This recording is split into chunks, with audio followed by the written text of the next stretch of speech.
you're ever in a situation where you need to respond to a dangerous object, the most important thing you would need to know would be the mass. Now, if we have by that time also really good information from other missions on how mineralogical types correspond with density, then knowing the density and the volume, the size gives you mass, and maybe that helps you respond in a way that may not be quite so reliant on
Good morning, everyone, and thank you so much for joining us here on Live Now from Fox. There is a box for no reason. It is 5:09 on the East Coast and 2:09 if you are joining us over on the West Coast. My name is Josh Breslow, and I'm here for the next few hours to bring you all of your top stories from across the country and across the world. I do want to get right to some overnight breaking news that we were following here. Breaking overnight, the leader of Hong Kong announcing the city will no longer require incoming travelers to quarantine in designated hotels as the city does seek to open up globally after nearly 2 years. Incoming travelers will also no longer need a negative PCR test within 48 hours before boarding a plane to Hong Kong. This according to the city's chief executive, who you do see speaking at a news conference just moments ago. Instead, they will need to present a negative result from a rapid antigen test conducted 24 hours before their flight. The measure goes into effect on Monday. As I mentioned, that news conference just wrapping up moments ago, so we are going to play that for you raw and unfiltered here on Live Now from Fox in just a few minutes. I do also want to take a look at the tropics right now as they are very active. Not only are we watching Hurricane Fiona, but also Tropical Depression number 9. You can see it there to the south, and what you're looking at is a lot of squiggly lines at this point because the track of that storm is uncertain. I do want to get, though, to the latest on Fiona first. Fiona, a Category 4 hurricane, pounded Bermuda with the heavy rains and powerful winds early today as it swept by the island on a route forecast to have it approaching northeastern Canada late in the day as a still very powerful storm. Authorities in Bermuda opened shelters and closed schools and offices ahead of Fiona. The premier did send a tweet urging residents to, quote, take care of yourself and your family. Let's all remember to check on as well as look out for your seniors, family, and neighbors. Now look down to the south there where you can see Tropical Depression number 9. As of A short time ago, the center of Tropical Depression 9 was located near latitude 13.9 north, longitude 68.6 west. The depression moving toward the west-northwest near 13 miles per hour. A turn more westward is forecasted over the next day or so, followed by a turn back to the west-northwest and northwest by this weekend. At this point, maximum sustained winds are near 35 miles per hour with much higher gusts. Only slow intensification is forecasted over the next day or so, according to the Hurricane Center, followed by some more significant intensification over the weekend and early next week. That is a storm that we are tracking very closely, as it is not clear exactly where it will make landfall. And as you can see, some of the models are showing that it could track through Florida. We will keep an eye on both of those storms, but I do want to take you over to Bermuda, where Fox Weather's Robert Ray filed this report with the latest information on what's going on over there.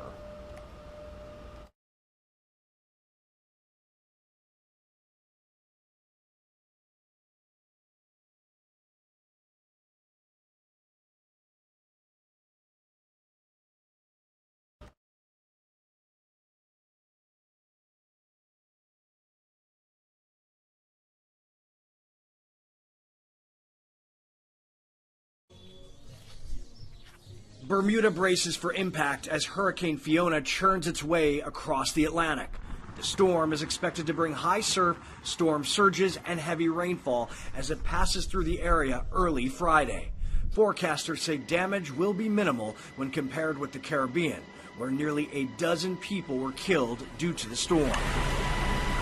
In Puerto Rico, more than 500,000 people still do not have running water, and thousands of others are without power. The island was already struggling to recover from previous storms. Now Fiona has made that worse, with local officials saying flooding and landslides have cut off major roadways, making it difficult to assess damage. It's also left people stranded with no way to get basic supplies. We thought we had a bad experience with Maria, but this was definitively worse.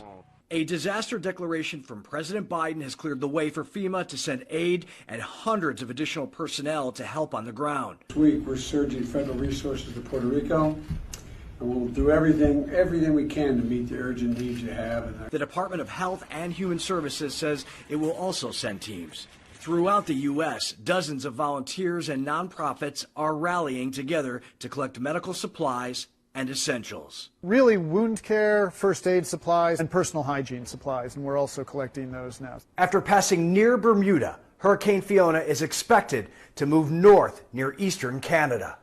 In Bermuda, Robert Ray, Fox Weather. All right, Robert, thank you so much. We hope to speak with him later on this morning to get a little bit more information on what's going on over there and the current conditions. So the storm, with maximum sustained winds of 130 miles per hour, Fiona did make two landfalls as a Category 1 storm. First, Sunday afternoon along the extreme southwestern coast of Puerto Rico, and then early Monday morning in the eastern Dominican Republic. We are tracking that storm very, very closely. In Puerto Rico, the city of Ponce clocked a 103 mile per hour wind gust, while in the Dominican Republic, a gust of 98 miles per hour was recorded.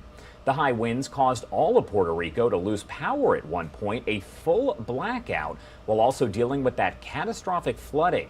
On Wednesday, President Joe Biden declared Puerto Rico a major disaster area to help with the recovery efforts. We did hear from him just yesterday as well, where he provided this update, but also received an update from FEMA. Everything we can to meet the urgent needs you have, and we know they're real and they're significant.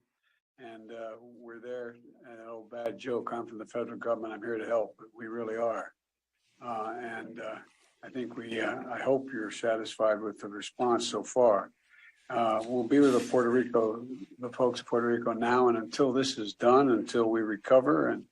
And my wife and I were talking about it last night. We pray for I know the death toll was up a little bit, but all the people displaced and all the people who are just scared to death knowing what happened before, especially if you've been through it last time. It's got to be incredibly intense. But too many homes and businesses are still without power, without clean drinking water. And yesterday, at the governor's request, I immediately approved an expedited major disaster declaration to provide individual and public assistance to help people and communities recover from and this declaration is will get federal resources there quickly, and it's going to help people start rebuilding their lives. And that was President Biden giving an update just yesterday while also receiving an update on the latest with Hurricane Fiona. We are expecting an update in just a few minutes here from the National Hurricane Center, but at last check, Fiona is still a Category 4 storm with wind speeds of 130 miles per hour, sustained winds, a lot of damage there in Puerto Rico and in the Dominican Republic. Later on this morning, we will speak with Fox Weather's Robert Ray to get an update on the situation in Bermuda. That is where he has been live. In other news today, I do want to bring you the latest information from the United Nations. Secretary of State Antony Blinken urged other world leaders to tell Russia to stop its nuclear threats as protests break out in the country over President Putin's partial military mobilization. Fox News correspondent Madeline Rivera reports from Washington with more details on Blinken's message. At a high-profile United Nations Security Council meeting, Secretary of State Antony Blinken accused Russian President Vladimir Putin of dangerous rhetoric that threatens to escalate the war in Ukraine. Every council member should send a clear message that these reckless nuclear threats must stop immediately. The meeting was held during the annual UN General Assembly gathering, bringing many world leaders to the table. But Russian Foreign Minister Sergei Lavrov was not in the room. Blinken's remarks come as Russia calls up 300,000 reservists to fight in Ukraine. Protests are erupting throughout the country, with hundreds reportedly arrested for rallying against the partial mobilization of the military. Many are also rushing to flee the country, paying exorbitant prices to fly to countries that will take them. Many of them are physically unfit, medically unfit, I think emotionally and psychologically want no part of this thing. Secretary Blinken also called out Russia's effort to annex more Ukrainian territory. 4 Russian-occupied regions in Ukraine are set to start voting Friday on the prospects of joining Russia. Votes that Ukraine and its Western allies have slammed as illegitimate. We cannot, we will not allow President Putin to get away with it. Despite Secretary Blinken's scathing speech, the UN Security Council is unlikely to take action against Russia since it has veto power as a permanent member. In Washington, Madeline Rivera, Fox News. You did hear Madeline speaking just moments ago about the situation there in Ukraine involving Russia, and we are learning just a little bit more about the release of 2 Americans who were held by Russian forces for 3 months after fighting alongside Ukrainians. Fox News correspondent Jeff Paul has more for us from Kyiv, Ukraine.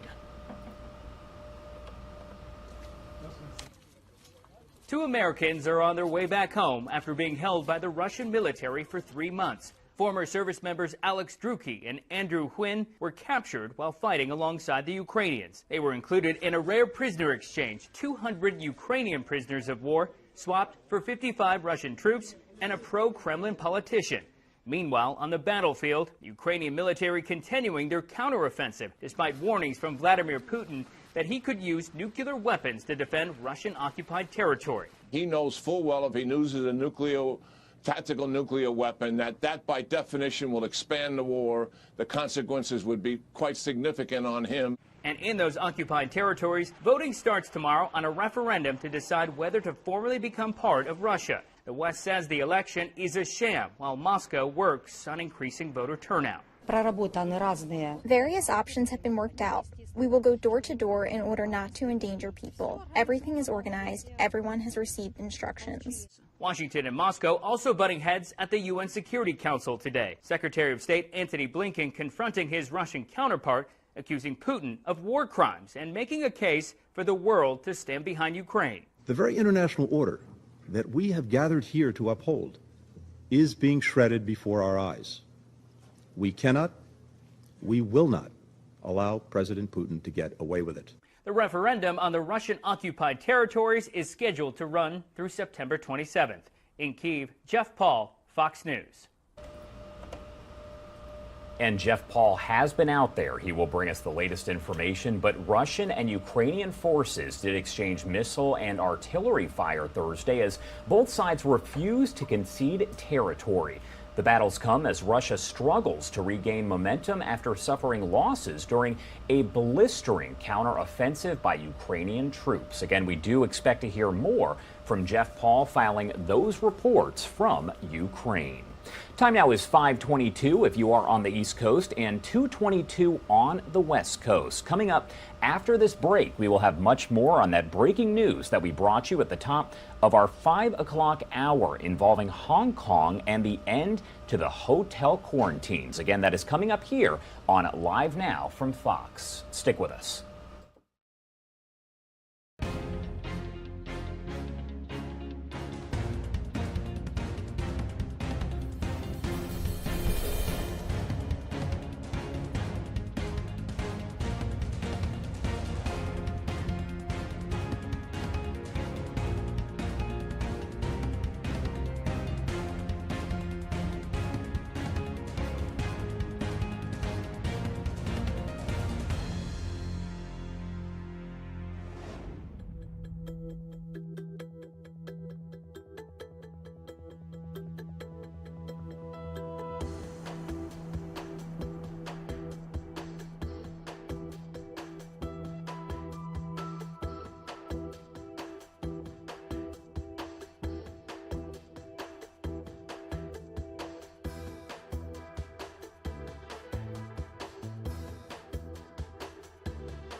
All right, welcome back here on Live Now from Fox. I do want to get you back to a story that we did bring you here off the top of our newscast. Right here, you can see Fiona, and we have just learned moments ago from the National Hurricane Center that Hurricane Fiona has been officially downgraded to a Category 3 storm. Wind speeds about 125 miles per hour. We did know that just yesterday, before really reaching Bermuda, it did have wind speeds there of 130 miles per hour. That was when it was a Category 4 storm. But again, Hurricane Fiona downgraded now to a Category 3 storm with wind speeds of about 125 miles per hour as it does head over toward northeast Canada. We'll speak live with Fox Weather's Robert Ray later on this morning to get an update from Bermuda and see what the situation is over there.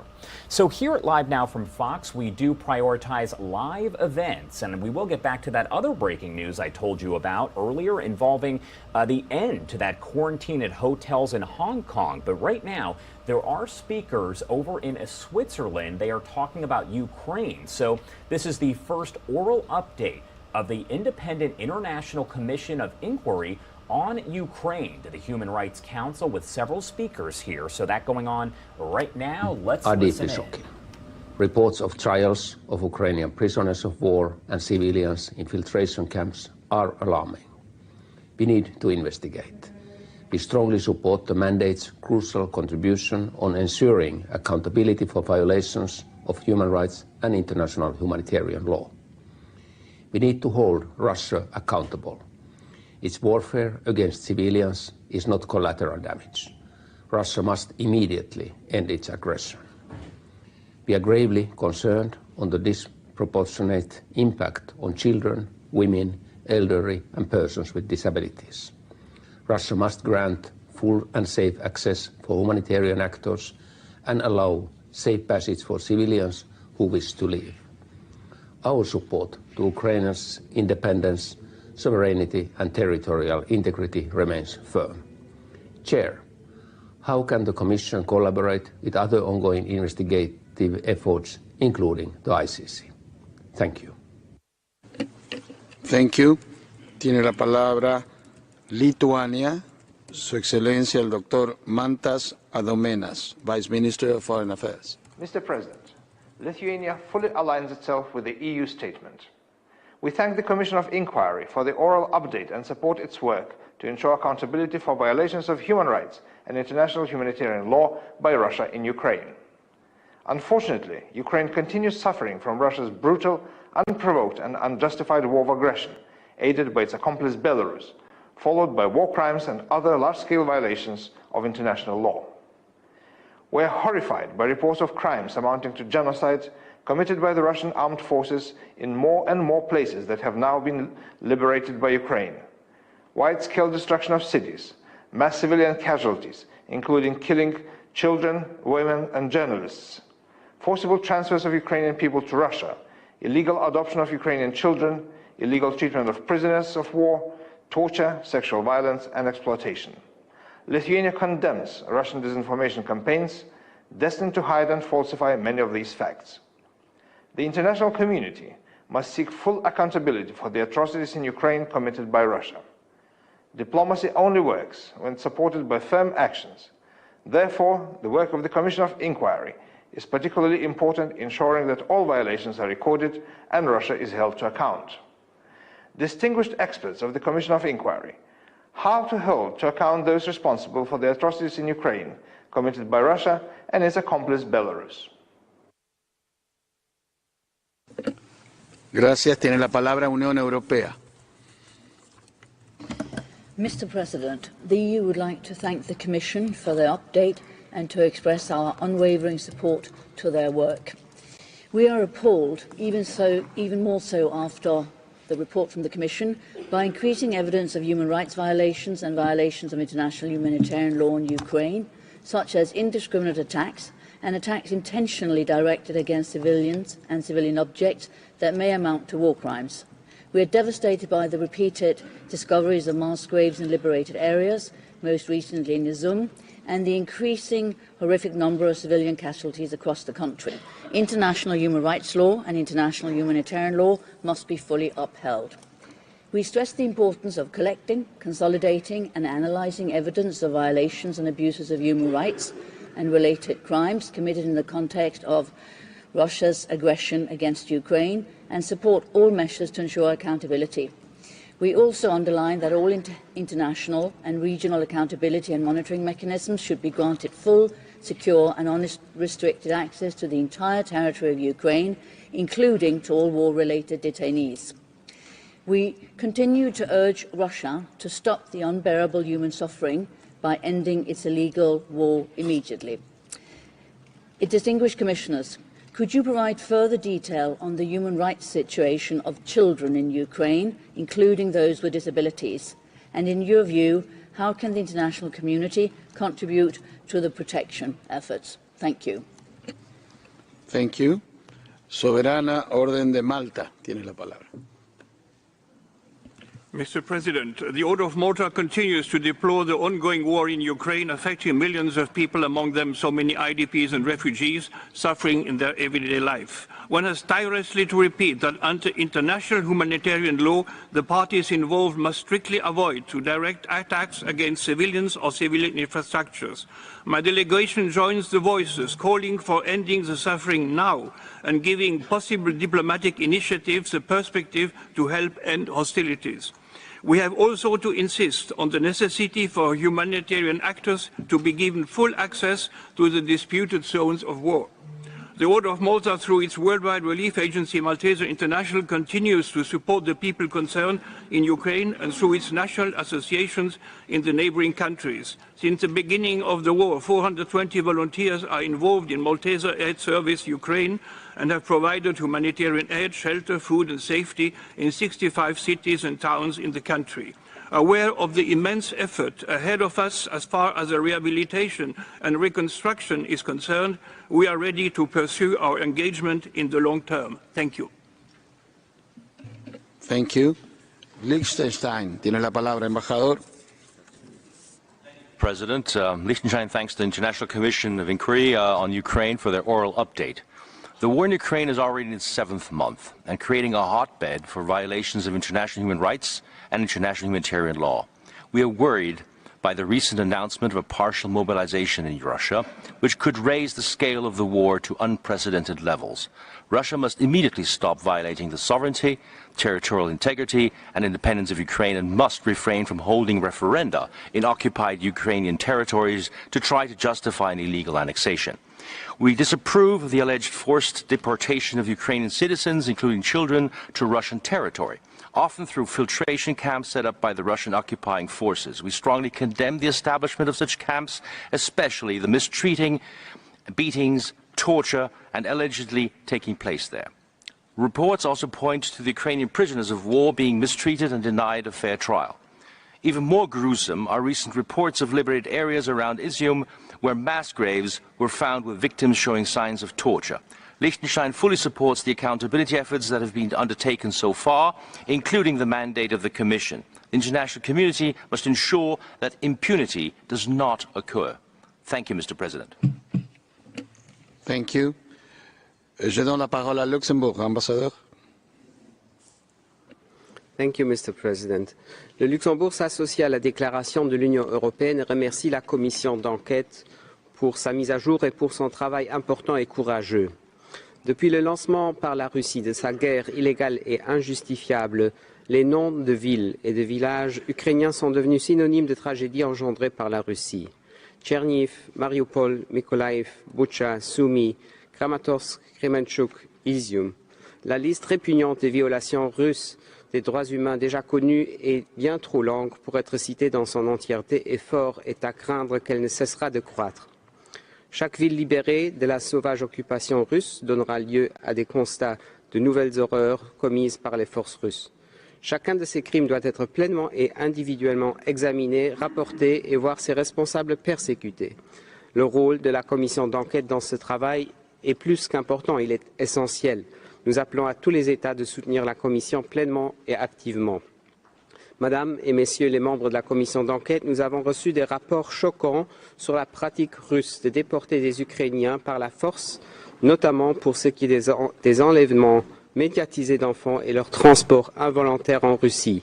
Quels sont les vues et les constats de la commission d'enquête sur ces rapports, sachant que dans ces cas, la violation des droits humains ne se limite pas sur des faits constatés. All right, so if you are watching us here on Live Now from Fox, you can hear that we are listening to the International Commission of Inquiry providing that update on Ukraine. This is the first oral update on the war provided to the Human Rights Council. Parts of this are in English, others not in English, but there is a translation for portions. At last check there was not a translation going on. I do want to dip back in as we do have yet another speaker. If it is not in English, we will go over to a commercial break and bring you the latest on several top stories that we are following. Liberated areas show proof of torture and deliberate killing of civilians. Many civilians have been detained and are still missing. We see clear indications that sexual violence is being used as a tactic of war. Norway condemns all violations of international humanitarian law and all human rights violations and abuses in the strongest term. All possible war crimes and other atrocities must be investigated and those responsible brought to justice. We welcome the establishment of the Commission of Inquiry to assist in this process, and we also welcome the focus on children in particular. Norway urges Russia to give international humanitarian actors free access, and civilians must be allowed to evacuate to areas of their own choice. President, I would like to ask to share if they have more information on the use of sexual violence as a tactic of war. I thank you. Thank you. Tiene la palabra la Suisse. Ambassadeur. Monsieur le Président, la Suisse remercie la commission d'enquête pour son important travail d'investigation. La Suisse réitère son soutien à la commission face à la persistance de All right, so as I mentioned here, some of this is not translated into English while other portions are.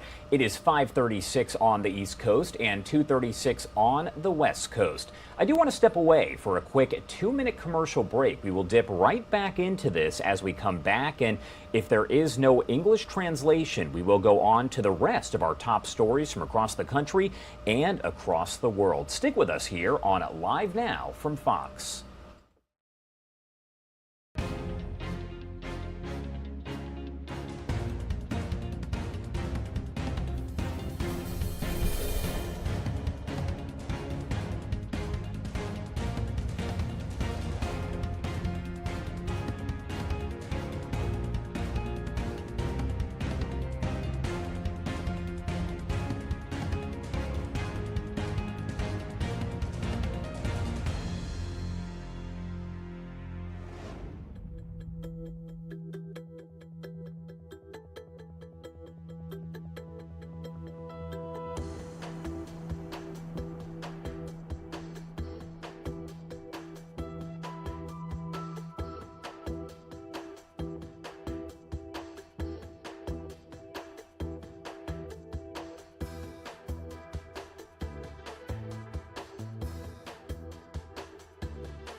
Good morning, everyone, and welcome in on Live Now from Fox. My name is Josh Breslow, and I'm here for the next little bit to bring you all of your top stories from across the country and across the world. It is 5:39 over on the East Coast and 2:39 if you are joining us on the West Coast. Thanks so much for starting your day with us here at Live Now from Fox. We are following a bit in the way of breaking news. As you look over to the tropics, we do have 2 updates that we are watching very, very closely. Fiona, which was a Category 4 storm, has now been downgraded to a Category 3 storm after striking Bermuda, leaving it with heavy rains and some powerful winds earlier on this morning. It is headed now to northeast Canada, but we can tell you that it has been downgraded from a Category 4 storm to a Category 3. The last update previously was maximum sustained winds of about 130 miles per hour, but the latest update we received moments ago shows it has not only been downgraded, the wind speeds are down to 125 miles per hour. Also, if you look down, you can see a track possibly heading toward Florida right now. This is Tropical Depression number 9, which is close to South America at this point. The center of Tropical Depression number 9 is located there right off the coast of South America. It does have maximum sustained winds, about 35 miles per hour with some higher gusts here. Only slow intensification is forecast over the next day or so, followed by more significant intensification over the weekend and into early next week. You can see the current track that is expected over the next week or so. However, it is so far out there at this point that it's not clear if that is the track. It will take those tend to change as we get closer and closer. The depression moving toward the west-northwest right now, near 13 miles per hour. A turn more westward is forecasted over the next day or so, followed by a turn back to the west-northwest and the northwest by this weekend. Right there on your XRAD, you can see really what we expect to happen with that storm, but we will watch it very closely, as at this point it is not sure how far it will intensify. Stay with us here for the latest information on that. I want to get back to the headlines right now and show you what else we are working with this morning. Here is some economic discussion, because stocks closing lower on Thursday. The Dow actually tumbled 107 points, with the S&P 500 giving back 32 and the Nasdaq losing 153. Central banks around the world hiking those interest rates to fight inflation after that Federal Reserve did make another big hike on Wednesday, 75 basis points. The Fed signaling that more were on the way to tame that hot inflation. Fox News filing this report with the latest information. The Federal Reserve raised interest rates by 0.75 of a percentage point. The raise is aimed at slowing spending and cutting inflation. The reason they're doing this is because inflation has been running so hot. They can't address the supply imbalances, but what they can do is address the demand side by raising interest rates, slowing borrowing, spending, and investing. It reduces demand and will bring those price levels under control. The record high inflation rates have been hurting Americans. People paid 8.3% more for goods than this time last year. Everything from gas to food has become more expensive. The inflation that we're experiencing is hitting hardest on areas that are necessities. And some people are already feeling the pinch from the recent interest hikes. Some first-time homebuyers like Steve Mahea are having to hold off on getting their own place. The average mortgage rate is now over 6%, the highest since 2008. Well, I have been looking for a while, been looking for over a year, and I've been trying to save money, but that's been a little tough lately. This has had a pronounced impact on affordability on top of the run-up in home prices seen over the last couple of years. Plus, for people who already have credit card debt, the recent hike means it could take longer to pay off. Pros and cons on both sides of this. Nobody likes paying more. Look, interest rates go up. If you're carrying a credit card balance, it's going to increase the cost of interest that you pay. If you're paying interest on anything, it's going to increase it. This is a story that we are covering from each and every angle. Shockwaves reverberating after that Federal Reserve interest rate hike Wednesday. It is the 5th, as we did just hear, since March. Fox News correspondent Madeline Rivera reports from Washington on how economists and lawmakers are reacting to the Fed's efforts to avoid a recession. Stocks fell once again Thursday as central banks throughout the world, from Norway to South Africa, raised interest rates. The flurry of global activity comes a day after the Federal Reserve's latest aggressive rate hike, with Federal Reserve Chair Jerome Powell not backing down from his bluntest economic message yet. A soft landing would be very challenging. The Fed projects the U.S. economy will barely expand this year at a 0.2% pace. Estimates were marked down to 1.2% in 2023 and 1.7% in 2024. Still, Powell insists slow growth is the price to pay. Higher interest rates, slower growth, and a softening labor market are all painful for the public that we serve. But they're not as painful as failing to restore price stability. Unemployment could also tick up 4.4% by the end of next year, up from the current rate of 3.7%. Senator Elizabeth Warren, one of Powell's biggest critics, says that's a loss of about 1 million jobs. My concern here is that the Fed just has one tool in its toolbox, and it's the interest rate tool. JP Morgan CEO Jamie Dimon is warning of another danger. Stagflation is the most damaging to every part of society, every industry, all income levels. Therefore, I think it's important to get our hands around inflation as quickly as possible. And the recession fears could get worse. The Fed expects hiking rates as high as 4.6% before ending the fight against soaring inflation. In Washington, Malda Rivera, Fox News. Madeline, thank you so much. We are looking at something that she just mentioned here, a new federal interest rate hike, that making some Americans rely more than ever on their credit cards. Financial experts say despite credit card interest likely going up again soon, more Americans rely on their credit cards. One financial services expert says credit card debt is nearing all-time highs of 2019's fourth quarter. TransUnion, a credit bureau, says average debt for borrowers was more than $5,200 in the second quarter of this year. Financial expert Dave Ramsey says before using credit cards for anything else, make sure your income covers your quote-unquote four walls: food, utilities, housing, and transportation. Some good information there.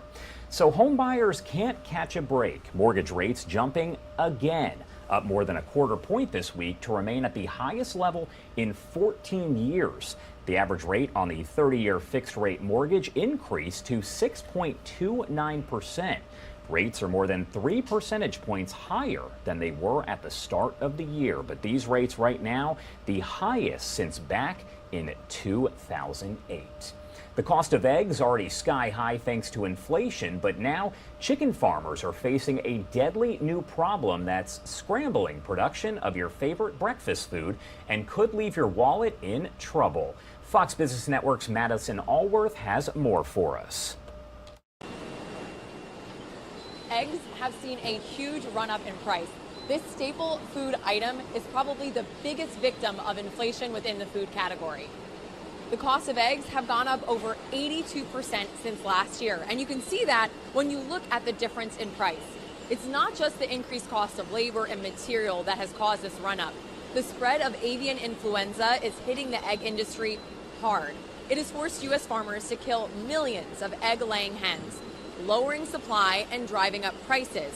And when a farm is hit, it can take them over 6 months to get back up and running. Huge, because once you get it, you are completely shut down. You have to clean up the whole farm completely. You have to clean out, take all the birds out, destroy the eggs, destroy the feed. Everything is you're out of business. So far this year, over 45 million birds have been infected. All of these states have seen cases of the disease. Another factor taking chickens off the market: change in policy. Both Massachusetts and California have switched to cage-free chicken and eggs only. When that switch happens, it takes those farms off the market. Then, when they're back up and running, it takes more labor for the same output. At Puglisi Egg Farms, I'm Madison Allworth, Fox Business. All right, Madison, thank you so much for that report. Another story that we will be following very closely. This one right here is our top story at the moment. We have been tracking Fiona for days and days. We know the storm was a Category 4 storm. It has now been downgraded to a Category 3 at 125-mile-per-hour winds. Even though it's downgraded, that is still a very powerful storm, now headed toward northeast Canada. We know it did dump some heavy rain here on Bermuda, so we are going to speak a little bit later with Fox Weather's Robert Ray to get an update from Bermuda. It is 5:49 on the East Coast, 2:49 on the West Coast. We are going to step away for a quick 2-minute commercial break, but more of those top stories coming up in just a few. Stay with us.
Welcome back on Live Now from Fox, and I do want to get back into those top stories. Another pivotal ruling in the Donald Trump Mar-a-Lago raid.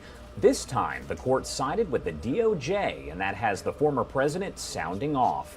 We always dip into our Fox 13 Tampa team. Their political team takes a good look at these top stories and tends to help break them down and explain the basics to anyone watching. So we love tapping into them. I do want to play their latest information about how the decision will impact the investigation and those documents that have been seized. Former President Trump lost the latest round in court over the FBI raid on Mar-a-Lago. A three-judge panel on the 11th Circuit ruled the FBI can regain access to the top secret files they found. But Trump is repeating his claim that he declassified the records taken from his club and his home. His interview on Fox News answered some questions, but then raised others. And our political editor, Craig Patrick's here with a closer look at his defense and now a setback in court. We'll start with the setback in court. Keep in mind that two of the three judges on this panel in the 11th Circuit were appointed by Trump himself in ruling against Trump. So this is a significant development in the investigation, meaning that the Justice Department, the FBI, can now fully continue its criminal investigation of Trump's office. Meanwhile, for former President Trump, we still have the special master in the case. He will still go through other records the FBI took to determine if they're protected legal communications and therefore have to be withdrawn from consideration in the investigation, or if they are personal records that should be returned to Mr. Trump. And on Fox News, Trump gave an example of some of the personal information he thinks the FBI may have taken. They took a lot. I think they took my will. Under the 11th Circuit decision, the special master will look into that and facilitate the return of any personal records the FBI took from Mar-a-Lago, but not the top secret files the FBI found. And the 11th Circuit ruled South Florida Judge Eileen Cannon likely erred by blocking the FBI from reviewing those confidential files and allowed the agents to resume their reviews. Meanwhile, the special master Trump picked is moving faster than the Trump legal team wants. And in requesting a special master to review the files seized by the FBI, Trump requested and was granted the same judge who had previously signed a warrant to surveil one of his campaign aides. Sean Hannity asked Trump why he would do that. Why did you approve a special master that signed one of the FISA warrants? That was surprising.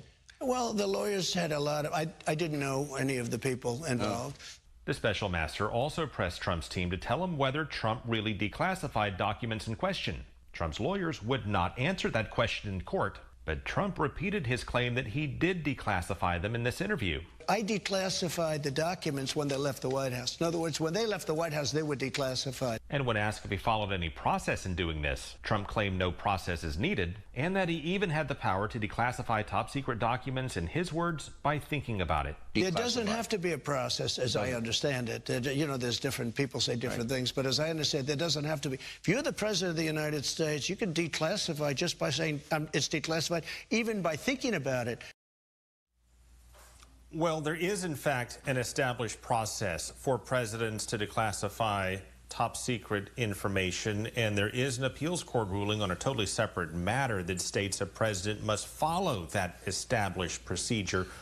Former President Trump is saying, no, that's not true, and this is something that doesn't appear to have been litigated by the Supreme Court. It could head in that direction. But in the meantime, we have a very significant development just in a short time ago from the special master in this case, Judge Raymond Dearie.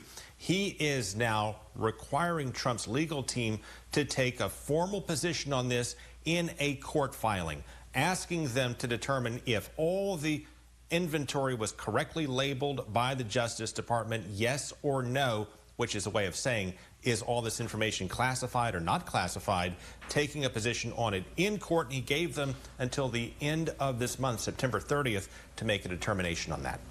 Okay, that's coming up pretty fast. Okay, all these developments now, and also that New York lawsuit against him, the company, the members of the family, any of this affecting his standing in the polls?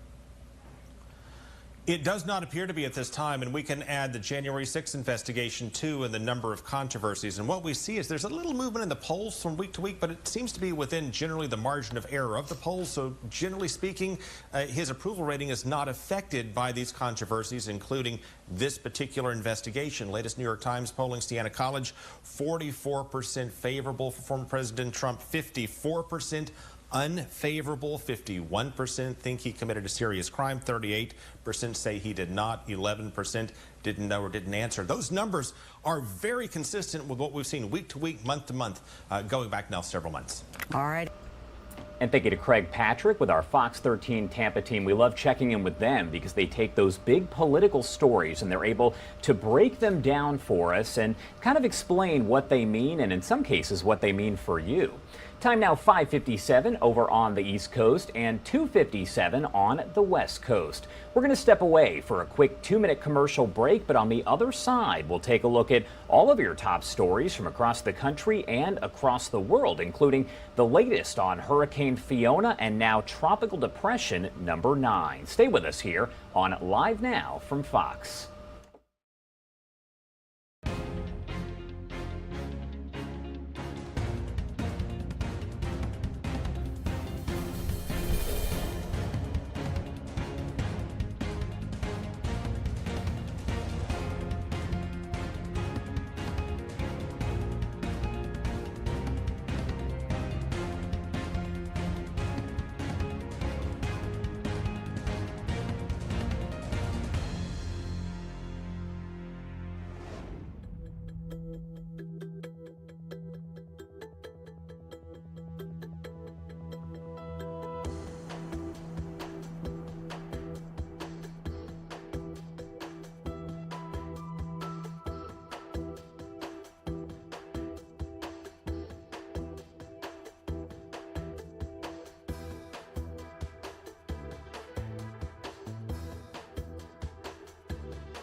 Good morning, everyone, and welcome in on Live Now from Fox. It is 6 o'clock on the dot if you are joining us over on the East Coast, and 3 o'clock in the morning on the West Coast. Regardless of where you're watching us from, thank you so much for choosing to start your day with us here at Live Now from Fox. My name is Josh Breslow, and I'm here to bring you all of your top stories from across the country and across the world. I do want to get right now to some breaking news that we have been following this morning. This involves Hurricane Fiona and now Tropical Depression number 9. Let's start with the latest on Hurricane Fiona, which has been downgraded from a Category 4 storm with winds of 130 miles per hour to a Category 3 with winds of 125 miles per hour. That the latest update coming in this morning from the National Hurricane Center.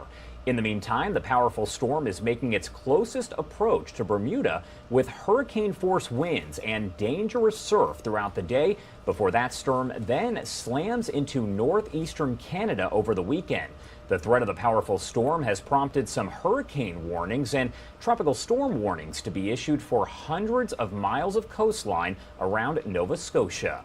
Fiona is the Atlantic's strongest hurricane of the 2022 season so far, Any hurricane that is rated Category 3, 4, or 5 on the Saffir-Simpson hurricane scale is classified as a major hurricane. You can see down to the south there, we are also tracking Tropical Depression 9, which has formed near South America. The storm does have maximum sustained winds near 35 miles per hour there with higher gusts. The depression moving toward the west-northwest near 13 miles per hour. A turn more westward is forecasted over the next day or so, followed by an eventual turn back to the west-northwest and northwest by this weekend.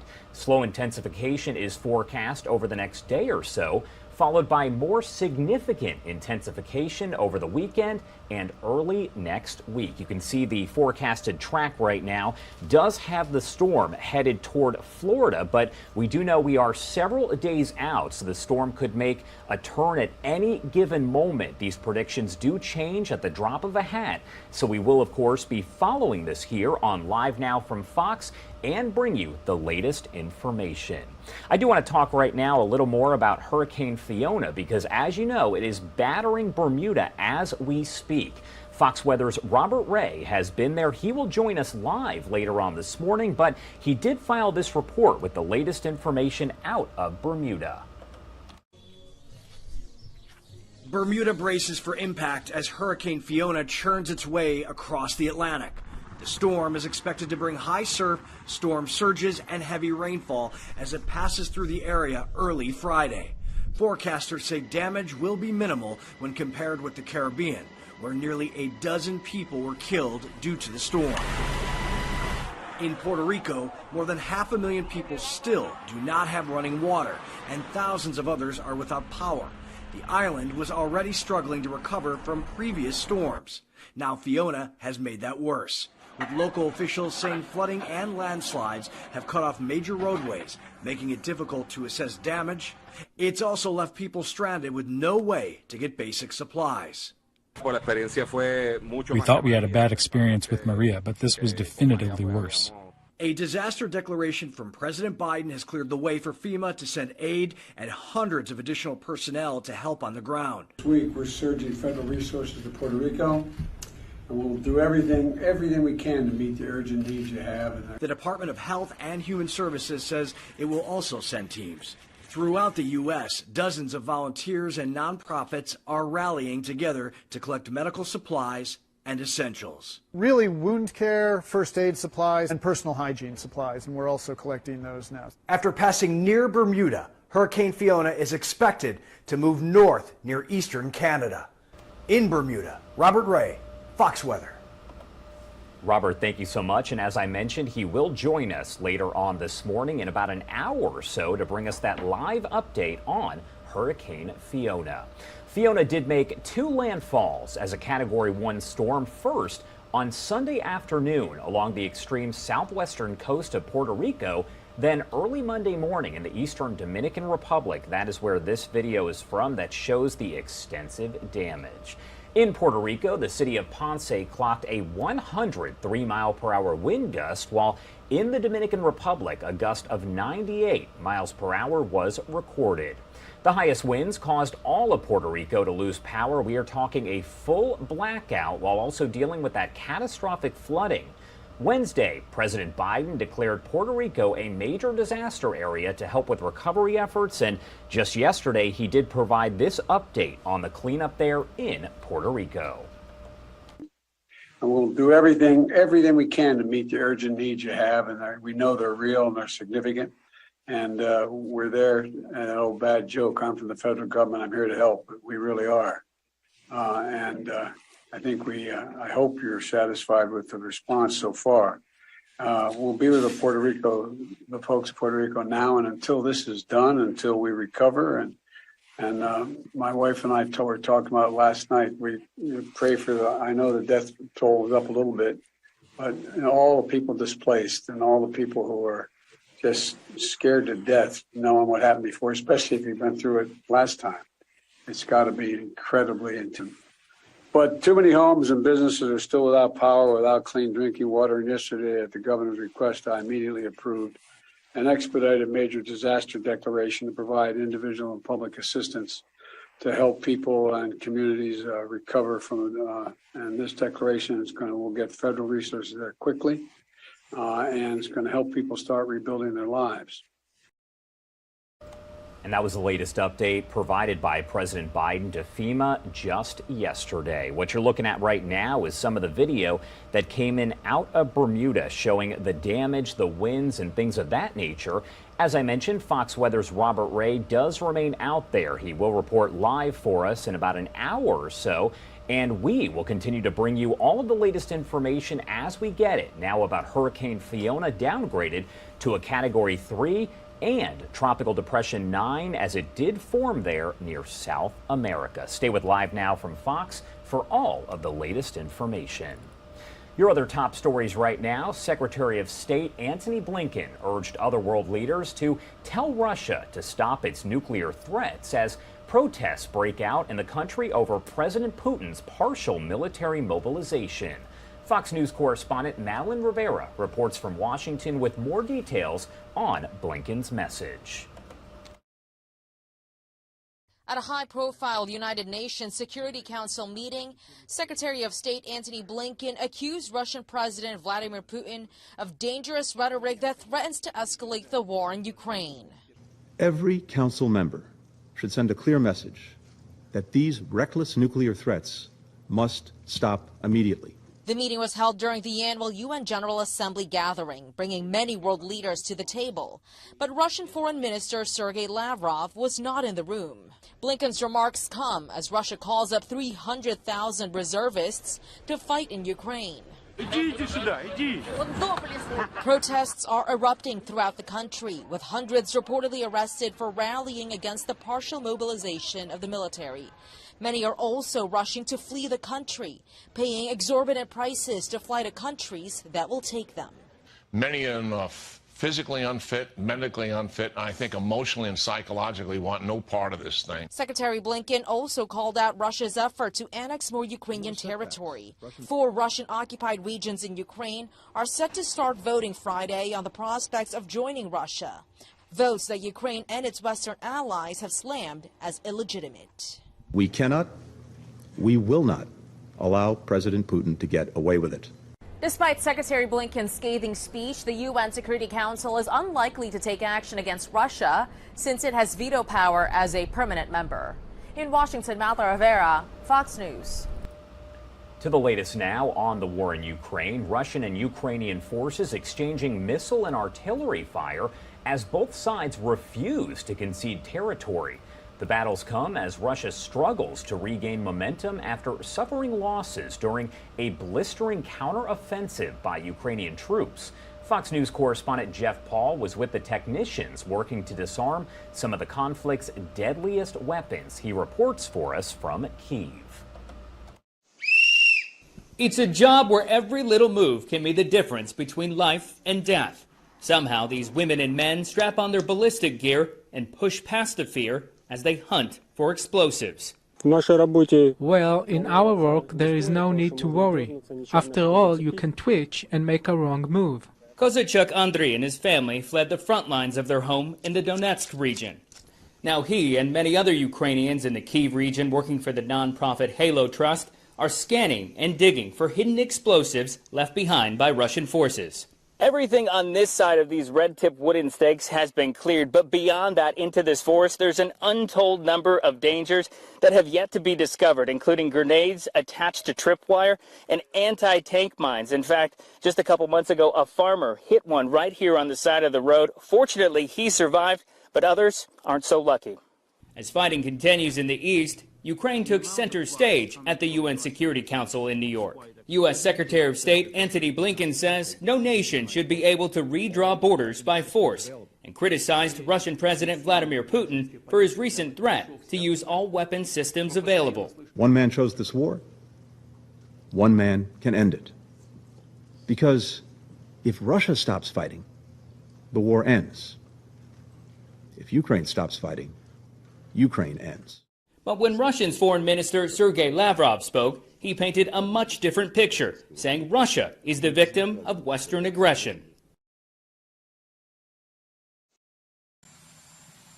Thank you so much for that report. An appeals court siding with the Department of Justice in the investigation of classified documents taken from Mar-a-Lago. The move impacts the recently appointed special master. Former President Trump is sounding off on the ordeal, and it's not the only legal challenge he's facing. Fox News correspondent David Spunt reports from the DOJ. Former President Donald Trump is dealing with a new legal setback. An appeals court ruled in favor of the Justice Department. The ruling will allow prosecutors to regain access to the highly sensitive documents taken from Mar-a-Lago last month. The 11th Circuit basically said, look, we're not that impressed with the former president's argument that he declassified these records. The ruling also impacts the power of the special master. Judge Raymond Dearie will no longer have access to those roughly 100 classified documents. He is, however, tasked with reviewing the materials taken by the FBI that may be covered by claims of attorney-client privilege or even executive privilege. The former president has long argued he declassified the documents he took with him to Florida after leaving the White House early last year. I don't think this is prosecutable. Under the Presidential Records Act, there's no retribution or prosecution.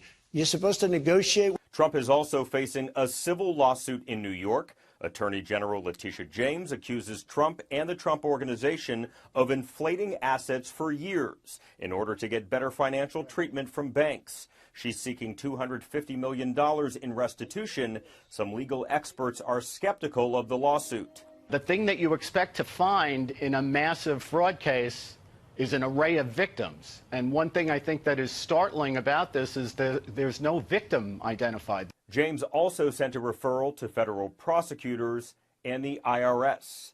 At the Department of Justice, David Spunt, Fox News. David, thank you. And this is a story with multiple angles, as there are multiple separate investigations that do involve Donald Trump. Fox News correspondent Griff Jenkins picks up the story from there. The Justice Department prevailing in court. Prosecutors will now be able to review roughly 100 classified documents taken by the FBI at Mar-a-Lago as part of its criminal investigation. Judge Eileen Cannon blocked the DOJ, but an appeals court lifted her ruling. This is significant because it recognizes that President Trump might be on the hook criminally here because of the mishandling of the classified documents. Former President Trump has repeatedly argued he declassified top-secret documents he took with him after leaving the White House last year. You can declassify just by saying it's declassified, even by thinking about it, because you're sending it to Mar-a-Lago or to wherever you're sending it. You're the president. You make that decision. The Justice Department investigation isn't the only legal challenge confronting Mr. Trump. New York Attorney General Letitia James filed a civil lawsuit against him in the Trump Organization, making several accusations, including that the organization manipulated the value of assets for more favorable loans from banks. The former president disputes the allegations and says it's a political witch hunt.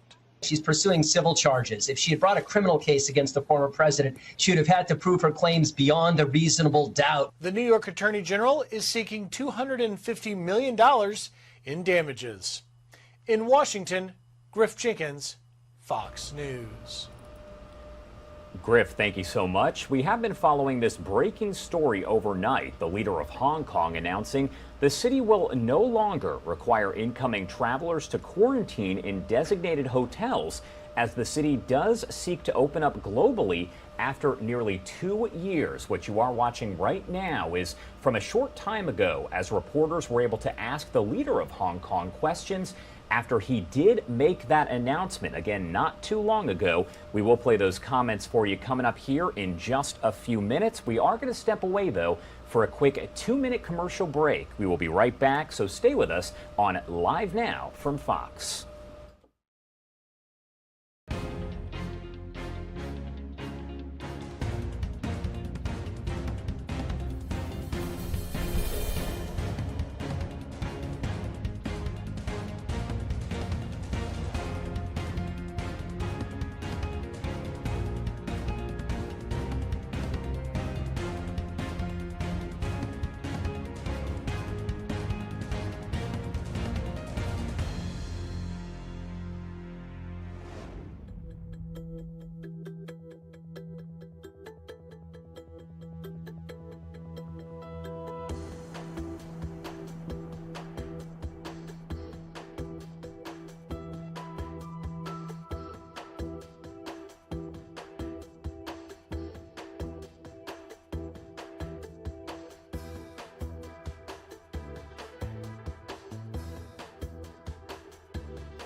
Welcome back, everyone, on Live Now from Fox. My name is Josh Breslow, and I'm here for the next several hours to bring you all of your top stories from across the country and across the world.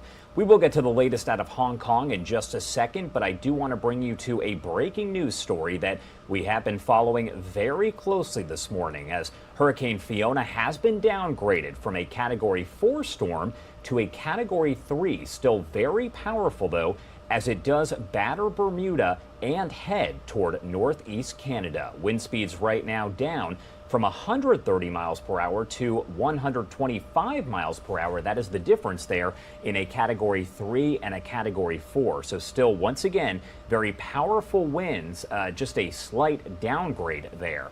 You're also going to notice down to the south there, near South America, Tropical Depression number 9 has formed with wind speeds of about 35 miles per hour. The latest track showing that it could track toward Florida, but we are still several days out, so it's unclear if the storm will turn. We know that when we're talking about hurricanes, things can change at the drop of a hat, so we will keep an eye on that and bring you the latest here on Live Now from Fox.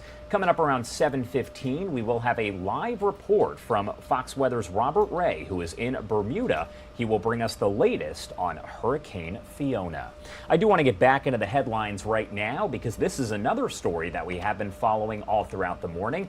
If you are planning a trip to Hong Kong, listen up. The city's chief executive, John Lee, announcing this morning that the city will no longer require incoming travelers to quarantine in designated hotels as it seeks to open up globally after nearly 2 years. Incoming travelers will also no longer need a negative PCR test within 48 hours before boarding a plane to Hong Kong.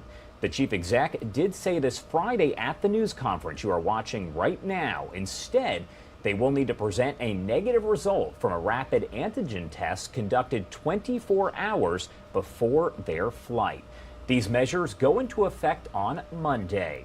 Here at Live Now from Fox, we do pride ourselves on playing these press conferences raw and unfiltered, so I do want to bring that to you as it did just happen a bit earlier on this morning. So here are the comments made by Hong Kong's chief executive.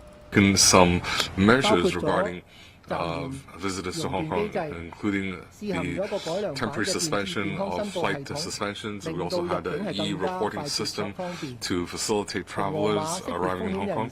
We also have the Amber Code that allowed us on 12th of August to implement the 3+4 quarantine measure. We also implemented a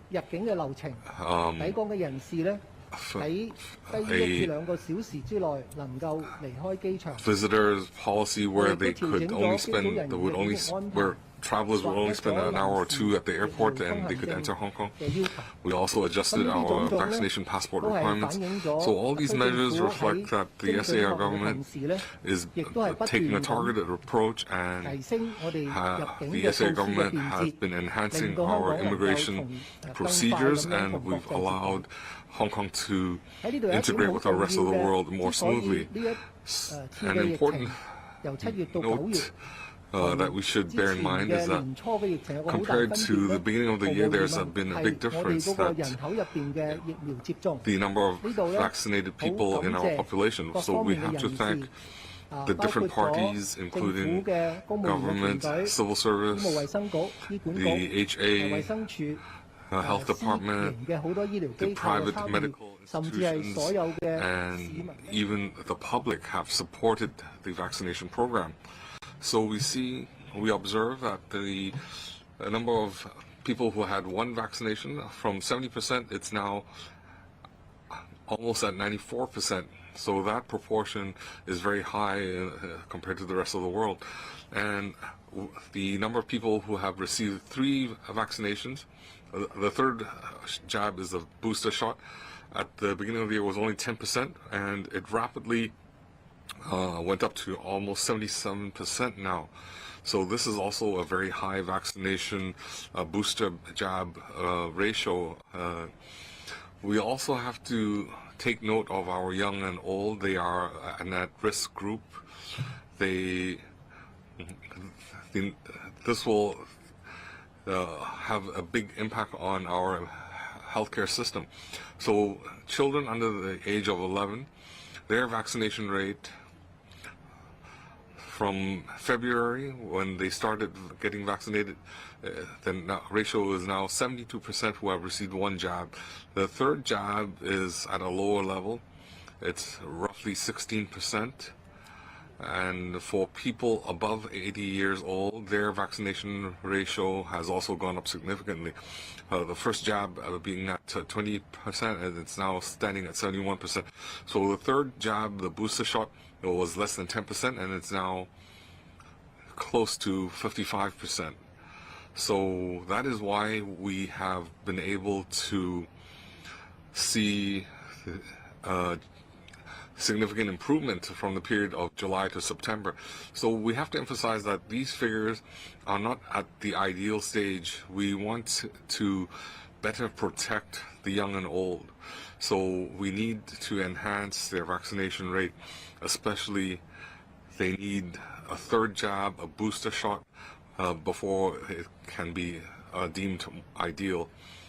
So for those below 11 years old and those above 80 years old, their vaccination rate has to pick up in the coming days. So we can compare our situation to Singapore, where they have 2/3 of our population. So in summer, they saw a peak because of BA.5. They had some 20,000 cases per, and on the Hong Kong side, we see that with serious cases or death cases, the vaccination has been effective. So we don't see a large increase in deaths or patients with serious symptoms. So BA.2 was a serious wave, and that is now standing at 80%. At this point, we have reached an effective infection rate of less than 1. That indicates that the number of infections will come down. Our community testing centers, where they are able to detect positive cases, we also see a downward trend. So all this reflects that the Omicron wave is coming under control. Actually, for us to return to normalcy, we need the medical system to return to normal first.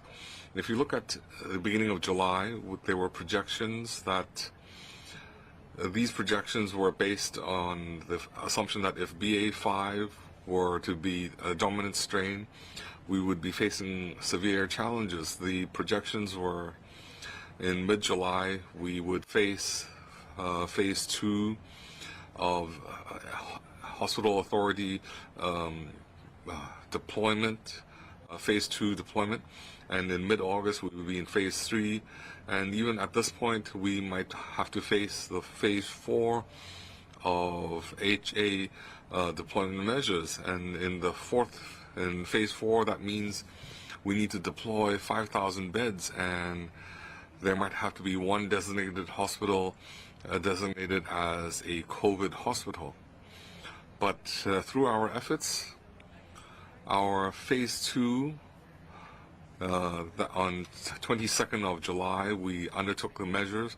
The bed space usage was more than 1,500. But overall speaking, by September, we see that the pandemic has tapered off.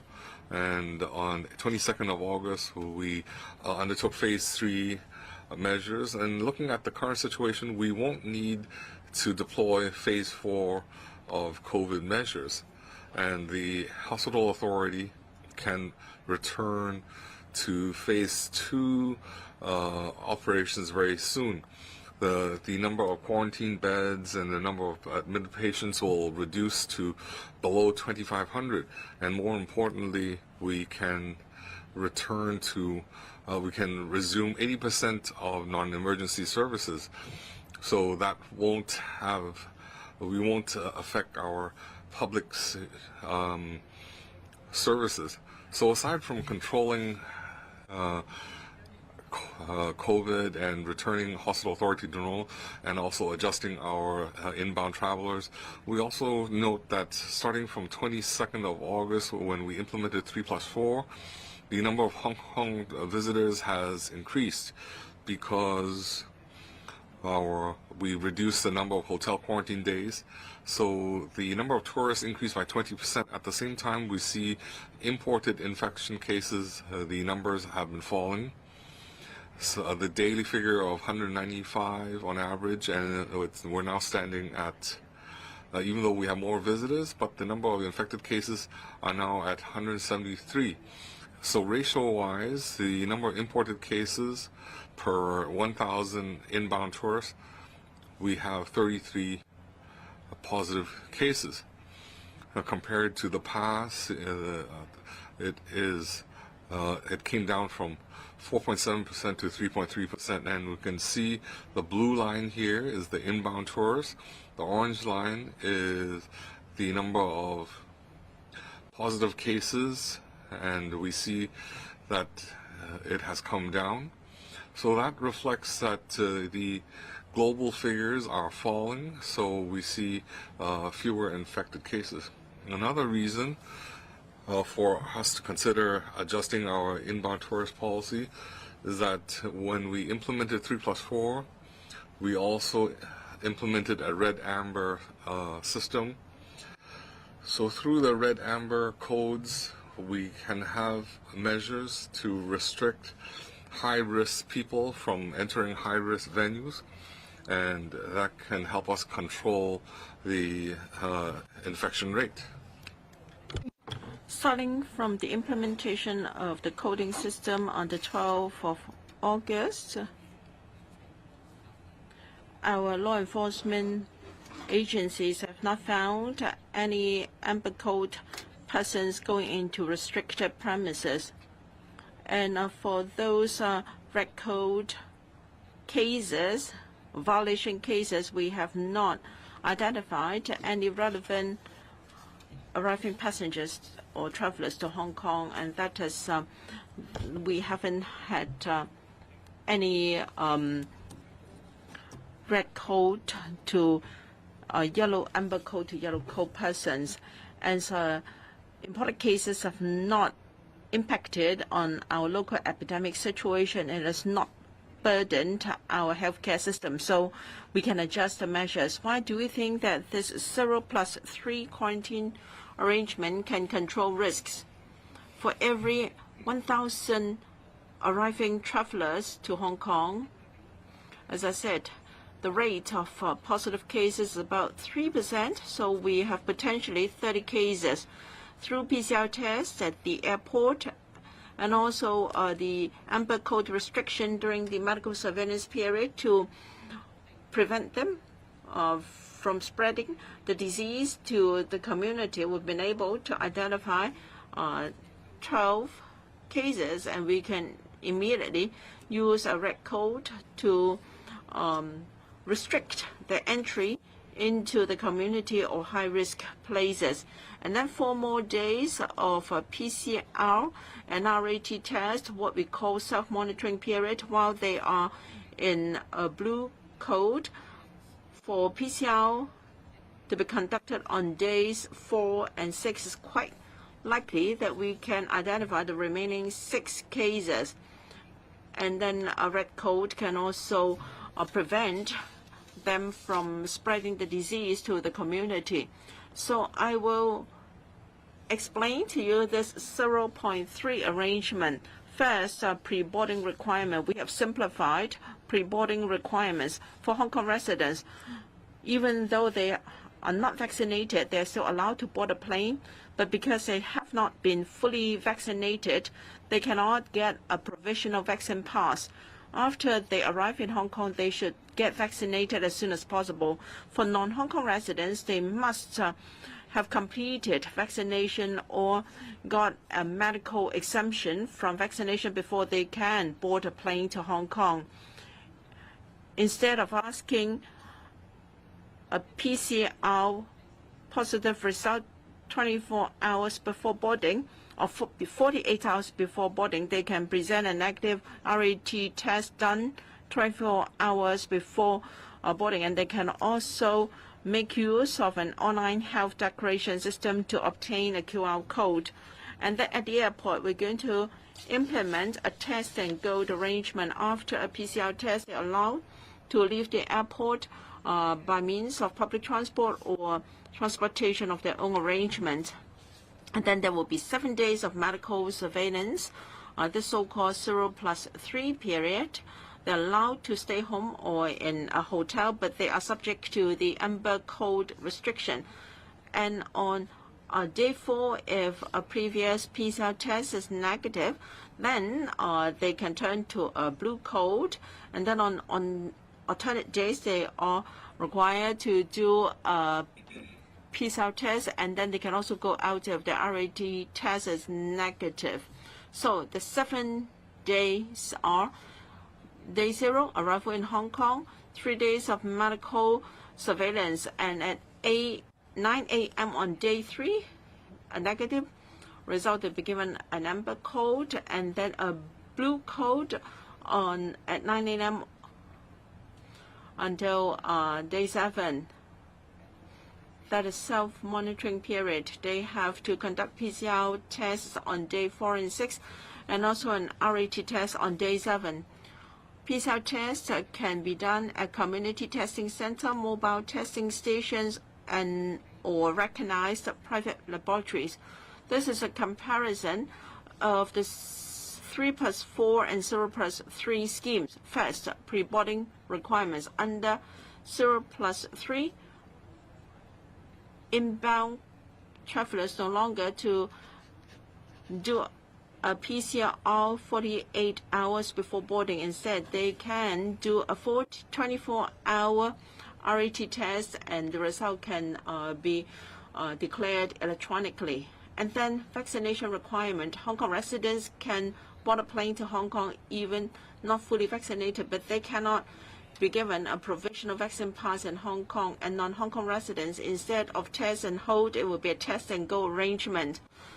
And leaving the airport, instead of arranged transport, it can be arranged by travelers themselves. And then there is no need to go to designated places for PCR tests, and also the Amber Code will be until day 3, and then self-monitoring for 4 days. And PCR tests on alternate days, RAT on a daily basis. An isolation arrangement for confirmed cases. These inbound travelers, now if their risks are as low as the local community or even lower, then the isolation arrangement. Good morning, everyone. If you are just joining us, it is now 6:36 over on the East Coast and 3:36 on the West Coast. My name is Josh Breslow, and I'm here to bring you all of your top stories from across the country and across the world. Right now, we are checking in with the Hong Kong chief executive as he does discuss the end to the traveler hotel quarantine, saying, quote, "There is a balance between risks and economic growth." Just a short time ago, he announced that they will no longer require incoming travelers to quarantine in designated hotels. So if you are headed over to Hong Kong, that is something that you will want to keep in mind. Another story here that we are covering, Hurricane Fiona now downgraded to a Category 3 storm. Still very powerful, though, with winds of 125 miles per hour. We will be joined at about 7:15 a.m. Eastern Time by Fox Weather's Robert Ray, who is live in Bermuda. But for now, I do want to send you back to that news conference with the Hong Kong chief executive speaking about the end to that quarantine. Airbus companies will enhance the frequencies.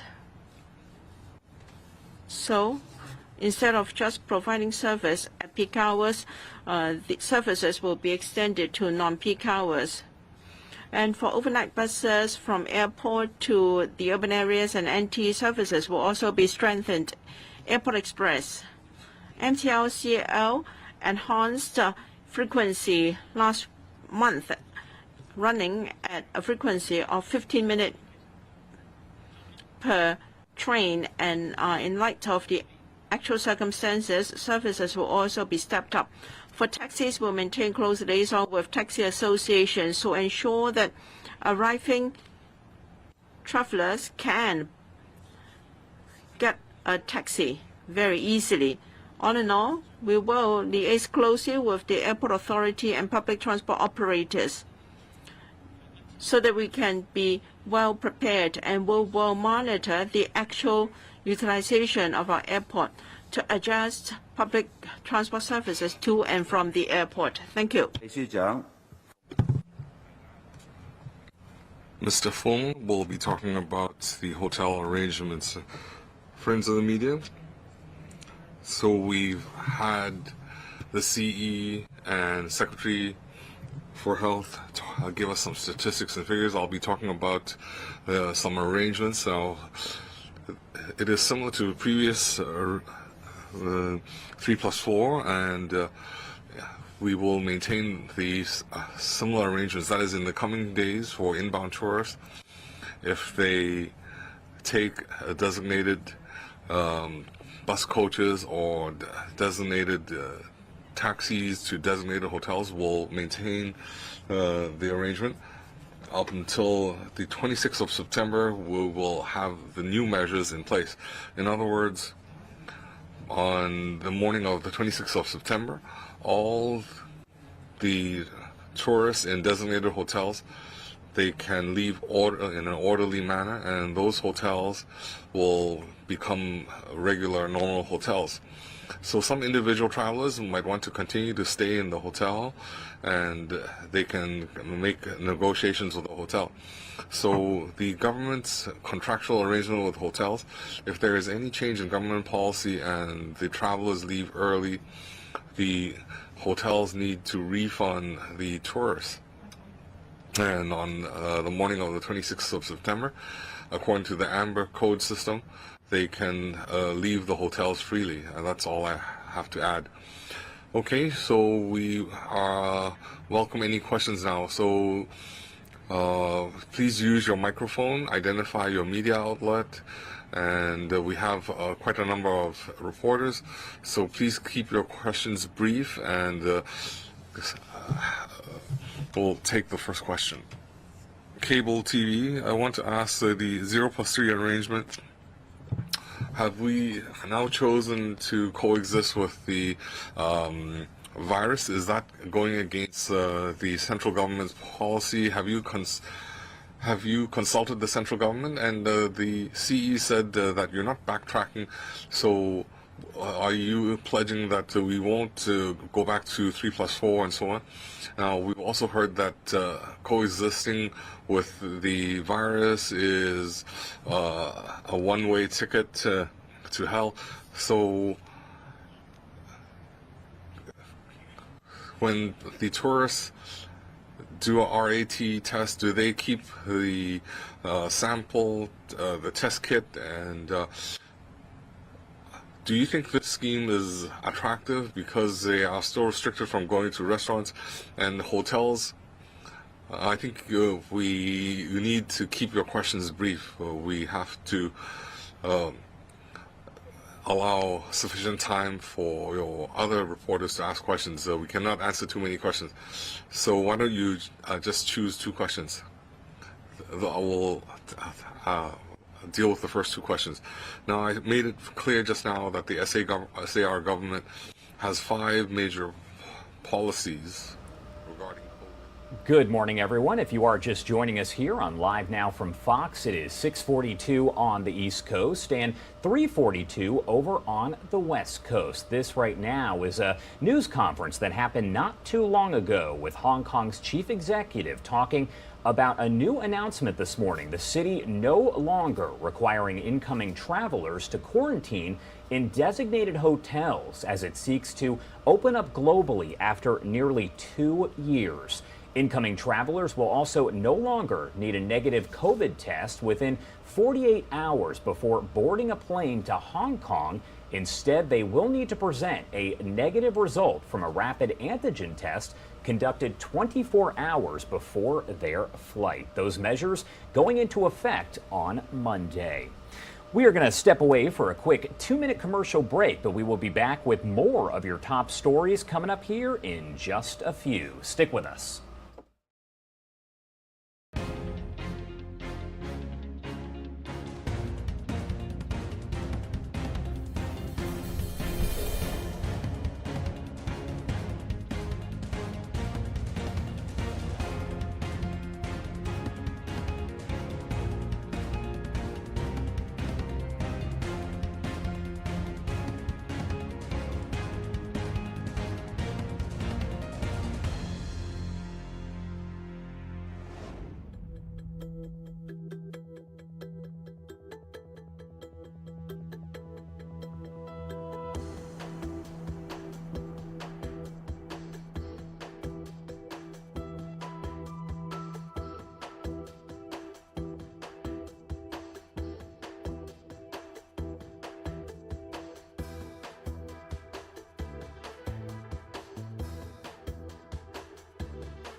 Good morning, everyone, and welcome back here on Live Now from Fox. I do want to get back into the headlines. We are just days away from a possible government shutdown.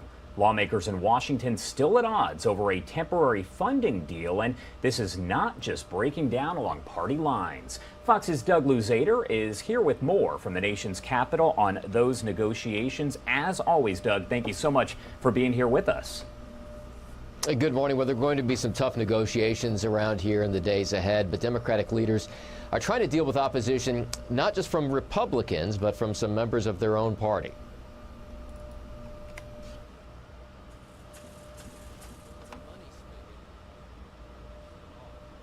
A week from tomorrow, government funding runs out. Prospects for a deal seem to be dimming. Sure, we talk. Like so many other issues around here, much of it centers around West Virginia Democratic Senator Joe Manchin. As part of a deal to get his support for last month's big climate and tax bill called the Inflation Reduction Act, Democratic leaders promised him a provision to expedite energy permits as part of a package to keep the government funded. And now many other Democrats concerned about environmental issues say they want no part of Manchin's deal. It would take one project that's in my state, the Mountain Valley Pipeline, out of permitting processes, out of judicial review, and have Congress put our thumb on the scale advancing the project, immune from the normal permitting processes and judicial review. And across the aisle, many Republicans don't want to support a deal unless it includes action on the border, where unprecedented numbers of immigrants have been streaming in. I mean, it's a major, major problem, not just in Texas and Arizona and a few other states. It's a national problem, and we're going to confront it. Now, typically, lawmakers reach at least some kind of a temporary agreement to avert a shutdown, but this one may be pretty close. Back to you guys. Yeah, and of course, Doug, we have seen this happen in the past, but I feel like for the most part, it's normally along party lines. That does not appear to be the case this time.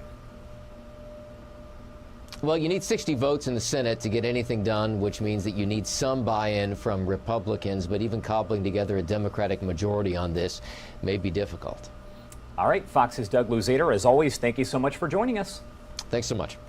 All right, time now 6:47 over on the East Coast and 3:47 on the West Coast. We're going to step away for another quick 2-minute commercial break, but we're going to talk all about the economy here coming up in just a few. Stick with us on Live Now from Fox.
Good morning, everyone, and welcome back on Live Now from Fox. I do want to get back into the headlines and talk all about the economy. We're going to talk first about the stock market here.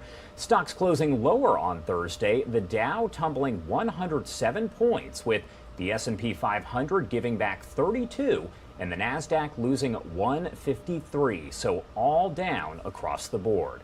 Central banks around the world hiking interest rates to fight inflation after the Federal Reserve made another big rate hike on Wednesday. The Fed signaling more are on the way to tame inflation. This, by the way, was the 5th hike this year. And again, the Federal Reserve says it is going to happen again. It's also getting expensive now to borrow money, so Fox News kind of breaks it all down for us. The Federal Reserve raised interest rates by 0.75 percentage point. The raise is aimed at slowing spending and cutting inflation. The reason they're doing this is because inflation has been running so hot.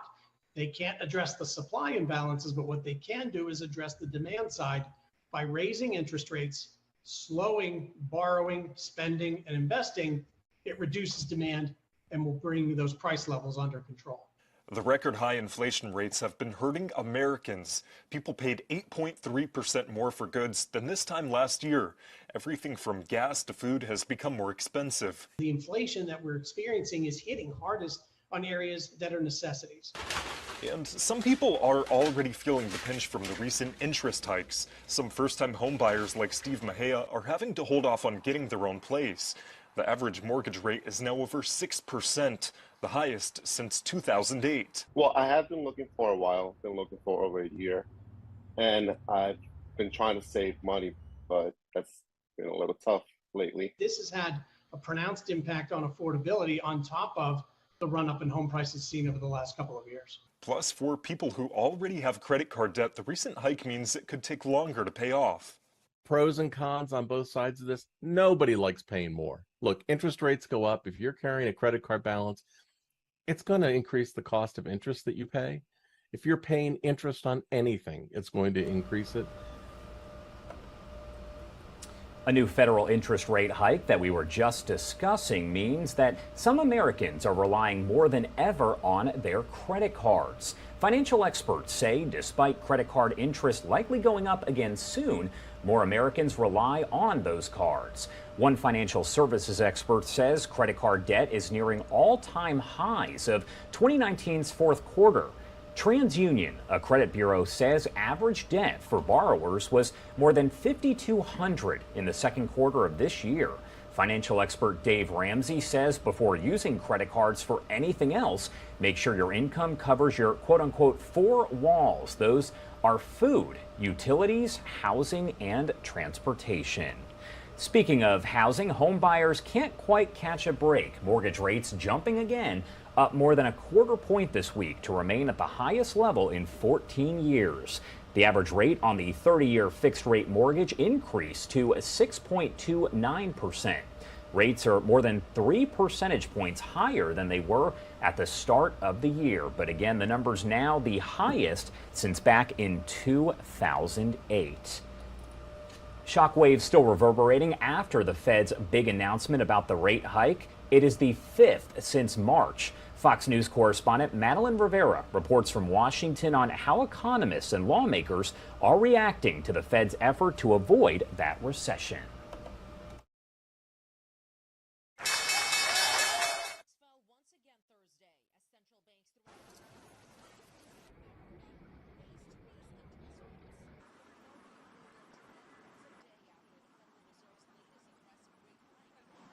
Core CPI was 6.3%. Price and a soft landing would be very challenging.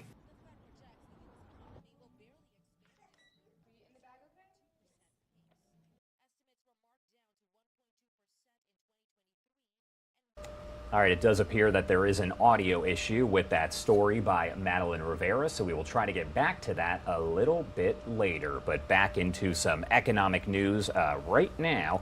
Let's talk about FedEx. One of the nation's key package delivery companies will be raising rates after the holidays. FedEx says it will be raising rates nearly 7% on most services starting in January. The hikes come as FedEx is experiencing global slowdowns in business. Overseas cargo shipping competition contributed to that business loss, they say. FedEx does say profits plunged about 20% during first quarter earnings reports. The company has already undertaken other business changes, such as suspending Sunday deliveries, closing some shops and corporate offices, and trimming other operational costs. Let's talk now about Walmart. For early holiday shoppers, the nation's largest retailer says it is ready for you right now. Walmart says it's made preparations to handle Christmas shoppers by October.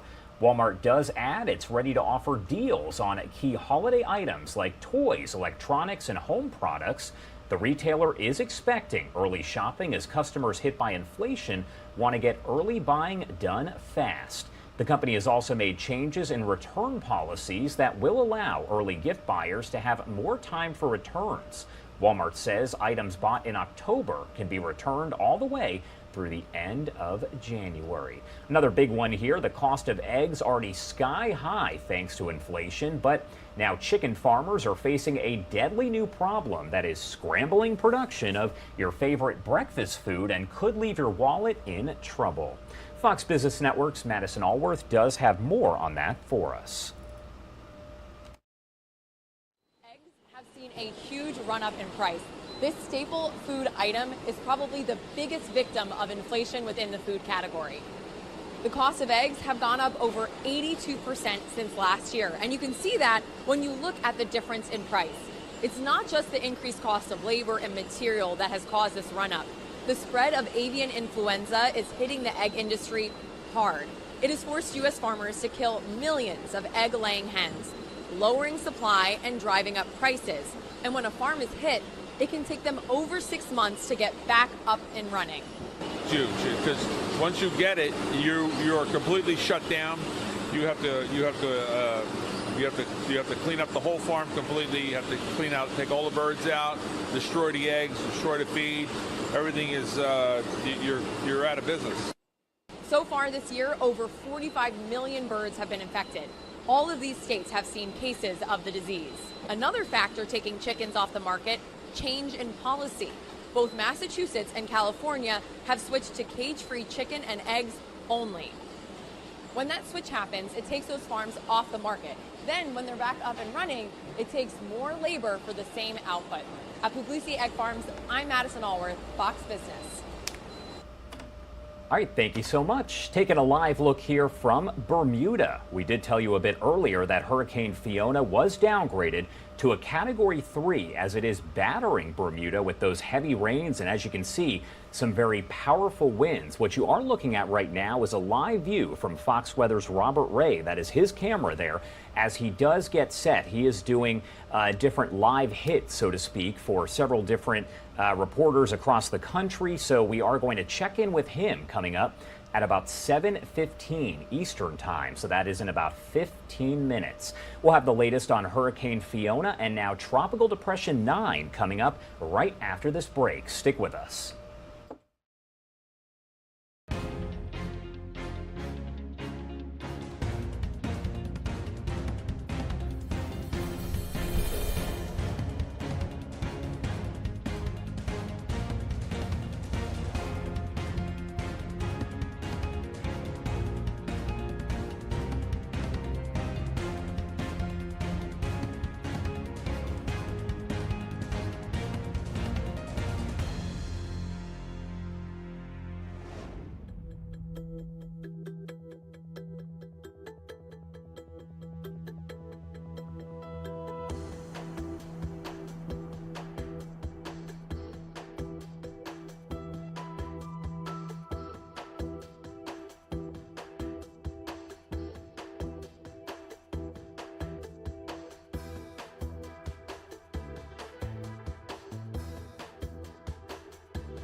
All right, everyone, welcome back here on Live Now from Fox. This is a live look from Bermuda. You can see right now that is Fox Weather's Robert Ray, who is out there. He will join us live in about 15 minutes, but the winds are very strong right there, as well as heavy rain. That is a live look as we do see Hurricane Fiona now downgraded to a Category 3, but still a very strong storm. Again, we will check in with him in just a few minutes.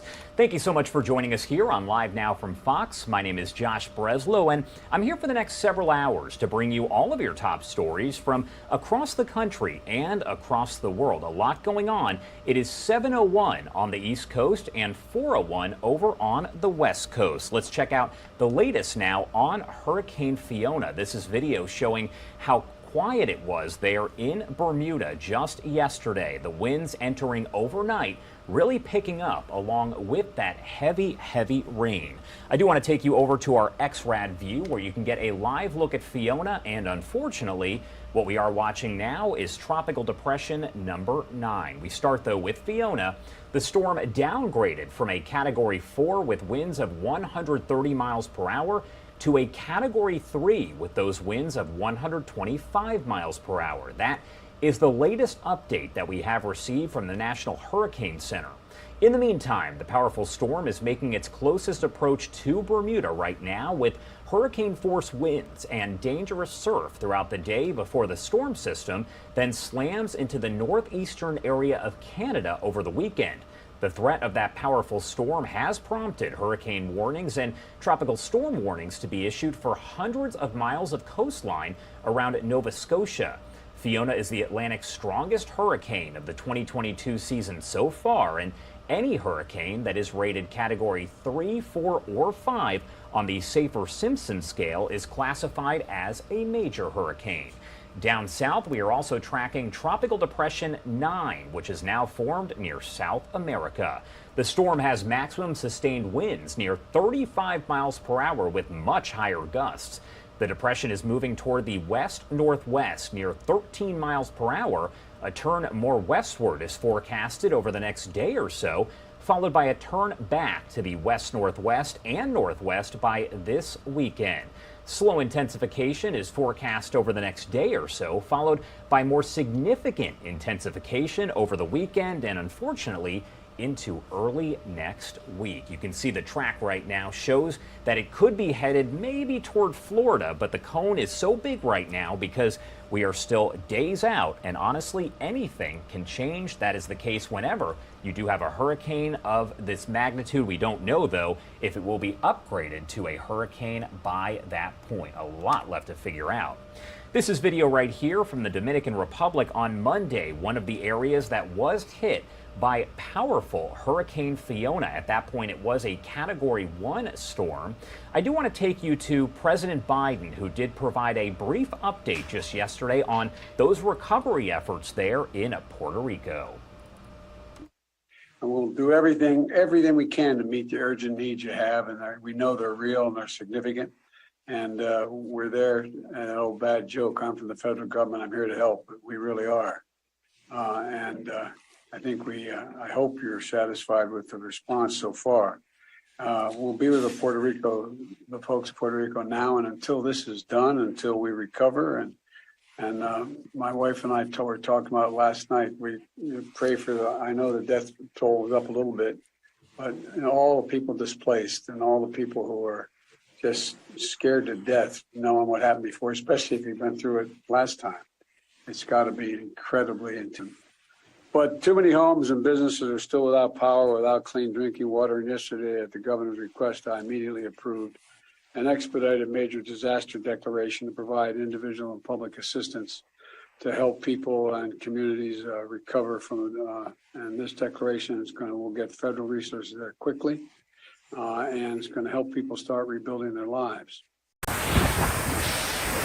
Let me turn down that audio a little bit. This is video just coming in from Bermuda. We checked a bit earlier to Robert Ray's camera there with Fox Weather. You could see just how powerful those winds are right now. But this video, again, just coming in to the Live Now from Fox newsroom. This is Bermuda, where the storm is leaving those heavy rains and a lot of powerful winds. Again, Hurricane Fiona, now a Category 3 storm with 125-mile-per-hour winds as it does head past Bermuda over to northeast Canada. Fiona did make 2 landfalls already as a Category 1 storm. First, on Sunday afternoon along the extreme southwestern coast of Puerto Rico, then early Monday morning in the eastern Dominican Republic. In Puerto Rico, the city of Ponce clocked a 103-mile-per-hour wind gust, while in the Dominican Republic, a gust of 98 miles per hour was recorded there. The high winds caused all of Puerto Rico at one point to lose power, a full blackout, while also dealing with that catastrophic flooding. On Wednesday, President Biden did declare Puerto Rico a major disaster area to help with those recovery efforts, and you did see his latest update there. We are expecting in about 10 minutes to speak with Fox Weather's Robert Ray. As you can tell, he is in those windy conditions and will provide that update for us. In the meantime, let's head to the other headlines. Secretary of State Antony Blinken urging other world leaders to tell Russia to stop its nuclear threats as protests break out in the country over President Putin's partial military mobilization. Here is Fox News correspondent Madeline Rivera from Washington with more details on Blinken's message.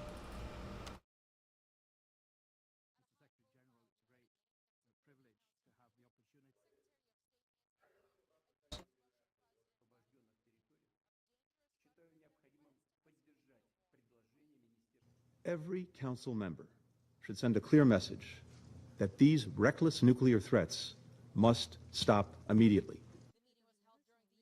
UN General Assembly gathering, bringing many world leaders to the table. But Russian Foreign Minister Sergei Lavrov was not in the room. Blinken's remarks come as Russia calls up 300,000 reservists to fight in Ukraine. Protests are erupting throughout the country, with hundreds reportedly arrested for rallying against the partial mobilization of the military. Many are also rushing to flee the country, paying exorbitant prices to fly to countries that will take them. Many of them are physically unfit, medically unfit, and I think emotionally and psychologically want no part of this thing. Secretary Blinken also called out Russia's effort to annex more Ukrainian territory. 4 Russian-occupied regions in Ukraine are set to start voting Friday on the prospects of joining Russia. Votes that Ukraine and its Western allies have slammed as illegitimate. We cannot, we will not allow President Putin to get away with it. Despite Secretary Blinken's scathing speech, the UN Security Council is unlikely to take action against Russia since it has veto power as a permanent member. In Washington, Martha Rivera, Fox News. Well, let's get to the latest on the war in Ukraine right now. We are learning more about the release of 2 Americans who were held by Russian forces for a total of 3 months after fighting alongside the Ukrainians. Fox News correspondent Jeff Paul has more for us from Kyiv, Ukraine. 2 Americans are on their way back home after being held by the Russian military for 3 months. Former service members Alex Druki and Andrew Huynh were captured while fighting alongside the Ukrainians. They were included in a rare prisoner exchange, 200 Ukrainian prisoners of war swapped for 55 Russian troops and a pro-Kremlin politician.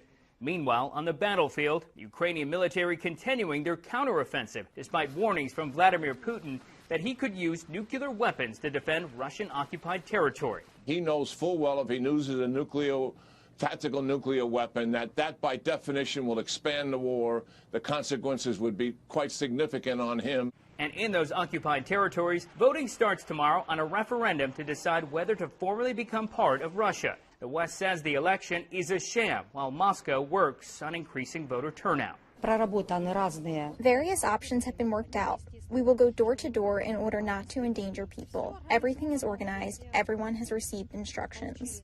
Washington and Moscow also butting heads at the UN Security Council today. Secretary of State Antony Blinken confronting his Russian counterpart, accusing Putin of war crimes and making a case for the world to stand behind Ukraine. The very international order that we have gathered here to uphold is being shredded before our eyes. We cannot, we will not allow President Putin to get away with it. The referendum on the Russian-occupied territories is scheduled to run through September 27th. In Kyiv, Jeff Paul, Fox News. Jeff, thank you. Back here in the U.S., an appeals court siding with the Department of Justice in its investigation of classified documents taken from Mar-a-Lago.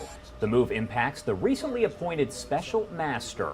Former President Trump is sounding off on that ordeal, and it's not the only legal challenge that he's facing. Fox News correspondent David Spunt reports from the DOJ. Former President Donald Trump is dealing with a new legal setback. An appeals court ruled in favor of the Justice Department. The ruling will allow prosecutors to regain access to the highly sensitive documents taken from Mar-a-Lago last month. The 11th Circuit basically said, look, we're not that impressed with the former president's argument that he declassified these records. The ruling also impacts the power of the special master. Judge Raymond Dearie will no longer have access to those roughly 100 classified documents. He is, however, tasked with reviewing the materials taken by the FBI that may be covered by claims of attorney-client privilege or even executive privilege. The former president has long argued he declassified the documents he took with him to Florida after leaving the White House early last year. I don't think this is prosecutable. Under the Presidential Records Act, there's no retribution or prosecution. You're supposed to negotiate. Trump is also facing a civil lawsuit in New York. Attorney General Letitia James accuses Trump and the Trump Organization of inflating assets for years in order to get better financial treatment from banks. She's seeking $250 million in restitution. Some legal experts are skeptical of the lawsuit. The thing that you expect to find in a massive fraud case is an array of victims. And one thing I think that is startling about this is that there's no victim identified. James also sent a referral to federal prosecutors and the IRS. At the Department of Justice, David Spunt, Fox News. All right, so I do want to take you out to a live view right now where you can see our XRAD system that shows two storms that we are tracking very closely. Hurricane Fiona now downgraded to a Category 3 storm. It's causing some big impacts there in Bermuda. We're also watching Tropical Depression 9, but we are going to check in with Fox Weather's Robert Ray. He is live over in Bermuda. That is coming up right after this 2-minute commercial break. Stick with us on Live Now from Fox.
Welcome back, everyone, on Live Now from Fox. It is 7:15 on the East Coast and 4:15 over on the West Coast. You can see powerful winds slamming Bermuda as Hurricane Fiona batters the island. Those powerful winds and heavy rain.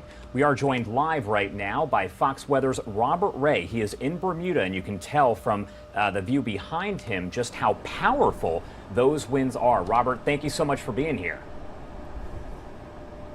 Yeah, good morning to you. And I have to say, you know, this has been going on since the middle of the night, but some of the strongest wind gusts have occurred in the past hour or so at 93, 94 miles an hour. That's Category 2 force winds. Here's another gust coming in. Just recently, we got a 79 mile an hour gust, and that's a Cat 1 just several moments ago. Unfortunately, there are thousands of power outages, over 10,000, and adding up right now on the island of Bermuda. About 64,000 residents, just under 700 miles from the coastline of North Carolina. And here's the thing, to think that Hurricane Fiona is a Category 3 right now, and it's roughly just under 200 miles northwest of Bermuda. It's already past us, and we're still getting these kind of torrential rains and heavy winds. We're on the dirty side, the eastern side, the counterclockwise spin of this storm as it comes in. Folks have been preparing for days. I just hope that what we don't see is structural damage throughout the day and the power outages that keep stacking up. Belco, the company, says that they can get out and get those restored as quickly as possible when these winds stop. But right now, we are still in the thick of it as the sun came up an hour or so ago, and the beautiful island of Bermuda is anything but that right now. A tough scenario here with Fiona, this massive storm that's trekking to the northwest into Atlantic Canada, potentially going to create historic storm up there in the next day or so. And Robert, what's interesting is that you do have it as a Category 4. It's been downgraded to a Category 3. We're only talking, though, 5 miles per hour difference. And as you can tell from where you are, that is still incredibly powerful. Yeah, it is. It just shows you how wide Fiona is and the power. I mean, it's just tremendous to think that the wind shear and the wind scope of this storm is coming out this far. I mean, it's nearly 200 miles to the northwest right now. It's already past us. In the middle of the night, it was rocking and rolling here. And then all of a sudden, in the past couple hours, it's gotten even more intense because of that counterclockwise spin on the dirty side, as it's called. That's the nasty winds as it's moving across this island. We have nothing to protect us out here in Bermuda as well. We're in the elements, and it's the ebb and flow of the wind gusts. You know, here we go again with another one. This feels more like, I would say, high tropical storm wind gusts at this point.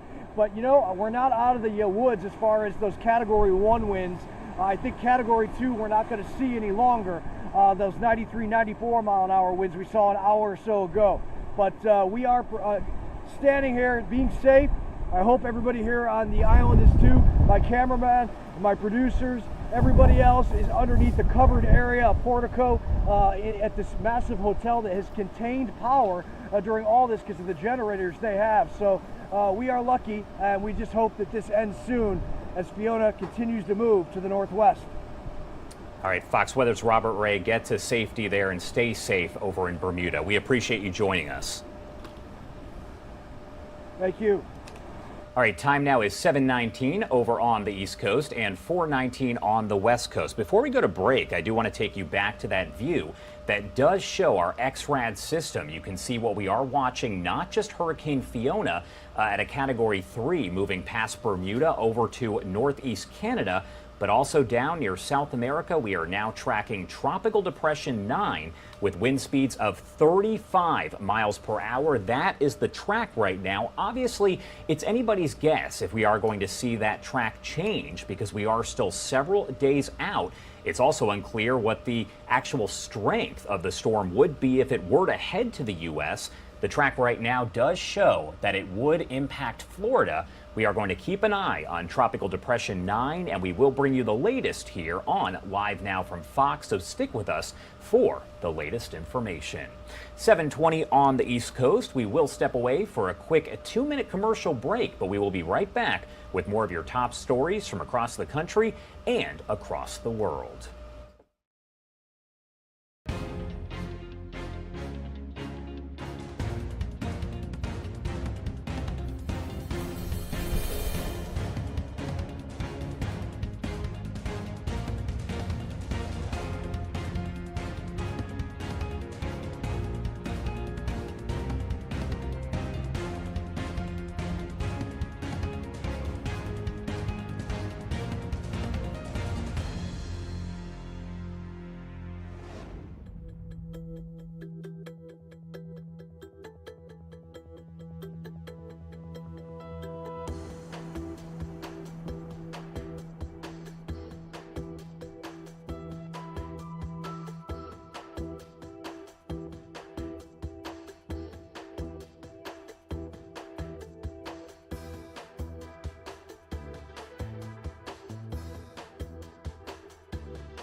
Welcome back, everyone, on Live Now from Fox, a story that we are continuing to follow very, very closely. Not just one storm out there, but now two. We do have Tropical Depression 9 that has formed down south right near South America, and the track does appear to take it toward the U.S. It looks like it could impact Florida.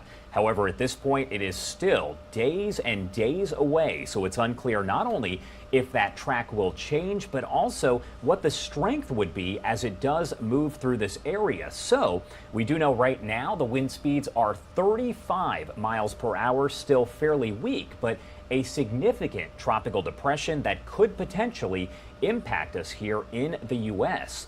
We're also tracking Hurricane Fiona, which has been downgraded from a Category 4 storm to a Category 3. Only a difference, though, of about 5 miles per hour as far as the winds go. We saw them yesterday about 130 miles per hour. At last check, the National Hurricane Center does say the wind speeds are 125. So again, still a very powerful storm. And if you were watching us just moments ago, you did see Fox Weather's Robert Ray, who was out there in Bermuda. The winds were so powerful around him.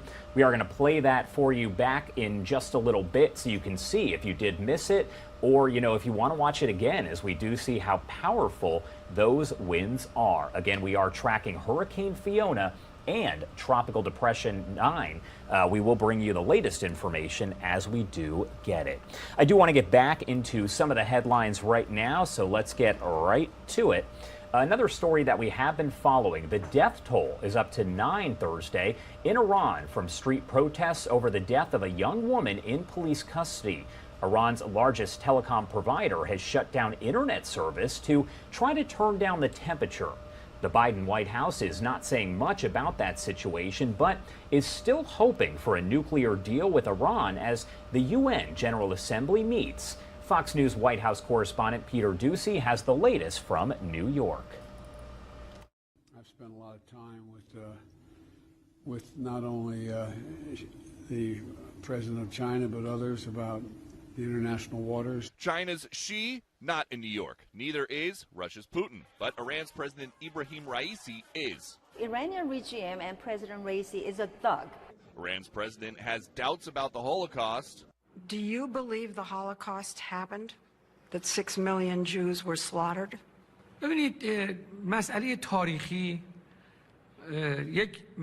Look, historical events should be investigated by researchers and historians. But the Biden White House is keeping alive the prospect of a nuclear deal with Iran. You've heard Secretary Blinken say it's unlikely we're going to get a deal anytime soon. That doesn't mean that the diplomats are giving up. As diplomats work, the president has been relatively muted in reacting to protests in Iran following the death of a young woman who died after being arrested for improperly wearing a hijab. We are not bashful about calling things out when we see it. Nobody should be hurt or killed or punished for peacefully protesting. Another diplomatic hiccup, the president of South Korea insulted U.S. lawmakers about global health funding. The Washington Post translates his remark as, quote, "It would be so humiliating for Biden if these idiots don't pass it in Congress." No response from the White House as the president went about his day, meeting with FEMA workers responding to Hurricane Fiona in Puerto Rico. An old bad joke, I'm from the federal government, I'm here to help. We really are. I think I hope you're satisfied with the response so far. President Biden spent less than 2 hours at a Midtown Manhattan fundraiser today where 35 people scraped together $1.8 million for the Democratic Party, which means President Biden is helping 7 figures at a time, even though some of these Democratic candidates have been keeping him at arm's length. Traveling with the president in New York, Peter Doocy, Fox News. In other news, the immigration battle heating up as Republican governors continue sending migrants to Democrat-led states. Fox News correspondent Alexis McAdams has more for us from Eagle Pass, Texas. It's a war of words between Republicans and Democrats over immigration policies as a record number of migrants reach the United States. Right now, many Democrats focusing on the migrants that were flown out to Martha's Vineyard, criticizing that move by Florida Governor Ron DeSantis. Also calling out Texas Governor Greg Abbott for busing migrants into other states, while Republicans say the focus should be on the crisis at the southern border. Just, again, political theater. I think that it's the failure of the Biden administration. If the Biden administration have simply kept the Trump-era policies, we wouldn't be in this mess. Again, we have put forth a solution on how to move forward, but what Republicans want to do, and we've been very clear, you've heard me talk about this all last week, is they are moving forward with political stunts. In Yuma, Arizona, Mayor Douglas Nichols says the number of migrants jumped significantly in the last year. Nichols says his small city sees an average of 800 border crossings every day, and it's costing his community big time. So these are numbers that we've never ever seen before. The hospital, for instance, you have one hospital in this area, and it services all the medical needs for the migrants, but it's not being reimbursed from the federal government. People in El Paso, Texas, also seeing their streets overrun by migrants that seem to have nowhere to go. I like the fact that they're letting everyone in, but I also don't know why they're letting them in. People in El Paso, Texas, also seeing their streets overrun by migrants that seem to have nowhere to go. I like the fact that they're letting everyone in, but I also don't know why they're letting them in if they're going to leave them on the street. So far this year, more than 2 million migrants and counting have crossed into the United States, and sources say it shows no sign of slowing down. Reporting in Eagle Pass, Texas, I'm Alexis McAdams, Fox News. There's about officials a 5 say mile they gap are seeing. Let me turn down that audio as it is very loud. But officials say they are seeing a record surge in the number of migrants crossing into the U.S. from the country's southern borders. One of the areas dealing with that influx is Yuma, Arizona. Fox's Marissa Sarback has more from there. Of one of the portions of the wall here in Yuma, and as you can see behind me, Border Patrol spends the entire evening going back and forth along portions of the wall and where there is a gap to try and see if any migrants are going to cross. In a historic surge, Yuma Mayor Douglas Nichols says more than 300,000 people have crossed the Yuma border this fiscal year, and it's not over yet. That is by almost double from what we experienced the previous year. So these are numbers that we've never ever seen before. On average, the mayor says 800 to 900 people a day cross. In fact, while at the border, our Fox 10 camera captured a group of 8 migrants getting picked up by Border Patrol agents. There's about a 5 mile gap along the Colorado River. That's where the majority of people come through. Others come through any gaps, some of which were blocked when Governor Doug Ducey put up 130 shipping containers a few weeks ago. With an open border policy, the migrants are allowed to stay on U.S. soil once they touch it, a policy that has not always been in place. The burden, especially financial, Mayor Nichols says falls on his community. We have is the hospital, for instance. You have one hospital in this area, and it services all the medical needs for the migrants, but it's not being reimbursed from the federal government on those costs. And that's amounting in this last 6-month period to over $20 million. And so those costs are then passed on. He says the sheer amount of people draw on resources, affects perception of the city, and impacts tourism and job growth. Mayor Nichols says this open border is not just a Yuma problem, but a nationwide problem, because although some of the migrants coming over are staying here in Yuma, others are going to other places around the country. Reporting at the Mexico border here in Yuma, Marissa Sarback for Fox 10 News. Sticking with this topic here, House Republicans are leveraging the possibility of a government shutdown to force action on the border crisis as Democrats get the heat turned up on them when it comes to them doing something about migrants being bused to sanctuary cities. Fox News congressional correspondent Aisha Hasni has the details for us.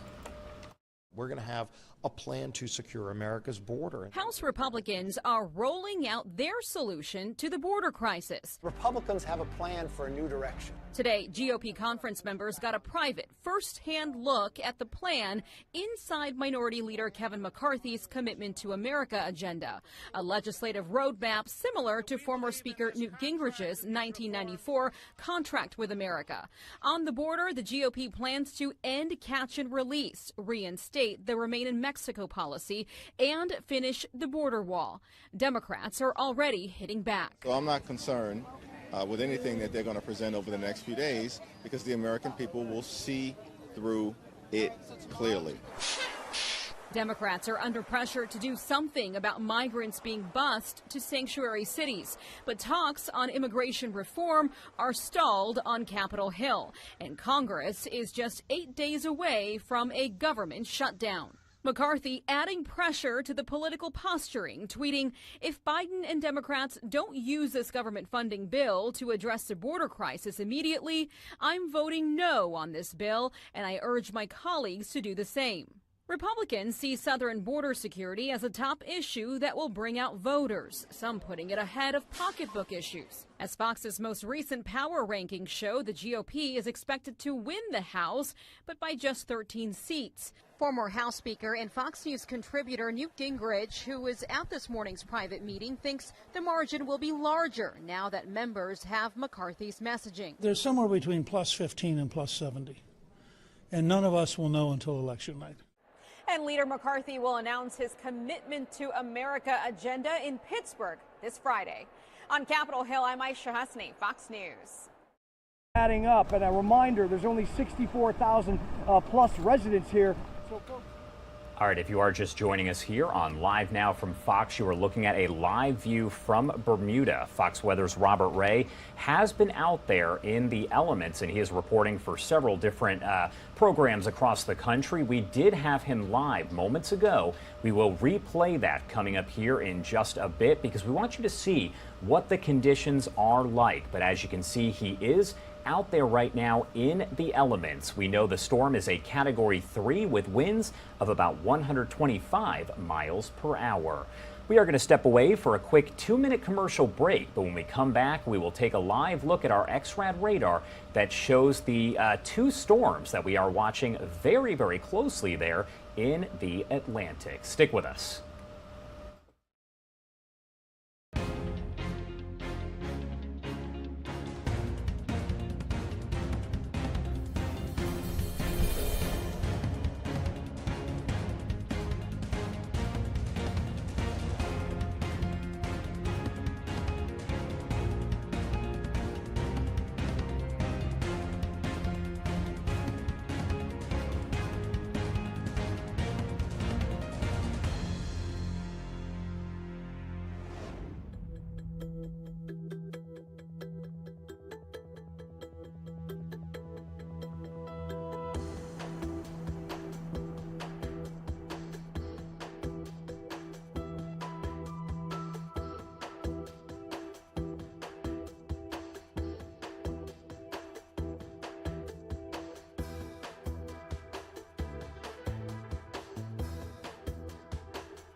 Good morning, everyone, and welcome in on Live Now from Fox. It is 7:36 if you're joining us on the East Coast and 4:36 if you are on the West Coast, wherever you're watching us from. Thank you so much for starting your Friday with us here. We do have a lot going on, so I do want to get right to it. All throughout the morning, we have been taking a look live at our X-RAD system where you can see the storm that we are watching very, very closely here. Two of them We have Hurricane Fiona now battering Bermuda as the storm has been downgraded to a Category 3 storm, which means it is still very, very powerful. We know the winds have dropped from 130 miles per hour to 125 miles per hour, bringing heavy rain and some pretty strong winds there to Bermuda. We heard from Fox Weather's Robert Ray a bit earlier. We had to make sure that he got out of the elements because those winds were blowing so hard. Now, I do want to take you down south there to South America. Right off the coast, you can see what is now labeled Tropical Depression 9. The wind speeds at 35 miles per hour, but that storm is expected to strengthen according to the National Hurricane Center. The question, though, is where it is going to go and how strong it is going to get. You can see the anticipated track here does show that it could interact with Florida. However, it is unclear because we are still so many days out and things can change in the drop of a hat. So we will keep you updated on that. As we do get some more information on the path of the storm, you can imagine we will be following it live here on Live Now from Fox. I do want to take you over to Switzerland because here on Live Now from Fox, we do prioritize any live event that we have. So this is actually a news conference that if you were watching us earlier, we did see the first oral update on the Independent International Commission of Inquiry about Ukraine and the war there to the Human Rights Council. That was a discussion, but now this is more of a news conference where they break down what happened and they are going to take questions as well. So let's listen in raw and unfiltered on Live Now from Fox. You drew on what happened in Bucha, and this morning there was a call by the Ukrainian representative to investigate the situation in Izium. Is that going to be the area where you plan to investigate next time you go to Ukraine? Thank you.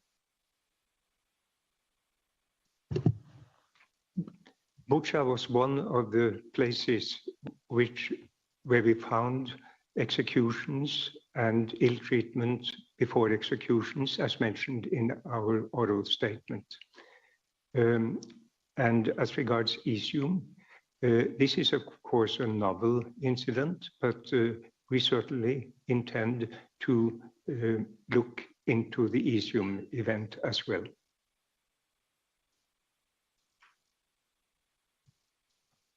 Thank you very much. Okay, we'll turn now to Jamie Keaton of the Associated Press.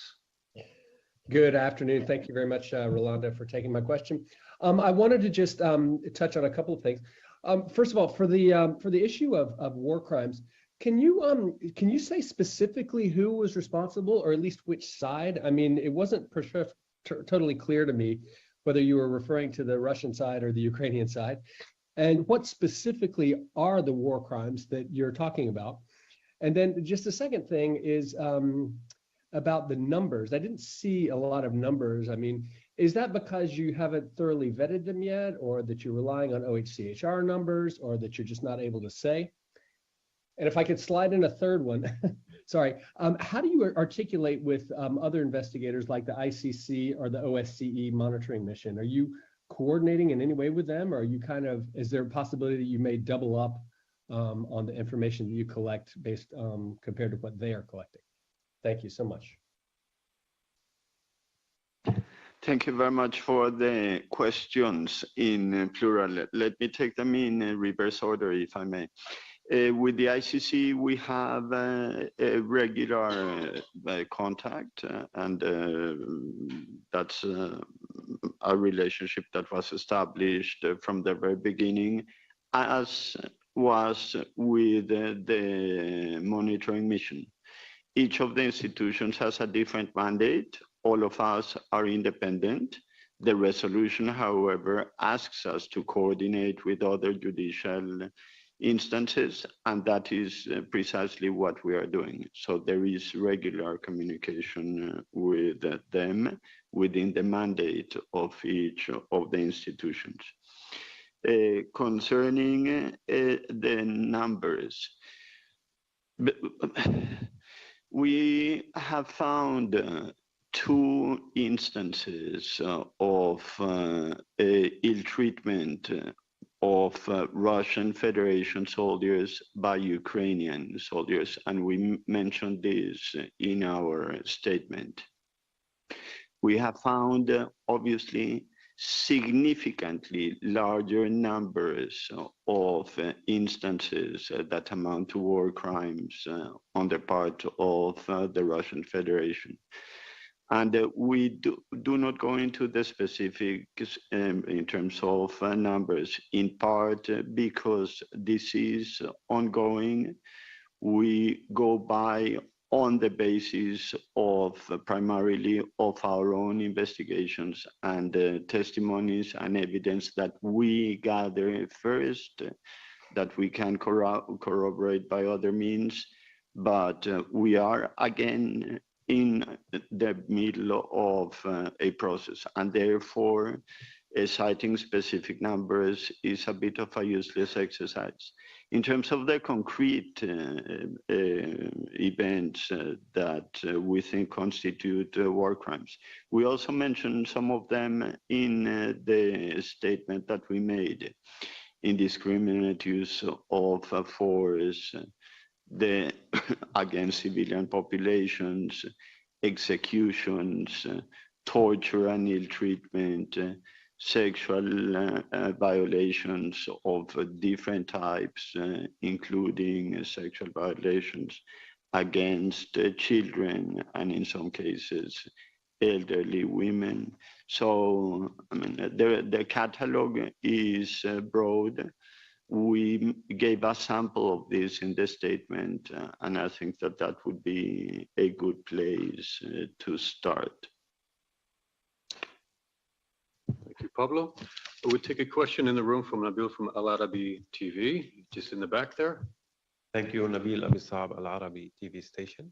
So how high you can go in the hierarchy of responsibilities of these atrocities on both sides?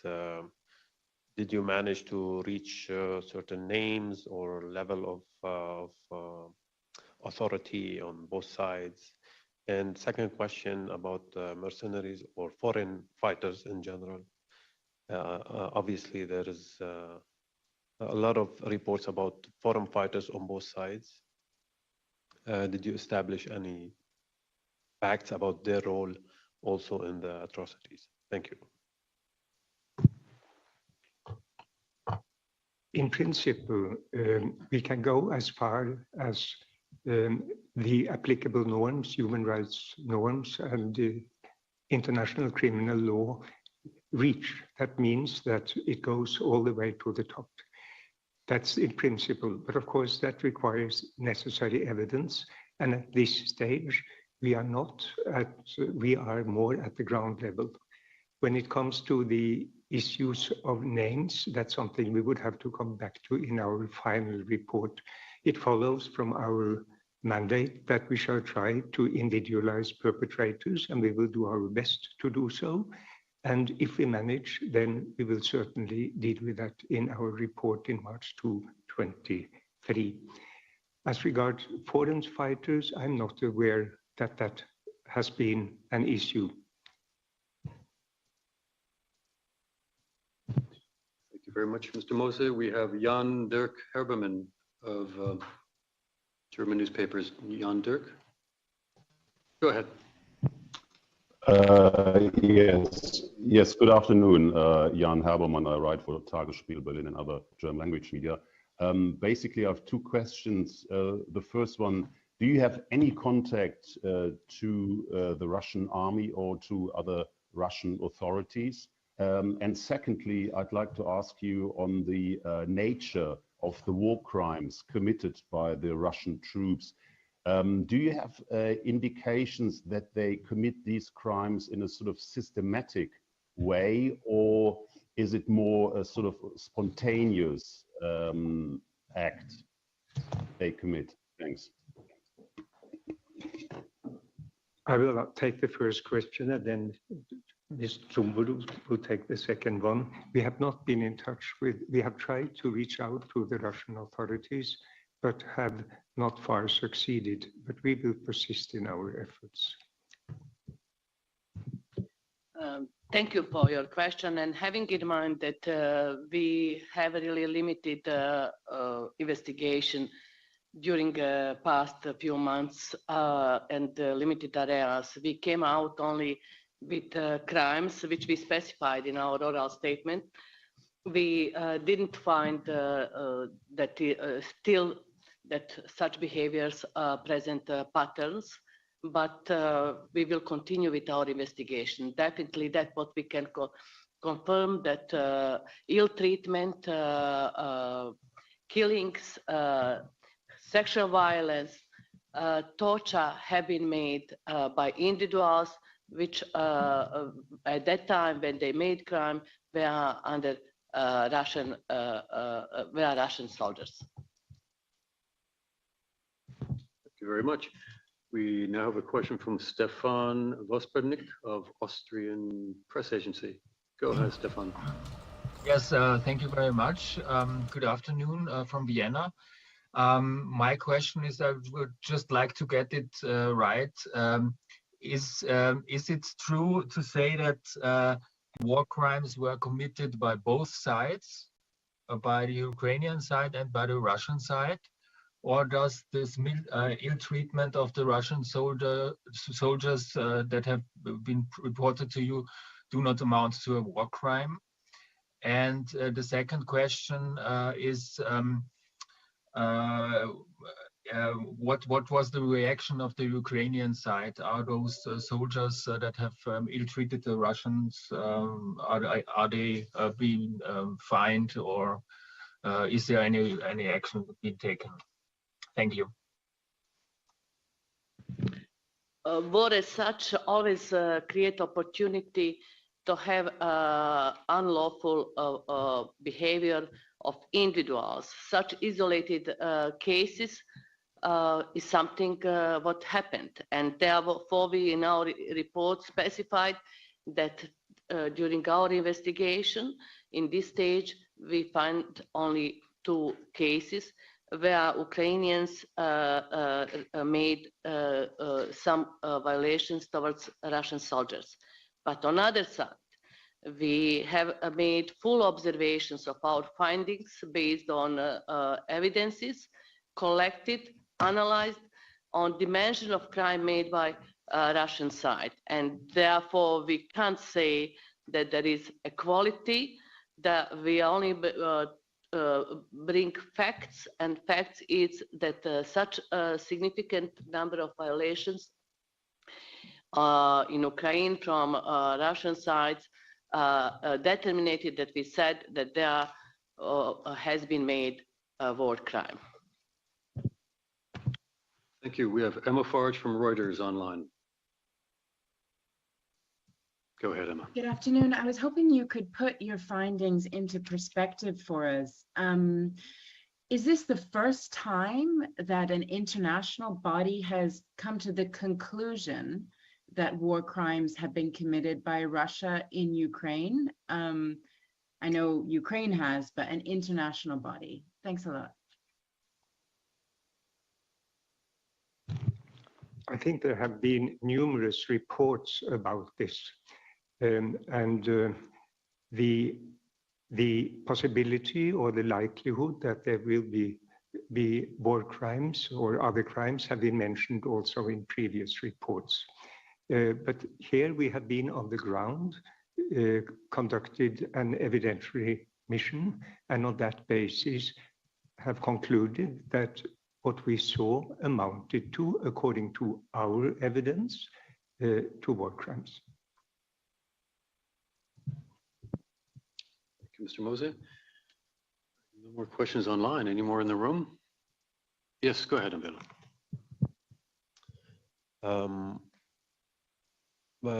Are you working with third parties or governments to collect information, mainly maybe satellite footages, drone videos, etc.? We see a lot of open sources information on the front lines.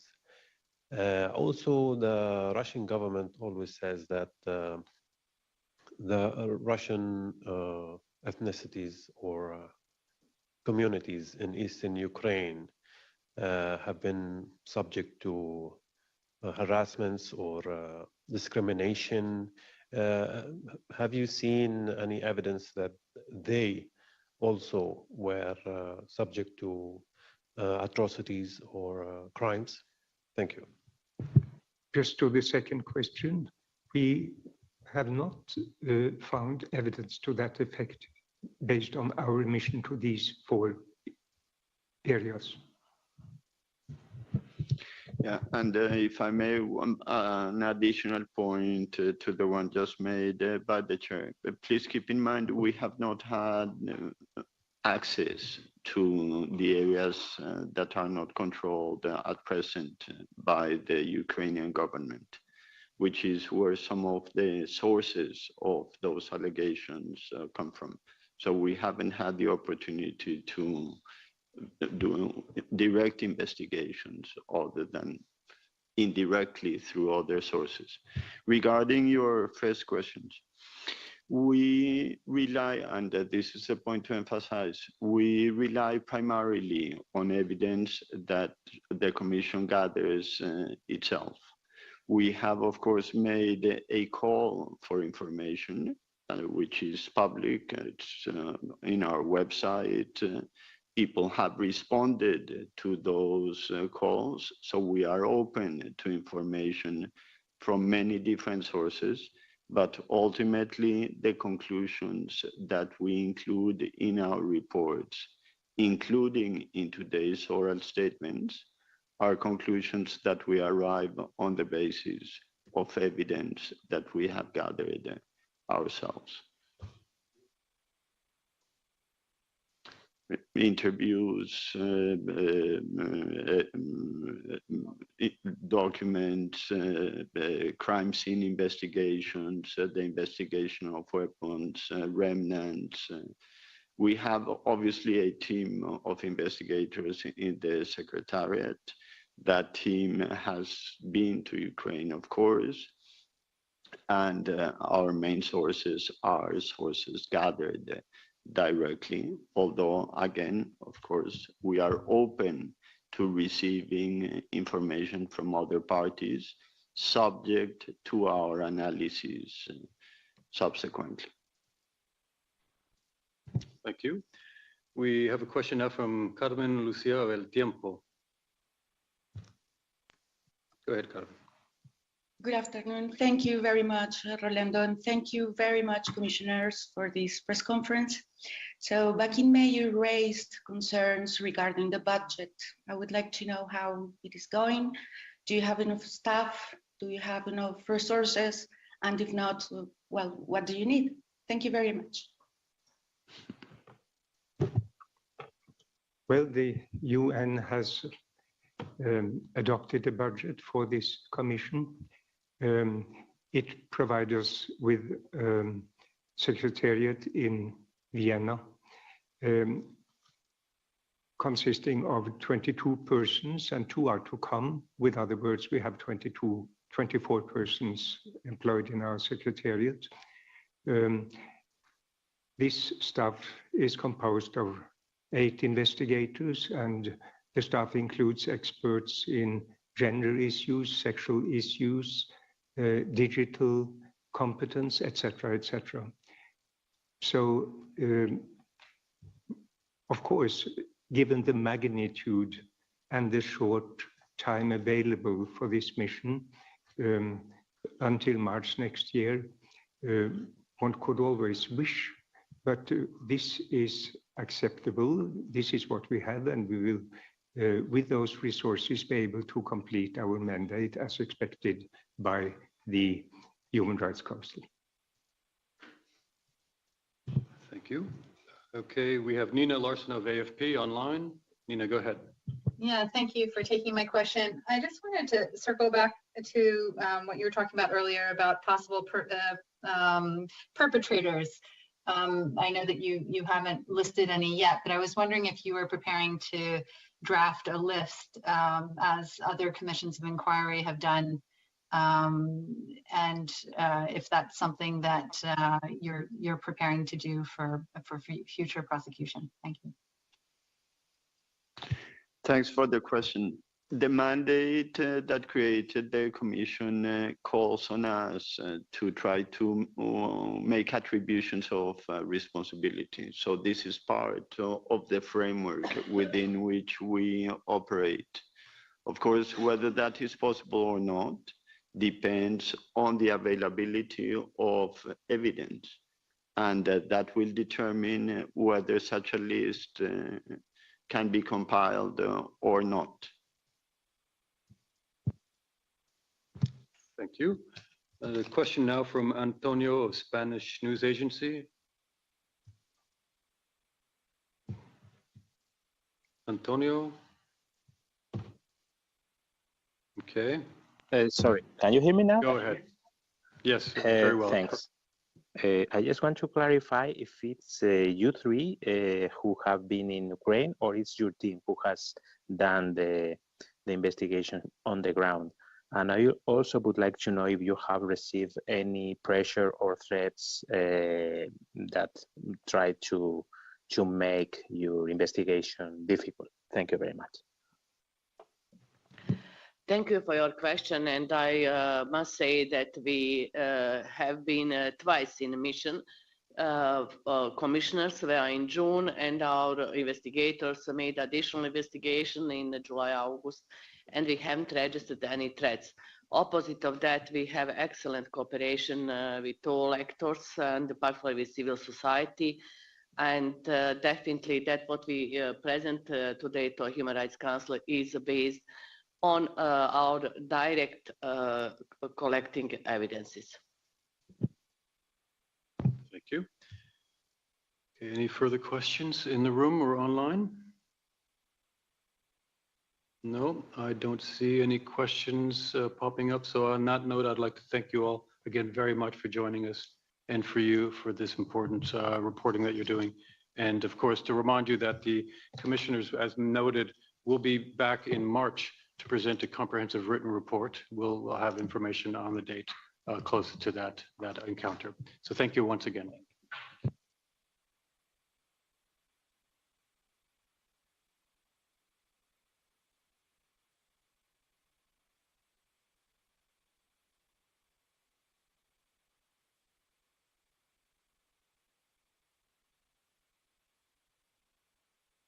Recording stopped.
Good morning, everyone, and welcome back to Live Now from Fox. I'm your host, Rain Augustine. Thank you all so much for joining us. Let's begin our 8 o'clock hour with a recap of the top stories that we are covering on this Friday, September 23rd.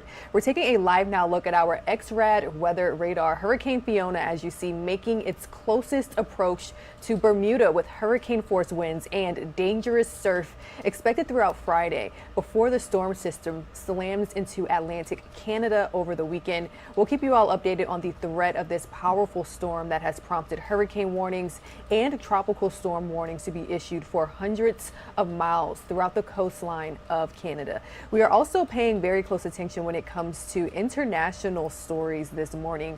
We're learning more about the release of 2 Americans who were held by Russian forces for more than 3 months after fighting alongside Ukrainians. We're taking a look back there as Secretary of State Anthony Blinken urges other world leaders to tell Russia to stop its nuclear threats as protests break out across the country over the president's war on Ukraine.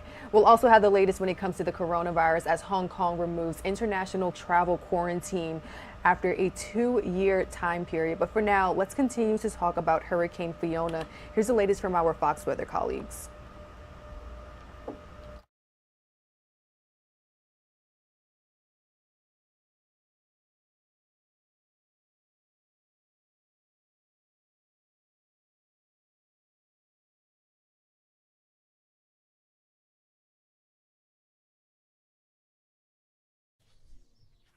Bermuda braces for impact as Hurricane Fiona churns its way across the Atlantic.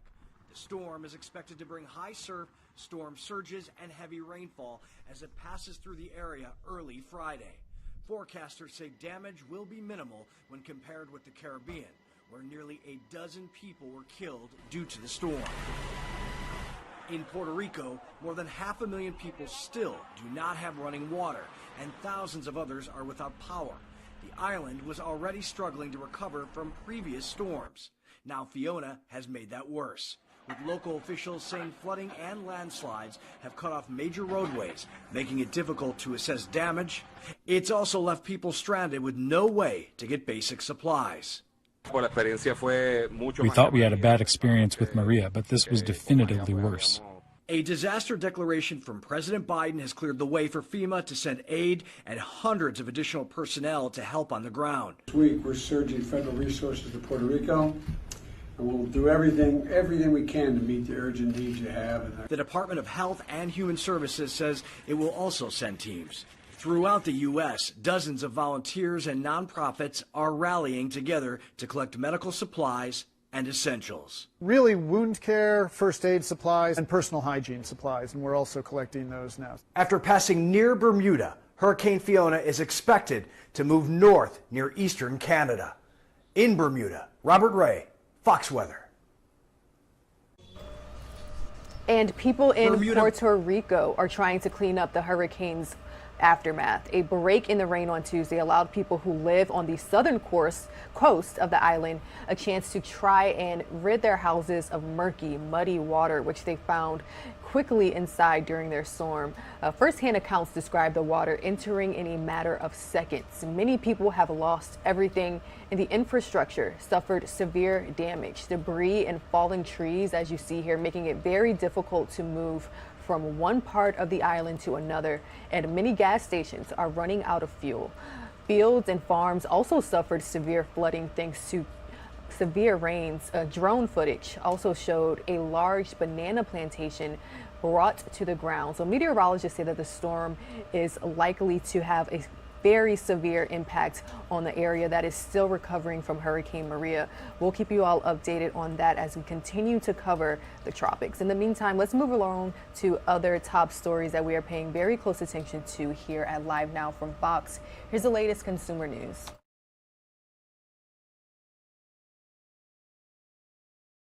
Nissan is expanding a recall over a faulty parking system. The automaker says it's recalling over 200,000 pickup trucks. Its Titan and Frontier models could roll away while parked because of a manufacturing flaw. The problem involves a defective part that's supposed to hold the vehicle in place. Nissan is currently working on a fix. Target says it plans to hire 100,000 seasonal workers this holiday season, and for customers, will start offering markdowns the first week of October. Facebook's parent company Meta is quietly planning to slash its staff in an effort to cut costs by 10%. According to the Wall Street Journal, the company reported its costs and expenses went up by over $20 billion year over year in the second quarter of 2022.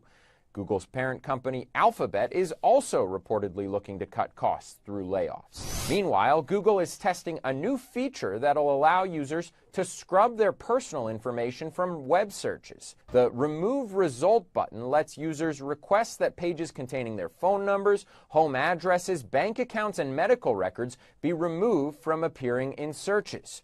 Google says the tool is meant to allow users to control their personal information. That's business. I'm Grady Trimble.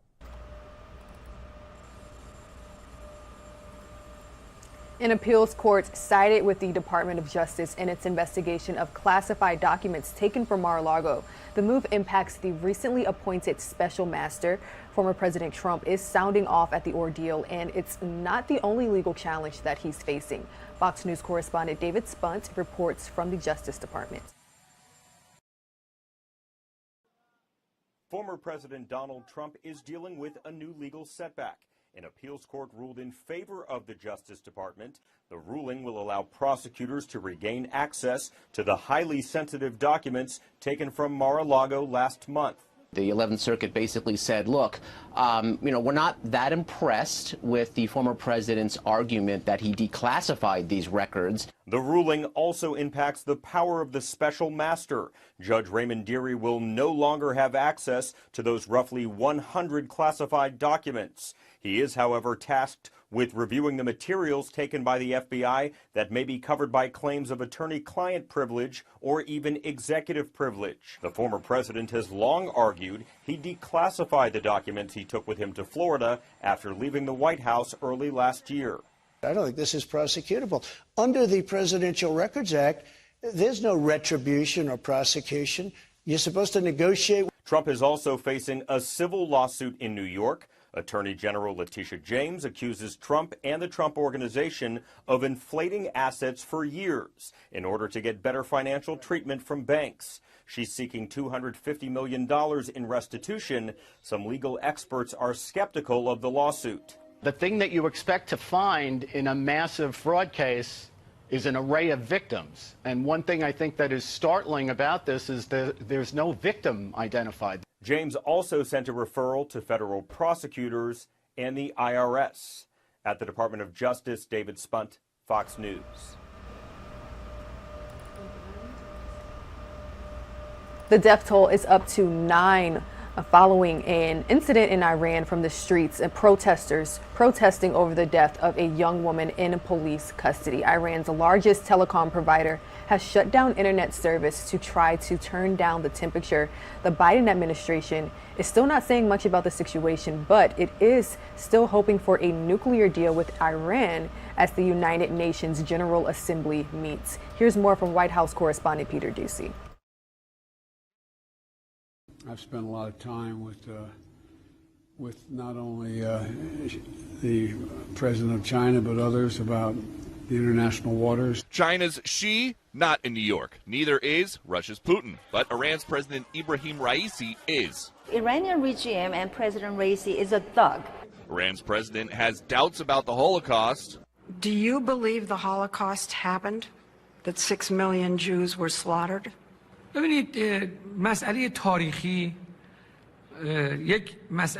historical events should be investigated by researchers and historians.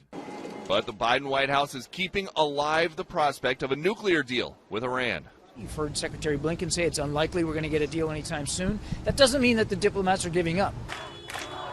As diplomats work, the president has been relatively muted in reacting to protests in Iran following the death of a young woman who died after being arrested for improperly wearing a hijab. We are not bashful about calling things out when we see it. Nobody should be hurt or killed or punished for peacefully protesting.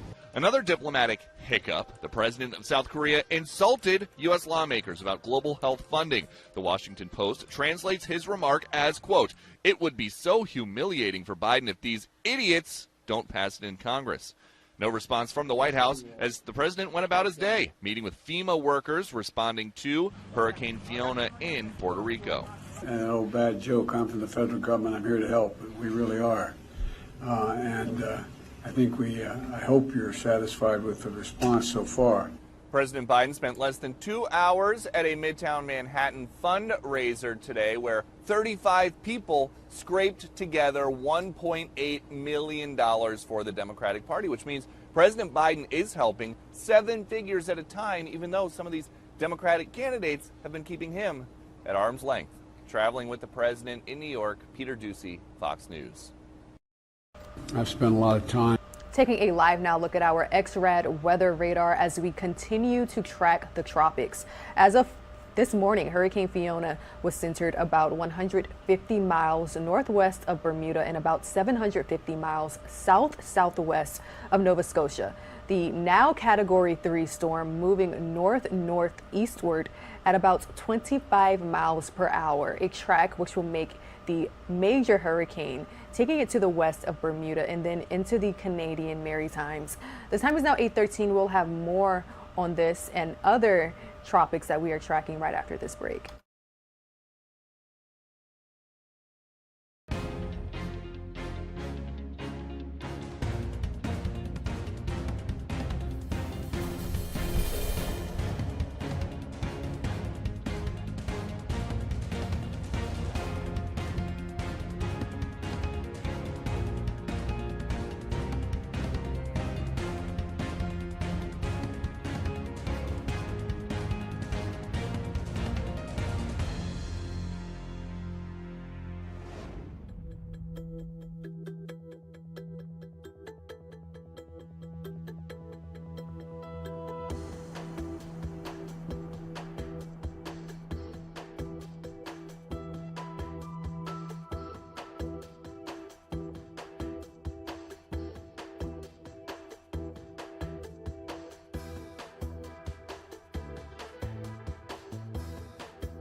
Good morning, everyone, and welcome back to Live Now from Fox. The time is now 8:15.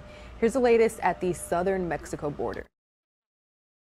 We're going to have a plan to secure America's border. House Republicans are rolling out their solution to the border crisis. Republicans have a plan for a new direction. Today, GOP conference members got a private, first-hand look at the plan inside Minority Leader Kevin McCarthy's Commitment to America agenda, a legislative roadmap similar to former Speaker Newt Gingrich's 1994 Contract with America. On the border, the GOP plans to end catch and release, reinstate the Remain in Mexico policy, and finish the border wall. Democrats are already hitting back. So I'm not concerned with anything that they're going to present over the next few days, because the American people will see through it clearly. Democrats are under pressure to do something about migrants being bused to sanctuary cities. But talks on immigration reform are stalled on Capitol Hill. And Congress is just 8 days away from a government shutdown. McCarthy adding pressure to the political posturing, tweeting, "If Biden and Democrats don't use this government funding bill to address the border crisis immediately, I'm voting no on this bill, and I urge my colleagues to do the same." Republicans see southern border security as a top issue that will bring out voters, some putting it ahead of pocketbook issues. As Fox's most recent power rankings show, the GOP is expected to win the House, but by just 13 seats. Former House Speaker and Fox News contributor Newt Gingrich, who was at this morning's private meeting, thinks the margin will be larger now that members have McCarthy's messaging. There's somewhere between plus 15 and plus 70, and none of us will know until election night. And Leader McCarthy will announce his Commitment to America agenda in Pittsburgh this Friday. On Capitol Hill, I'm Aisha Hasni, Fox News. We're going to have a plan to secure America's border. House Republicans are rolling out their solution to the border crisis. Republicans have a plan for a new direction. Today, GOP conference members got a private, first-hand look at the plan inside Minority Leader Kevin McCarthy's Commitment to America agenda, a legislative roadmap similar to former Speaker Newt Gingrich's 1994 Contract with America. On the border, the GOP plans to end catch and release, reinstate the Remain in Mexico policy, and finish the border wall. Democrats are already hitting back. So I'm not concerned with anything that they're going to present over the next few days, because the American people will see through it clearly. Democrats are under pressure to do something about migrants being bused to sanctuary cities. But talks on immigration reform are stalled on Capitol Hill. And Congress is just 8 days away from a government shutdown. McCarthy adding pressure to the political posturing, tweeting, "If Biden and Democrats don't use this government funding bill to address the border crisis immediately, I'm voting no on this bill, and I urge my colleagues to do the same." Republicans see southern border security as a top issue that will bring out voters, some putting it ahead of pocketbook issues. As Fox's most recent power rankings show, the GOP is expected to win the House, but by just 13 seats. Former House Speaker and Fox News contributor Newt Gingrich, who was at this morning's private meeting, thinks the margin will be larger now that members have McCarthy's messaging. There's somewhere between plus 15 and plus 70, and none of us will know until election night. And Leader McCarthy will announce his Commitment to America agenda in Pittsburgh this Friday. On Capitol Hill, I'm Aisha Hasni, Fox News. We're going to have a plan to... All right, and that was the latest on inflation. At this time, we are going to switch gears to consumer news. It was just yesterday when the Federal Reserve raised interest rates by 0.75%. In a little bit, we will have a live conversation with a consumer expert on exactly what does this mean. Will this actually help to cool inflation and bring relief to families across the country? But in the meantime, let's dive into this interview with producer Tania Sims. She's speaking with an expert on how millennials and Generation Z can set themselves up for financial success. Have to acknowledge that looks different for different people. Okay. There's no one size fits all. So the easiest way for anyone to prepare for financial success according to what it means to them is to set some financial goals. So before you can create a budget, before you can start paying off debt or even investing, you need to be clear on what your financial goals are so that everything that you do with your money, how you spend it, how you pay off debt, how you save it, how you invest it, aligns with what your goals are. So let's say, for an example, if someone has a goal to be debt-free, 100% debt-free within the next 5 years, that means everything that they're doing with their money now should align to that goal. So that's the easiest way that people can prepare, because when we look at what someone else is doing and we measure up what we're doing in comparison to them, then sometimes we may not feel that we're on track to be financially successful. But if our actions are leading up to the goals that we've set for ourselves, I think that's the easiest way to prepare. I like that, especially about, when you mentioned about not comparing yourself to one another. And that kind of brings me into my next question. credit. So everyone's credit looks different. Everyone's credit history looks different in terms of how did they get to that point. Things happen. And so especially when in terms of young adults who are trying to build their credit, or just anyone in general, what would you say to those who are trying to help build their credit and set themselves in financial success? Yes, I think it's very important to understand the basics of how credit works. By the time most young adults are by the age of 21, they have already heard everything negative about credit. They've heard so many conflicting pros and cons about what credit is and what it isn't. So having just a basic understanding of exactly what it is very important for young adults that want to set themselves up for success with using credit. And the very first thing that I would tell any young adult is to focus on paying your bills on time. Your payment history makes up such a large part of your credit history, and it often goes unlooked because sometimes it's tough to keep up with your bills and paying them on time, but just focusing on making sure you're making them on time, communicating with the different lenders that you owe that is reporting to your credit, that's so important. And also starting small. Usually when you are young and you are not aware of a lot of credit, some of the first things that we lock into is a car loan. But starting small with something like a credit builder card, a secure card, is very important, and it's low risk, especially when you're young and you're wanting to build credit a very effective way. And I feel like that's really important, especially for young adults who don't, like you said, they've heard so much about credit, or some may not. Everyone's situation is different too. And I think that's something that you discussed as well, is that, everyone has different resources, different backgrounds, so they may not have the same access to the same information. And so, I know you and I had spoken before, but, let's talk financial wins. I know that's something that you discussed. First off, what does that mean? I know that you run, your own social media platform, and also you can tell us a little bit about that as well. And how do you define financial wins?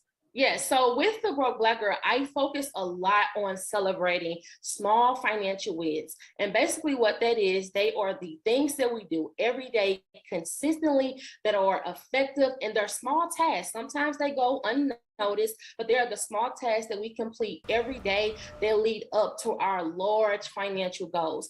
For an example, if someone has a goal to, let's say, save $5,000 at the end of the year, so they are more than likely going to celebrate that $5,000 milestone. So what about celebrating when you first save your first $100, or you first save your first $50? Those sound small, but they add up to the larger goal, and they are very transformative because they boost your energy. I feel good when I'm accomplishing small things like staying under the grocery budget, or I paid all of my bills on time. I automated my savings just $20 a week. Those seem small, but they are effective, they are consistent, they build habits, and they are large energy boosters, especially online when we see everyone celebrating, oh, I purchased my first home, I paid off all of my debt in a short amount of time, I've invested my first $10,000. Sometimes when you've only been able to save $100, it doesn't seem like you really can celebrate that in comparison to someone else.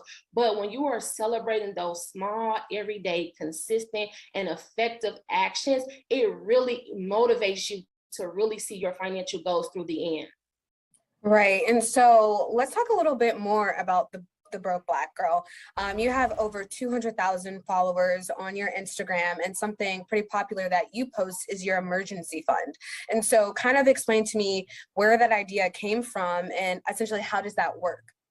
Yes, so one of the things that I consider with the emergency fund is that there is a statistic out that most Americans cannot afford a $400 expense, a $400 emergency. So I was even seeing that a lot in the Broke Black Girl community. And I started that community because I wanted to take a different approach, a much softer approach to personal finances. It was something that I needed when I was first starting out. I needed it in small doses. I needed someone to hold my hand or to break down the much larger, intimidating financial tasks in the way that I could easily digest it and really accomplish it. So that's what the $1,000 emergency fund is. It's spread out $1,000 over 12 months. And so far, there has been so many women that has been following it. Right now, I think we probably have if people have been following it effectively, probably over $800 saved, and we're on target to hit $1,000 at the end of the year.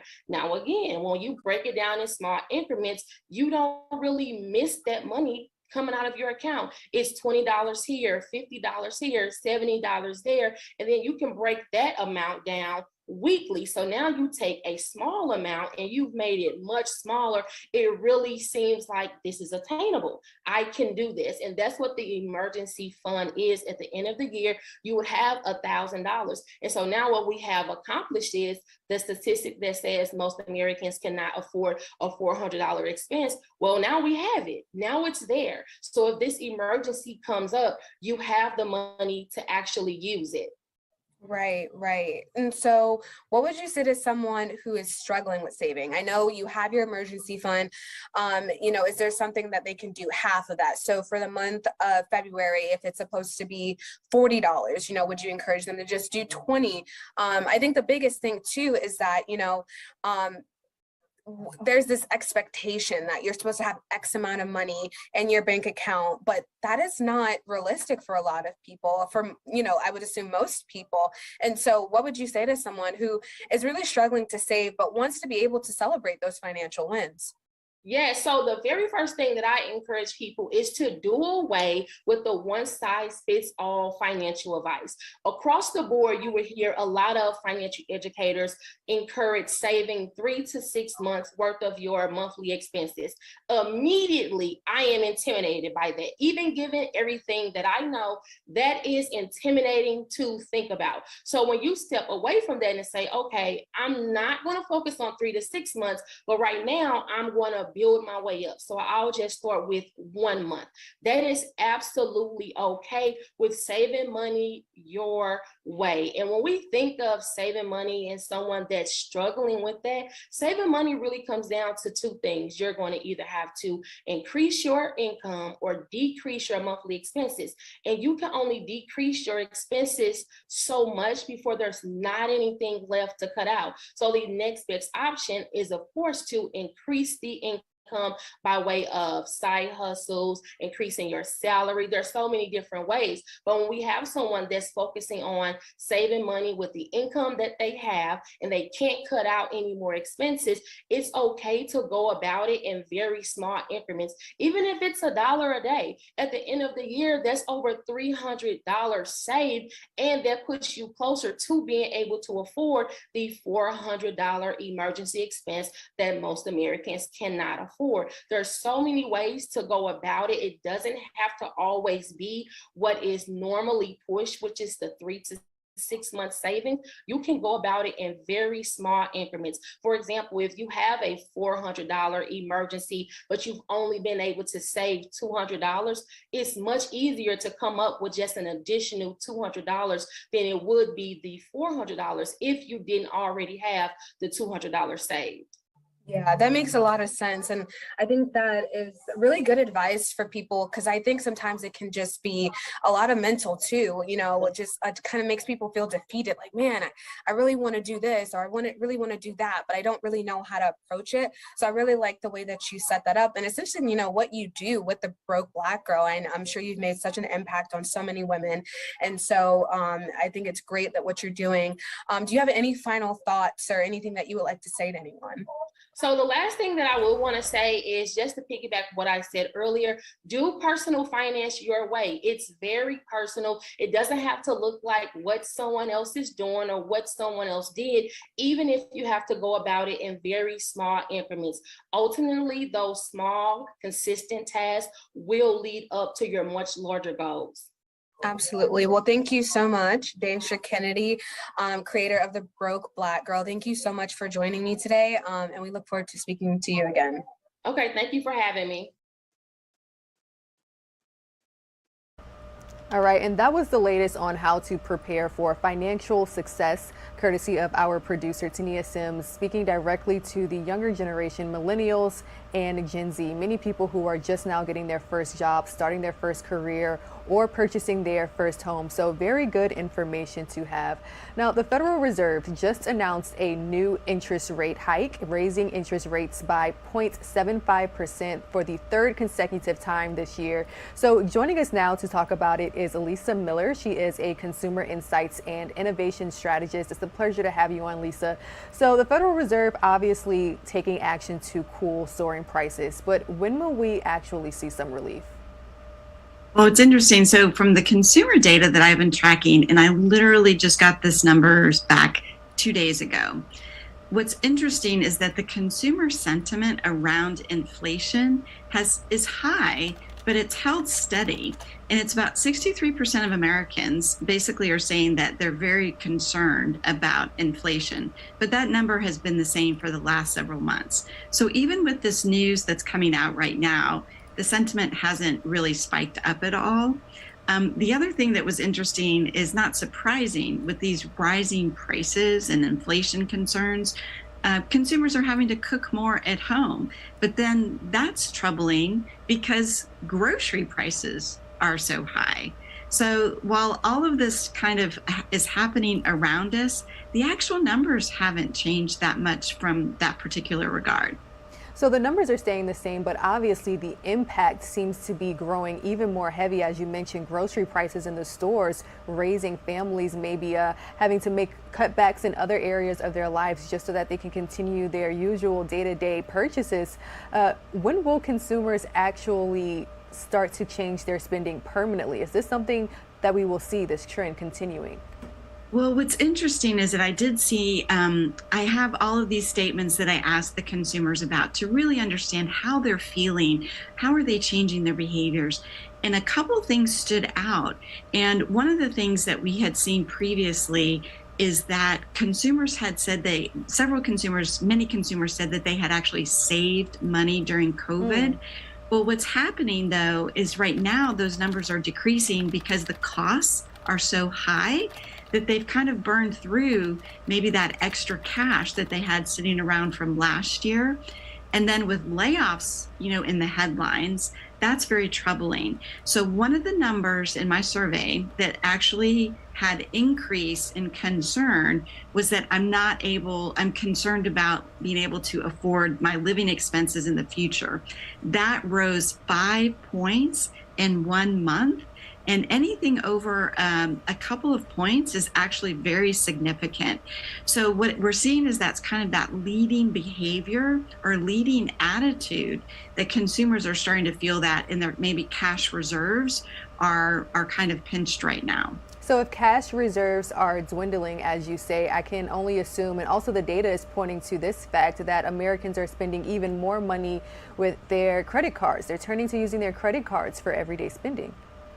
Well, in the data I have, I'm not actually tracking that particular measure, but what I can say is that, the concern about kind of their future, that is starting to catch up with us. The other couple of things that came out that were very material in increase was lack of trust in the government. Now, politics aside, it is midterms are on the horizon, but that actually soared up. The lack of trust soared up like 7 points. And I think that all of this going on with the Fed increasing, all of the inflation, and the consumers are really starting to question those choices, that the government is making. And so I think that we'll definitely keep an eye on that in the coming months. Well, in the coming months, we also have the holiday season approaching. Any advice, any purchases that Americans maybe should stay away from during this time when everything seems to be growing in price? Well, what's interesting is, as you guys know, my whole background during COVID was called the Journey Back to Joy. So I always want to encourage consumers and everybody listening is we need to find ways to find joy in our lives, but it is good to stick within your budget. We did see an actual slight decline about joy. I always talk about, is joy in the air for the holiday season? And it's still high. It's over 50% of Americans are excited and happy about the holidays, but it did drop down a couple of points versus last year. And I think that that's actually an indication too of these rising prices and inflation. Definitely something to continue to track, especially as we yet again approach that holiday season. Lisa Miller, Consumer Insights and Innovation Strategist. Always a pleasure to have you on the show. Thank you. Thank you. Have a good one.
Welcome back to Live Now from Fox. The time is now 8:38 as we continue to bring you all top stories from across the globe this morning.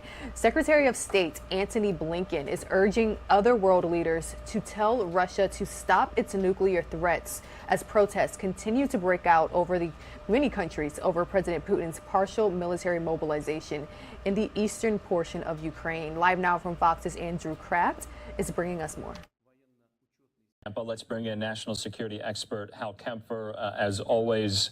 Hal, this was really a stunning speech. Let's get into some of the details because, frankly, Vladimir Putin looked very, very enraged that he had to make this announcement. You could see there the tension in his body language as well, ordering the immediate call-up of 300,000 reservists, and then making overt nuclear threats.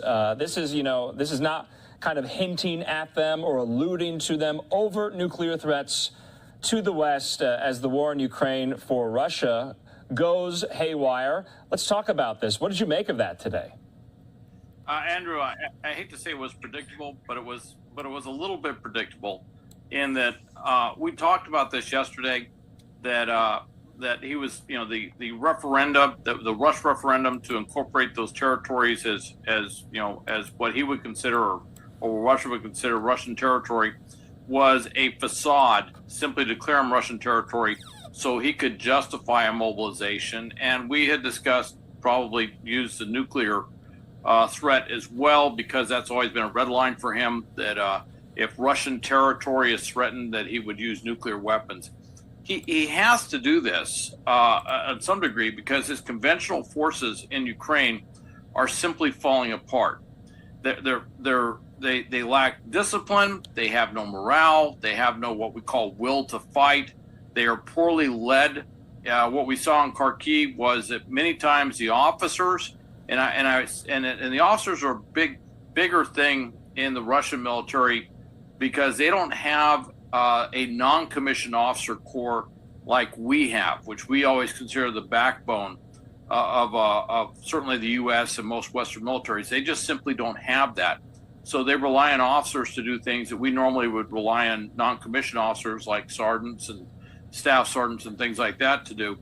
They don't have that. So when their officers, as was reported over and over again, were literally withdrawing from the front lines and leaving their troops in contact, you can imagine what a demoralizing issue that is.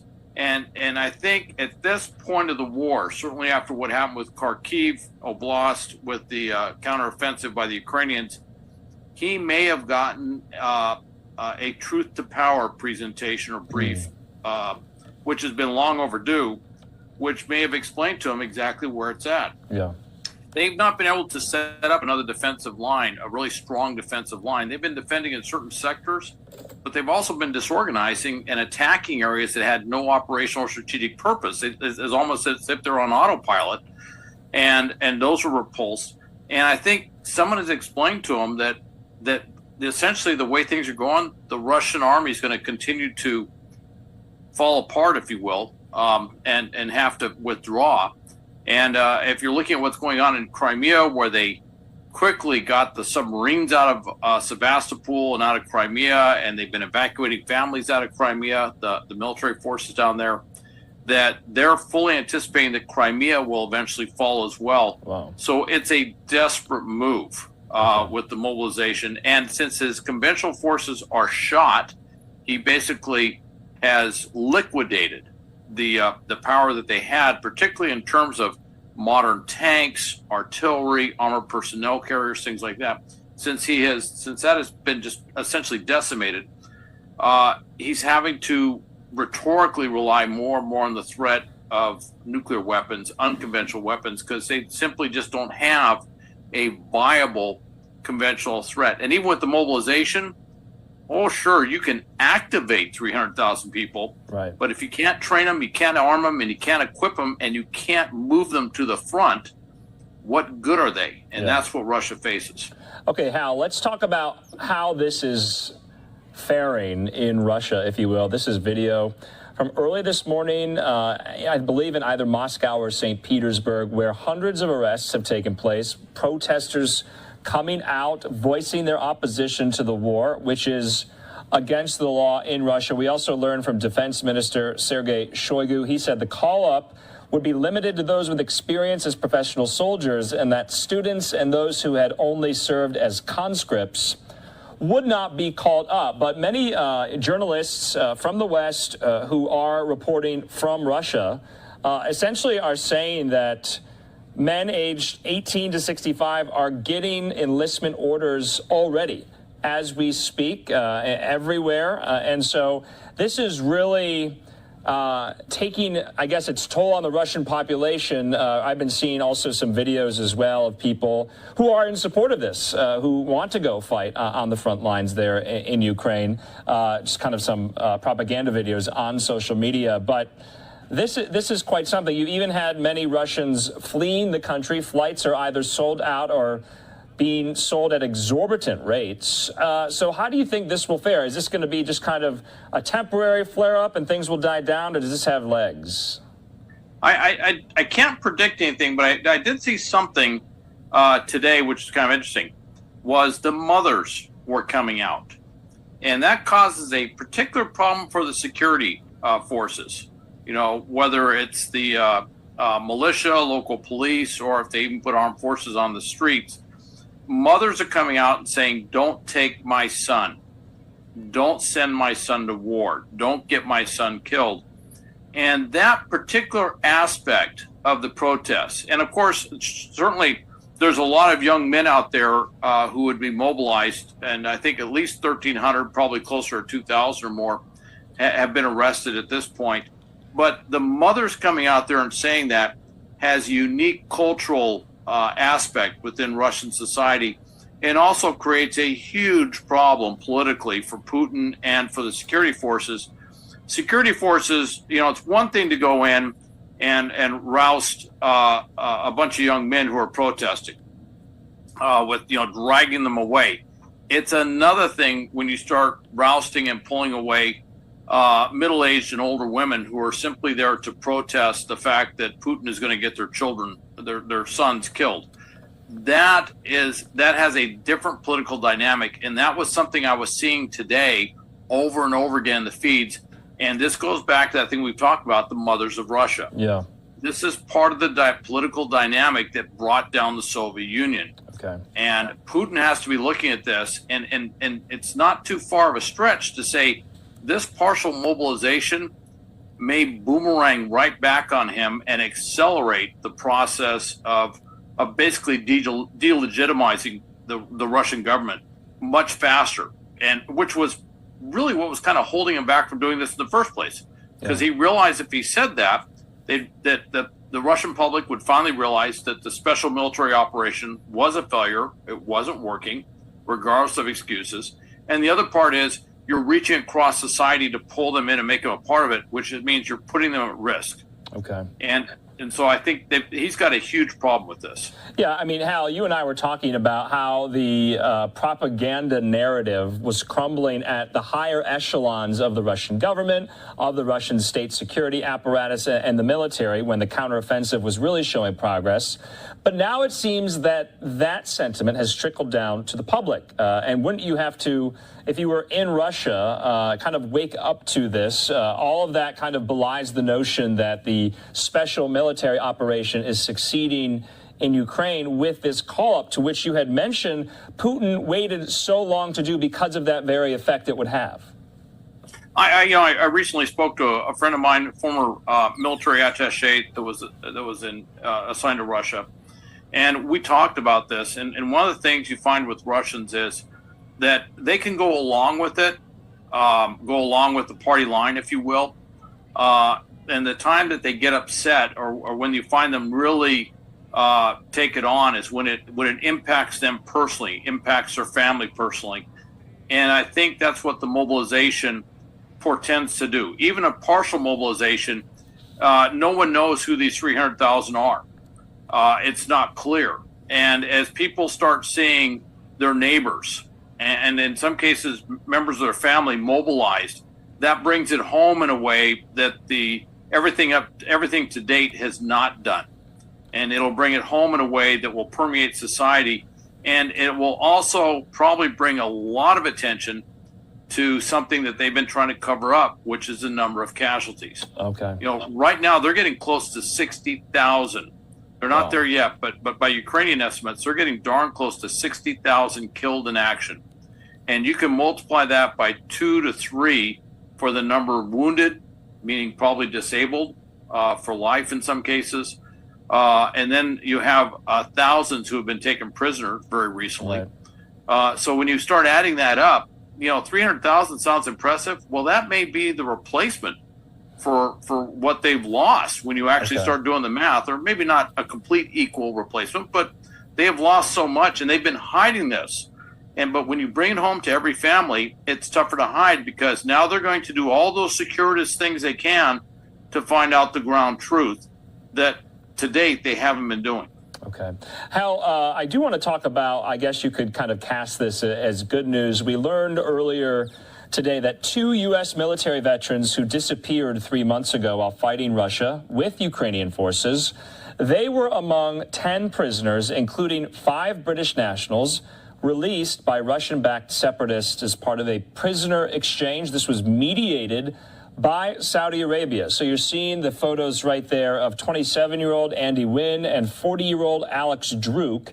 They went missing in the Kharkiv region of northeastern Ukraine earlier in June. Both had traveled to Ukraine on their own, and they became friends because both are from Alabama. The families announced this release. They confirmed this release in a joint statement from Alex Druk's aunt today.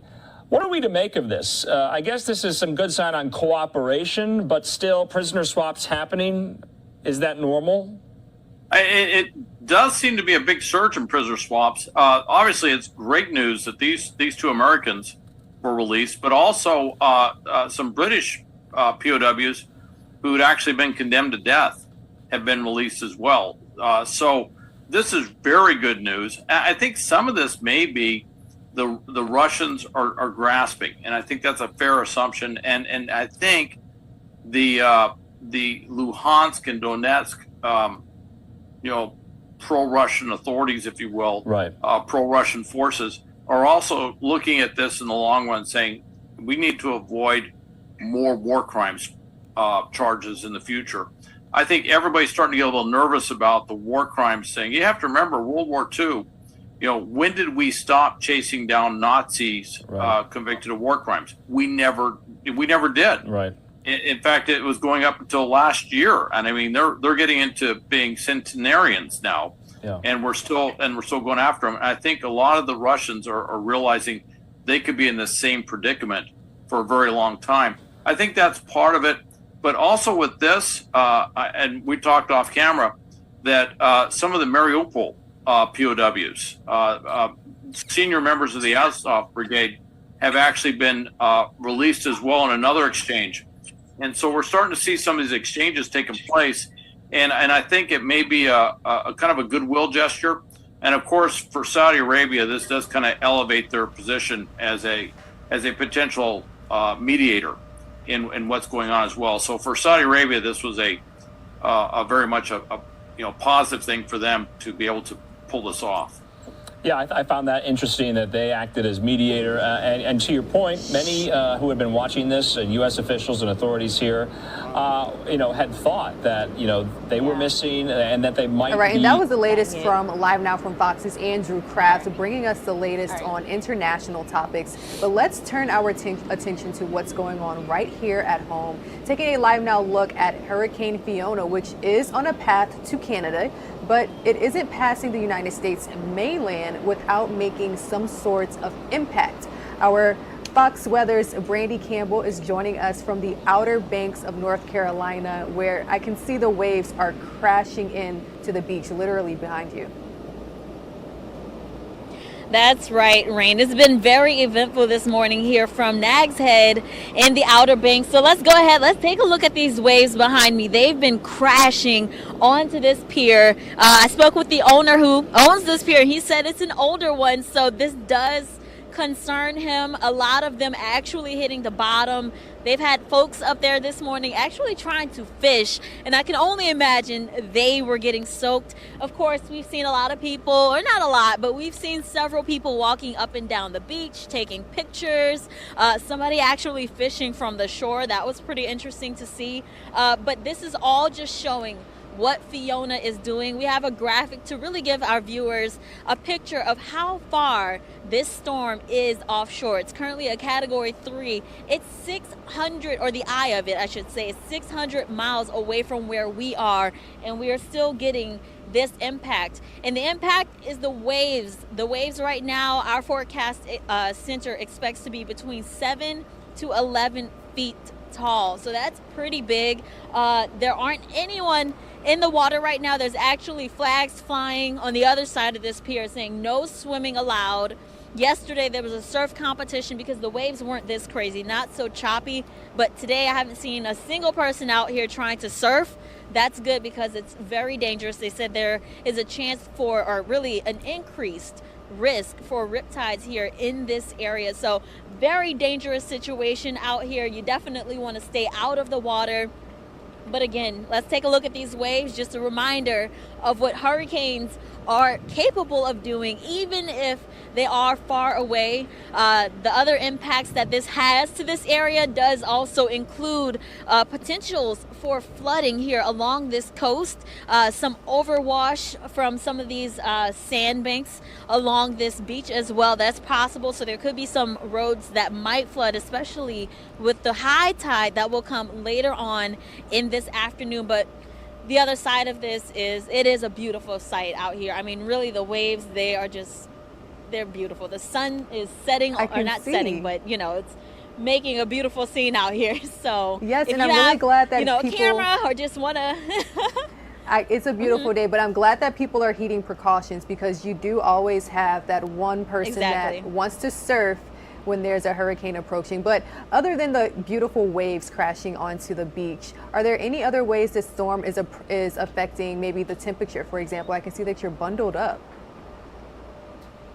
Yes. So Fiona, thankfully, is far off, and part of that is because of the cold front that came through this area. So last night we had a very heavy thunderstorm that came through this area, and behind it was the cold weather. So yesterday I had on shorts, I had on a short sleeve. I was not getting in the water, but I was, I was getting my feet wet. Today I have on rain boots, I have on a jacket. I don't want to get wet because it's windy and it is cold. So that is something that is a good thing for folks here as far as keeping that hurricane away from us. But yeah, a drastic change, especially now that it's officially fall. So I guess it's only appropriate, right? It's only appropriate. All right, Fox Weather's Brandy Campbell joining us from Outer Banks, North Carolina. A pleasure to speak with you. And of course, we'll be in touch with you and our other Fox Weather News partners as we continue to track the tropics. So thank you, Brandy. Of course. All right, guys, we are slowly approaching the 9 a.m. mark here on the East Coast. Let's go ahead and take a 2-minute commercial break. We'll have more top stories on the other side.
Good morning, everyone, and welcome back to Live Now from Fox. The time is now 8:59 here on the East Coast, continuing to monitor top stories and bring you all breaking news as well. Let's touch on former President Donald Trump.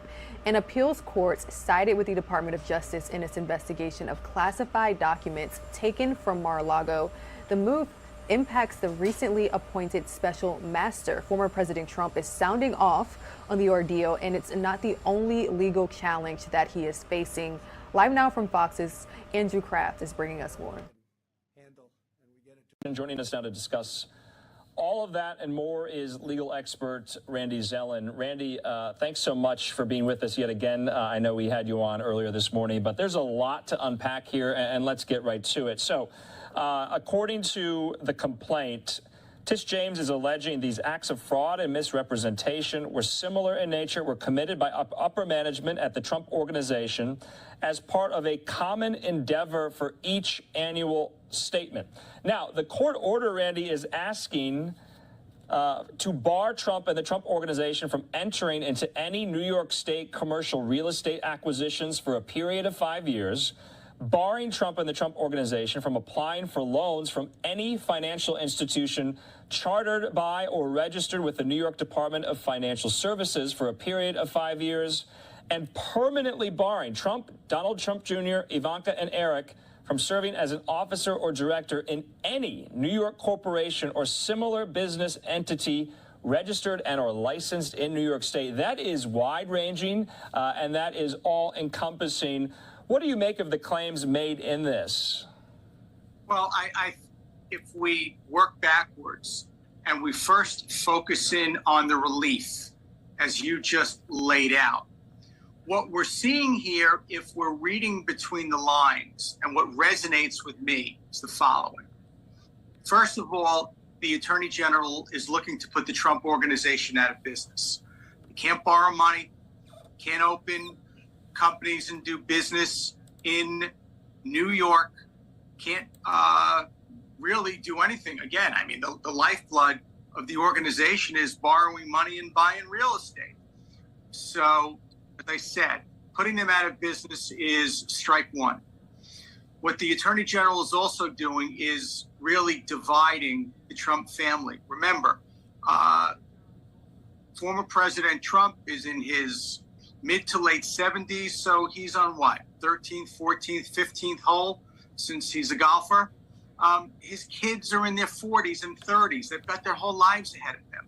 So this impacts them more potentially in terms of the rest of their lives, far greater than it does their father.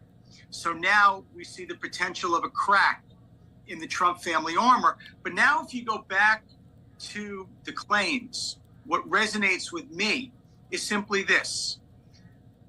When you have young children, your young children are great. They eat free at restaurants. They get to go on rides cheaper. They get to fly cheaper. So sometimes you want your kids to be young, but then your kids want to be older. They want to be able to go to bars. They want to be able to go out and get into clubs. Well, one child cannot be 8 years old with the airline and 12 years old at the International House of Pancakes and 22 years old going to a bar. And that's basically what you have here. You have a piece of real estate. And depending on who the Trump organization is talking to, if it's a bank, it's worth $400 million, so I have borrowing power. If I'm talking to an investor, it's worth $600 million. I want you to give me more money. If I'm talking to the insurance company, it's worth $50 million because I want to pay less insurance premiums. And if I'm talking to the IRS, it's worth $4 million because I don't want to pay taxes. I see. Randy, there was reporting last week by the New York Times that the Trump side made a settlement offer to which the New York Attorney General's office rejected. They rebuffed an offer from Trump's lawyers to settle this investigation. Now, the Trump side is claiming that never happened. We do have a statement I want to put up from them as well. We're going to get that in just a moment here. But as well, you know, there's other investigations in New York going on into the business practices of the Trump organization. We also heard from the Manhattan District Attorney Alvin Bragg today. He says, quote, our criminal investigation concerning former President Trump, the Trump organization, and its leadership is active and ongoing. So you have the civil lawsuit that was filed and that civil probe that's been ongoing. And then you have the criminal operation that's ongoing as well. Well, look, District Attorney Bragg was first to the party, and now I think he's late to the party because for all intents and purposes, he basically told us he wasn't going forward with regard to the Trumps individually. Of course, we have the trial upcoming with the Trump organization, which will certainly resonate and have an impact on this case. But I will tell you, you brought something up very interesting. And I thought that the Attorney General did everything right except this one thing. Don't bring up settlement conversations. They're inadmissible. They're prejudicial. Listen, there are all kinds of reasons why people settle. Oftentimes, it has nothing to do with wrongdoing. It's looking at the cost of the defense. It's looking at the exposure. And oftentimes, settlements are entered into without giving any thought to whether or not I did anything wrong. In fact, just about every settlement agreement says I'm entering into this without admitting that I've done anything wrong. So I thought that was a bit out of bounds for the Attorney General to highlight the fact that there was an effort to settle. I would have stayed away from that, and I think that really detracted from everything that the Attorney General is trying to do in terms of playing it down the middle. But you're absolutely right. The Attorney General said in no uncertain terms, I'm referring this case to the Southern District. They probably already have a case going. I'm referring the case to the IRS. The IRS probably already has a case going. Again, DA Bragg was there and apparently now wants back into the party. And then you have the Trump organization criminal trial coming up. Right. There is a lot. You talk about having some pretty massive shoulders to be able to carry this water. Yeah. Okay, we do have the statement. This is from Trump's attorney. Randy, I'm going to read it now in full. They say, this is Alina Habba. She says, today's filing is neither focused on the facts nor the law.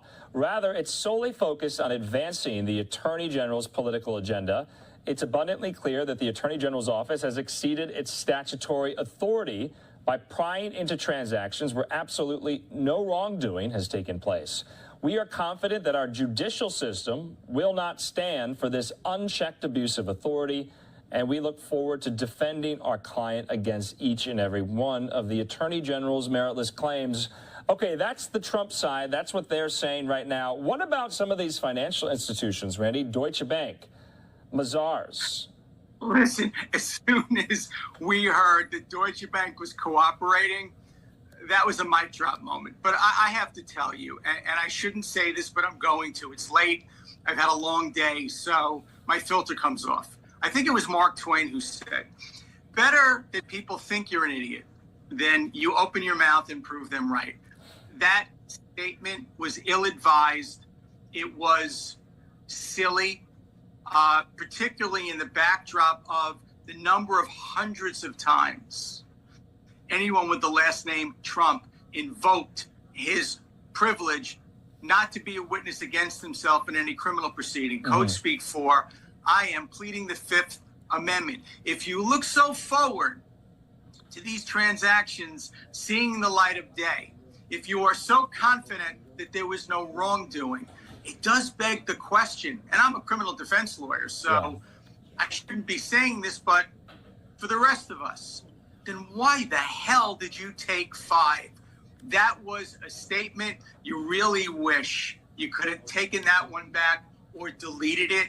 Sometimes the smartest thing you can say is the thing that you don't say. She should have said absolutely nothing. I mean, Trump is also responding to this. He posted on his social media account, Truth Social, he called Attorney General James racist attacks against him and his family. Last question, Randy, because I want to get to the side of Tish James and her office. So you don't think this is kind of egregious, if you will? You don't think she's on a fishing expedition, do you?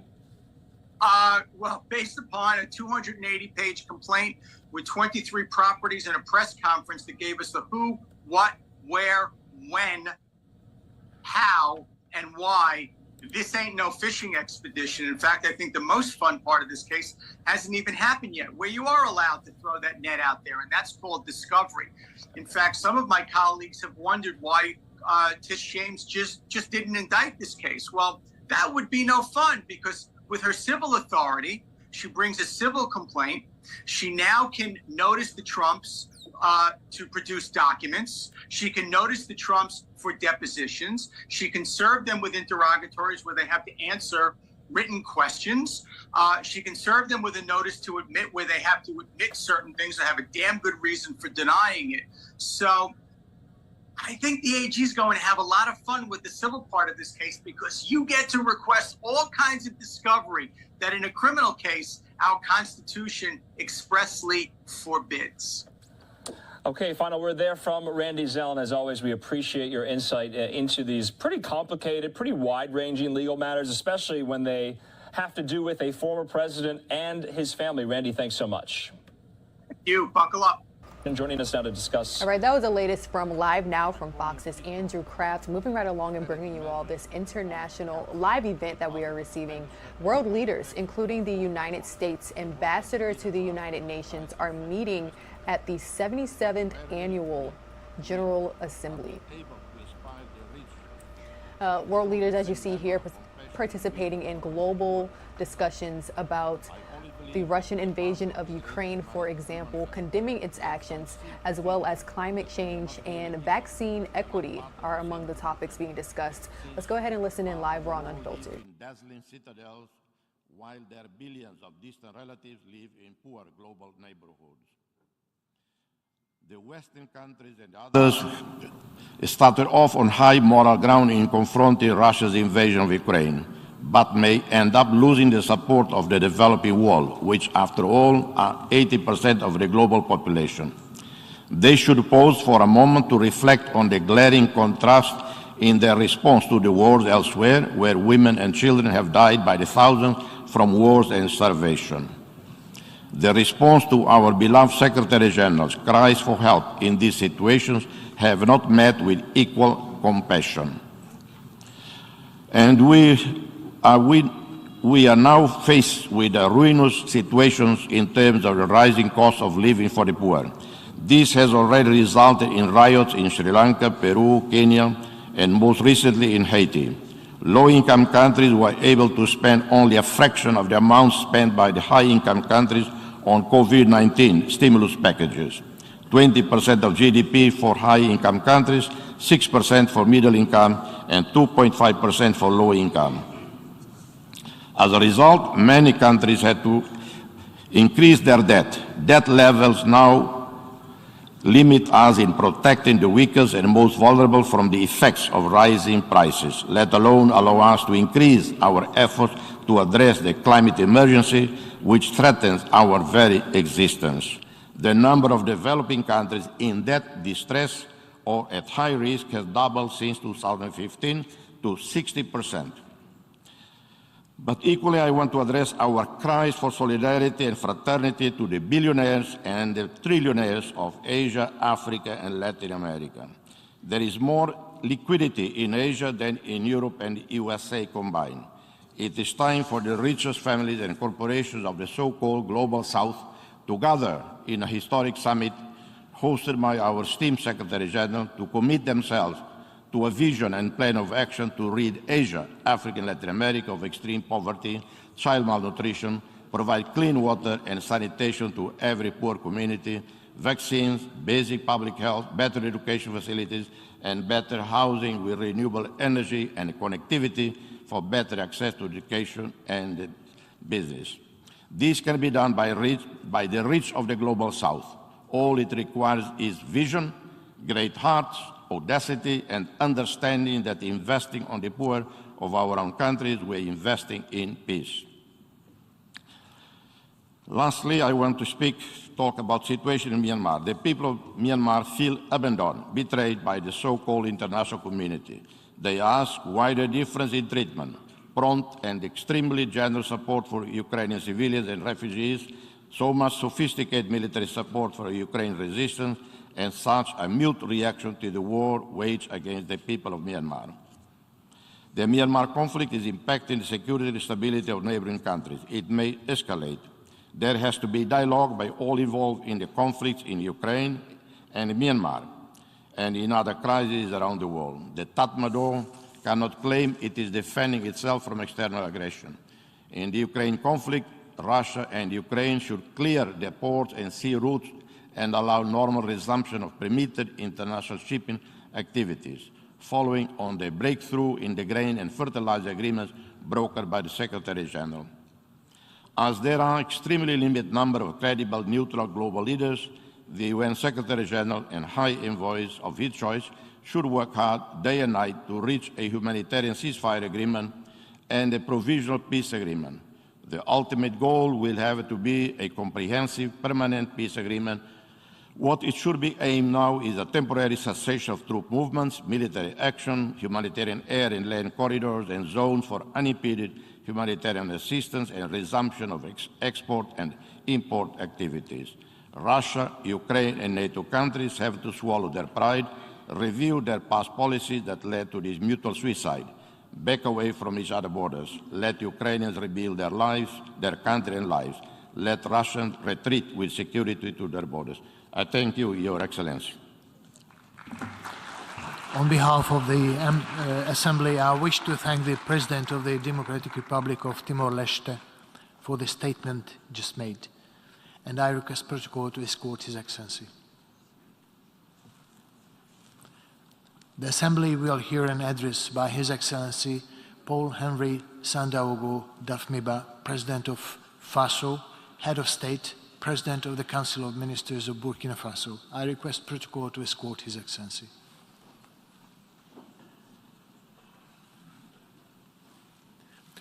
On behalf of the General Assembly, I have the honor to welcome His Excellency Paul Henry Sandaogo Damiba, President of Faso, Head of State, President of the Council of Ministers of Burkina Faso, and invite him to address the Assembly.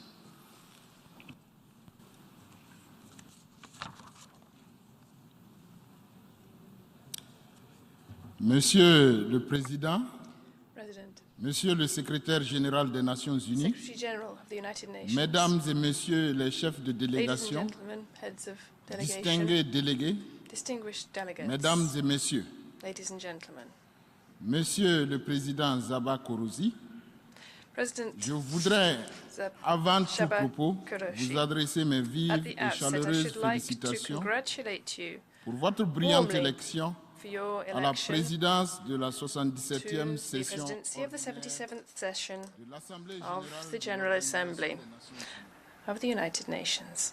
J'ai l'assurance que votre grande expérience, I am sure that your great votre bonne experience, connaissance du système des Nations Unies, knowledge of the United Nations system, and your commitment to multilateral diplomacy seront le gage du succès de votre mandat. will ensure the success of your mandate. Puis à présent, vous assurez du plein soutien Allow me to assure you of the full support of the delegation of Burkina Faso de votre lourde charge in pour le succès exercising your mandate and achieving success in your work. également à l'endroit I also congratulate your predecessor, de M. Abdullah Shahid Mr. Abdullah Shahid, pour la manière remarquable avec laquelle for the remarkable way il a présidé les travaux in which he de la 76e presided over the work of the 76th session of the General Assembly. à M.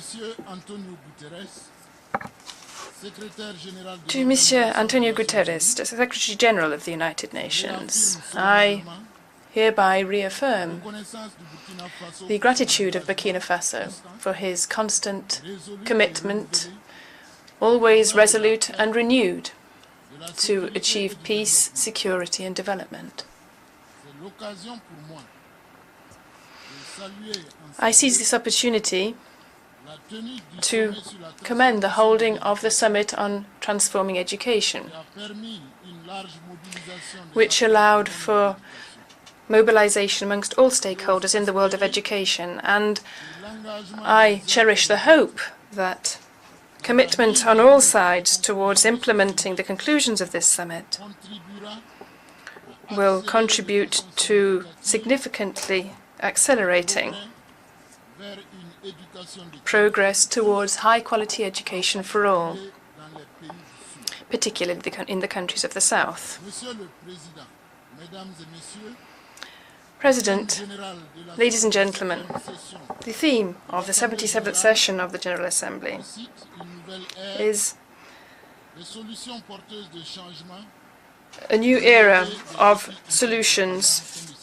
to interlocking challenges. révèle pertinemment l'urgence et le devoir de responsabilité And this reveals the urgency of the historic responsibility of economic, social and political face aux multiples crises auxquelles le protagonists. The world is facing numerous challenges. En effet, alors que le monde se relève progressivement de As we are gradually recovering from the COVID-19 pandemic, d'autres fléaux tels que le terrorisme, other scourges such as terrorism, conflits conflict interétatiques between and within states, et les crises humanitaires and the humanitarian and food crises resulting from this, climate change pervers continuent de marquer and douloureusement its effects are continuing to hit our daily lives. fléaux viennent nous rappeler And these scourges remind us of our individual and collective fragility l'interdépendance des pays et des and the interdependence of countries and peoples and the imperious need for international solidarity. si nous tenons à préserver l'humanité If we wish to preserve humanity from a collective and unavoidable peril, we must not ignore this call.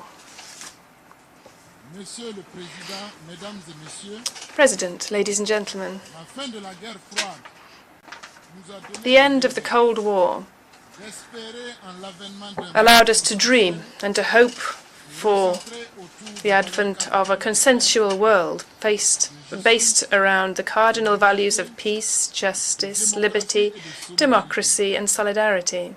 Ce fut un leurre. But this was not the case, because unfortunately for some time now we have seen a resurgence of nationalism and inward-lookingness around the planet, a reversal of liberty and democracy, a will on the part of some countries to impose their vision upon others, to give in to rivalries and confrontation between powers for political, military, or economic control of certain parts of the world. In short, members of the international community are talking about their great vision of a unipolar, single-colored world which is in line with their ideologies and interests. It is crucial that we stand up to this and develop the strength within ourselves not to succumb to such temptations. We should rather ensure we have a spirit of solidarity so that the diversity of the world is preserved and that the principle of the interdependence of peoples, where everybody can contribute to managing world affairs, becomes a reality. Burkina Faso fully believes that chances for the survival of humanity lie in accepting and properly making use of our differences and diversity. This should not be a factor leading to antagonism or hostility, but rather the ideal opportunity to find complementarity and solidarity. And this is being given to us on a plate to promote peaceful coexistence and sustainable development. President, ladies and gentlemen, the main challenges our world is facing today are well known. They consist mainly of peace and security, democracy and sustainable development, climate change and environment, health and education. We can, together and only together, meet these challenges. To do this, we need to move beyond our own individual interests, which often lead to crises, in order to ensure a serene relationship with one another. I therefore invite all actors and protagonists of the international community, whether they come from the north or the south and whatever their levels of political, economic or military power, to join in with this movement. President, ladies and gentlemen, for several years now, a number of questions have been returning regularly to the agenda of the General Assembly. These include the questions of Palestine, Western Sahara, debt, climate change, the embargo against Cuba, the war in Ukraine, and Security Council reform. In resolving each of these questions, Burkina Faso recommends the preeminence of the rule of law, justice, and equity, and the triumph of good sense. President, ladies and gentlemen, I should like now to say a few words about the situation of my country and the ideals of the political transition underway there at the moment, in line with the very relevant theme of this session of the General Assembly and the objectives of the Charter of the United Nations. On the 24th of January 2022, a group of young patriots had to stand up and assume their responsibilities in the public management of state affairs. Given the problems facing the current governance, increasing insecurity in our country, and the gradual continued disintegration of the state by setting up a democratically elected but chaotic regime. Far be it from us to justify ourselves or to encourage practices of destabilization or the violation of constitutional order. Indeed, whilst the movement of the 24th of January is illegal in absolute terms and perhaps reprehensible in terms of the principles held dear to the United Nations and the international community as a whole, we do believe that this interruption of constitutional order, given the prevailing situation, was necessary and indispensable. It was, above all, an issue of survival for our nation, which is why this movement, centered upon safeguarding and recasting our territory, met true popular legitimacy within public opinion of our country. This enthusiasm and public support still prevail with regard to the transitional authorities who I have now been leading for 8 months. Indeed, the security situation in Burkina Faso began to deteriorate in 2015, with this process culminating in 2020 and 2021. The recent events causing upheavals in the democratic process of my country are the result of a lack of responses to the security crisis and to disastrous political governance, which led inter alia to the greatest number of internally displaced persons in the political history of our country and our sub-region.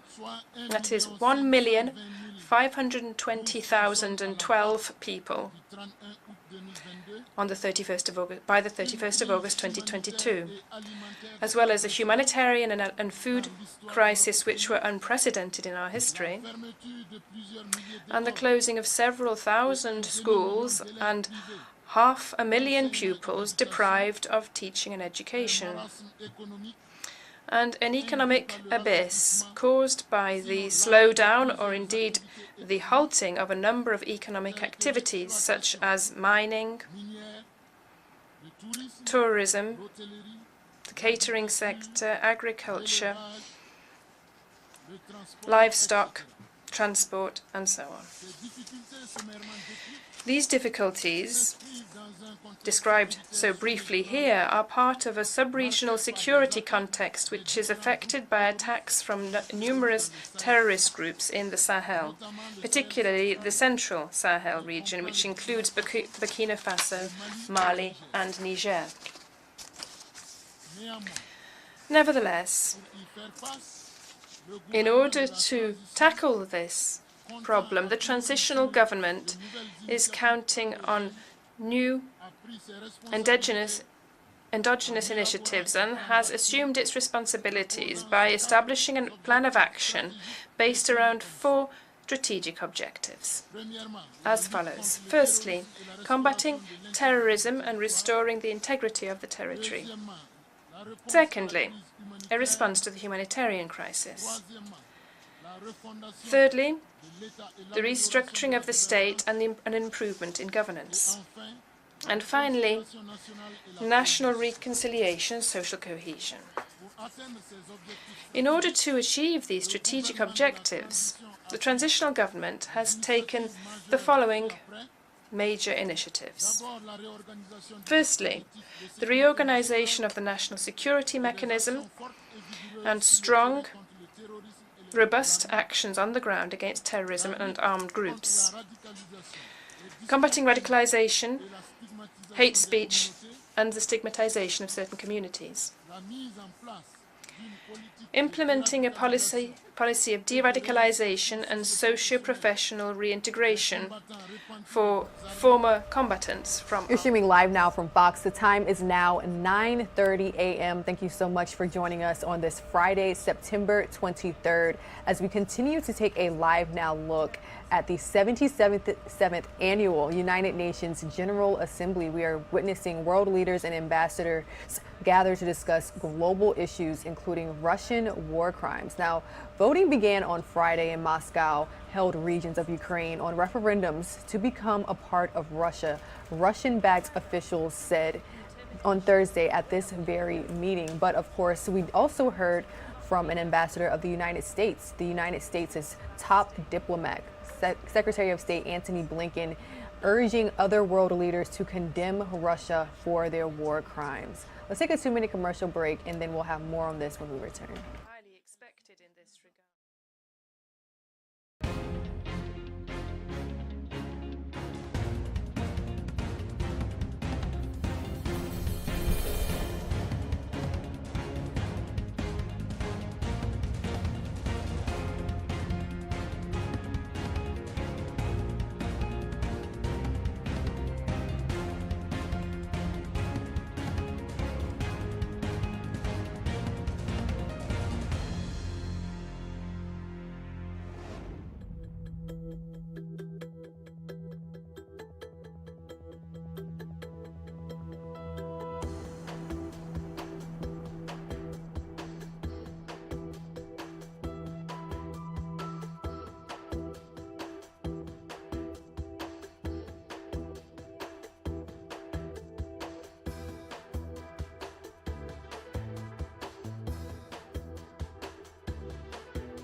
Welcome back to Live Now from Fox. The time is now 9:33 a.m. We're taking a Live Now look from our XRAD weather radar.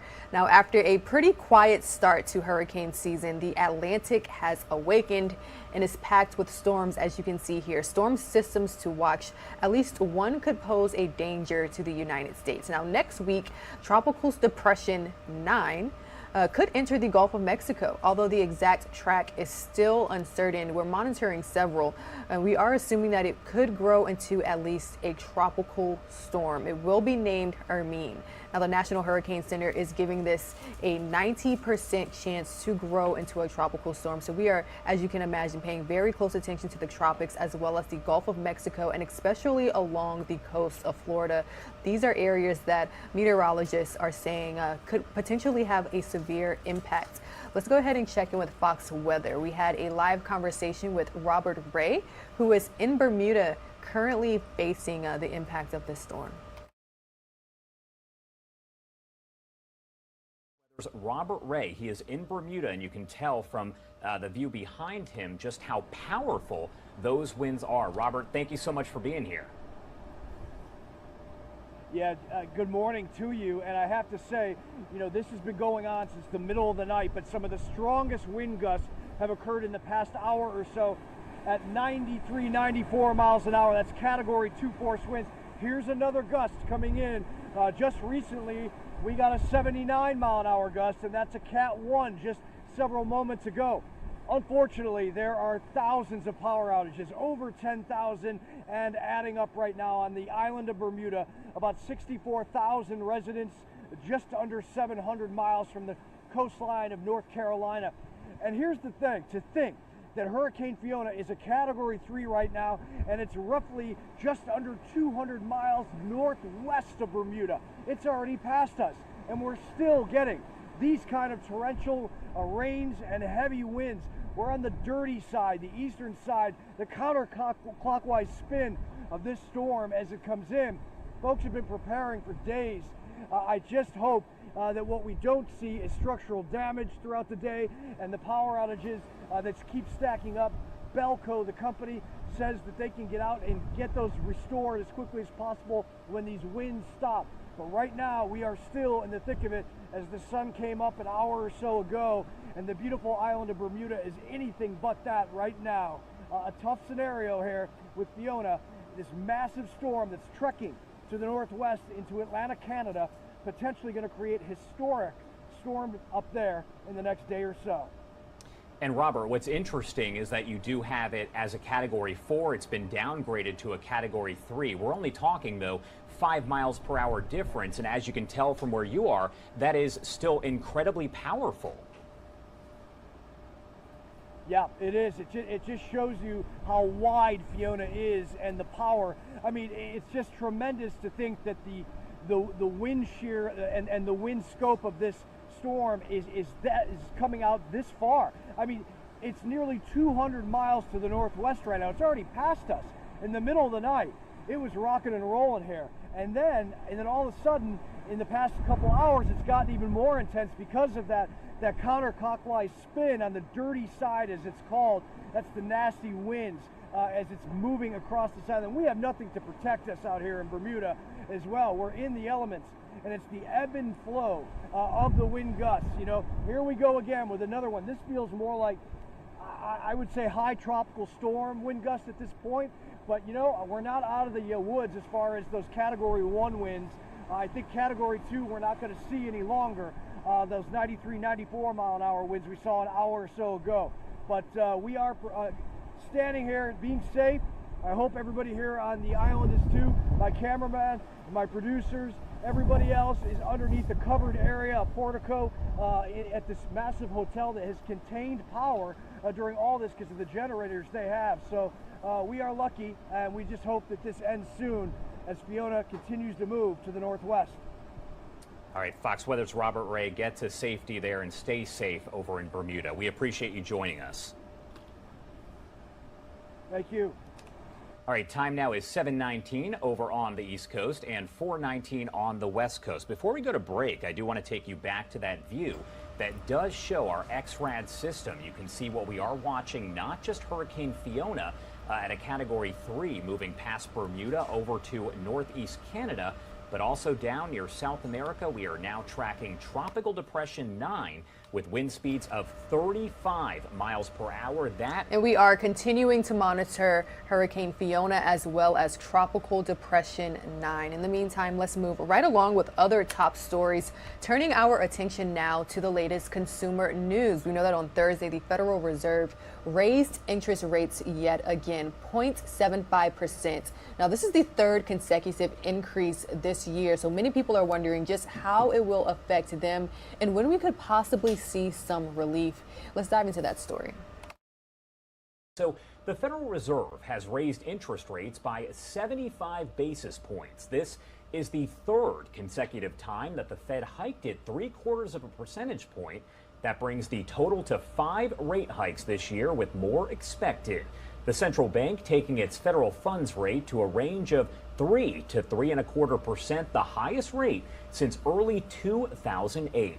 To help break down what this means for you, I'm going to be joined here by Dr. Mike Walden, a regular here on Live Now from Fox. He is a professor at North Carolina State University and the president of Walden Economic Consulting. As always, thank you so much for joining us this morning. Thank you, Josh. Good to be here. All right, so first off, let's take it back to basics. Just tell me exactly what inflation is. It's the question we hear time and time again. Simply put, it's the increase in the cost of living. It's based on data the federal government collects every month on a wide variety of prices, products, services. They weight those price changes, and we get an inflation rate. So, for example, if Last month, we had around an 8% increase. That means that for the average household, the cost of living, cost of maintaining their standard of living, that month was 8% over what it was the same month the previous year. Usually we look at these rates year over year.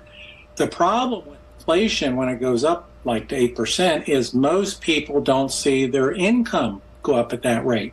So if your income goes up 4%, but the cost of living goes up 8%, you're actually falling behind. Your standard of living is going down. That's really what people get upset about.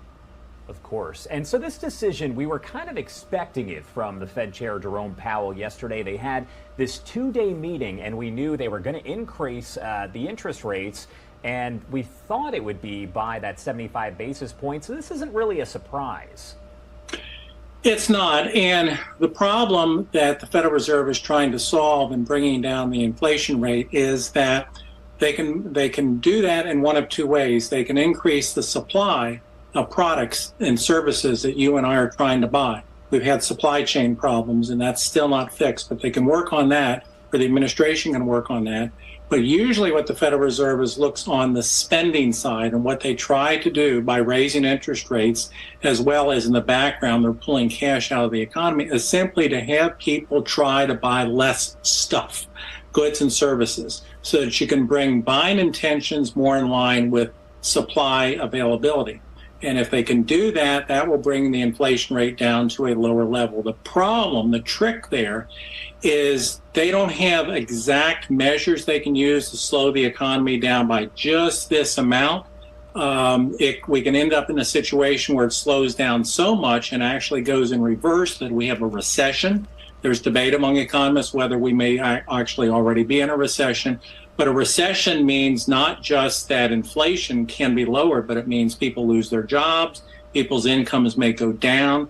So the way the Fed views this is that you may have to have some pain in order to get some gain, the gain being in this case, slower rising prices. And so you kind of touched on this here, but the other question that we get a lot is, what does this mean for me and my wallet? When am I going to see the effects, and how am I going to see the effects? Well, that's a very good question, because we're in an unusual economy now. COVID changed everything, and of course, everyone knows that we have labor shortages. We don't have a typical economy where normally I would say that we're going to see a rise in the unemployment rate. We're going to see jobs decline. We haven't seen that yet, which is certainly good news. We're still seeing people pinched because their wages aren't rising commensurately with price increases.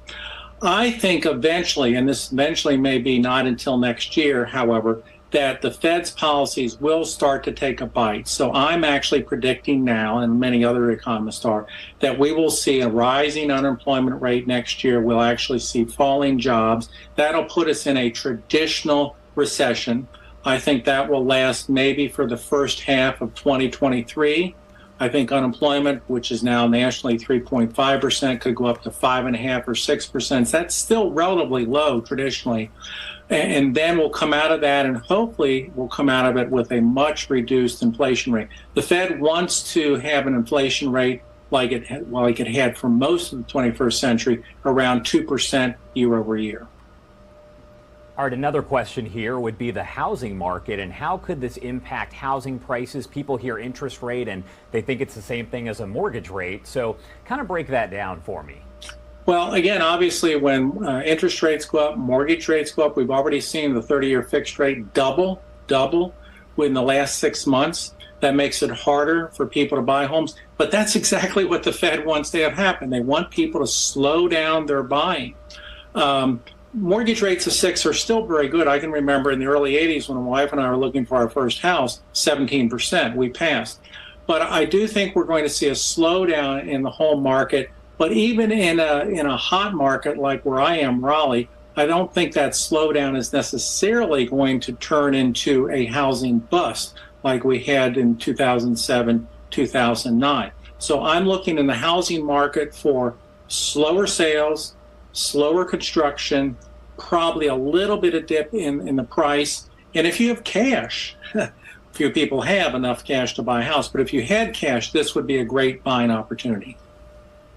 All right, so Goldman Sachs earlier this week made that prediction where they said we might not see a rate decrease until the year 2024. Your thoughts on that?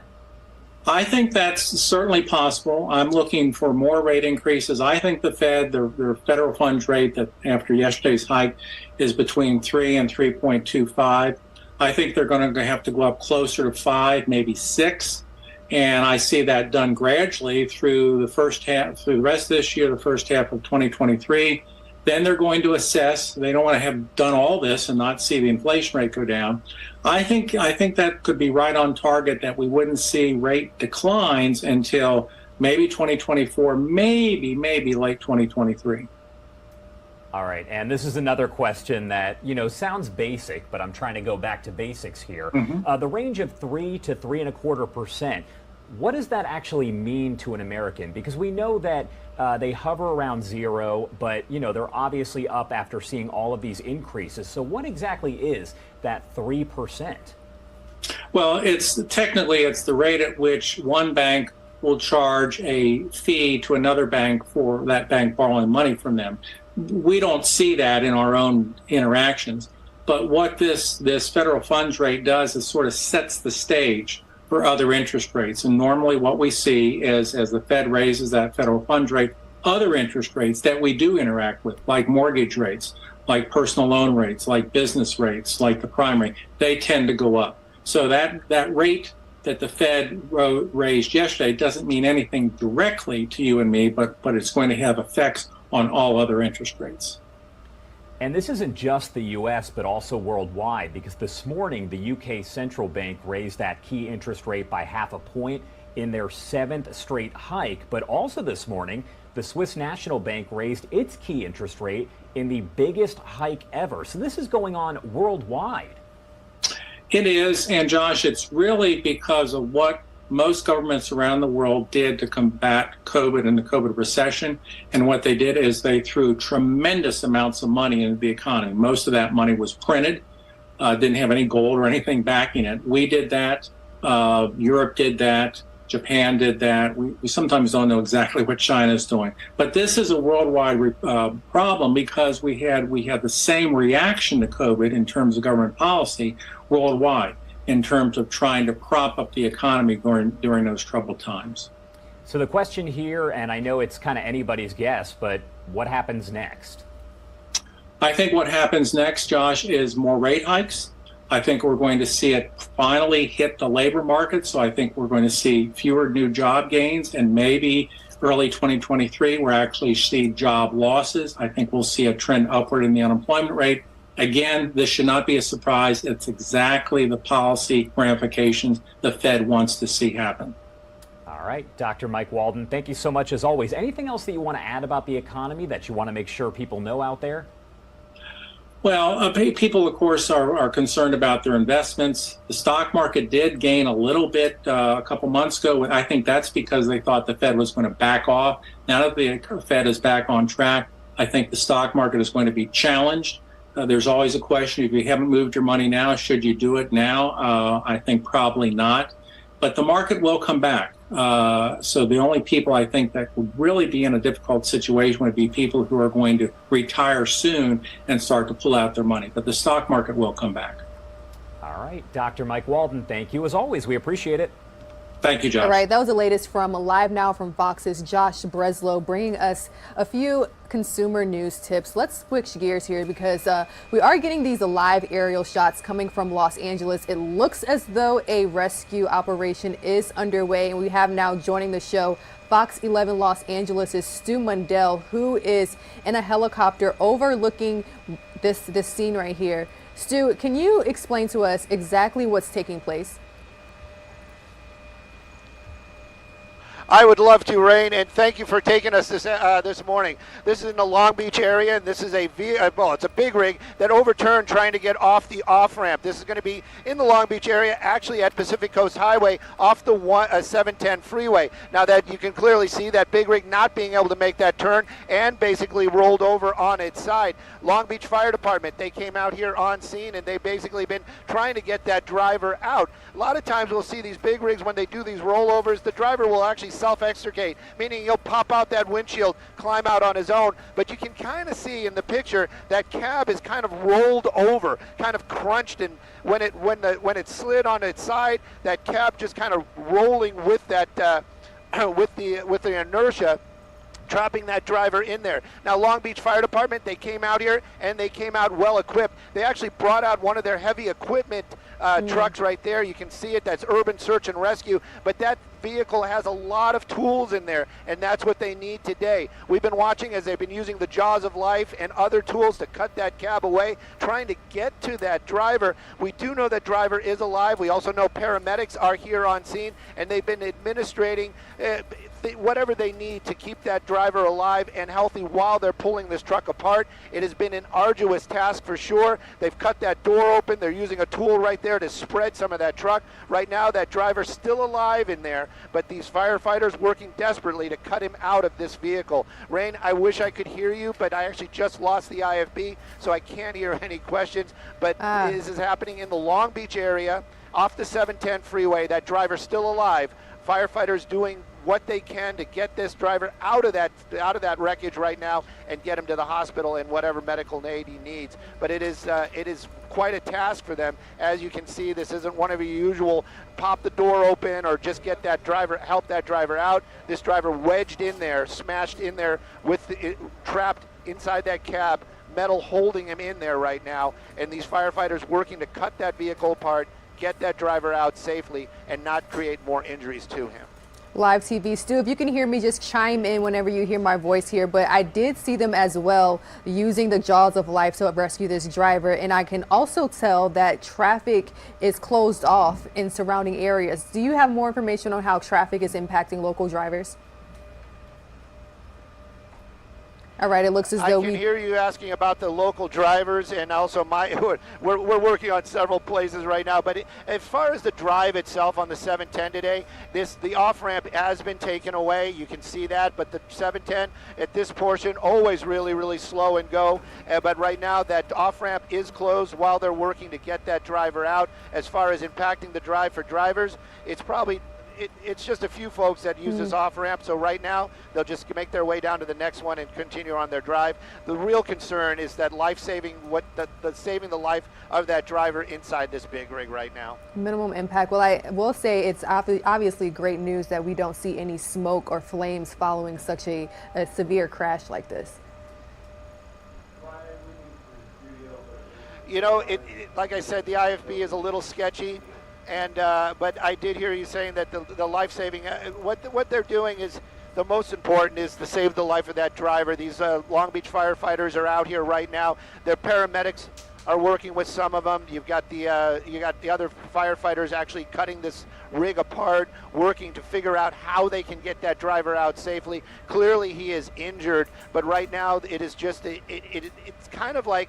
Some folks will watch this and they'll say, "Oh, just cut it apart and get this guy out." It's not that simple. They don't know they know what they're cutting, and they don't want to cut into it in a way where it's going to create more injury for that driver. Right now, their life-saving efforts are what's the most important. And again, this is still going on in the Long Beach area. This driver's been trapped for about 30 minutes, maybe more. All right, Fox 11, Stu Mundell, thank you so much for joining us live here on Live Now from Fox. That's what we do here. We tap into our news coverage with our partners across the country. So again, courtesy of Fox 11 Los Angeles, we are able to bring you all these aerial shots, bringing you this breaking news situation as it unfolds, raw, live, and unfiltered. We are witnessing a life-saving operations. Emergency crews are on the scene of an overturned 18-wheeler where you can see firefighters and other rescue crews are using the jaws of life and other life-saving tools to get this driver out of this overturned 18-wheeler. It's a good thing that we don't see any flames, we don't see any smoke, and as of our latest report, the driver trapped inside this 18-wheeler is still alive. So again, we are witnessing a life-saving rescue operation, live, raw, and unfiltered. We will definitely stay in touch with our Fox 11 LA news partners as this continues to unfold. It has been about 30 minutes or so since this crash took place, and that driver still stuck inside. Emergency crews doing everything that they can to safely remove this driver from this overturned 18-wheeler. All right, guys, we're going to take a 2-minute commercial break as we approach the 10 o'clock hour. We'll be right back.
Good morning, everyone, and welcome into Live Now from Fox. I'm your host, Rain Augustine. We're talking top stories and breaking news on this Friday, September 23rd.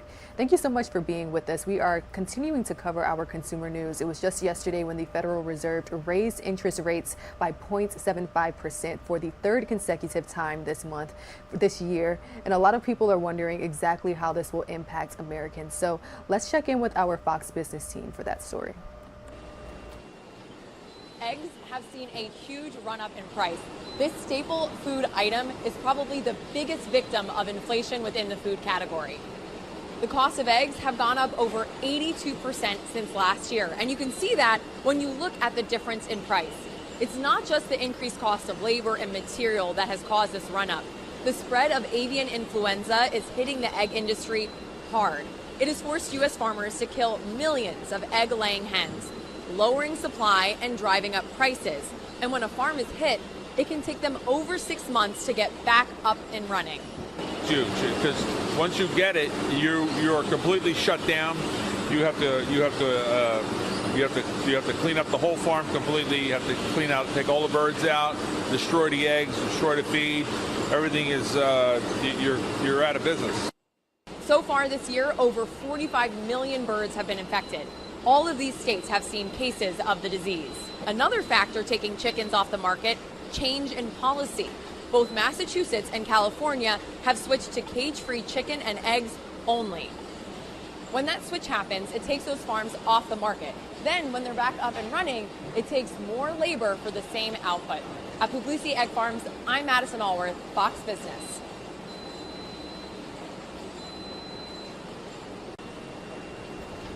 As we approach the holiday season, many people also wondering just how inflation will impact their holiday spending. Here's more from our Fox Means Business report.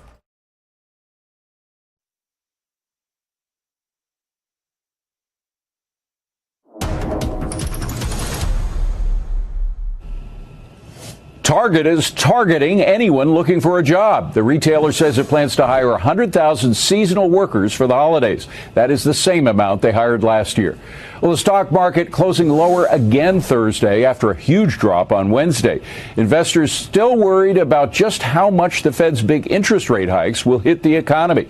Shares of Tesla, meanwhile, sliding more than 4%, in part because of recalling more than 1 million vehicles. Apparently, Windows might not detect objects like fingers when they roll up, and that obviously can cause injury. Certain Model 3, Model S, Model X, and Model Y vehicles are affected. And finally, forget candy. You might want to stock up on some pet treats this Halloween. That's because a new survey from the company WAG says 59% of pet parents who celebrate Halloween plan to take their pet trick-or-treating. And it might not be a bad idea because 38% would prefer to see a dog or cat trick-or-treating at their door instead of a child, friend, or neighbor. That's business. I'm David Asman.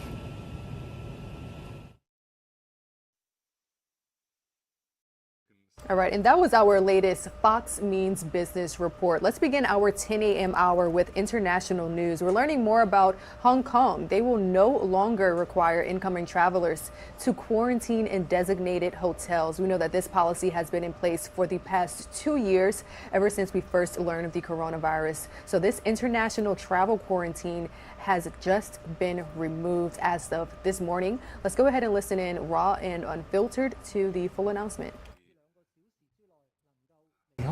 Visitors policy where they could only spend, where travelers would only spend an hour or two at the airport and they could enter Hong Kong.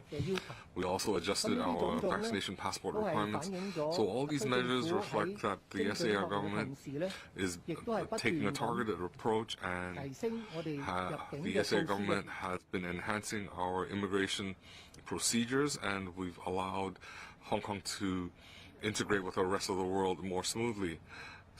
An important note that we should bear in mind is that compared to the beginning of the year, there's been a big difference that the number of vaccinated people in our population. So we have to thank the different parties, including government, civil service, the HA, health department, the private medical institutions, and even the public have supported the vaccination program. So we observe that the number of people who had one vaccination, from 70%, it's now almost at 94%. So that proportion is very high compared to the rest of the world. And the number of people who have received 3 vaccinations, the third jab is a booster shot. At the beginning of the year was only 10%, and it rapidly went up to almost 77% now. So this is also a very high vaccination booster jab ratio. We also have to take note of our young and old. They are an at-risk group. This will have a big impact on our healthcare system. So children under the age of 11, their vaccination rate from February, when they started getting vaccinated, the ratio is now 72% who have received 1 jab. The third jab is at a lower level. It's roughly 16%. And for people above 80 years old, their vaccination ratio has also gone up significantly. The first jab being at 20%, and it's now standing at 71%. So the third jab, the booster shot, was less than 10%, and it's now close to 55%. So that is why we have been able to see significant improvement from the period of July to September. So we have to emphasize that these figures are not at the ideal stage. We want to better protect the young and old. So we need to enhance their vaccination rate, especially they need a third jab, a booster shot, before it can be deemed ideal. So for those below 11 years old and those above 80 years old, their vaccination rate has to pick up in the coming days. So we can compare our situation to Singapore, where they have 2/3 of our population. So in summer, they saw a peak because of BA.5. They had some 20,000 cases per, and on the Hong Kong side, we see that with serious cases or death cases, the vaccination has been effective. So we don't see a large increase in deaths or patients with serious symptoms. So BA.2 was a serious wave, and that is now standing at 80%. At this point, we have reached an effective infection rate of less than 1. That indicates that the number of infections will come down. Our community testing centers, where they are able to detect positive cases, we also see a downward trend. So all this reflects that the Omicron wave is coming under control. Actually, for us to return to normalcy, we need the medical system to return to normal first. If you look at the beginning of July, there were projections that these projections were based on the assumption that if BA.5 were to be a dominant strain, we would be facing severe challenges. The projections were in mid-July, we would face phase 2 of hospital authority deployment, phase 2 deployment, and in mid-August we would be in phase 3, and even at this point we might have to face the phase 4 of HA deployment measures, and in phase 4 that means we need to deploy 5,000 beds, and there might have to be one designated hospital designated as a COVID hospital. But through our efforts, our phase 2, on 22nd of July, we undertook the measures. The bed space usage was more than 1,500. But overall speaking, by September, we see that the pandemic has tapered off. And on 22nd of August, we undertook phase 3 measures. And looking at the current situation, we won't need to deploy phase 4 of COVID measures. And the hospital authority can return to phase 2 operations very soon. The number of quarantine beds and the number of admitted patients will reduce to below 2,500, and more importantly, we can return to, we can resume 80% of non-emergency services.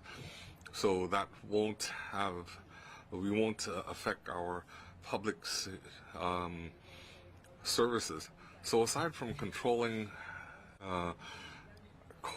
COVID and returning hospital authority to normal, and also adjusting our inbound travelers, we also note that starting from 22nd of August, when we implemented 3+4, the number of Hong Kong visitors has increased because we reduced the number of hotel quarantine days. So the number of tourists increased by 20%. At the same time, we see imported infection cases, the numbers have been falling. So the daily figure of 195 on average, and we're now standing at, even though we have more visitors, but the number of infected cases are now at 173. So ratio-wise, the number of imported cases per 1,000 inbound tourists, we have 33 positive cases. Compared to the past, it came down from 4.7% to 3.3%, and we can see the blue line here is the inbound tourists. The orange line is the number of positive cases, and we see that it has come down.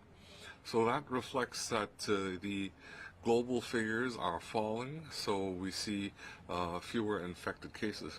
Another reason for us to consider adjusting our inbound tourist policy is that when we implemented 3+4, we also implemented a red-amber system. So through the red-amber codes, we can have measures to restrict high-risk people from entering high-risk venues, and that can help us control the infection rate.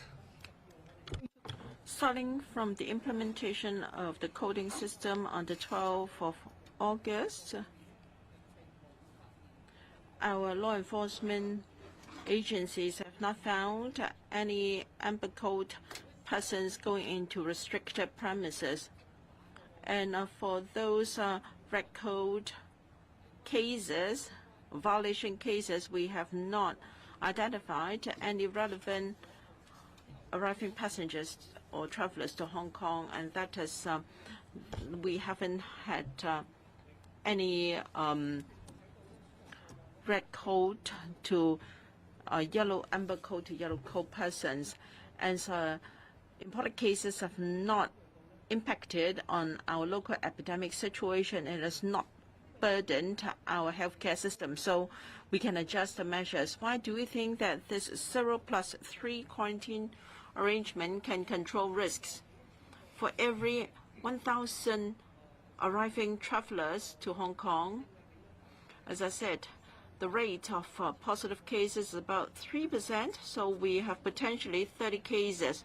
Through PCR tests at the airport and also the amber code restriction during the medical surveillance period to prevent them from spreading the disease to the community, we've been able to identify 12 cases, and we can immediately use a red code to restrict the entry into the community or high-risk places. And then 4 more days of PCR and RAT test, what we call self-monitoring period, while they are in a blue code. For PCR to be conducted on days 4 and 6, is quite likely that we can identify the remaining 6 cases. And then a red code can also prevent them from spreading the disease to the community. So I will explain to you this 0.3 arrangement. First, pre-boarding requirement. We have simplified pre-boarding requirements for Hong Kong residents. Even though they are not vaccinated, they are still allowed to board a plane, but because they have not been fully vaccinated, they cannot get a provisional vaccine pass. After they arrive in Hong Kong, they should get vaccinated as soon as possible. For non-Hong Kong residents, they must have completed vaccination or got a medical exemption from vaccination before they can board a plane to Hong Kong. Instead of asking a PCR positive result 24 hours before boarding, or 48 hours before boarding, they can present a negative RAT test done 24 hours before boarding, and they can also make use of an online health declaration system to obtain a QR code. And then at the airport, we're going to implement a test and go arrangement. After a PCR test, they're allowed to leave the airport by means of public transport or transportation of their own arrangement. And then there will be 7 days of medical surveillance, the so-called 0+3 period. They're allowed to stay home or in a hotel, but they are subject to the amber code restriction. And on day 4, if a previous PCR test is negative, then they can turn to a blue code. And then on alternate days, they are required to do a PCR test, and then they can also go out if the RAT test is negative. So the 7 days are: day 0, arrival in Hong Kong, 3 days of medical surveillance, and at 9 a.m. on day 3, a negative result will be given an amber code, and then a blue code at 9 a.m. until day 7. that is self-monitoring period. They have to conduct PCR tests on day 4 and 6, and also an RAT test on day 7. PCR tests can be done at community testing center, mobile testing stations, and or recognized private laboratories. This is a comparison of the 3+4 and 0+3 schemes. First, pre-boarding requirements. Under 0+3, inbound travelers no longer to do a PCR 48 hours before boarding. Instead, they can do a 24-hour RAT test, and the result can be declared electronically. And then vaccination requirement. Hong Kong residents can board a plane to Hong Kong even not fully vaccinated, but they cannot be given a provisional vaccine pass in Hong Kong. And non-Hong Kong residents, instead of test and hold, it will be a test and go arrangement. And leaving the airport, instead of arranged transport, it can be arranged by travelers themselves. And then there is no need to go to designated places for PCR tests, and also the amber code will be until day 3, and then self-monitoring for 4 days. And PCR tests on alternate days, RAT on a daily basis. An isolation arrangement for confirmed cases. These inbound travelers, now if their risks are as low as the local community or even lower, then the isolation arrangement will follow that of local cases. That is, they can be isolated at home, in a hotel, and if the home or hotels are not suitable for isolation, then they can go to community isolation facilities. So these new measures will start at 6 a.m. on the 26th of September, next Monday. That ends my presentation. Secretary for Transport and Logistics, Mr. Lam Sai-hong, will brief us on the traffic and transport arrangements. Thank you. In relation to the newly announced measures, we expect there will be more inbound and outbound travelers. So we will maintain close liaison with public transport operators. There will be higher frequencies to ensure that transport to and from the airport will support the operation of the airport. For Airbus companies will enhance the frequencies. So instead of just providing service at peak hours, the services will be extended to non-peak hours. And for overnight buses from airport to the urban areas and NT services will also be strengthened.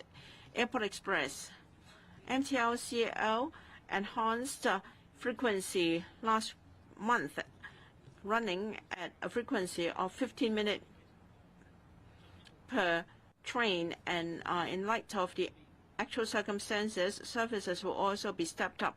For taxis, we'll maintain close liaison with taxi associations to ensure that arriving travelers can get a taxi very easily. All in all, we will liaise closely with the airport authority and public transport operators so that we can be well prepared, and we will monitor the actual utilization of our airport to adjust public transport services to and from the airport. Thank you. Mr. Fung will be talking about the hotel arrangements. Friends of the media, so we've had the CE and Secretary for Health give us some statistics and figures. I'll be talking about some arrangements. It is similar to previous 3+4, and we will maintain these similar arrangements. That is, in the coming days for inbound tourists, if they take designated bus coaches or designated taxis to designated hotels will maintain the arrangement. Up until the 26th of September, we will have the new measures in place.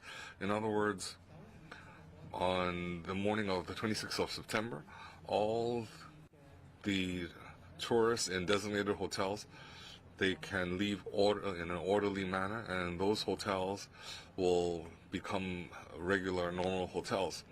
So some individual travelers might want to continue to stay in the hotel, and they can make negotiations with the hotel. So the government's contractual arrangement with hotels, if there is any change in government policy and the travelers leave early, the hotels need to refund the tourists. And on the morning of the 26th of September, according to the Amber Code system, they can leave the hotels freely. And that's all I have to add. Okay, so we welcome any questions now. So please use your microphone, identify your media outlet, and we have quite a number of reporters. So please keep your questions brief, and we'll take the first question. Cable TV, I want to ask the 0+3 arrangement.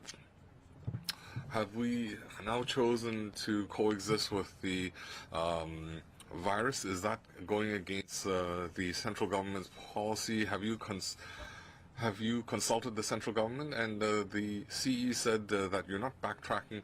So are you pledging that? You're streaming live now from Fox, everyone. The time is now just after 10:20 a.m. here on the East Coast. We are taking a look back at a huge announcement when it comes to the coronavirus. Hong Kong scrapped hotel quarantine for inbound travelers in the most substantial move yet to end its pandemic isolation. It's signaling an ease to a global response to COVID-19. So under these new rules, which go into effect on Monday morning, people traveling to Hong Kong will no longer need to take a PCR test before departure, with a rapid antigen test now being sufficient. Although they will need to complete a PCR upon arrival to Hong Kong, there is no need to quarantine. Now, this quarantine for travelers had been in effect for 2 years. So again, a substantial announcement from the Hong Kong government. We are also keeping a close eye on other related news. Let's bring our attention back home to the United States, where Republican leader Kevin McCarthy is in Pennsylvania right now, directly confronting President Joe Biden and the party in power. He is unveiling a midterm election agenda with a sweeping Trump era-like promise, despite the House GOP sometimes spotting a record of delivering and governing differently in Congress. So again, we have a live event taking place right now in Pennsylvania. House leader Kevin McCarthy, as well as other GOP leaders, are speaking live, raw, and unfiltered.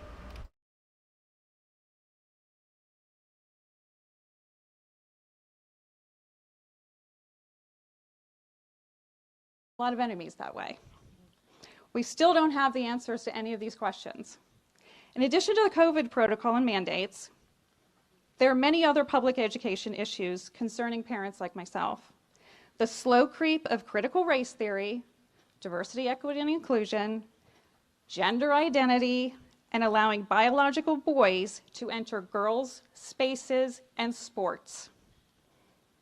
Now we have SEL, which is social emotional learning. It's indoctrination disguised as programs like kindness initiatives or anti-bullying programs or diversity projects. These are all Marxist-style programs targeting our children. Then, to make it all better, the current administration weaponized the Department of Justice.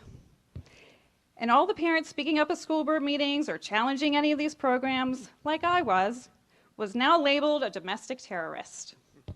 Our Department of Justice is calling me, a mom, a domestic terrorist. So I have 3 questions. What is the Republican Party going to do to help parents take back control of our children's education?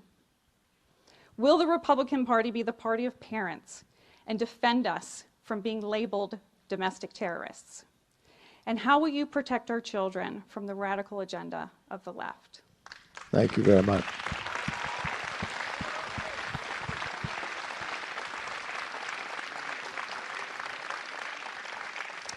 Thank you for what you do. Thank you. You're an amazing mom. When you look at the commitment to America, a future built on freedom, you're exactly what this whole section is about. The sad part is we've heard exactly what you just said clear across the country. This wasn't based upon one school district.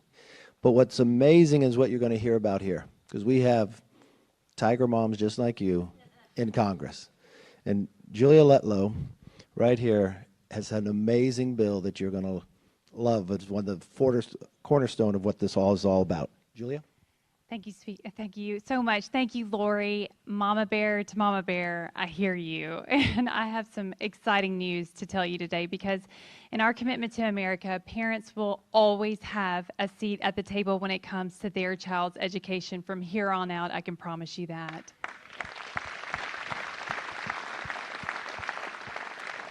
You know, I think, just like you said, one of the silver linings of the pandemic is that for the first time, us working parents, we had a front row seat to what our children were being taught.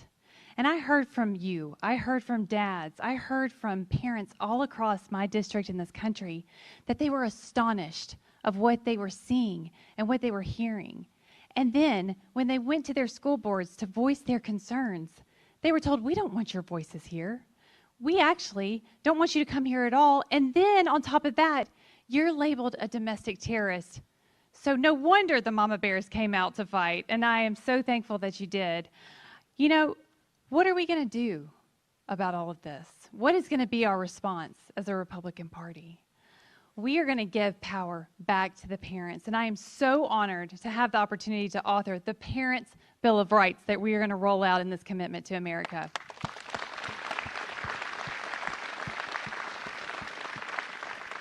This is common sense legislation. It's just about providing transparency for us.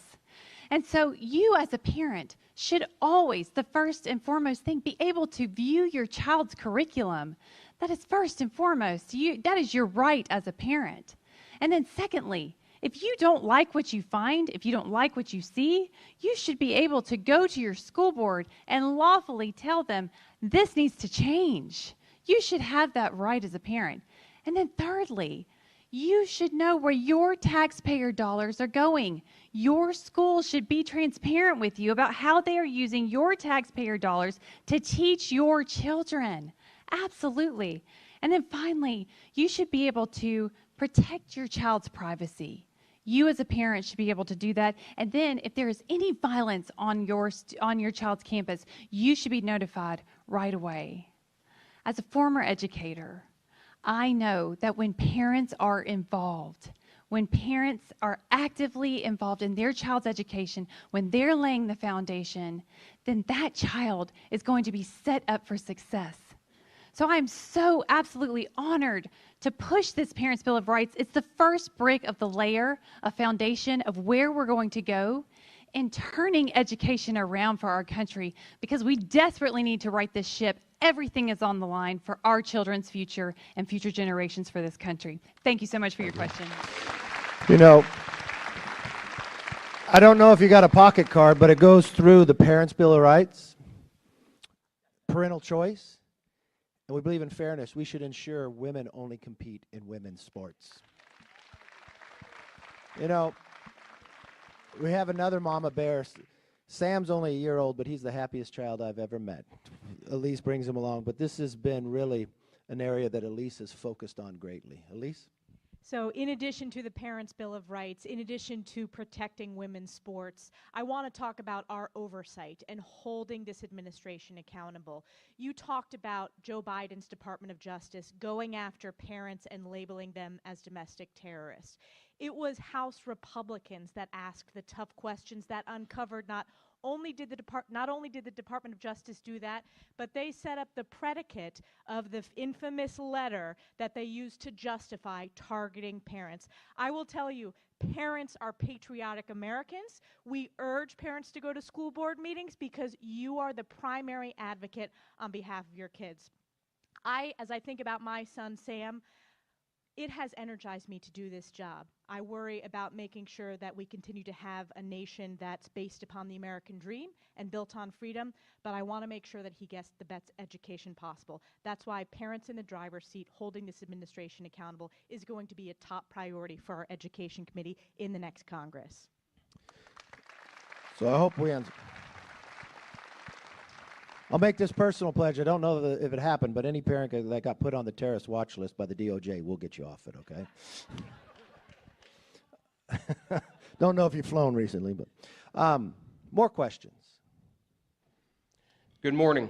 Good morning. First, thank you for your service to us. You're welcome.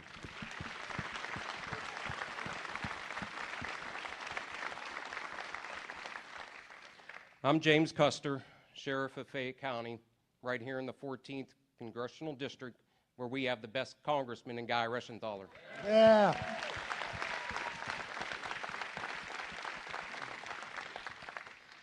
I've been in law enforcement for over 33 years now. I'm the past president of the Pennsylvania Sheriff's Association and the current member of the board of directors in the National Sheriff's Association. Right here in southwestern Pennsylvania, we're experiencing what we are across the country. Our communities are faced with rising crime, to include burglaries, thefts, shootings, drugs, and to be specific, fentanyl. This rise in crime also creates a health crisis and impacts economic prosperity.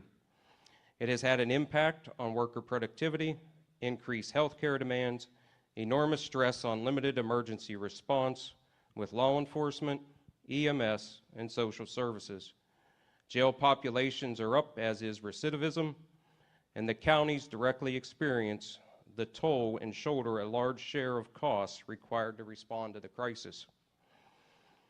Fayette County has a population of approximately 130,000 residents.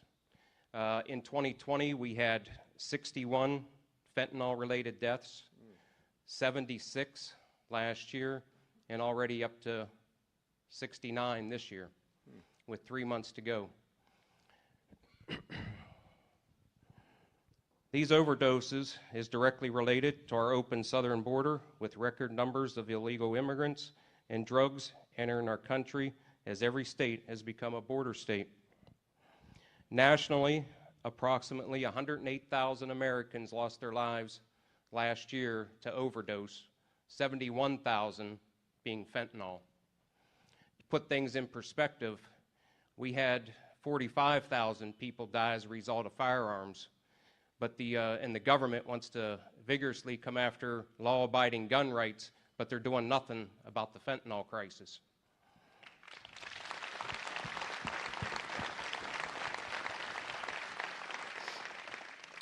We all know that China is manufacturing fentanyl coming across to Mexico and coming across our border. This is the intentional poisoning of America.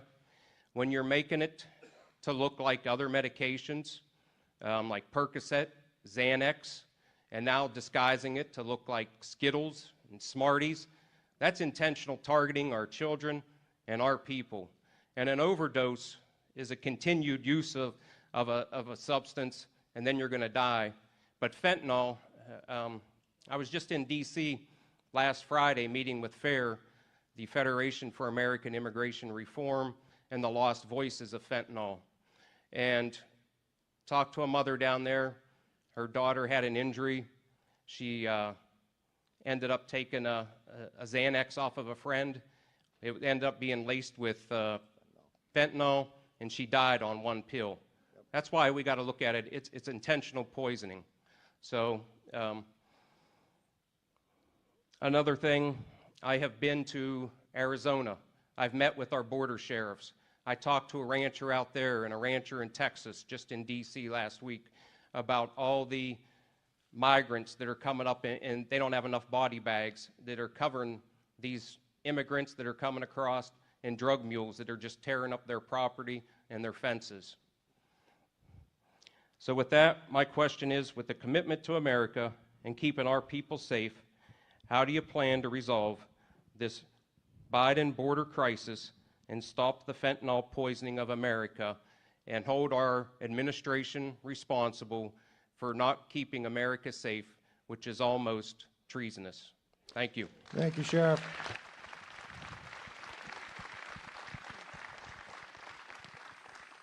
Sheriff, this is very personal to everybody across this country. I'll tell you exactly what happened in my hometown just a Friday ago. In a junior high of 13 and 14-year-olds. One student brought 150 fentanyl pills, not designed as fentanyl, but another drug. A counselor finds it, pulls it out. The counselor does not take it, but because the counselor touches it, starts to OD. Has to be brought back and is in the hospital. This is how powerful this is. There's three-prong attack. We first have to be very clear. China, you stop poisoning us or we're coming to take it. Stop it up. You got to take care of the border. You got to do that. I want to bring in Tony Gonzalez. For every time you see the border down there and you see Eagle Pass, this is Tony Gonzalez's district. He's brought, I don't know how many Republican members down there. The president's been elected 40-some years, never been there. The vice president's supposed to be in charge. He goes far away. But he knows on the first hand what's happening down there.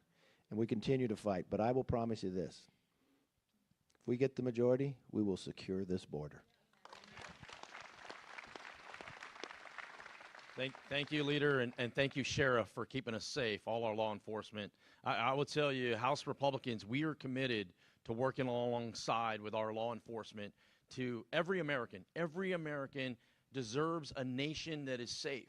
Whether you're in Texas, whether you're in Pennsylvania, Florida, it doesn't matter. I mean, these are fundamental rights. I represent 42% of the southern border. A lot of my district's pretty rural. Most people had never heard of the towns that I represent until a year ago. Now everybody knows where Del Rio is when they saw these thousands of Haitians under a bridge. Now everybody knows where Eagle Pass is, where they see thousands of people coming over the water every day. I also represent Uvalde, and I'll talk a little bit about that as well. I will tell you, at the very beginning of this, everyone thought the Democrats didn't have a plan, right? How could they let this happen? Clearly, they have no plan other than whatever Trump did, we're going to do the opposite. That's what everyone thought originally. Oh, they do have a plan. And we are seeing exactly what that plan looks like. And it is tearing America apart. It is killing our kids. Doesn't matter the color of your skin. Doesn't matter if you're from a big city or a small town. None of that matters. It is killing our kids. It starts in China, makes its way through the Mexican cartels, and then it comes to our towns, our cities. So we know they have a plan. We know what the Democrats' plan looks like. What does our plan look like? House Republicans are committed to ending catch and release. This is critical.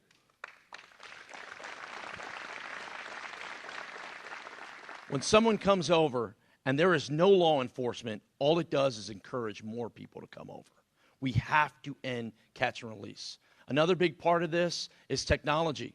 About 2 months ago, there were 53 migrants that were found cooked in the back of a trailer. That's in my district. That could have been prevented if there was technology at the border to identify these trucks. We're going to do those things. The other thing is this. People forget the House has the power of the purse.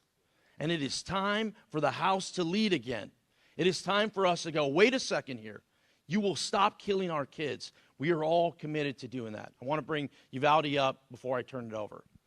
I had a horrific incident that occurred in Uvalde a couple months ago. I wish this upon no one. Our community has been turned upside down. It's been a few months. We're starting to heal together. Someone mentioned Friday night football. That was a big part of our healing a couple of weeks ago, just the community coming together. But imagine this. This is what is happening right now. To this day, we still have high-speed chases coming through our town. What does that mean? That means our schools go into lockdown. So imagine you just went through this horrific incident. You were either a student, you were a parent, you're someone in the community, and you get a text message on your phone that says, hey, our school is in lockdown. This is happening on our border every single day. That's why we have to secure the border. Enough is enough. Let's secure the southern border. Thank you very much. Securing the border is one element, but this drug is everywhere. Congressman Brad Wenstrom served our country. He's a medical doctor, and he serves on Ways and Means and also on the Intel community. Sir? Yeah, thank you. And thank you, Sheriff, so very much. You framed the issue so well, that the cancer that is upon our society today from the fentanyl, and let's face it, where is it coming from? It's coming from across our borders. And Tony, you did a great job of really summarizing what is taking place. And I'm from Ohio, and believe me, we're a border town too, just like you know you are here today. You know, as a soldier, you have to recognize your own vulnerabilities. And in America today, the vulnerability that we have in this particular issue are the policies from the Biden administration that has allowed our border to be so porous. Because if we don't respond to our vulnerabilities, our enemies are going to take advantage of it. And that is exactly what we see happening today. China is doing this so intentionally. They're the biggest player in this whole game. And recently I had the Chinese ambassador say he wanted to meet with me. And he was very upset that across America we're blaming China for so much of this problem. And I said, well, look, I know that you made some steps from no longer sending fentanyl directly to Americans across the country. But what you're doing now is you're sending the precursors, the ingredients that you need, to the cartels in Mexico, where they have well-educated chemists putting this fentanyl together and creating these drugs, creating these Skittles, and all of these things. So what happens at the border? You know, the cartels are winning every phase of this, right? Because they bring migrants across. They're paid for that. They're in such large numbers. It's a diversion for our Border Patrol, and it opens the opportunity for more drugs to come through. I will tell you, if you look at these members of Congress here, individually, we probably all have been to the border more than Joe Biden and Kamala Harris combined.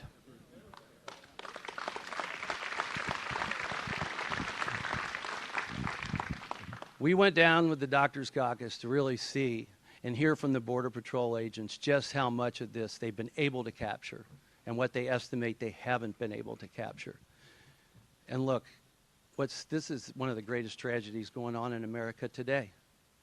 If you look at the age group that's being so effective, this is the next generation, right? This is the generation that creates new businesses. This is the generation that goes to work every day, that drives the trucks, that produce the steel, that become doctors. Whatever the case may be, this is the generation that become soldiers, and we're losing them.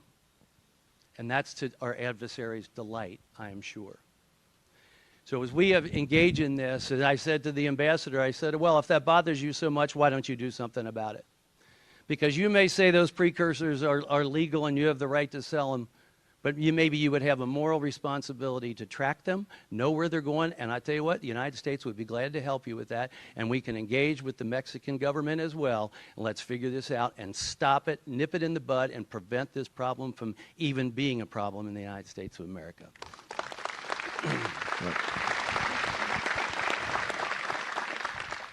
One of the other things that I'm working on right now, and I know my colleagues here are on board with it, if you look at the definition of weapon of mass destruction, that's what this is.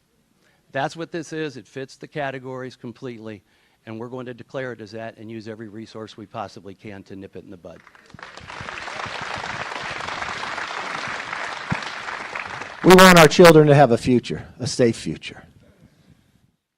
Not a problem in the street, but do we have fentanyl killing 300 of our kids every single day?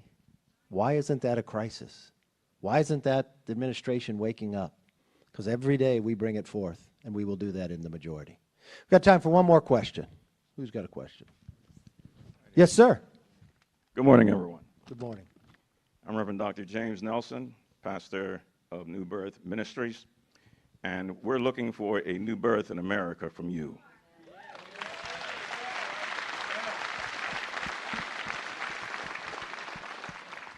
I'm one of the millions in this country who may not have a mega hat, but I have a mega heart. And my heart tells me that this country will never be great again until we make it God's again.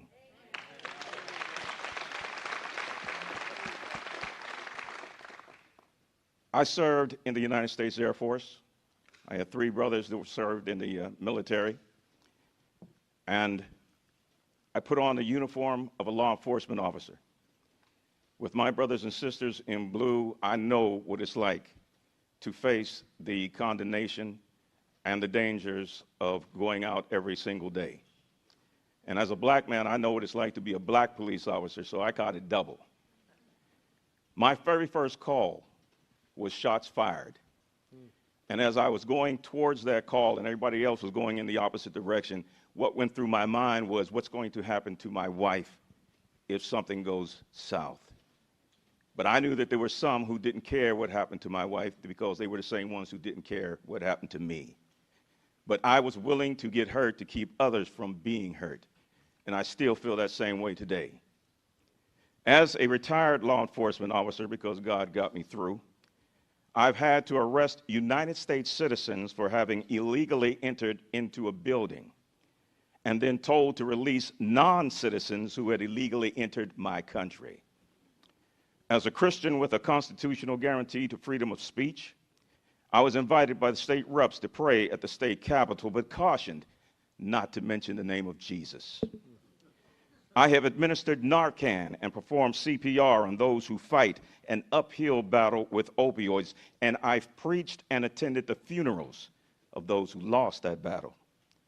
I'm at the mercy of politicians who boast on one end that they're taking criminals off the street, though they've never made an arrest, and other politicians who say that we'll be more safe with criminals on the street. And what I would like to know is this from this committee and from the leaders of my country: just what will the commitment to America do to address these concerns? Great question.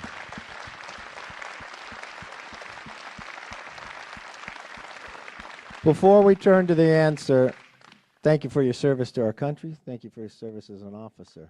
Thank you for your question. I'm going to turn to the member who's right here, right at home, Guy. Thanks, Leader. I appreciate it. And thanks, Reverend, for the question. As you know, and many know, I've seen the criminal justice system from a lot of different angles. I prosecuted terrorists in Iraq. I defended sailors, Marines, SEALs in military courtrooms all over the United States and back in Baghdad. And then I became a district judge about a year after I got separated from the Navy. So I've seen this from all angles. And I can tell you that crime is on the rise. If you look at the numbers, it's staggering. You've got murder rates in Philadelphia that were literally the highest rates ever in 2021. And the rates this year, they're on track now to have more homicides in Philadelphia than ever before. That's the path.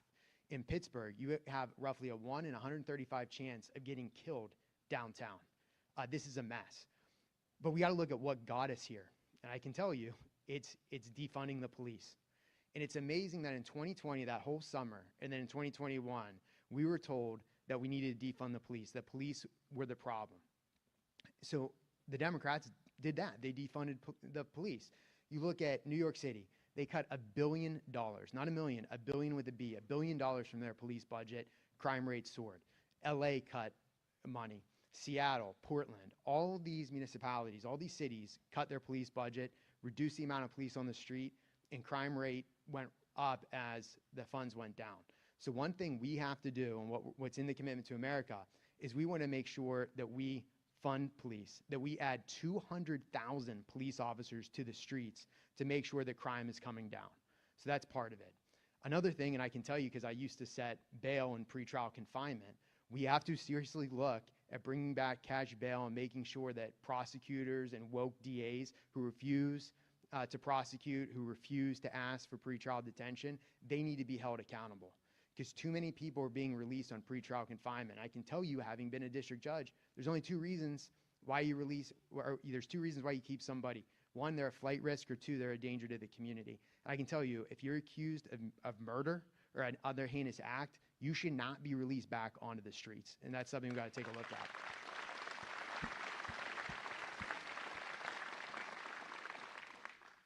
So that's just some of the things we're going to do to make sure that we're making America safe in the commitment to America. So thanks for the question. Like, I know we're running out of time. I just want to thank everybody again. I want to turn it over to once again to the future Speaker of the House, my good friend Kevin McCarthy, to close us out. Well, I want to thank you. I hope we spent a little time talking about the commitment to America, taking on your questions.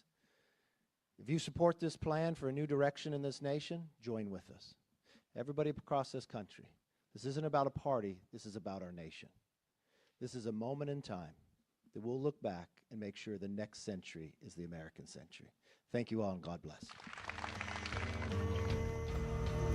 All right, you're streaming live now from Fox. Just moments ago, a very powerful testimony from a community member, former police officer there in Pittsburgh, Pennsylvania, where Republican leader Kevin McCarthy is holding a round table. So Republican leader Kevin McCarthy, he's in Pennsylvania directly confronting the Democratic Party, unveiling a midterm election agenda with Trump-like promises. Now, McCarthy, who is poised to actually seize the Speaker's gavel if Republicans win control of the House in the fall, hopes to replicate the strategy of former Speaker Newt Gingrich, used to spark voter enthusiasm and sweep House control in a 1994 landslide. So we are taking a live look at an event called Commitment to America, which is clearly giving a nod to a former era, the Trump era.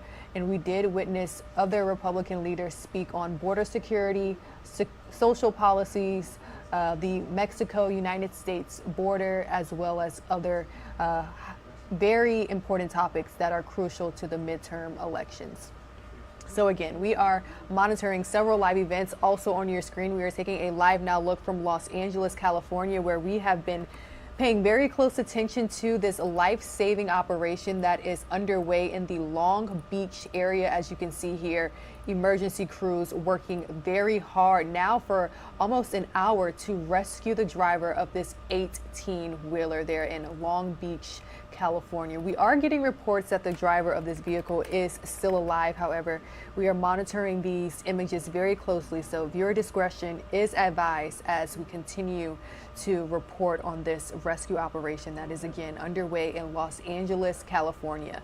So apparently the driver was coming down this curve in Long Beach and was going just a little too fast. That 18-wheeler overturned and the driver is stuck inside. It's good news that we do not see any flames or smoke, but the driver has been trapped for over an hour. So at this point, his life is in jeopardy and getting him out is the main concern. We've seen multiple crews there on the scene right now. We can see firefighters using the jaws of life, hoping to pull out someone and of course, take them to the hospital so they can receive treatment. But at this time, we are receiving reports that the driver is alive. And again, crews working extremely hard to make sure that it stays that way. We're going to keep a close eye on this and continue to monitor any live images that we receive. At this time, let's take a 2-minute commercial break and we'll have more top stories on the other side.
Welcome, everyone, here as we continue our breaking news coverage on Live Now from Fox. We appreciate everyone continuing to join us live. Skyfox images coming right here of an overturned big rig truck here, and the driver still trapped. This has been going on now for about 50 minutes already, and we've been showcasing some of it for you. What we'll do here in the meantime is continue to show it. As long as we have the live video, we're bringing it to you right here on Live Now from Fox. Remember, when there is live news happening, good chance it's happening right here on Live Now from Fox, everyone. You could see all of the firefighter personnel and rescue operators on scene here, and there's over a dozen of them as they continue to try their hard work right now of trying to get that driver out. And what a horrible situation it is for that driver and the crews that are on right now trying to pull him right there. And we don't know what the condition of this driver is, obviously, because they haven't got to him yet either here. And that is what we are waiting on and hoping for some type of good outcome here, because you can see that this was a one vehicle accident right now for as best as that we can see. And that truck overturning earlier this morning there in Long Beach, California. Obviously, with stuff like this, it's a very delicate operation because you have to not only pull back steel and pull back metal in efforts to get the driver out, but you don't know what type of condition this driver is in. Are they conscious? Are they unconscious? You know, and what is happening at this moment here. So this is a big rig right here, and it's obviously has a lot more metal and steel than a regular car does. So right there, that is another difficulty for these crews, but they're all professional and they know what to do. It might just take some time for this situation, but this is what we do here on Live Now from Fox. Bring you the events as they are happening in real time, breaking news as soon as it happens, and we get video. Well, we will definitely take it to you, and that's exactly what we're seeing right here. Our thoughts and prayers going out to the driver here and really all of the first responders so they could get this person out soon and take it to a local hospital, and hoping for the very best wishes there for that driver right now. You're watching Live Now from Fox, always in demand here for you as we bring you this one right here. You can see the one lead firefighter there that is at the overturn right there, right by the ladder is what I'm talking about. You can see he's looking down right there and trying their best as they were able to open up that hauler right there and the cab of it, and to give them some more room here. And we're going to see what this is all going to be like. Obviously, viewer discretion is advised if the images do get a little bit graphic. Oh, it looks like they're ready to pull this person out here, because now they are getting the gurney closer. Here we go. If the images do get too graphic, we are going to have to pull away here, just because out of respect to the family of this individual, as well as we just don't want to put too much of a graphic scene out there for everyone. It is early in the morning still for so many. 11 o'clock now out on the East Coast, 8 a.m. right here in Long Beach, California, that we are focusing in on. And looks like we are getting closer now to firefighters pulling this driver out. They were able to get the gurney there really close to the cab here. And here we go. This is all happening live right here on Live Now from Fox, everyone, as they were able now to get this driver out.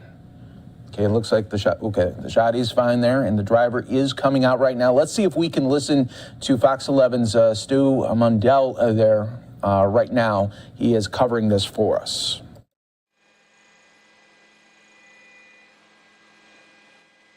We're not live. We can.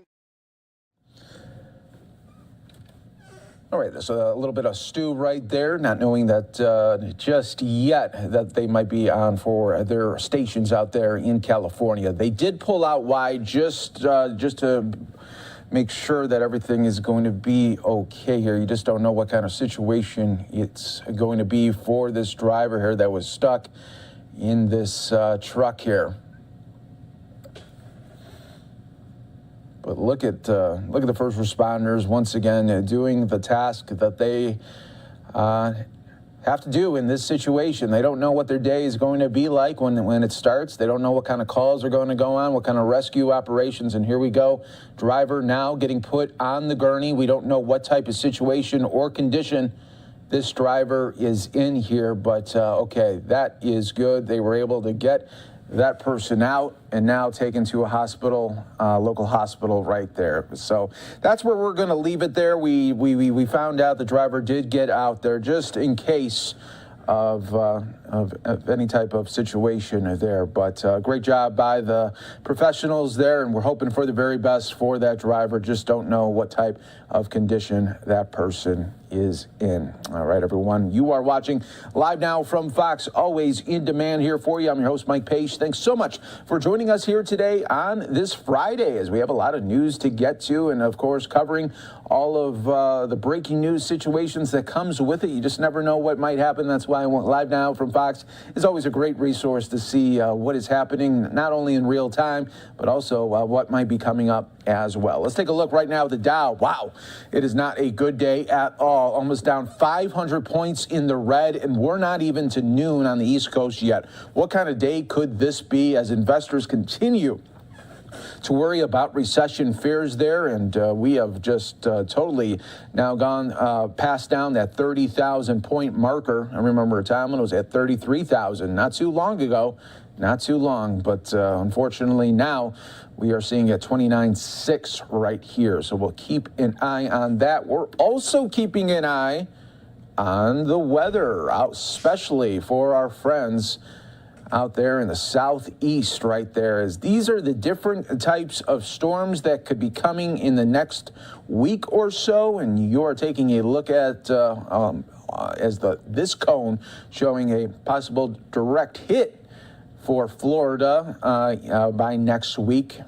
And we'll continue to track it for you right here on Live Now from Fox, but just wanted to always bring that to your attention, of course, right here. All right, earlier we were seeing some House Republicans speak on the future of the Conservative Party, just in case the House is able to flip come in November. And we listened to Kevin McCarthy speak about what his agenda would be if that House did flip. So we showed you the Republicans. Now let's show you the Democrats, some of the Democrats that were in Pennsylvania as well. A lot of focus on Pennsylvania, obviously. It's always a swing state, always in the mix there on where it could go either way. So let's listen at this union rally for Democrats.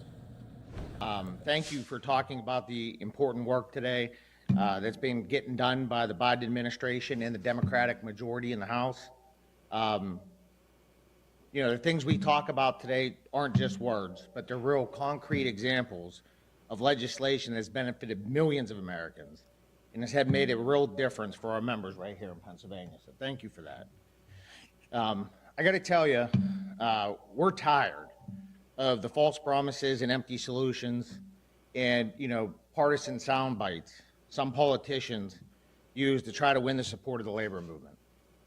Union steelworkers here in Pennsylvania have heard time and again as politicians say one thing and do another. And you know what? That's exactly what's happening not far from here today. It really makes me angry that Representative McCarthy comes to our hometown, my hometown, to tear down the legislation that has benefited the millions of working class individuals in an attempt to salvage the campaign of some poor candidates. Representative McCarthy, who will today be surrounded by Representatives Mike Kelly, Guy Reschenthaler, and others, will try to convince us that they have a plan to save us, a plan to save working people. Well, do us a favor. Get back on your plane, Mr. McCarthy, and go back to California. We already have a plan that's working. It's called the Bipartisan Infrastructure Investment and Jobs Act. It's called the American Rescue Plan, and it's called the Inflation Reduction Act. All three of these bills passed because of the strong support from the pro-union Democratic majority in the President Biden's administration. Just here in Pennsylvania, we expect to receive approximately $13.2 billion over the next 5 years in federal highway funding for highways and bridges because of this infrastructure bill. That is about a 40% more than the state's federal aid highway funding under existing law. The first steel beams to rebuild the Fern Hollow Bridge that collapsed not far from here arrived in July this year. That is happening because of federal dollars, $25 million to be exact, that have been allotted for the rebuild. The Army Corps of Engineers recently received $850 million to rebuild the 86-year-old Montgomery Lock and Dam just 30 minutes north of here. Without that rebuild, engineers say the dam had a 50% chance of failing before the end of the decade. That would cripple commerce on the Ohio River. Because of the Inflation Reduction Act, we're investing in our manufacturing industry, making ourselves globally competitive and less reliant on supply chains from China and other actors. The act will provide $40 billion through the Department of Energy to create more energy-efficient mills and industrial projects. Thankfully, included in the American Rescue Plan, there was a special financial assistance program. Now, we in the labor movement refer to it as the Butch-Lewis Act. This program will prevent not just workers in Pennsylvania from seeing their pensions cut, but it protects a retirement system that supports 10 million retired Americans. Most importantly, through the Build America, Buy America provisions contained in these bills, American manufacturers and American workers were made a priority, the way it should be. Now, everything that I just mentioned, you know who voted against this? You know who voted against the $13.2 billion for Pennsylvania's roads and bridges? Against the $25 million to replace the Fern Hollow Bridge? The $850 million that's going to be used by the Corps of Engineers to replace the aging Montgomery Lock and Dams? The $40 million to make our manufacturers less reliant on foreign supply chains? Against securing the pensions of 10 million working Americans and putting American taxpayers and workers first with Buy American provisions? You know who that was? That was Representative McCarthy, Mike Kelly, and Guy Reschenthaler. They voted against their constituents, against Pennsylvania workers, against our members, and against all the investments I just mentioned. We're tired of the faux patriotism politicians who roll up the sleeves on their expensive dress shirts, pretending to be blue collar, all the while voting against the American worker. As a union, we've seen plans come and go, but results are what really matter. The Democratic majorities in this Congress have voted to have faith in American manufacturers and invest in American workers. Also to defend our seniors' pension promises, all the while investing in this country. If we stay the course and keep this working majority going, we can do more to improve Pennsylvania and make jobs safer and fairer. This includes reauthorizing and improving the largest federal jobs training program, the Trade Adjustment Assistance Program, a program that has benefited thousands of working Pennsylvanians who have been adversely affected by trade. That's something you're not going to hear Representative McCarthy talk about today. A working majority in Congress will ensure Medicare pays for hearing loss. Why does that matter to us? 75.9% of hearing loss cases have occurred in the manufacturing industry. Now, we work hard every day as a union to reduce that hearing loss, but we all must support our retirees who worked for generations to build this country. A working majority will improve our labor laws. Today, 71% of Americans now approve labor unions, the highest approval since 1965, but yet employers regularly violate labor laws. It's time to strengthen workers' rights, and it's time to pass the PRO Act. And we'll do that with a Democratic majority, a pro-union Democratic majority. We could do more if we send the right people to Congress. Our union counts votes and holds elected officials accountable. We know who has had a plan from the start and delivered results. They're not bringing their plan today. They've been bringing that plan and executing it for the last 2 years. Record low unemployment, a renaissance in American manufacturing, the most significant infrastructure investments in more than a generation, legislation defending our retirees, in a majority, a Democratic majority that has made American workers a priority again. Let's keep getting results and send candidates who support labor to Congress. Mr. Leader, thank you for all the work you've done. You've been there for us your entire career, and we thank you, and we're going to support you this November. Thank you. Thank you. Thank you very much, Bernie. It's good to be in the House of Steel, the House of Labor. People working for other people to make sure that they have the kind of opportunity and quality of life that we expect people to have here in America.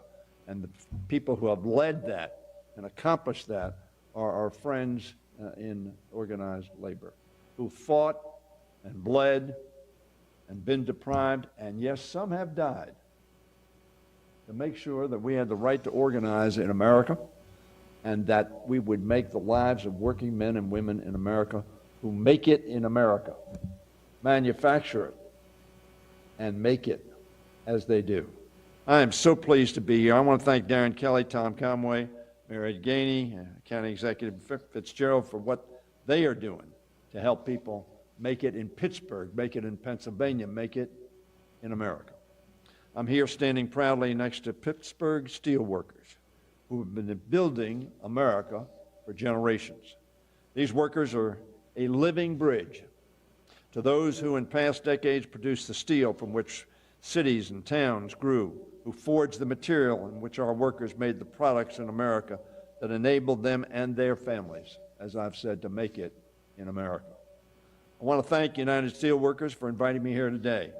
I want to recognize Representative Connor Lamb, who has been a champion for Western Pennsylvania and for working families, and for all he has done during his time in Congress. He reminded us, as these steelworkers have, that union labor built America and will continue to build America long into the future. Less than 20 miles away from here, as you said, 20 or so miles, you may know better the exact mileage from here, Kevin McCarthy and Republicans are standing up, making a commitment to America. They made a contract with America. Donald Trump said he was going to do infrastructure in America. He said it in 2016. He said it in 2017. He said it in 2018. He said it in 2019. He said it in 2020. It never got done. So they're here with words. I don't know who else is here other than the two members of Congress that have been mentioned who voted no on almost all the legislation that is making a difference in the lives of working men and women and our country. Their new platform, which isn't frankly new, as long as slogans are short on details, which is usually the case. That's because the true details of Republicans' agenda are too frightening for most American voters. Vote no. Claim credit and vote no. Details matter, however. Over the past 2 years, our Democratic House majority has been focusing on the details and putting people over politics and delivering results. Together with President Biden and Senate Democrats, we're building a table of security and opportunity for American workers and their families while ensuring that American businesses can compete and grow. First, we enacted the American Rescue Plan. You talked about that. To help businesses and schools reopen safely. It put money into people's pockets who had been assaulted by the pandemic and were struggling to support themselves and their kids. Every Republican voted no. It also provided states with funding to hire union labor for state and local projects that help communities grow. Every Republican voted no. The result has been the fastest economic recovery in our history, with nearly 10 million new jobs created. Donald Trump, 4 years, net 2.8 million jobs lost.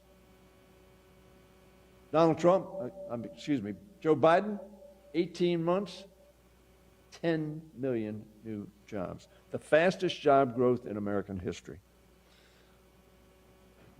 There are more Americans working today than before the pandemic. Last year, when we enacted the bipartisan infrastructure law to create millions of good union jobs and other jobs as well by repairing our roads, and those other jobs, by the way, we've also provided legislation, which sadly the Senate hadn't passed, to make sure it's easier to organize. The PRO Act, we passed some months ago, as you know. We see a good union job by repairing our roads and bridges, expanding public transit and high-speed internet, and upgrading our electric and water infrastructure. That's what we promised, and that's what we did. Pittsburgh, of course, is a city of bridges. Just a short drive from here, the Fern Hollow Bridge collapsed in January, injuring 10 people. The president just talked about money that's coming to redo that bridge. Just 14 weeks later, in early May, construction began on a new bridge funded with that $25.3 million from the bipartisan infrastructure law. Every Republican saved 13. There are 212 of them. So 199 Republicans voted against that bill. Notwithstanding that almost 40% of the Republicans in the Senate voted for it. But Mr. McCarthy, Mr. Scalise said, don't vote for that bill to their members. And they didn't. So when people cross that bridge, they ought to think of that when they feel safe going across that bridge. It's one of 1,000 bridges across America being rebuilt and upgraded soon to be repaired thanks to the legislation we enacted. Words and deeds have to go together. Words alone don't give jobs. Words alone don't get kids to school. Words alone do not get people health care and good wages. Words alone don't do that. It takes votes, and the Republicans have not given those votes. I'm proud that the Democratic legislation is making it possible to rebuild those bridges, including the Fern Hollow Bridge. Leader McCarthy and 199 other House Republicans voted against fixing and upgrading America's infrastructure. Although Mr. Trump had said 16, 17, 18, 19, and 20 that they were going to put infrastructure as a top priority. They had infrastructure weeks, infrastructure months, infrastructure years. Nothing happened. Maybe that's why he chose not to come to the city of Pittsburgh to hold his event. Too many bridges to remind him of that fact. We also enacted the bipartisan CHIPS and Science Act. Now, the CHIPS and Science Act, that's not a really sexy name, except for the fact everybody in this room has a chip. And if you don't have a chip, your watch stops, your television stops, your computer, your laptop stops. We need to make it in America, because we don't want to rely on Taiwan or China or Singapore or somebody else. We had to shut down our automobile factories because we didn't have chips. And cars became more expensive, and used cars became more expensive. This bill, CHIPS and Science Act, creates new opportunities for workers, helps them accrue in-demand skills, and sets them on a pathway to good jobs and careers. House Democrats' original bill also included critically needed extension of trade adjustment assistance. You mentioned that. And we couldn't get the votes for it. Why? Because no Republicans would support it in the Senate. While Republicans blocked it in the final version, we are committed to getting, I want you to hear this, we're committed to getting TAA across the finish line in the next Congress. All right. Not only will the Science and CHIPS Act ensure that we can continue to out-compete China, we want to make it in America, not in China. Pittsburgh has become a model for this kind of new manufacturing growth. Here, through many of the same policies that Democrats enacted in the CHIPS and Science Act, city leaders and our union friends and all of the citizens of Pittsburgh turned a city of old factories into a hub of new advanced manufacturing for the 21st century. Make it in Pittsburgh. Make it in Pennsylvania. Make it in America. Once again, Pittsburgh is a city of makers, innovators, and manufacturing pioneers, a city of opportunity. The fourth leg of our table is, of course, the Inflation Reduction Act, which has been talked about. We enacted that law in August. Democrats voted to bring down health care, prescription drug costs, and energy costs for American workers and their families. Not a single Republican voted to cap insulin costs at $35 for seniors. We wanted to cap costs for everybody. We didn't get the votes. Only seniors. That was a step forward, but we're not stopping. They voted against capping out-of-pocket costs for Part D, the prescription drug, at $2,000, so citizens weren't driven into bankruptcy because they had to have life-saving drugs. They voted against keeping 13 million people who didn't qualify for Medicaid and who couldn't afford the Affordable Care Act, keep them on the insurance, which we had done, as you know, in the initial rescue plan. Talk is cheap. Action is what the men and women that they represent and the men and women that I represent want. Not talk, action. That's what we've done in this past Congress. That's what the President of the United States has done in setting across a vision, which we have accomplished. When we enacted the law in August, Democrats voted to bring down health care prescription drugs, as I said, energy costs for American workers and their families, and made an investment in confronting climate change. And you know what this is going to do? Not only will it confront climate change, but it's going to create hundreds of thousands, millions of jobs over the next decades. Decades, not year, decades. It was also the largest investment any nation has ever made to tackle the climate crisis by promoting the manufacturing and adoption of American-made clean energy technologies. You're going to make them. America's going to make them. We're going to make it in America. All right, everybody, we are now going to breaking news out of Illinois right here. This is a barricaded situation at a home in a suburb of Chicago on the southwest side. This is in Oak Forest, Illinois, about 30 miles southwest from Chicago, and you are taking a live look here at SWAT team members that are in this neighborhood, and this is very active, as you could just tell from the body language right now. This is the situation that is happening right now in Oak Forest here, as a home is burning right now during this situation, and police right now say that the threat is contained.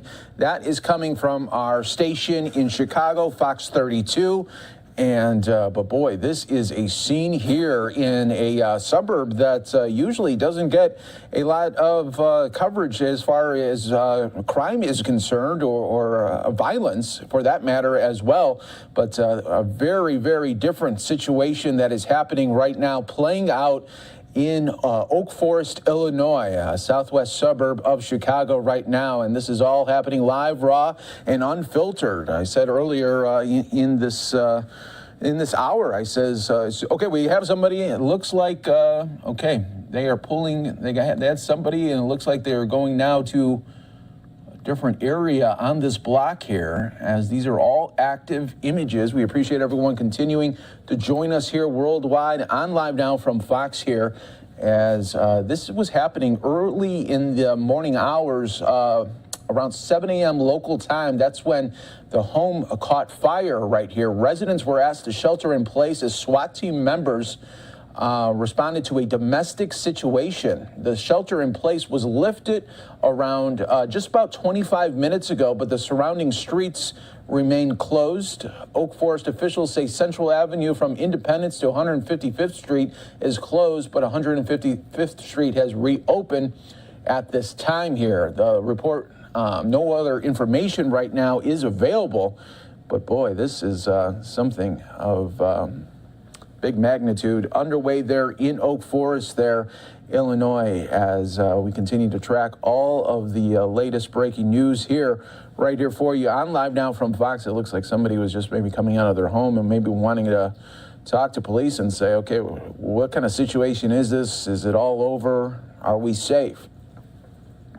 There's another shot right here that we're able to show you all of this big news that happened just moments ago, where they were able to clear the home here. But take a look at that, as something that you don't see every day, and especially in a neighborhood here in middle of suburbia, where they had to protect the fire department there as well, just in case. But an active situation that it was, and it was playing all out right here for you on Live Now from Fox, everybody. Just to reiterate, let's just go over it again. Oak Forest home burns during a barricaded situation. Police say that the threat is contained, and we will continue to follow this for you right here on Live Now from Fox.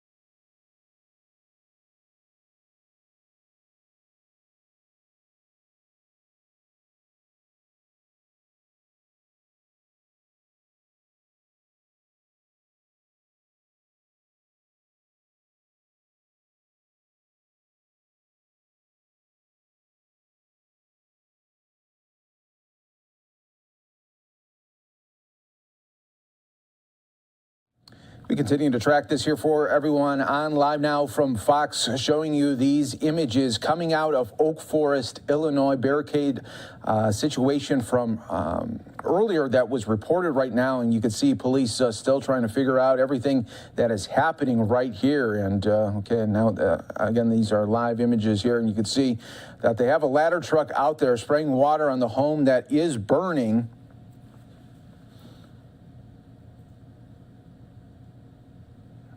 And still a lot going on right here as we continue to track it all for you here on Live Now from Fox. A lot going on right here as police responded to a domestic situation earlier this morning. And around 7 a.m. local time, the house started to burn.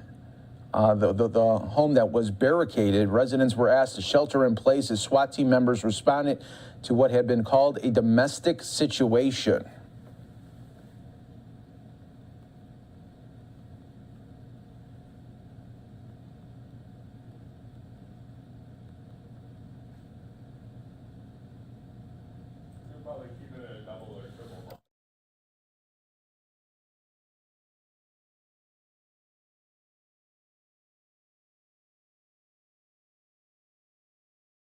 All right, and we do have a reporter there from Fox 32, so we will continue to track this for everyone right here on Live Now from Fox. It looks like she's getting ready for another live hit right there. So what we'll do, everyone, is take a quick 2-minute break here on Live Now from Fox. Still a lot to talk about here, and remember, when we have breaking news, we always try to go to it as soon as we get the video and showcase live, raw, and always unfiltered there. We will be back in just a little bit here on Live Now from Fox. You can still hear it. We don't know if shots are being fired or if that's the sound of just ammunition exploding somewhere. The first report of this was that there was a domestic situation with a call to police, and that when they arrived, shots were fired, and then the house was set on fire. This fire is in the 5500 block of Anne Marie Lane, which is just east of Central. Just over the hill is Oak Forest High School, and we haven't heard whether the schools are locked down or if anything is related to that, but we still have SWAT teams and police on the scene. Earlier, we did see some firefighters and some SWAT officers behind shields moving closer to the house. They wanted to control this fire, but the firefighters, in order to do that for their own safety, had to remain behind other houses nearby. However, it looks like they have a little more control over this fire with this unmanned hose at the top of a ladder on top of a fire truck. As I said, we have multiple law enforcement here, SWAT teams, police from all agencies around the area. This first came in as a report of multiple gunshot victims, and then the offender starting a fire in the home. As I said, firefighters had to take shelters behind neighboring houses, and there were large flames coming out of this house, but now it appears that they have it under control. We have not confirmed whether this is a domestic situation or how many, if any, people were shot here, but we are hearing the sound of shots here in Oak Forest. Reporting live, I'm Joni Lum. Now back to you. All right, that was Fox 32's Joni Lum there. Thank you so much for that. We'll continue to track it for you right here on Live Now from Fox, everybody, and try to get you some other details as this very fluid situation continues out there in Oak Forest, everyone. You can see it's a very tense situation still there for community members, and we will continue to track it for you right here on Live Now from Fox. Stay right here with us. Quick 2-minute break coming up.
Welcome back, everyone, here to Live Now from Fox. Always appreciate you joining us here in real time as we take a look right now at the Dow, and you can see it is down big time once again, down more than almost 500 points there in the red. We'll continue to track it for you right here on Live Now from Fox. We are also tracking breaking news out of a suburb of Chicago of a barricaded situation. A home was on fire here, and it's still very active from what we saw just moments ago with SWAT team members there, and you could see that home now destroyed there, obviously, but we will keep an eye on this story here. Still very fluid here and just waiting for more information, not only from Oak Forest Police, but Fox 32, our station there in Chicago, as they are on these live images. As long as they keep the live images up, everyone, we will bring it to you in a double or a triple box here for you. But you could see several blocks shut down because of this ongoing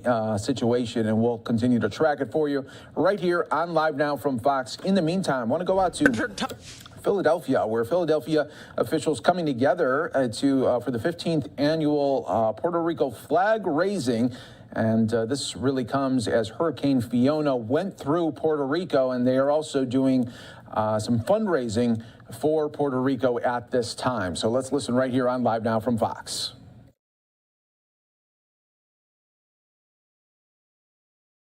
recognize Council Member at Large Angel Ortiz. Where is he? There he is. Come on up, Councilman. All right. Our council member, groundbreaking council member, and of course, our most recent council member, first Latina, Maria Quiñones Sanchez. All right. Maria? Oh, is it? Yes. You want to leave the program there so I don't get confused? Okay. Buenos días. ¿Cómo está la gente de Puerto Rico? We certainly need some of that sun. Can we get the sun coming over here? ¿Cómo está nuestra gente? Muchísimas gracias por su participación este año, como todos los años, en el lanzamiento de la bandera puertorriqueña como parte de la Semana Puertorriqueña aquí en la ciudad de Filadelfia. Queremos darle las gracias siempre al Concilio por auspiciar.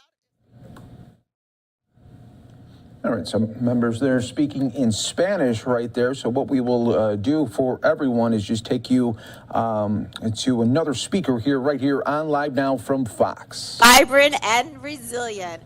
And we hope that this event and this weekend will bring much more attention that is deserving and of what is happening in Puerto Rico. Now, Philadelphia, we're known as a many first, right? But did you know that Philadelphia is actually the first World Heritage City in the nation?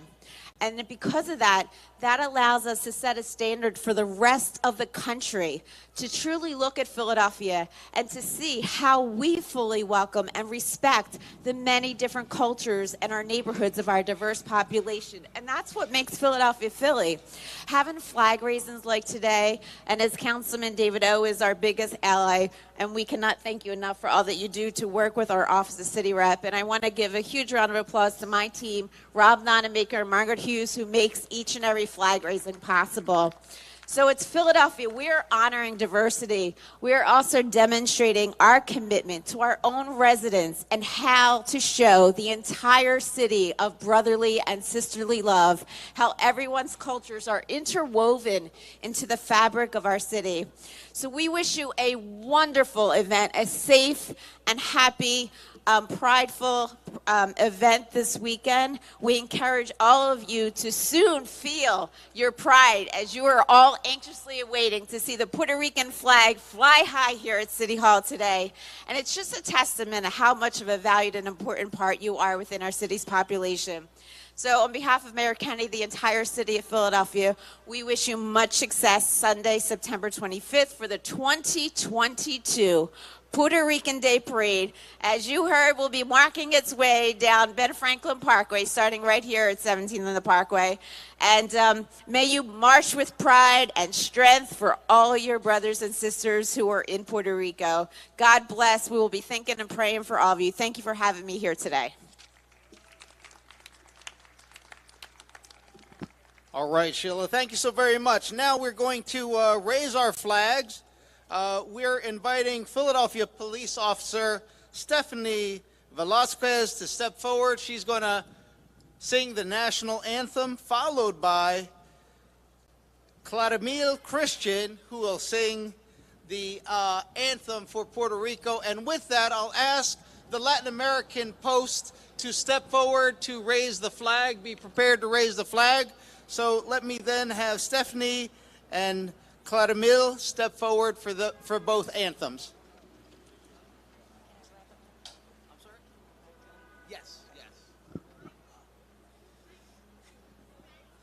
Oh, say, can you see by the dawn's early light what so proudly we hailed as the twilight's last gleaming, whose broad stripes and bright stars through the perilous fight on the ramparts we watch were so gallantly streaming.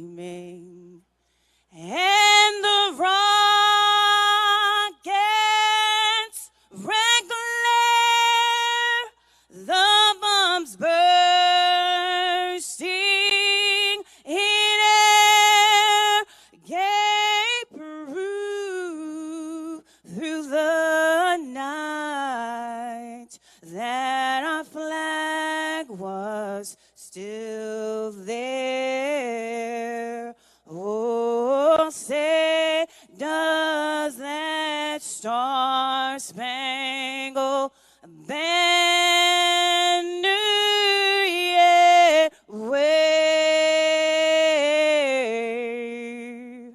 o'er the land of the free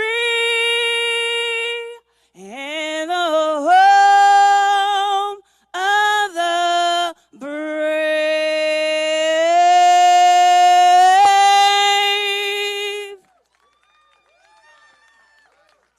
Thank you very much. Now for La Puertorriqueña, Claramil Christian.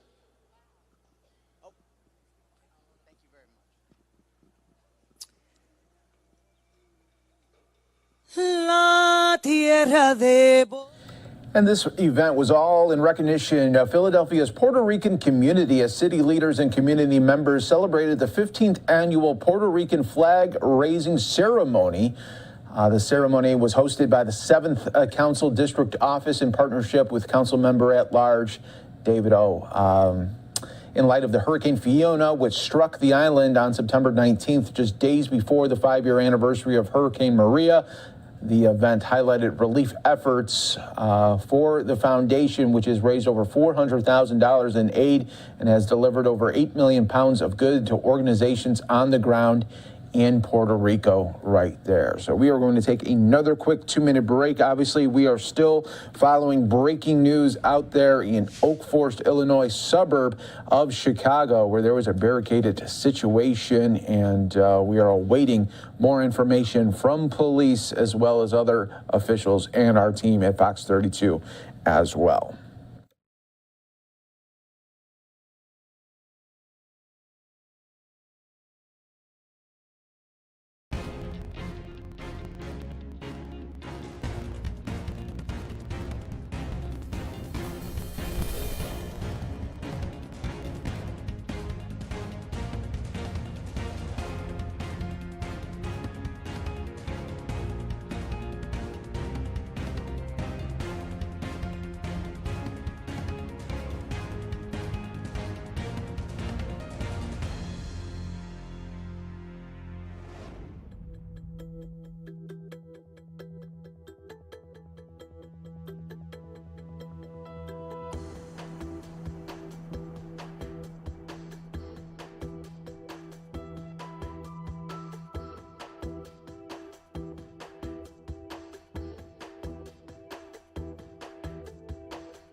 Welcome back, everyone, here to Live Now from Fox. We take you on board right now. The USS Ronald Reagan is a nuclear-powered supercarrier, and right now it is doing joint military drills with South Korea in the East Sea for the first time since 2017. Let's listen right here on Live Now from Fox.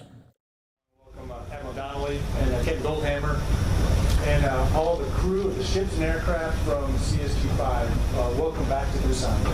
주한미군 장병을 대표하여 아름다운 도시인 부산을 방문하는 제항모 강습단장 도널리제로 로널드 레이건 항공모함함장 고유의 모델령 그리고 모든 함정인원과 항공인원들을 환영합니다. Today's port visit is a testament to the tight bond, really a unique, extraordinary bond between the U.S. and Iraq navies. 오늘의 한국 방문은 한국과 미해군 사이에 가장 긴밀한 관계를 잘 증명하고 있는데 이러한 긴밀한 관계는 그동안 쌓아왔던 아주 끈끈한 그런 관계를 얘기하는 것입니다. I think this helps represents the alliance that we've had for nearly 70 years, ensuring stability in the region. 그리고 영내 안정을 위하여 그동안 지난 70년간 유지하여 왔던 한미 동맹을 잘 반영하는 것이라고 생각이 됩니다.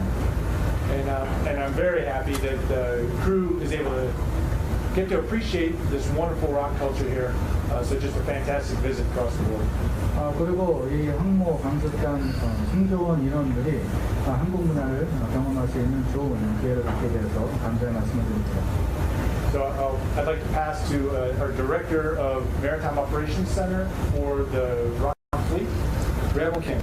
해양작전사령부 해양작전본부장님이 마이크를 넘기도록 하겠습니다. 안녕하십니까. 대한민국 해군 작전사령부 해양작전본부장 김경철 준장입니다.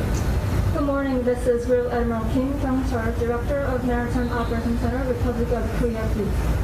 먼저 한국 해군과 연합 훈련을 하기 위해 부산을 방문한 오 항모 강습단장 도넬리 제독을 환영하고 또 로널드 레이건 모든 승조원들을 환영합니다. First, I would like to welcome all the sailors, including Rear Admiral Donald to Busan for the combined exercise with the ROC Navy. 그리고 오늘 취재를 위해서 방문해 주신 기자 여러분들에게도 감사의 말씀을 전합니다. Furthermore, I really appreciate ROC's media corps present here to cover this event. 한미 동맹은 지난 70여 년간을 통해서 대한민국과 지역의 평화와 안정을 위해 공동의 노력을 펼쳐왔습니다. The ROC and US Alliance has mutually striving to promote peace and stability on the peninsula for the last 7 years. 이번 항모 강습단 방문을 통해서 양국 해군의 우호 중진을 위한 다양한 활동을 계획하고 있습니다. The ROC and US navies will conduct a variety of activities to bolster two navies' friendship. 다시 한번 오 항모 강습단의 해군 작전사령부 방문을 환영하며 이어서 로널드 레이건 함장 골드 해머 대령에게 마이크를 넘기겠습니다. Once again, I will welcome to CS-25 to Busan visit, and I will turn the floor over to Captain Golden. Good morning, everybody. My name is Captain Fred Goldhammer. I'm the commanding officer of USS Ronald Reagan. 안녕하십니까. 저는 로널드 레이건 항공모함 함장 골드 해머 대령입니다. I'd like to echo Admiral Schaefer's comments regarding just appreciate your time in joining us today and appreciate your ability to cover this event. 오늘 항모 방문 행사를 취재하기 위해서 여기에 모신 여러분들에게 다시 한번 감사의 말씀드립니다. On behalf of the more than 4,900 sailors embarked on board this ship, we'd like to express our gratitude to the government and the people of the Republic of Korea, as well as the people of Busan, for hosting us during this port visit. 그리고 항공모함에는 약 4,900명 정도의 승조원이 임무를 수행을 하고 있는데 이 모든 승조원들을 대표하여서 대한민국 정부와 대한민국 국민들에게 감사의 말씀을 드리고 특히 부산 시민 여러분들에게 이렇게 항공모함 방문을 환영하는 여러분들에게 다시 한번 감사의 말씀을 드립니다. As you all know, it has been about 5 years since Ronald Reagan's last visit to this city, and just over 4 years since we have had an opportunity to pay a port visit to the Republic of Korea. 그리고 여러분들도 아시다시피 로널드 레이건 항공모함이 부산을 방문한 지는 5년 만에 처음이고 한국을 방문한 지는 4년 만에 처음입니다. So my sailors are very excited to partake of all the great activities, both for enjoyment as well as an opportunity to do community relations events while we're here. 그리고 이런 한국 방문을 통하여서 부산에 외출하여서 여러 가지 좋은 경험을 할 것이고 그리고 몇몇 인원들은 지역사회 봉사활동에 나가서 여러 가지 활동에 참여할 예정입니다. I would like now to introduce my boss, Commander of Carrier Strike Group 5, Rear Admiral Donald. 항모 강습단장 도널드 제동님이십니다. 안녕하십니까? I'm Admiral Buzz Donnelly, the commander of Task Force 70 and the Ronald Reagan Carrier Strike Group. 여러분 안녕하십니까? 저는 CTF-70 제호 항모 강습단장 마이클 리제로입니다. It is really an extreme honor to be here in the Republic of Korea and in the beautiful city of Busan, and I can tell you that our 5,000 sailors are extremely excited about the opportunity. 그리고 다시 한번 대한민국 정부와 이렇게 아름다운 부산을 방문하게 되어서 많이 기쁘고 특히 5천여 명의 항모 강습단 승조원들이 부산을 방문하게 되어서 매우 기쁘게 생각할 것이라는 말씀을 드립니다. And I also want to thank the ROC government as well as the city of Busan and Chinhae, who is hosting one of our ships, USS Benfold in Chinhae, for the hospitality that they are providing to Ronald Reagan, our ships that are with us, USS Barry and USS Chancellorsville here in Busan, and as I said, Benfold in Chinhae. 그리고 부산과 같은 경우는 로널드 레이건함, 베이리함, 그리고 챈슬러스리함, 그리고 진해에는 벤폴드함이 항구 방문을 하는데 대한민국 정부와 부산시 그리고 진해시 관계관 여러분들에게 감사의 말씀을 드립니다. As well as the essential support that we get for this visit from ROC Navy. Between ourselves and ROC Navy, we have a watertight relationship. 그리고 이번 항구 방문에 한국 해군에 많은 지원을 받았는데 미국과 한국 해군과 같은 경우는 물샐 틈 없는 좋은 관계를 유지하고 있습니다. The Republic of Korea and the United States have one of the most successful alliances in the world. 그리고 미국과 한국의 동맹은 세계에서 가장 성공적인 동맹을 유지하고 있습니다. We have a history of shared blood, we share common values, and have a clear vision for a free and open Indo-Pacific. 그리고 한국과 미국과 같은 경우는 동맹으로 맺어진 사이이고 혈맹으로 맺어진 사이이고 공동된 가치를 유지하고 있으며 자유롭고 열린 인도-태평양 지역 구현이라는 공동된 비전을 가지고 있습니다. And the port visit of USS Ronald Reagan to Busan and to the Republic of Korea is a clear and visible presence and commitment of the United States' clear understanding and commitment to the alliance. 그리고 이번에 로널드 레이건 항공모함의 부산 방문, 태양국 방문은 그리고 한미 동맹이 가지고 있는 목표와 미 해군이 가지고 있는 영내 헌신이 얼마나 중요한지를 잘 이해하고 있다는 것을 보여주고 있습니다. So we're very grateful for this opportunity to visit Busan, very thankful for your attention and honored by your interest in our visit, and we look forward to your questions. 감사합니다.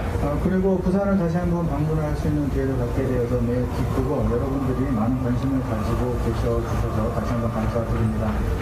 질문 받겠습니다. Thank you, gentlemen. We will now open the floor for questions. 질문 받도록 하겠습니다. I'm Song Sang-ho from Yonam News Agency, and I would like to ask a question to Commander Donnelly. 도널리 제동님에게 연합뉴스에서 왔습니다. 도널리 제동님에게 질문 드리겠습니다. As you know very well, this arrival got much attention, media attention, because the timing of it is when concerns are rising visibly known for potential provocations like nuclear tests. So what kind of a message would you like to deliver to North Korea through the presence of this striker? Thank you. 이번 방문과 같은 경우는 많은 관심을 유발시키고 있는데 이것은 북한의 핵실험 도발과 관련하여 많은 관심을 유발을 시키고 있습니다. 이것과 관련하여서 북한에게 전달하는 메시지가 있으시면 말씀해 주시기 바랍니다. The visit of Ronald Reagan's strike group to Korea was a previously scheduled long-term commitment in our continuous engagement with ROC Navy. 이번 부산 로널드 레이건 항공모함의 부산 방문과 같은 경우는 오래전에 기계획된 항공 방문의 한 일정입니다. As Admiral Kim mentioned, this visit is just part of ongoing and numerous combined operations that we conduct throughout the region and around the peninsula with ROC Navy. 이전에 본부장님이 말씀하셨던 것 같이 이번에 항구 방문은 한미 해군 사이에 지속적으로 지속적으로 진행되었던 여러 연합 연습과 작전의 한 일환입니다. So we leave the messaging to the diplomats. Our interactions with ROK Navy are tactically purposeful in developing interoperability to ensure credible combat power. 그래서 북한에게 메시지를 전달하는 것은 외교관 여러분들에게 이제 맡기고 한국과 해군 사이에서는 우리 방문의 목적은 전술적인 목표를 달성하는 것인데 이것은 유사시에 우리가 대응할 수 있는 연합 대응 능력을 강화시키는 것입니다. And opportunity for us to practice our tactics and operations and to demonstrate that we stand together. 그리고 이러한 기회를 통하여서 우리의 전술과 작전 능력을 향상시키고 이런 것을 통하여서 우리의 동맹이 얼마나 끈끈한지를 잘 보여주는 그런 목적을 가지고 있습니다.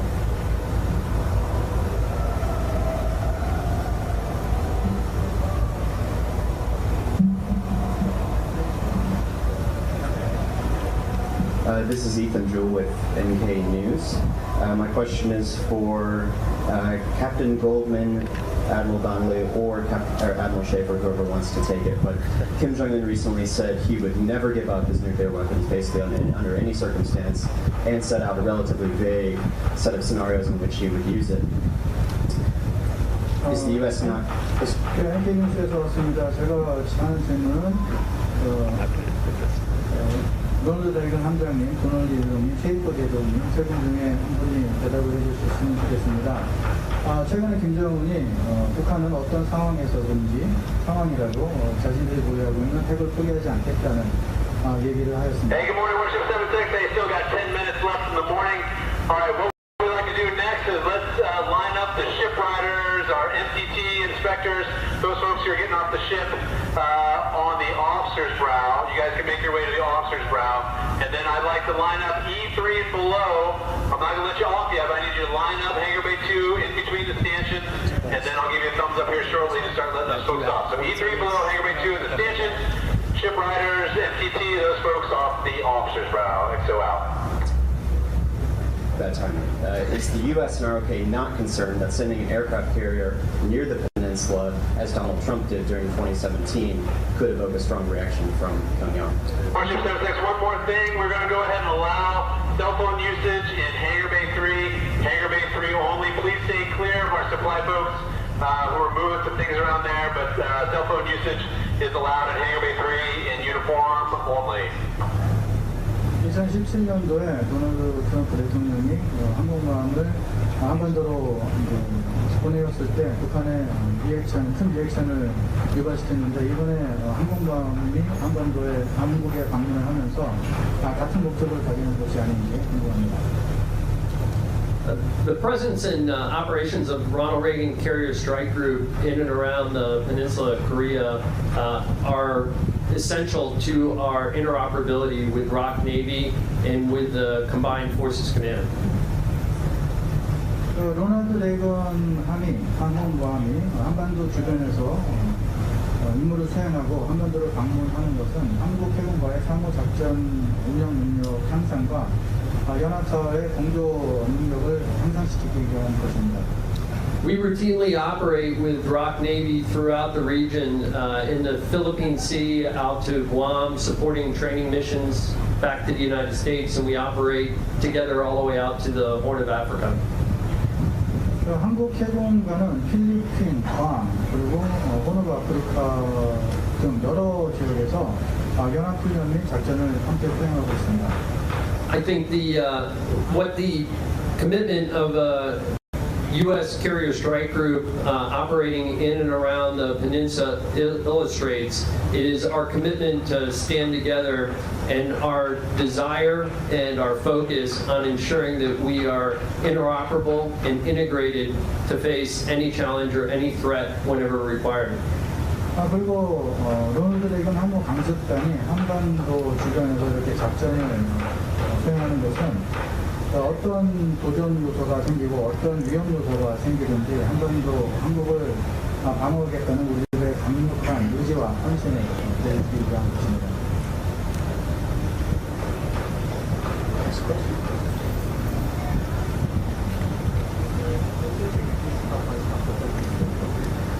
Josh Smith from Reuters. A short question for anybody who can answer. What can you tell us about the combined drills that you will be conducting? What kind of scenarios? What kind of enemy do you envision? What are you practicing? Thank you. 로이도에서 왔습니다. 여기에 계신 모든 분들의 대상으로 질문을 드리겠습니다. 앞으로 있을 해상 훈련과 관련하여서 어떠한 훈련을 진행하며 어떤 시나리오로 어떠한 적을, 가상의 적을 대상으로 작전 훈련을 수행하는지 알고 싶습니다. 이번에 실시하는 연합훈련은 과거하고 특별히 달라진 건 없습니다. The combined exercise that we're going to conduct this time is there's no specific or difference the thing that we had to do in the past. 현 지역에서 대한민국을 방어하기 위한 모든 해상에서 일어나는 것들에 대해서 준비하고 한미 연합 전투 준비 태세를 향상하기 위한 훈련으로 이루어집니다. So this is the defensive characteristic of exercise, and this is to raise the combat readiness posture of the ROK-US Navy.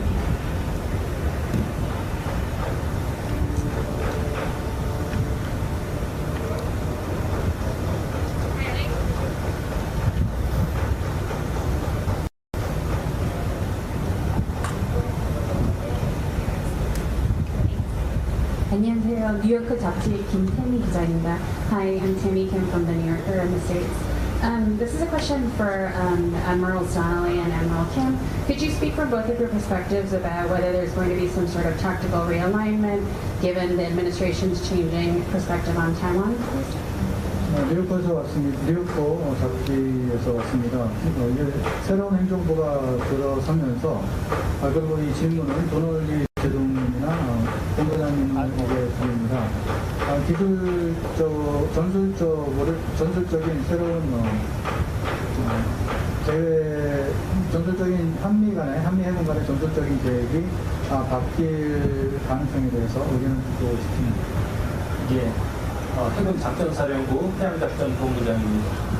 Yes, this is a Real Admiral Kim Yong-chul, Maritime Operations Director.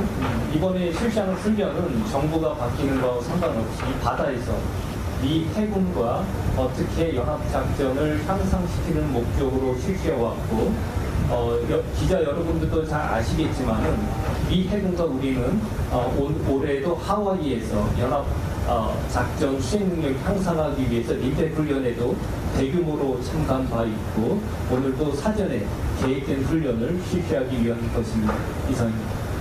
So the combined training is all the same, the one we are used to have. This is to just to have the combined operations with the U.S. Navy at sea. And as you may know already, with the ROK Navy and the U.S. Navy did the RIMPAC exercise in the Hawaii as a combined manner and in a large scale. And also this combined exercise is also pre-planned exercise. 네, 안녕하십니까. 한국 해군 작전사령부 공보실장 오세상 대령입니다. This is Captain Oh Se-sung, ROK 3PAO. 네, 훈련에 관한 자세한 내용은 이번에 지금 이 시간은 질문을 받지 않도록 하겠습니다. 훈련에 관한 보도자료는 훈련이 시작할 때 별도로 나갈 예정이니까 그때 그 훈련 내용을 참조해 주시고 현재 이 자리는 방안에 관련한 내용으로 주로 질문해 주시면 좋겠습니다. 이상입니다. So about the combined exercise, the separate press statement will be released once the exercise will be started. So this venue is for talk about the Ronald Reagan's port visit. Thank you.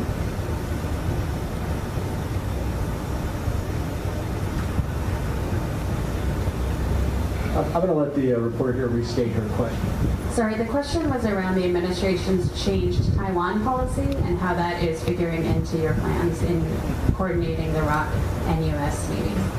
이것은 질문을 다시 하겠는데 좀 성격이 잘못된 것 같은데 이것은 질문의 요지는 미 행정부의 타이완 관련 정책이 이번에 바뀌었는데 이와 관련하여서 한국과 미 해군의 전술적 혹은 기술적 리얼라이먼이 생겼느냐는 개인적인 의견을 묻는 것입니다. The root of your question is a policy level question that has to be answered at that level. But what I can tell you is that ROC Navy and US Navy seek every opportunity to practice interoperability and to exercise our common tactics and operations where we operate anywhere throughout the Pacific. 이것은 정책적인 질문이기 때문에 정책 위반자 수준에서 대답을 해야 되는 것이 올바르다고 생각합니다. 하지만 제가 여러분들에게 말씀드릴 수 있는 것은 한국과 미국 태국은 상호 능력 향상과 상호 운영 능력 향상과 우리 기술적, 작전적 능력 향상을 위하여 태평양 지역에서 많은 연습을 할 수 있는 기회를 도모하고 있습니다. As common Pacific nations with a long history, both in the alliance and as well as operating together, we share common security interests, and we look to stand by each other wherever and whenever required when those security interests are challenged. 한국과 미국과 같은 경우는 동맹일 뿐만 아니라 같은 작전적 비전을 가지고 있는 태평양 국가로서 우리의 안보에 상당한 관심을 많이 가지고 있고 이런 안보 상황에 위협이 되는 곳이라면 언제 어디든지 같이 작전 수행을 해야 되는 국가입니다. We have time for two more questions. 두 개의 질문을 더 받도록 하겠습니다.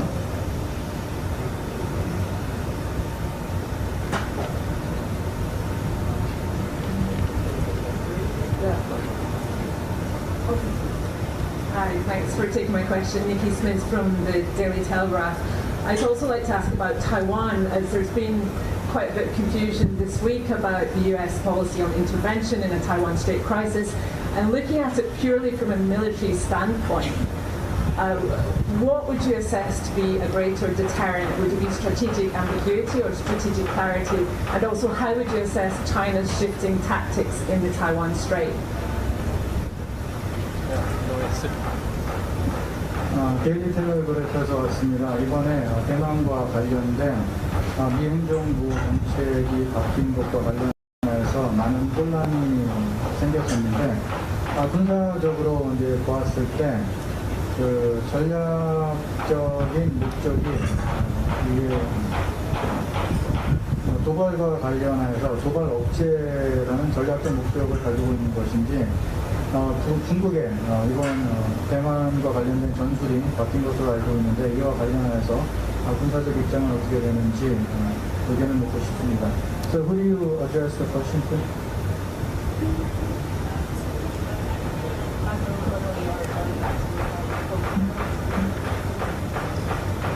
Thank you for the question. I will say that also is a policy question with regards to national strategy that is above the level that I focus on and more probably appropriate for the U.S. Department of State or the administration.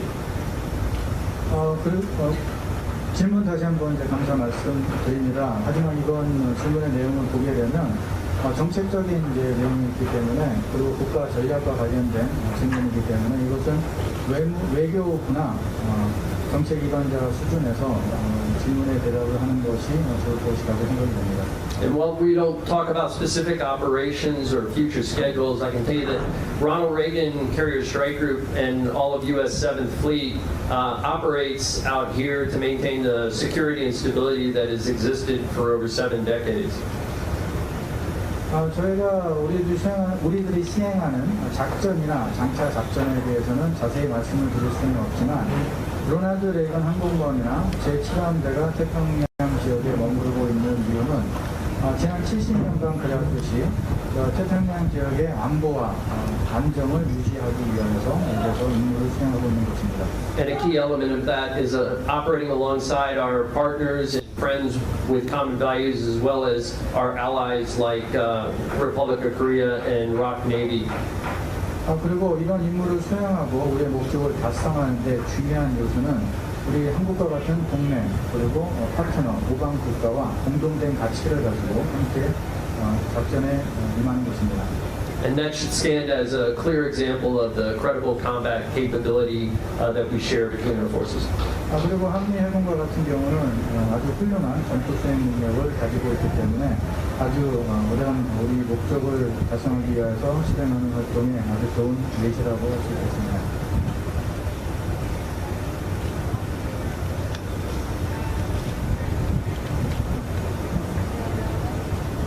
Hi, This is David Choi with Stars and Stripes, and my question is for Captain Goldhammer. 스타스 앤 스트라이프에서 질문 드립니다. 골드해머 함장님에게 질문하겠습니다.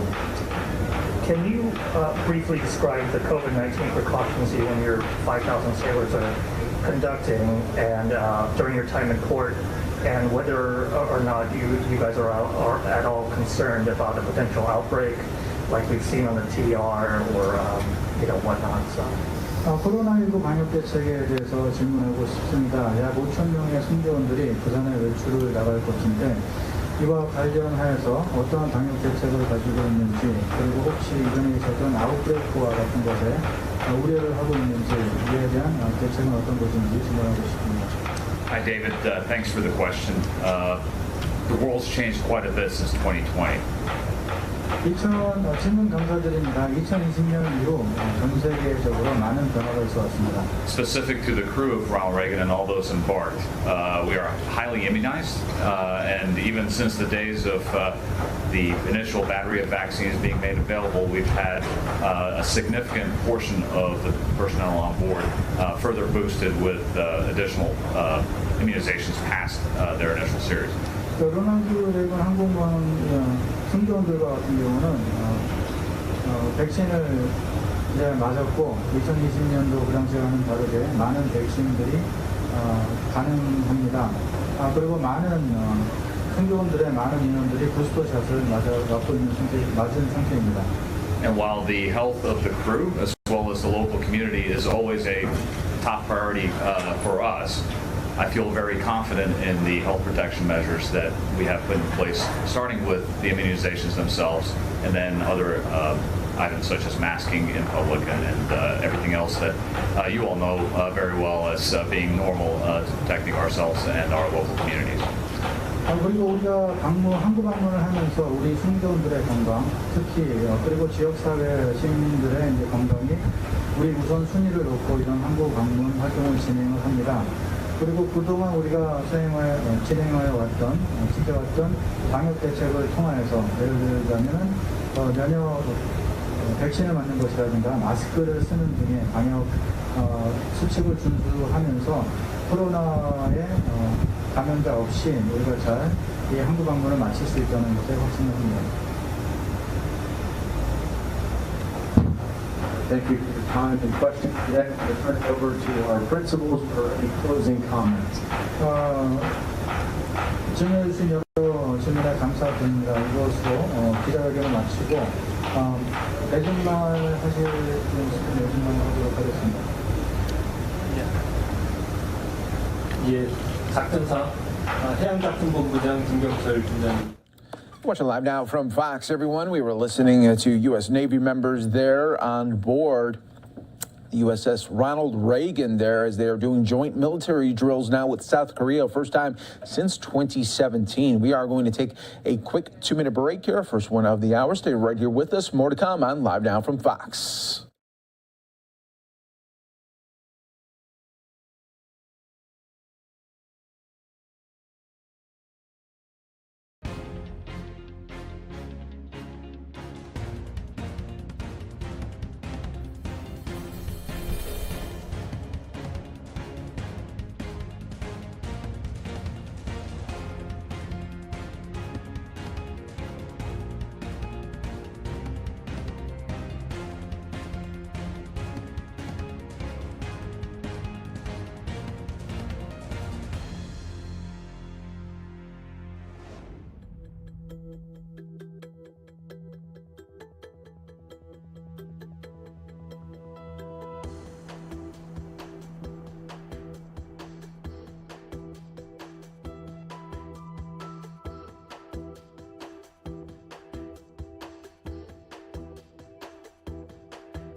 Welcome back, everyone, here to Live Now from Fox. Thinking out to Pennsylvania from earlier today as we had House Republicans there and the House Minority Leader there, Kevin McCarthy, really announced his plans there and the vision for House Republicans if they are able to flip the House come November. They laid out some groundwork of what they would be trying to accomplish if that takes place in November. Let's listen to a little bit of this here on Live Now. To all the members back here, and what we're going to roll out today is a commitment to America in Washington. Not Washington, D.C., but Washington County, Pennsylvania.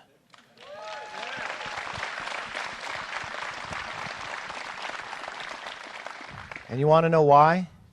Because it's about you. It's not about us.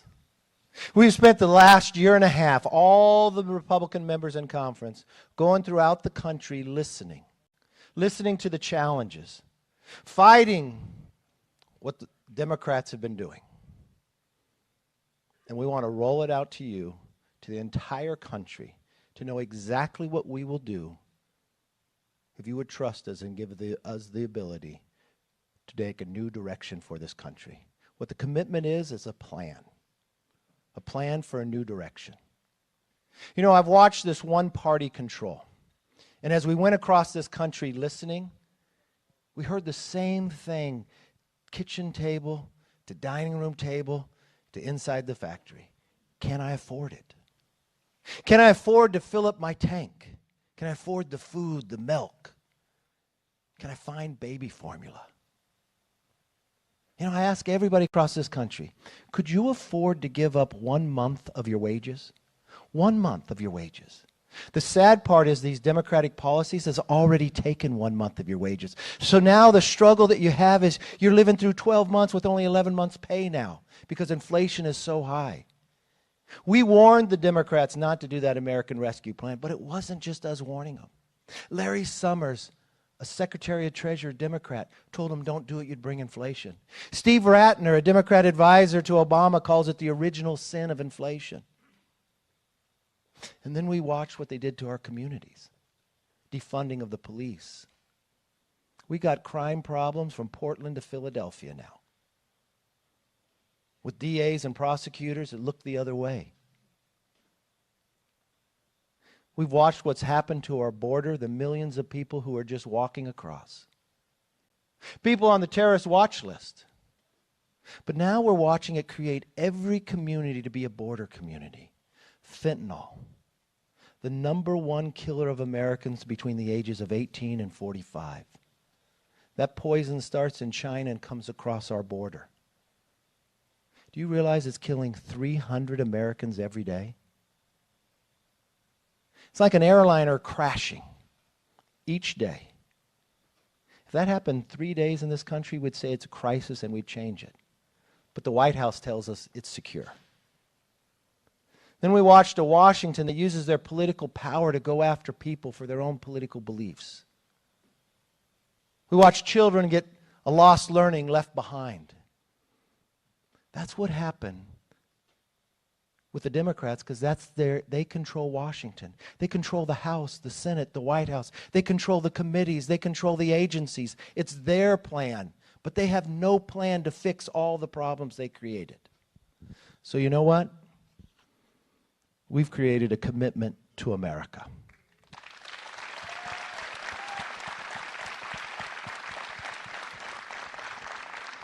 We're going to talk about it today.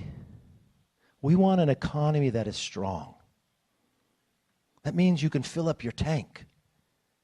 You can buy the groceries. You have enough money left over to go to Disneyland and save for a future. That the paychecks grow, they no longer shrink. We have a plan for a nation that's safe. That means your community will be protected. Your law enforcement will be respected. Your criminals will be prosecuted. We believe in a future that's built on freedom.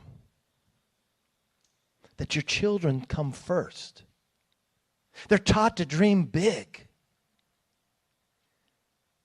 And we believe in a check and balance that government should be accountable. No longer special interest, We should work for you, not the other way around like it is today.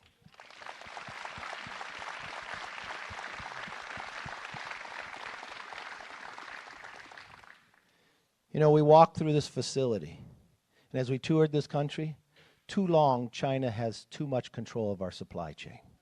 We're going to bring that back to America.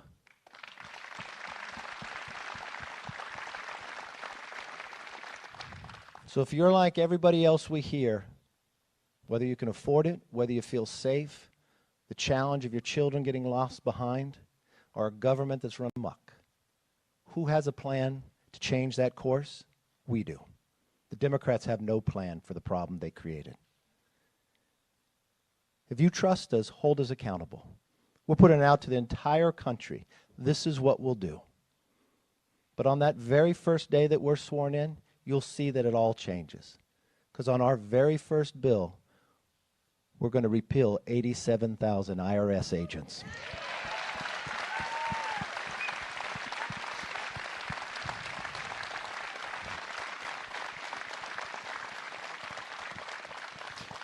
Our job is to work for you, not go after you. Our job is to make America stronger. We believe America is more than a country. America's an idea. We can secure our border. We could become energy independent, where your price of gas is lower. We can build an education system that has a parent's bill of rights, that you have a say in your kids' education.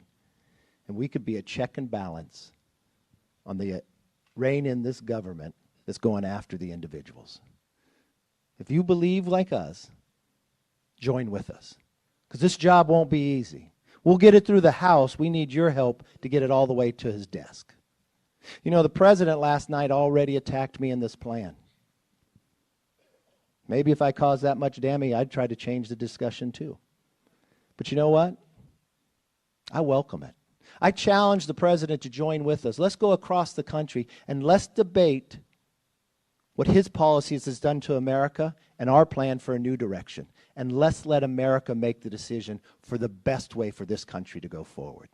So join with us, and thank you for what you're doing.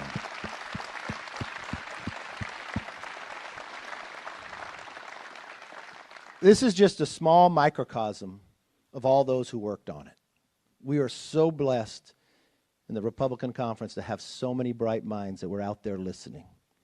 And we're very fortunate to have an amazing whip. Many of you know him, Steve Scalise.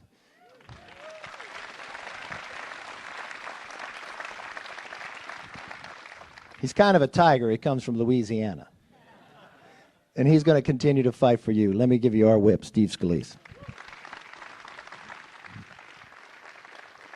Well, thank you, Kevin, and thank you, DMI, for opening up this beautiful facility. It's great to walk around and see Pittsburgh steel workers making real things in America. That's what we want more of.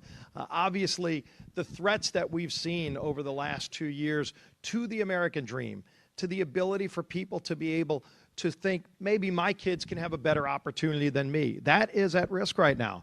And it's at risk because far left policies have led to record spending. When you see every bill that comes out of Congress, not hundreds of billions, but trillions of dollars of borrowed money, new taxes, 87,000 IRS agents. You know, all of my years in Congress, I have never had a single phone call from anybody saying, Steve, please add more people to the IRS. If there's 87,000 people needed in America, it's at the border to secure America's border, not over at the IRS to go after small businesses and hard-working families. So we could have just sat back and said, look at how bad their policies have been, give us the majority and it'll be different. That, to us, isn't good enough. We wanted to lay out a bold conservative vision to show the country there's hope again. There's not just one direction that's far left, that's big government socialism, that's wrecking this great country.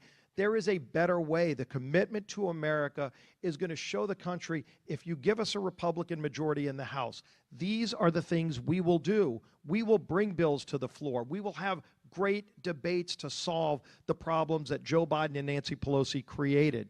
You're concerned about it, inflation like us? We have a plan to reduce inflation. You're concerned about high energy costs, not just at the pump. Gas prices are too high, but this winter I heard it's going to be a little bit cold in Pittsburgh, Pennsylvania. We have a plan to lower energy costs, to get us back not only to lower energy costs, but energy independence. We shouldn't be buying oil and natural gas from Russia or Iran or Saudi Arabia. We can make it right here in America, like you make steel in Pittsburgh. And that's what we're laying out, how to do it, how to secure America's border. It was not that long ago that we had a secure American border. And it's not like we have to reinvent the wheel, but they broke the wheel. We're here to fix it, and we have a plan to do just that, and we're proud to write it down on paper. And if Joe Biden doesn't like this plan, I think it's about time Joe Biden has to be asked the question, Mr. President, if there's a bill put on your desk to lower energy costs, will you sign it or veto it? And if you veto it, I think now the country understands what's at stake. We're going to give him that dilemma. We're going to give him that opportunity to wake up like we do, to fight for the American people, not to make things harder for the American people. That's what the commitment to America is all about, to show people that once again there can be hope, there can be opportunity, so that when you wake up, it's not just to go to work for yourself, it's to go to work to make sure your kids can have a better future. And there's nowhere else in the world where that opportunity exists, and if they ruin that opportunity in America, there is no backup plan. We cannot let this great nation fall. We're not going to let this great nation fall.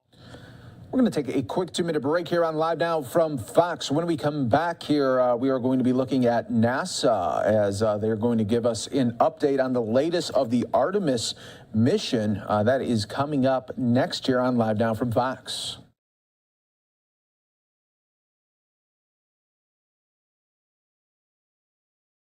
It's all about is the Congresswoman from New York, Elise Stefanik. Well, thank you, Steve.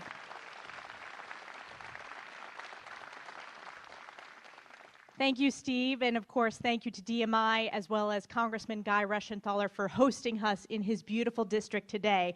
I'll tell you, I represent a district in upstate New York and the North Country that looks a lot like where we are in Pennsylvania today. And what I hear from my constituents is people are struggling. Families are struggling to make ends meet. Whether you go to the grocery store, whether you're budgeting in preparation for those home heating bills that are skyrocketing this winter, or whether you struggled this past year to fill up your tank of gas. People feel that they are working harder than they ever had before, but they're falling further behind. And the American people are smart. They know that it's a direct result of the failed policies of one-party Democrat rule in Washington. And there is a better way. We are here to help, and this is our commitment to America. These ideas came from the American people. All of our members listen to their constituents. I always say the best ideas come from my constituents directly. And when it comes to an economy that's strong, making sure that we stop the trillions and trillions of reckless government spending that we have seen under Democrat rule, that will immediately help lower the cost of goods as we seek to rein in inflation. Unleash American energy independence to lower the price of gas, lower that price of home heating bills. How about a nation that's safe? You see the headlines, whether it's on local or national news every day. We see crime skyrocketing. That is a direct result of Democrats' one-party defund the police policies and rhetoric. And let me tell you, whether you're in New York or whether you're in Pennsylvania, we proudly back the blue. Let's give all of our law enforcement officers a round of applause.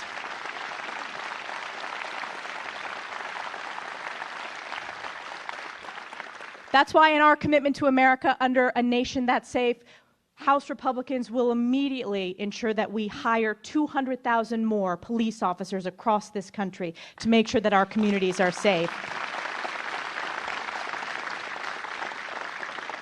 We will go after the radical leftist prosecutors, DAs, who are refusing to abide by the rule of law and are prioritizing the criminals rather than the law-abiding citizens.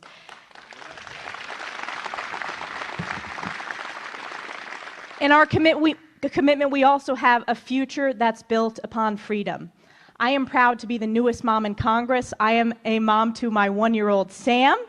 And I will tell you, moms and dads across this country, they know that parents are the primary stakeholders in their kids' education, which is why we will pass a Parents' Bill of Rights.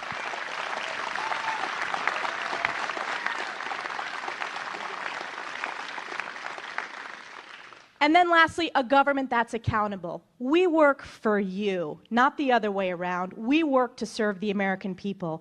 And what we see with a Democrat controlling both the House and Senate is they feel entitled. They feel like it's the other way around, that you work for them. Not so in a Republican majority. We will hold this administration accountable. We will make sure that we are conducting oversight. We will root out the corruption and return it to the people's house. So join us in supporting the commitment to America, a new direction. Democrats have no plan. House Republicans have a plan, and it's our commitment to you. Thank you very much.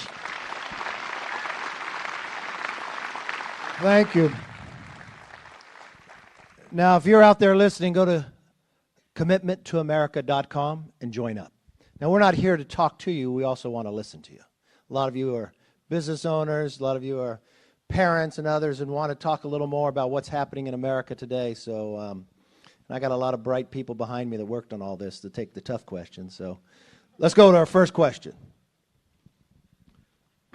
Good morning. My name is Mark Fox. I'm a third-generation Ford dealer from Waynesburg, Pennsylvania, which is south of here. And we celebrated our 100th anniversary last year as a Ford dealership. I employ about 40 people, and we have seen almost every economic condition in the years that we've been in business. The storm clouds facing us, the economic storm clouds facing us now appear daunting. Our business, 16,000 other car dealerships across America, and all of our customers are facing challenges on multiple fronts. Increased and unnecessary government regulation and oversight, including an out-of-control FTC. Rising interest rates for our customers and their loans, high gasoline prices, continued supply chain problems, reduced consumer confidence, which influences negatively consumer spending, and as you have mentioned, out of control and uncontrolled government spending. What will the Commitment to America do to address these very real concerns? Thank you. Great question. The only thing I say, good thing you're not from California because they wouldn't give you a choice of what type of car you can sell, thanks to my governor. Patrick McHenry, our ranking member, soon to be chair of Financial Services, has done a lot of work on this in the task force. Patrick? Well, great question. Thank you. Thanks. No, it's Patrick McHenry. You thought it was Patrick Henry, and I understand the applause, but thank you for the question. The number one pressing economic issue that every American is facing is inflation. As Leader McCarthy, future Speaker McCarthy said, that means because of Biden's inflationary policies, you're sacrificing 1 month of pay just to get the same things you bought a year ago because of their policies. So what do we do about it? That means fiscal discipline and sound money. Fiscal discipline means that we have to do our part in Congress and stop the out-of-control spending and wasteful spending that this administration has pushed. This Congress has spent more money than any Congress on record. We have to stop that. So the number one thing is to stop digging the ditch that is making things worse. That's number one. Number two is sound money. That means we have to have oversight of what's happening in the administration and go after the wasteful spending of the last administration and return to normalcy, that $1 today means $1 tomorrow. So that's the first issue. You've seen this front and center with a lack of availability of certain parts. Even if you want to sell the car, it may not be available. And so what we have to do is bring back these supply chains to trusted allies and trusted partners. China is not a friend. They're not an ally. They're a competitor. And we have to start acting as Americans like we're competing with them. So along those lines, we have to be better. That means we have to have regulatory policies that enable us to have these businesses here at home so we can compete with China and everyone globally. We have to be better. We also have to make sure that they're not advantaged here in the United States like they currently have been. The Chinese have been advantaged. So we have to change policies, trade policies, so we have trusted trading partners, and we don't advantage China. Additionally, not just supply chain issues, but we have a skills issue here in this country. We have available jobs, and we have people that need skills to get those jobs. We have policies that can link people with the jobs that they want, and that is through a skilled workforce. We have a bold, broad plan to address the economic issues that America is facing today. The final thing is what everyone understands, is that under Democrats, your taxes go up, your regulation goes up. And what the Democrat Congress has just done is give us the best example when they want to hire 87,000 people to go after billionaires, they say. Do they really need 87,000 people to go after billionaires? No. They're coming after your PayPal account. So they've changed regulations so they can look at your bank accounts of $600 or more transactions. So those 87,000 IRS agents are not about someone else. They're about every one of us that are taxpayers. We're going to stop that, we're going to check that, and we're going to put you back in charge of your own accounts.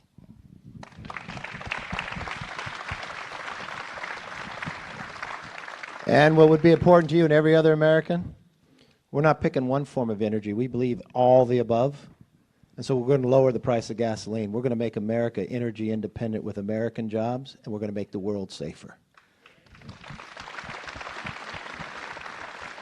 And as Garrett Graves would tell you, American natural gas, much of it that comes from Pennsylvania, is 40% cleaner than Russian natural gas. I know we got some more questions. Who's next up? Good morning. Oh, morning. Hi, I'm Lisa Bacaizo. I saw President Biden on Sunday on 60 Minutes interview tell me that I had to put inflation in perspective, that inflation has only gone up an inch month over month. I have a family of 4. We measure inflation in dollars and cents. Me and my husband may get a 2 or 3% raise at the job we work at. Inflation's up over 8%. We essentially just took face mask down, and then we go from there. Is that going to be annoying and troublesome for you guys that many are covering the face with health masks? Of course, yes. How many total shots were fired? We have 4. In this video, you can see 2 shots, but there were 2 other shots besides what we There were 3 fired initially, and then 1 as the offender was running past Mr. Beauregard. He turned around and fired behind him. Right, so we still have to wait for the ME's report, medical examiner's report, to make it official. But we're aware that he's struck at least 1 time. He could be struck upwards of 2 times. But we're not entirely sure at this point. that second shot that you can see on the surveillance video where he's running and she's behind him, that shot may or may not have actually hit the victim? We're not sure. Anyone else? Nope. Okay, thank you. Can we ask about the other stuff? Oh, you want to get into the, okay, not a problem. The Taryn Johnson, can I just ask you where you may be on that one, that she's the 17-year-old who was walking the dog last Monday? On Horrocks Street. Yes, on Horrocks. Correct. Yes, we have, we still believe that it's going to be domestic related. We have good direction on that investigation, but there is still a lot of work to be done, a whole lot of work. All right? And then can I ask you about the 2 16-year-olds yet, or? From yesterday? Yes. All right. Or anything about the teen shootings from yesterday? So the one teen shooting, 16-year-old female, 16-year-old male. yeah, the male, the incident with the male, they are investigating a relative. There was a fight between a 16-year-old and a 29-year-old who are related to each other. It appears that after that fist fight, the 29-year-old goes and obtains a firearm and shoots the 16-year-old as part of the incident. So we are we are actively investigating that individual. Not arrested yet, so I'm not going to, I don't know if we have a warrant yet. That was the incident that occurred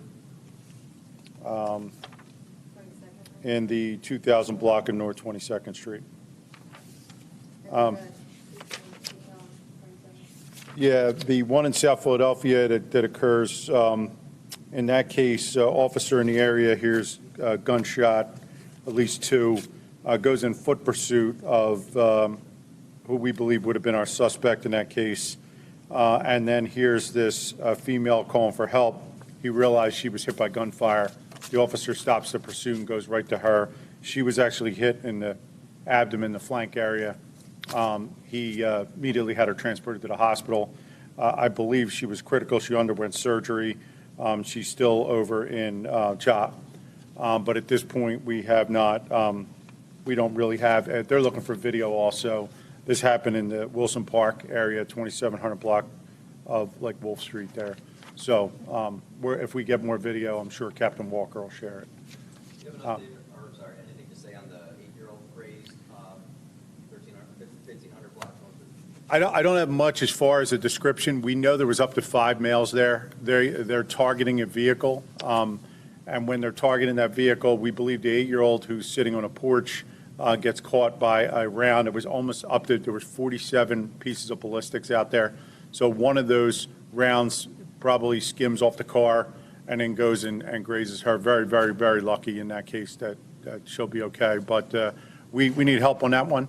So if someone knows who these individuals were, they were obviously waiting for that vehicle and targeting that vehicle. But we don't have a real good description or much video in that case either yet.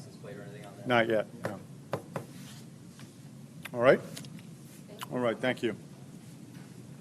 All right, so police hoping to get some help there from the public on that really disturbing video that we saw there play out. Unprovoked attack that turned into a murder after that shooting. You're watching Live Now from Fox, everyone. Thanks so much for joining us here worldwide on Live Now. And you can take a look here at the Dow, almost down 600 points in the red as investors continue to feel the pressure there. Recession fears grow there, and you are seeing another major stock sell-off there. Unfortunately, that has been becoming the theme as of late that we've been talking about there. So we'll continue to monitor it for you right here on Live Now from Fox, always in the mix here for you. Hi, everyone. Mike Page here. Thanks so much for joining us here today on Live Now, everyone. Coming up in just moments, we are expecting President Biden to be making some remarks at a DNC event because we are just weeks away from the midterms here, and it is full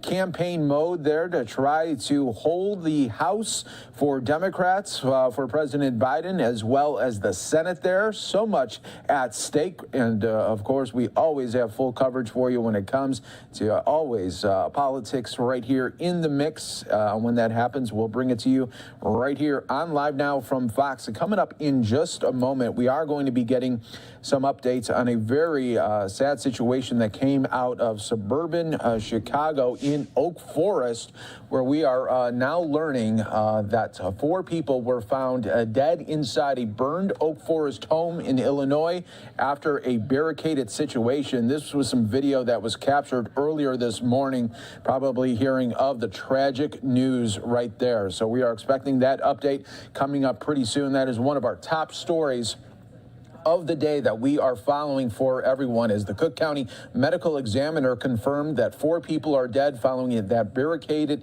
situation. And we will be getting a live report from our station Fox 32 in Chicago in just moments, everyone. Stay right here with us.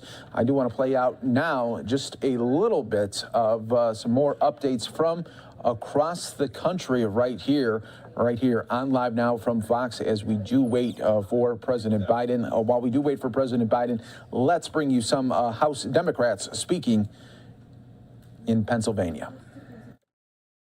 Talking about the important work today that's been getting done by the Biden administration and the Democratic majority in the House. You know, the things we talk about today aren't just words, but they're real concrete examples of legislation that's benefited millions of Americans and has made a real difference for our members right here in Pennsylvania. So thank you for that. I got to tell you, we're tired of the false promises and empty solutions and, partisan sound bites some politicians use to try to win the support of the labor movement. Union steelworkers here in Pennsylvania have heard time and again as politicians say one thing and do another. And you know what? That's exactly what's happening not far from here today. It really makes me angry that Representative McCarthy comes to our hometown, my hometown, to tear down the legislation that has benefited the millions of working class individuals in an attempt to salvage the campaign of some poor candidates. Representative McCarthy, who will today be surrounded by Representatives Mike Kelly, Guy Reschenthaler, and others, will try to convince us that they have a plan to save us, a plan to save working people. Well, do us a favor. Get back on your plane, Mr. McCarthy, and go back to California. We already have a plan that's working. It's called the Bipartisan Infrastructure Investment and Jobs Act. It's called the American Rescue Plan, and it's called the Inflation Reduction Act. All three of these bills passed because of the strong support from the pro-union Democratic majority in the President Biden's administration. Just here in Pennsylvania, we expect to receive approximately $13.2 billion over the next 5 years in federal highway funding for highways and bridges because of this infrastructure bill. That is about a 40% more than the state's federal aid highway funding under existing law. The first steel beams to rebuild the Fern Hollow Bridge that collapsed not far from here arrived in July this year. That is happening because of federal dollars, $25 million to be. Those were just some of the remarks from earlier today in Pennsylvania. Full campaign mode, just weeks away from the midterms. We'll have more highlights throughout the day, but we want to continue on with breaking news that we have been following for you this morning, coming out of suburban Chicago in Oak Forest, Illinois, where there was a barricaded situation, and we are getting new details right now. So I want to go out to Fox 32's Joni Lum, who is there in Oak Forest now, following this breaking news all morning long. Joni, what is the latest updates here on this very disturbing situation? It is a disturbing situation. We have just learned from the Cook County Medical Examiner's Office that 4 people are confirmed dead in a house that is just down the street. Other neighbors have told us that it's a family of 6, 2 parents and 4 children, ranging in age from 12 to their early 20s. At that house, that's where there were multiple gunshots fired this morning, followed by a fire, then a barricade situation in which multiple law enforcement agencies responded. The neighbors say that they heard multiple gunshots happening at 6:30 this morning. Shortly afterward, the fire started. Firefighters had to take cover behind houses while they were trying to get control of the flames that were shooting through the roof. All this while under the threat of more gunfire. A SWAT team responded. Members shielded the firefighters who were trying to keep those flames from spreading to other homes. Neighbors say there had been multiple domestic issues in this house, which is on Anne Marie Lane here in Oak Forest. The residents this morning were told to shelter in place while this was going on. There were people commuting to schools and to daycare. They had to be turned away. 2 neighbors were allowed to go into the scene to check on their houses. They came out and said that the mother of the suspected shooter was outside the house waiting for information. And now we have learned that 4 people are dead from this. The entire intersection was shut down for this investigation. Police are still on the scene. It is still ongoing. I talked to a neighbor on the phone who said that one of the children ran to her house to get help. And that neighbor believes that the 2 youngest daughters survived, ages 12 and 14. But we're still awaiting police confirmation, all that. So we had no more threat to the public safety, but the investigation is still going on. Reporting live, I'm Joni Lum. Now back to you. Joni, thank you so much for that update. They're very tragic out there in Oak Forest, Illinois. We appreciate your update, and we'll continue to follow it throughout the day here on Live Now. As we continue to bring you top stories and headlines all in the mix right here, let's take a quick 2-minute break and bring you back. We'll have President Biden here in just moments.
Welcome back, everyone, to Live Now from Fox, as we are just weeks away from the November midterms. And right now, President Biden is addressing the teachers union in Washington. Let's listen right here on Live Now from Fox.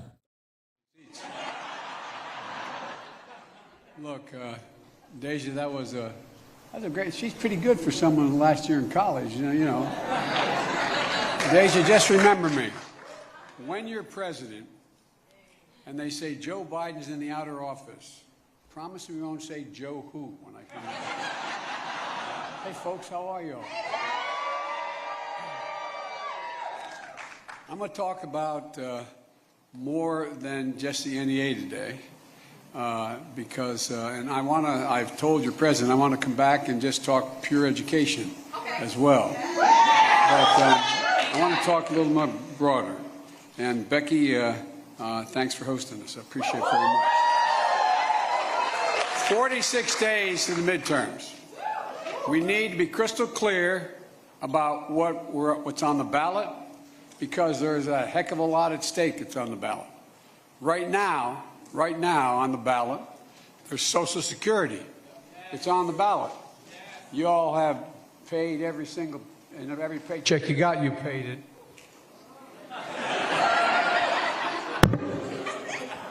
You paid into? Holy mackerel.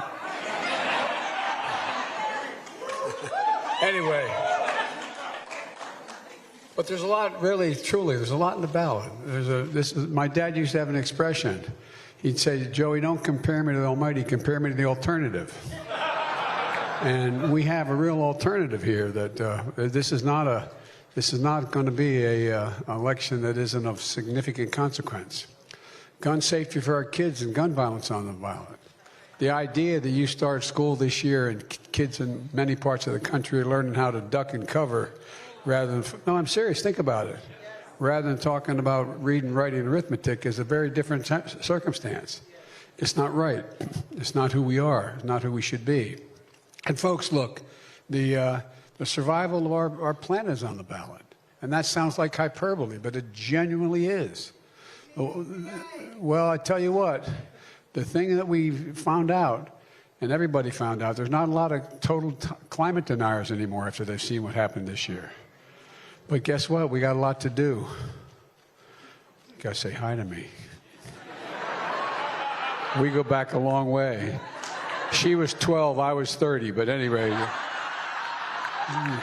this woman helped me get an awful lot done. At any rate, but right now, and it's not hyperbole to suggest right now democracy itself is on the ballot as well. Folks, I believe America's at an inflection point. And I apologize I'm a labor guy. I've spent a lot of time with all of you, not all of you, but with the labor movement since I got elected in my whole career. And I apologize if I repeat some things, but I think we're really at an inflection point. It occurs every 3, 4, 5 generations. It doesn't occur every election.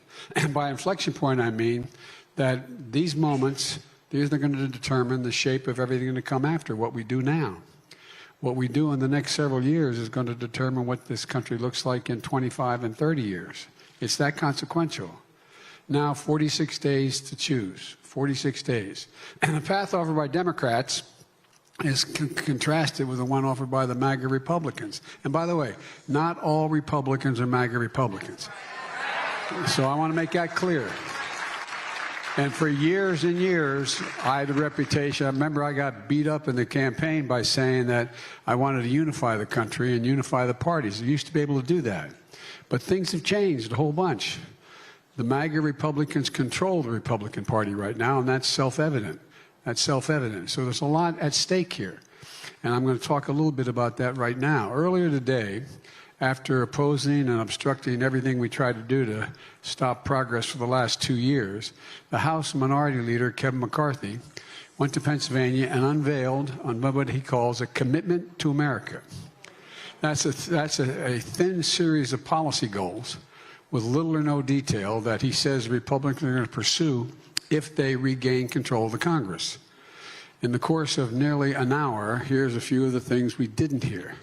We didn't hear him mention the right to choose. We didn't hear him mention Medicare. We didn't hear him mention Social Security. So let's take a look at what Kevin said today. He said Republicans want to, quote, preserve our constitutional freedom. That sounds great. I'm for doing that as well. We all are. But look at what they've actually done. The MAGA Republicans just cheered and embraced the first Supreme Court decision in our entire history, the first one in our entire history, that just didn't fail to preserve a constitutional freedom. It actually took away a fundamental right that had been granted by the same court to so many Americans, the constitutional right to choose. And now nearly half the states in the United States of America have either passed a ban on abortion or will shortly. And in many states, abortion is already banned even in cases of rape and incest. A fundamental change. Already 166 House Republicans have signed on to a bill that would ban abortion nationwide. And the senior senator from South Carolina, Lindsey Graham, has proposed a national ban on abortion with criminal penalties put on doctors and put them in jail if they, in fact, violate the ban. So in 46 days, America's going to choose. If Republicans win control of the Congress, abortion will be banned. And by the way, it will be initially banned, but if they win Congress, I will veto it.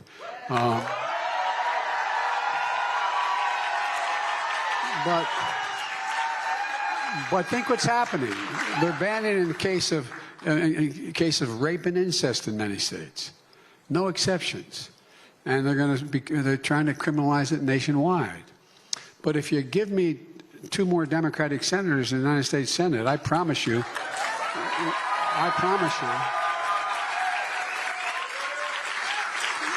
we're going to codify Roe.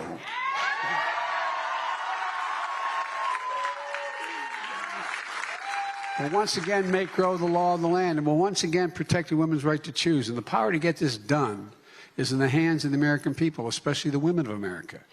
And no, really, Justice Alito said the women can decide the outcome of this election, paraphrasing a quote in the actual decision. Well, he ain't seen nothing yet.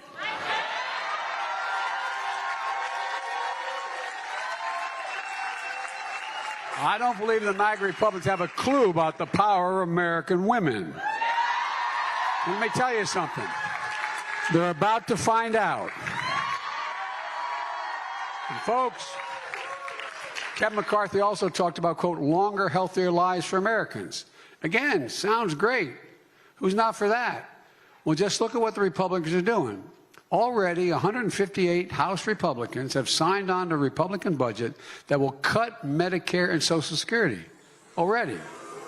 The man in charge of electing Republicans in the U.S. Senate, Senator Rick Scott of Florida, has proposed a plan to put Social Security in the chopping block every 5 years. De novo. No, I know this sounds like, but I really mean it. Look, go on the internet and check it out. They've laid out the platform. It means every 5 years, according to if they succeed in the Senate, the Congress will vote to either cut, reduce, or completely eliminate Social Security or bring it back exactly as it is. What do you think the prospects of it coming back exactly as it is? You've been paying into Social Security ever since you got your first paycheck. Well, then there's Senator Ron Johnson of Wisconsin. As my mother would say, God bless his soul. Look, he thinks waiting 5 years is too long. He wants to put Social Security in the chopping block every single year. If Congress doesn't vote to keep it, it goes away. An affirmative requirement to vote to keep it. Now think of that. It's not just Social Security he wants to put up. He wants Medicare, Medicaid benefits. Every federal budget, every federal benefit gets up and has to be voted on every year. De novo, just from scratch. So in 46 days, America's going to face a choice. If Republicans control the Congress, Social Security will be on the chopping block. But if you support the Democrats, I promise you this, Social Security will be protected, period. And I won't let any MAGA Republican take it away. Leader McCarthy talked about wanting a nation that's safe. Well, let's look at what Republicans have done to make it safe. They voted against virtually everything we've done to reduce crime and keep communities safe. The American Rescue Plan, it was when we first got in office, we passed it. You know what it was designed to do? an awful lot of mayors and governors and county executives, they didn't have a tax base because I was left with an economy that was in distress. So we said, here you go. We're going to give you this money so you can make sure you can keep your schools open. You can make sure you keep police departments open. Make sure you keep your hospitals open. Make sure you keep the fire departments open. And guess what? Every single Republican in the Congress voted against that. Every single Republican voted against it. Now, look, we're in a situation where now the MAGA Republicans are calling for defunding. They're defunding the FBI. Now, let me tell you something. I don't think, and I know some of you weren't happy with me, I didn't think we should defund the police. I never believed that and said so at the time. But I sure in hell don't think we should be funding the FBI either. And then there's the day we'll never forget on January 6th. What happened on the 6th? Law enforcement was attacked, assaulted, brutalized, and stomped on, and later several died. Some lost their lives because of that day. The MAGA Republicans didn't side with law enforcement. They sided with the insurrectionists. And they still do. Don't tell me you support law enforcement if you can't condemn what happened on January the 6th. Don't tell me that. You can't be pro-law enforcement and pro-insurrection.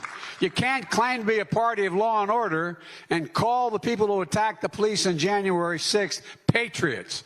That's what they're called.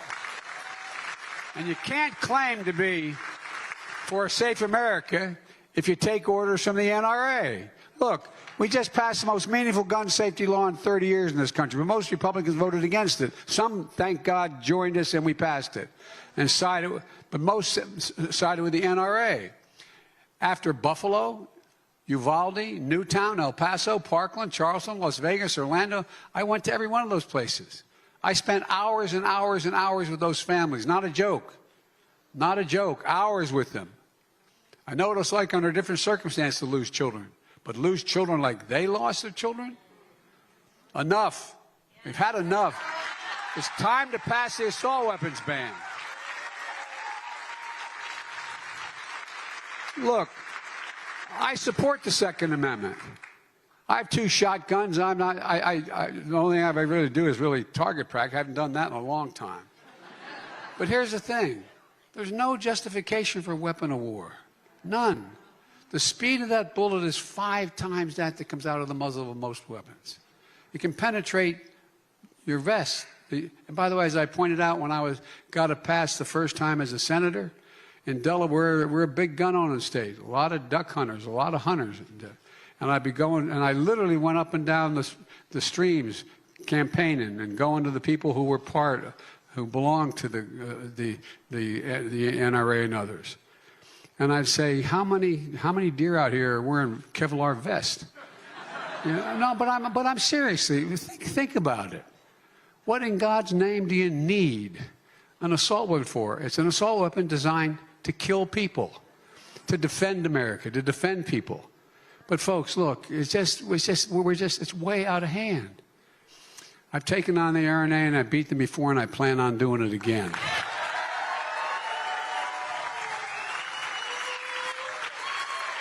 And folks, we can do it again. Our children should be in a situation of learning how, as I said, to read and write, not duck and cover. So in 46 days, if you want a safer America, America faces a choice. Republicans will once again side with the NRA and put American families and children at risk. And I mean, some Democrats as well, and there's some Republicans who support us. It's not down the line, but it's the part of their platform. Democrats will ban assault weapons once and for all, God willing. Kevin McCarthy also talks about there being for a strong economy. But look what the Republicans have done. When I came to office, the economy was flat on its back. Millions out of work, food lines that stretched for miles. Remember seeing all those food lines? People in nice-looking automobiles waiting for an hour and a half just to have a box of food put in their trunk? In the United States of America. In the United States of America, that was happening. All across America. The most anemic job performance since Herbert Hoover was in place. That's not hyperbole, that's a fact. So we acted quickly. We passed the American Rescue Plan, which lifted this nation from economic crisis to economic recovery. And every single Republican voted for it. Nearly 10 million more jobs have been created since I've been president, the highest number of jobs in that period of time of any president of the United States of America. We have a 3.7% unemployment rate, the lowest in more than 50 years. A record number of new small businesses created, and over 600. All right, everybody, some of you will be seeing a quick 2-minute break here as President Biden continues to lay out his plans there if Democrats are able to keep the House and the Senate. You're watching Live Now from Fox, everybody. We are going to take a quick 2-minute break. Over 220 million Americans. More to do. And the infrastructure law we passed, we did get some Republican help for that. Well, that infrastructure law is the most significant investment in America since President Eisenhower's interstate highway system. Now, some Republicans voted for it, and some were critical. But the truth is, there's a lot more Republicans out there taking credit for the new bridges and those buildings that are collapsing than actually voted for it. I love going by, and they're, and this is a great thing. I voted against it, but this is a great thing. But folks, in addition to inheriting a failed MAGA Republican economy, we also confronted a global pandemic and Putin's war in Ukraine. And that's driven the global inflation we see today. That's why it's so important that we pass the Inflation Reduction Act, which I proposed from the beginning but didn't get passed till this summer. This law will cut costs for families, help reduce inflation at the kitchen table, the way we always measured inflation. And my dad was a graceful, hard-working guy. He worked a lot his whole life. And my dad used to talk about whether inflation or the situation of a family that have breathing room is at the end of the month when you paid all your bills, did you have a little bit left? Just a little bit left. So there's more than one way to deal with the inflation of a family, to lower the price of the things they have to deal with. Because that's what folks at home think about. How much are their monthly bills? How much do they have to pay for the necessities? This law is going to give them just a little more breathing room, as my dad would say. We pay more for our prescription drugs than any nation in the world. Well, for years, so many of us, for a long time, and many of the unions in here, every one of the unions here, have been trying to fix this problem. For years, Big Pharma has blocked us in Medicare from negotiating drug prices, but not this year. We beat Big Pharma. Finally beat them, first time. Big Pharma lost. And folks, now Medicare will have the power to do what so many Democrats and many Republicans in the past talked about doing, lowering prescription drug prices. They pay billions of dollars, they can negotiate lower prices like other countries do.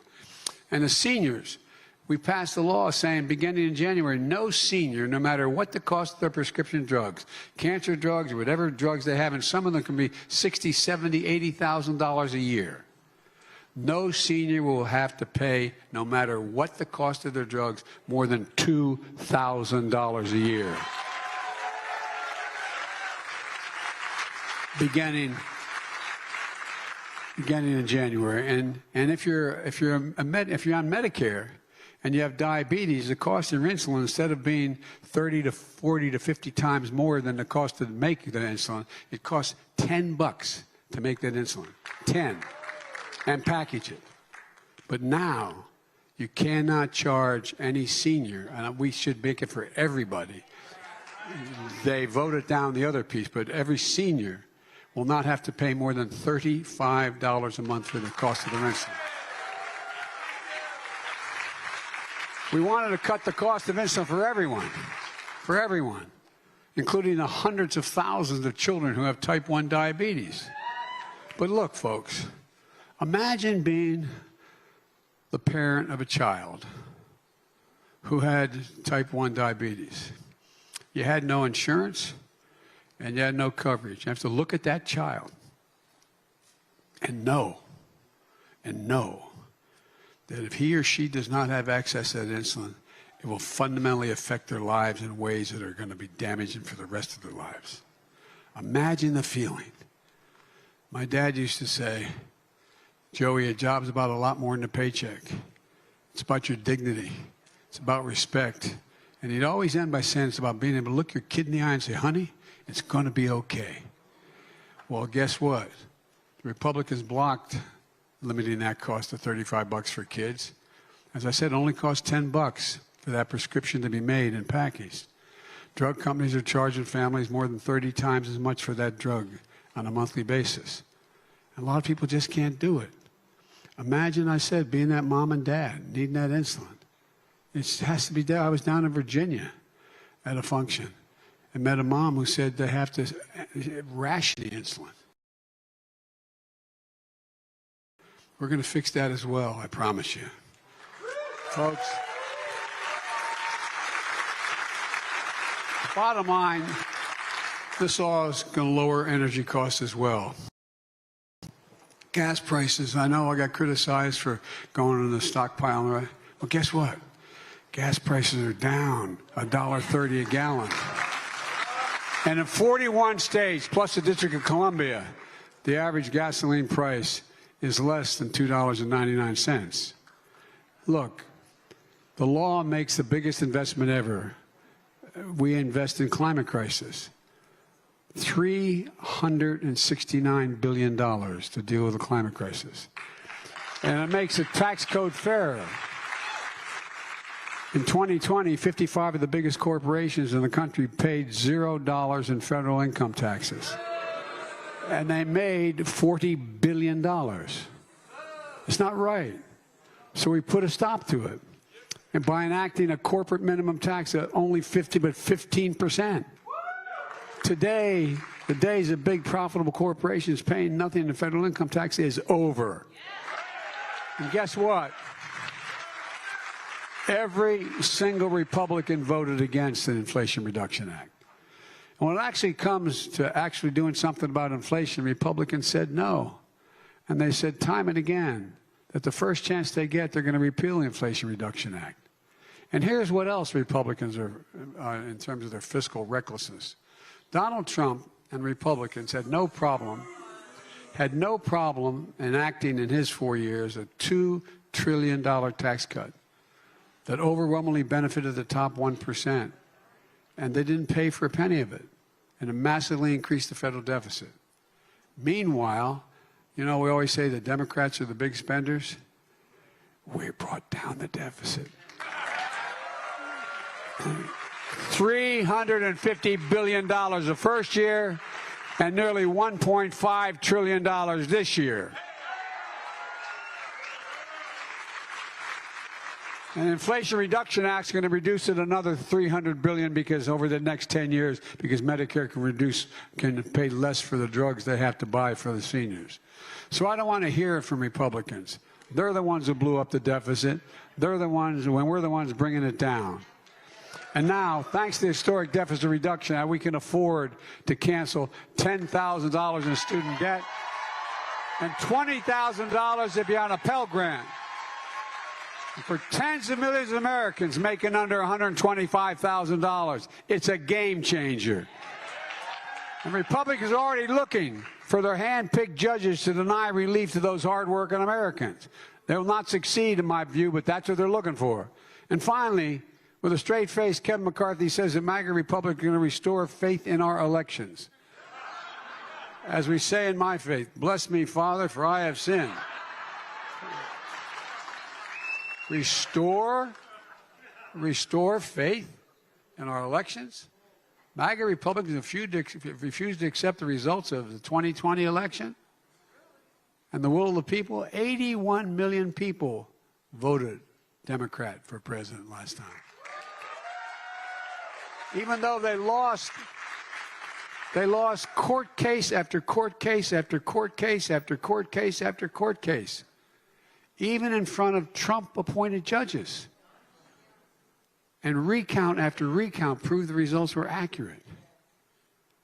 It's become a litmus test in their party to pledge loyalty to Donald Trump by buying into the big lie. Now, I'm serious. You all see it all on television. Look, the fact is that a lot of them, I've had 6 Republican senators who I've known for some time come to me, and I gave my word I'd never mention names, and I never will, separately, telling me that they agree with this, that, or the other thing that I was proposing, but if I voted for it, it would cost them their election because they'd lose the primary. Well, you see what's happening. You see the mega Republican program being adapted by all these folks in the primary, and then once they get out of the primary, they're trying like hell to figure out how to get out from under that. No, I'm serious. You can't let the integrity of our elections be undermined. Democracy can't survive. It cannot survive. Not a joke. Can't survive when one side believes there's only 2 outcomes to an election. Either they win or they were cheated. That's not democracy. And that's where the mass majority of MAGA Republicans are today. They don't understand what every patriotic American knows. You can't love your country only when you win. Only when you win. So, folks, in just 46 days, democracy will be on the ballot. Americans will have to choose between the MAGA Republican platform, who have embraced extremism and the big lie, Democrats, independents, and mainstream Republicans who believe in the rule of law, rejecting the will of the people and accepting the results of a fair and free election is what we're about, not what they're about. Let me close with this. As I said earlier, my dad used to say, don't compare me to the Almighty, compare me to the alternative. This November, you have to choose to be a nation of hope, unity, and optimism, or a nation of fear, division, and darkness. I believe America will move forward to the future, a future with possibilities, a future in which we can build, dream, and hope. I know we can because I know this nation like you do. I know the American people. I know their courage. I know their hearts. I know our history. That's why, and I mean this from the bottom of my heart, and those of you who know me, no one ever doubts I mean what I say. The problem is I sometimes say all that I mean. But all kidding aside, I've never been more optimistic. We're the only country in the world that's come out of every crisis stronger than we went into it. It's not just about building back to what it was before. We have a chance to build back in a way to make it better for everybody. Everybody.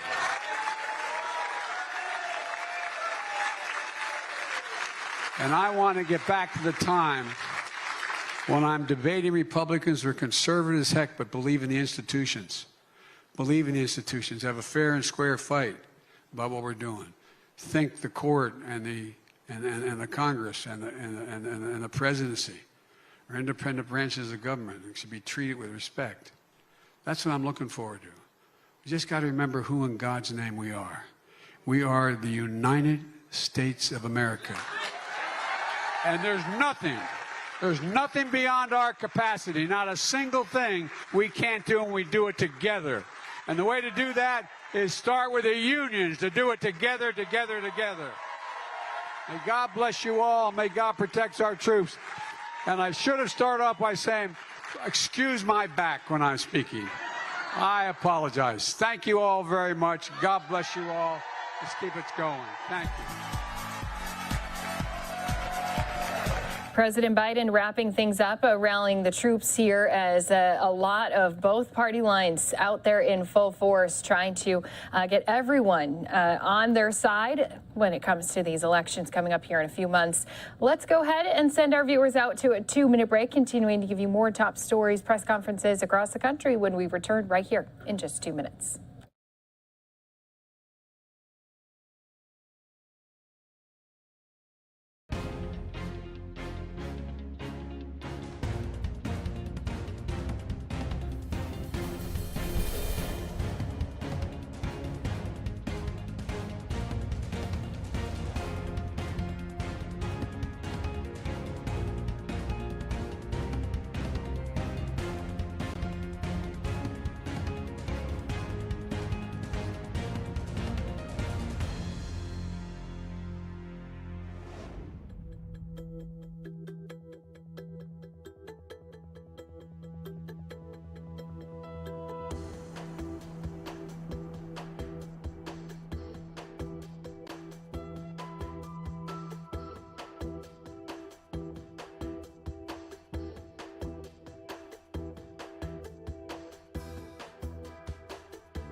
Welcome back here to Live Now from Fox. You can see we have quite a few different storms that we are keeping track of, especially when it comes to our Atlantic. And yes, you are even seeing one of those tropical storms making a path to Florida. Let's go ahead and just take a moment to just zoom in just a bit more here, especially as we have that tracker on here. This is Tropical Depression 9, and it is forming in the Caribbean and aiming itself towards Florida. We know that San Juan and other areas like Bermuda is still dealing with Fiona. This a new one as the Weather Service is giving us an update. Let's go ahead and bring you that update right here on Live Now from Fox as we continue to take a look at these weather activities when it comes to tropical storms and hurricanes that are impacting our viewers.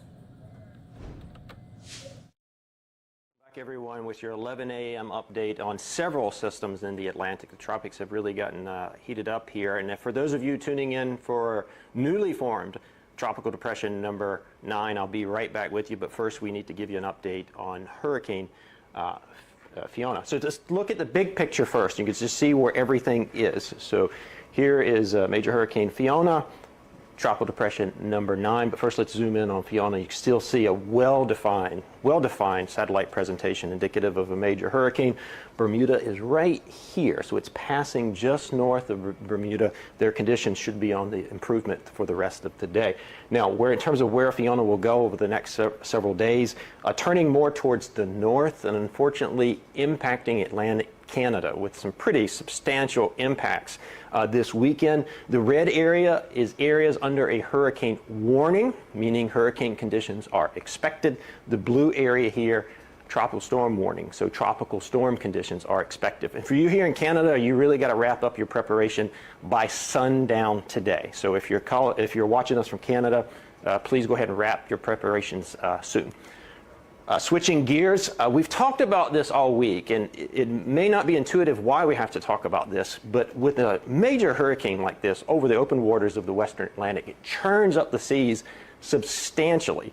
And those waves then propagate to the west and strike the east coast of the United States, producing substantial rip current risk. And you've seen this map all week, and it's gotten substantially more red on here. And now basically the entire east coast is at a high risk of rip currents. So please, if you're going to the beach this weekend, it'll be blue skies, nice conditions, but the rip current risk will be substantial for everybody basically along the east coast of the United States. So check local surf conditions, please, before you enter the water.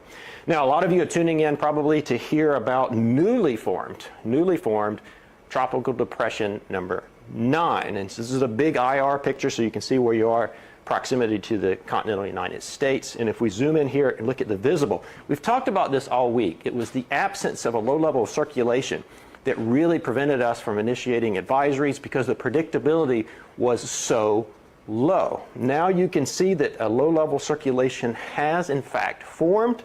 Persistent showers and thunderstorms, this is what fuels the system. And so now we can go ahead and initiate a forecast for this system.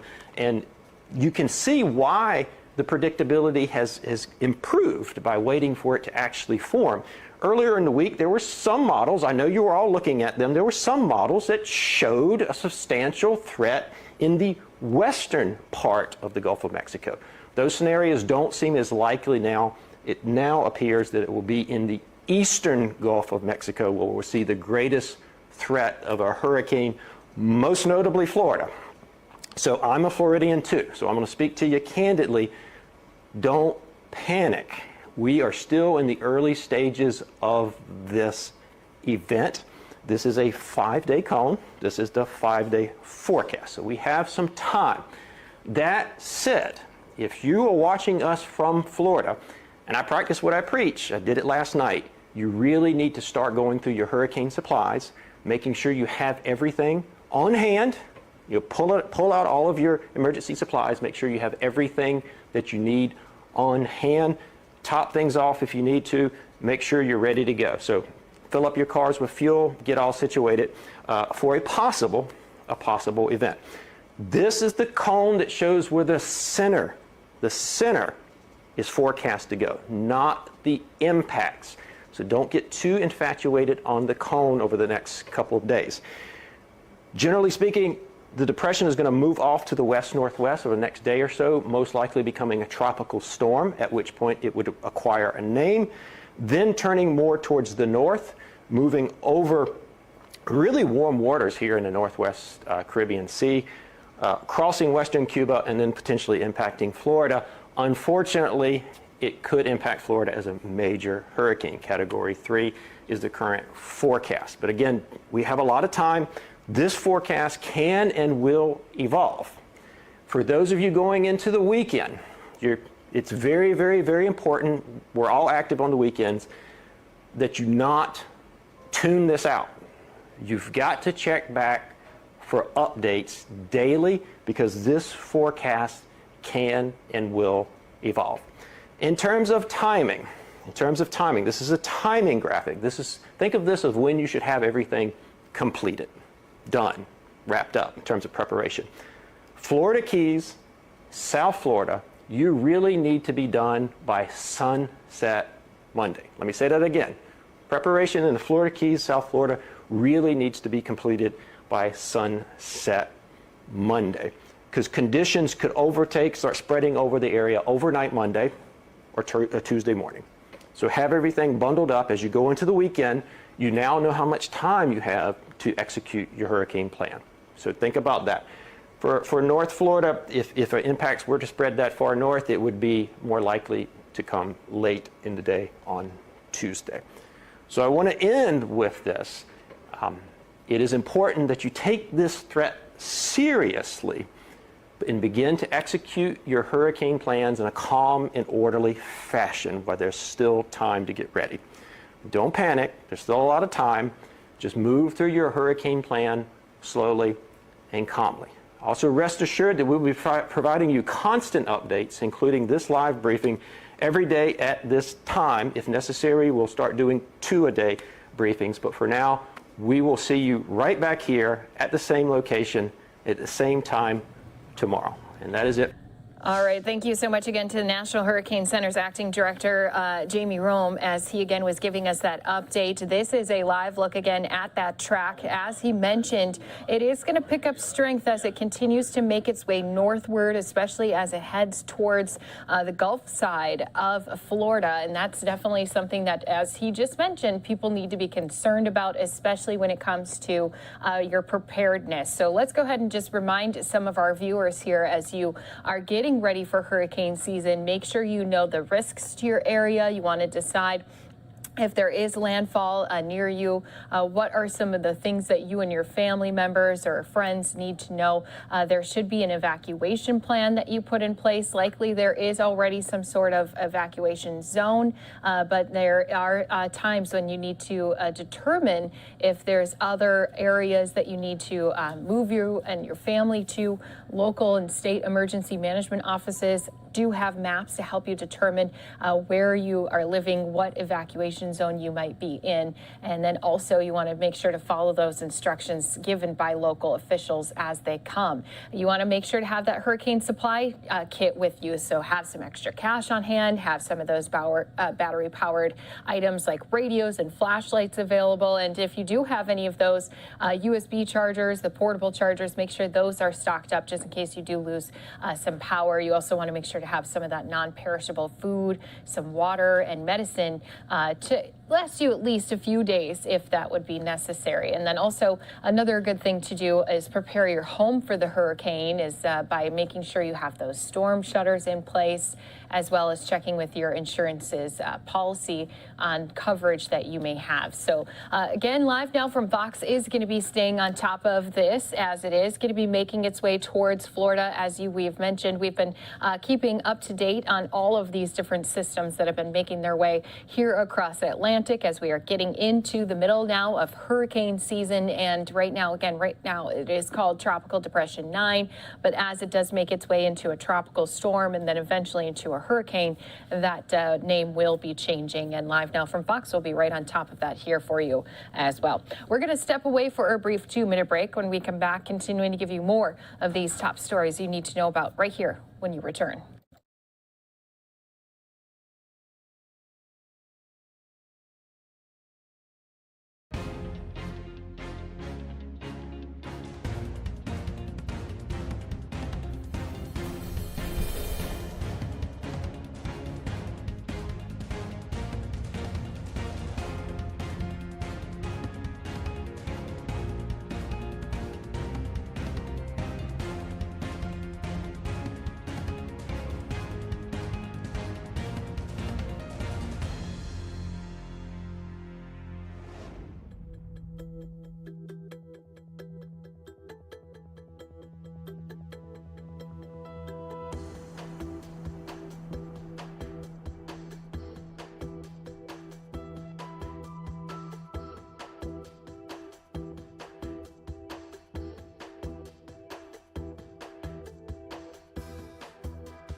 Welcome back here to Live Now from Fox. I just wanted to show this map and the radar once again. This is definitely going to make some effects to NASA as they again may have to roll back Artemis 1 rocket as this Tropical Depression 9 makes its way towards Florida. We are expecting a press conference after they had done those tests to Artemis and now also looking ahead to that possible September 27th launch date. They're going to be addressing all of these issues. So they were expecting a briefing to happen a bit ago. They were having some technical difficulties, and so we will be bringing that press conference to you as soon as we do have that available. But again, this has been something they've been working hard at, is trying to get Artemis 1 to launch, and unfortunately it seems like problem after problem have continued to creep up. And once we do get our NASA briefing, of course, we'll bring it to you right here on Live Now from Fox. Thanks so much to all of our viewers who've been watching here with us. I'm Christy Larson. We are going to be taking you into more coverage, especially when it comes to, we've had a lot of world leaders having their focus on the war that has been going on now for 7 months in Ukraine because of Russia. We just heard Vladimir Putin make an announcement to his country that they are going to start to tap into their reserves. They're estimating now by Russian media that there could possibly be up to about 1 million people who are drafted into this war that was only supposed to last a few days, according to Vladimir Putin at the beginning of their invasion of Ukraine. So it definitely did not last a few days. We are now in month number 7. We'll be talking with one of our journalists there in Ukraine who's been checking in periodically with us. We'll have that coming up here in just a little bit. But until that time, let's go ahead and bring you more press conferences. Going to focus on Ukraine. We did have a meeting with some of those leaders. They were talking about human rights issues that they are facing now, not only in Ukraine, but also in other countries across the world. Let's go ahead and bring that right here to you on Live Now from Fox. Challenges in all societies, and also based on full respect for the political, economic, and social realities of each of them, in strict compliance with the purposes and principles of the Charter of the United Nations. Mr. President, determination of the Republic of Burundi to continue its engagement with the relevant UN human rights mechanisms and also measures undertaken by the government to promote and protect human rights of its people is commendable. I thank you, Mr. President. Thank you. Tiene la palabra. I recognize the Netherlands. Le Royaume des Pays-Bas. The Kingdom of the Netherlands aligns itself with the EU statement. We thank the Special Rapporteur. The Netherlands once again calls on Burundi to cooperate constructively with mandate holders. It's essential that the Special Rapporteur be granted permission to visit the country in order to support Burundi in its efforts to promote human rights. We welcome the words expressed by the President Évariste Ndayishimiye to proceed with overhauls in the sector of justice and to combat corruption. However, according to the Special Rapporteur, no substantive change has been seen over the period under study. We are concerned at enforced disappearances, torture, impunity, and a lack of civic space. It's therefore essential that the mandate of the Special Rapporteur be extended. National elections will take place in Burundi in 2025. In this vein, it's important that the Burundian government work on combating arbitrary arrests and detentions, as well as enforced disappearances, and to increase space for political and social opinions. Special Rapporteur, what instruments can the Burundian government now equip itself with to avoid a surge of violations of human rights during the pre-electoral period, and how can the international community support Burundi to this end? Thank you. Merci. Thank you. We're now going to move on to non-governmental organizations. First of all, a joint statement from the International Federation of ACIT. You have the floor. Thank you, Mr. President. Special Rapporteur, the signatory organizations thank you for your report and would like to take this opportunity to reiterate our concerns. My name is Germain Rukuki. I was convicted to 32 years of imprisonment for my work as a human rights defender. Now, although my sentence was reduced to a year after appeal. Other defenders continue to be arrested and detained arbitrarily. This is the case of Maître Tony Germain Nikina, who was arrested and imprisoned following an unfair trial because of his belonging to the Burundian Association of Protection for Human Rights and Persons in Detention. Mr. Special Rapporteur, serious violations of human rights continue to be perpetrated. From June 2020 to August 2022, the Ligue Iteka noted 1,470 extrajudicial killings, 118 persons abducted or disappeared, and 255 victims of gender-based violence. Over the same period, ACAT, the Christians for the Abolition of Torture in Burundi, noted 671 persons were arbitrarily arrested and 180 tortured. And more recently, in June 2022, the ESDDH documented 13 cases of torture as part of the intelligence agency. Furthermore, signatory organisations believe that it's necessary that the Council continue to put the spotlight on Burundi and call on Member States to renew your mandate. We also invite Burundi to give you access to the country. I thank you. Merci. Thank you. I give the floor to Eastern Horn of Africa Human Rights Defenders Project. Mr. President, Special Rapporteur, last month 55 civil society organisations called for the renewal of the mandate of the Special Rapporteur.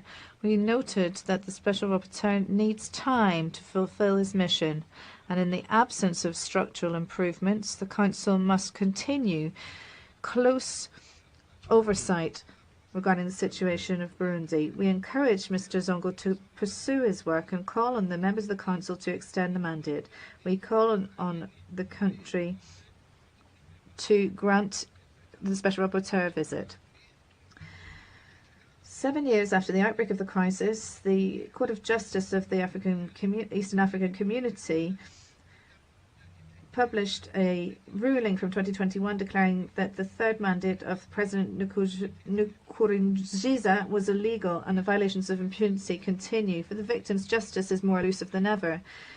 The pressing issues are the following. The issue of sexual violence. A report from Light for All lists how violence, particularly connected to the conflict, affect both men and women. Victims are languishing in refugee camps without assistance. They call for justice. Then refugees, their free return they must be granted free return in safe conditions. Then the conditions that prisoners face are deplorable. Thank you. Merci. Rencontre. Thank you. Rencontre africaine pour la défense des droits de l'homme, RADO, please. Mr. President, RADO would like to thank Mr. Fortuné Gaëtan Zongo for his report and takes into account its recommendations. RADO supports the pursual of the Special Rapporteur's mandate because the situation in the country is still like a patient requiring assistance and care. For the past 7 years, the Burundian people are still waiting to see a change in part of the authorities in order to halt social injustice and mass violations and impunity. The ping-pong politics are bringing the current that we're seeing is not providing any reassurance or guarantees for the construction of inclusive society. Human rights defenders, journalists and leaders of opposition parties are continuing to live in fear. RADO deplores the lack of political will on the part of the Burundian authorities to guarantee full cooperation with mandate holders or special procedures.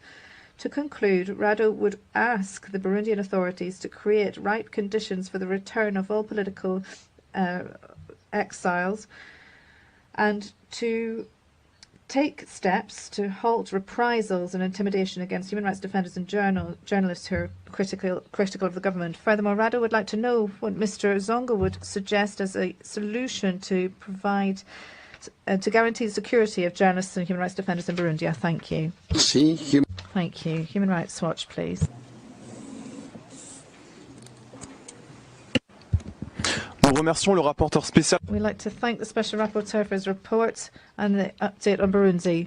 Human Rights Watch remains deeply concerned by the continuing human rights crisis in Burundi. Now more than ever, international scrutiny, independent monitoring and strong reporting are needed. Since the Special Rapporteur's last oral update, Burundian media and civil society groups, most of whom still operate from exile, and international organisations such as Human Rights Watch have documented that Burundian National Intelligence, Security Forces and Imbonerakure members have continued to commit grave human rights violations, including killings, enforced disappearances, torture and arbitrary detention.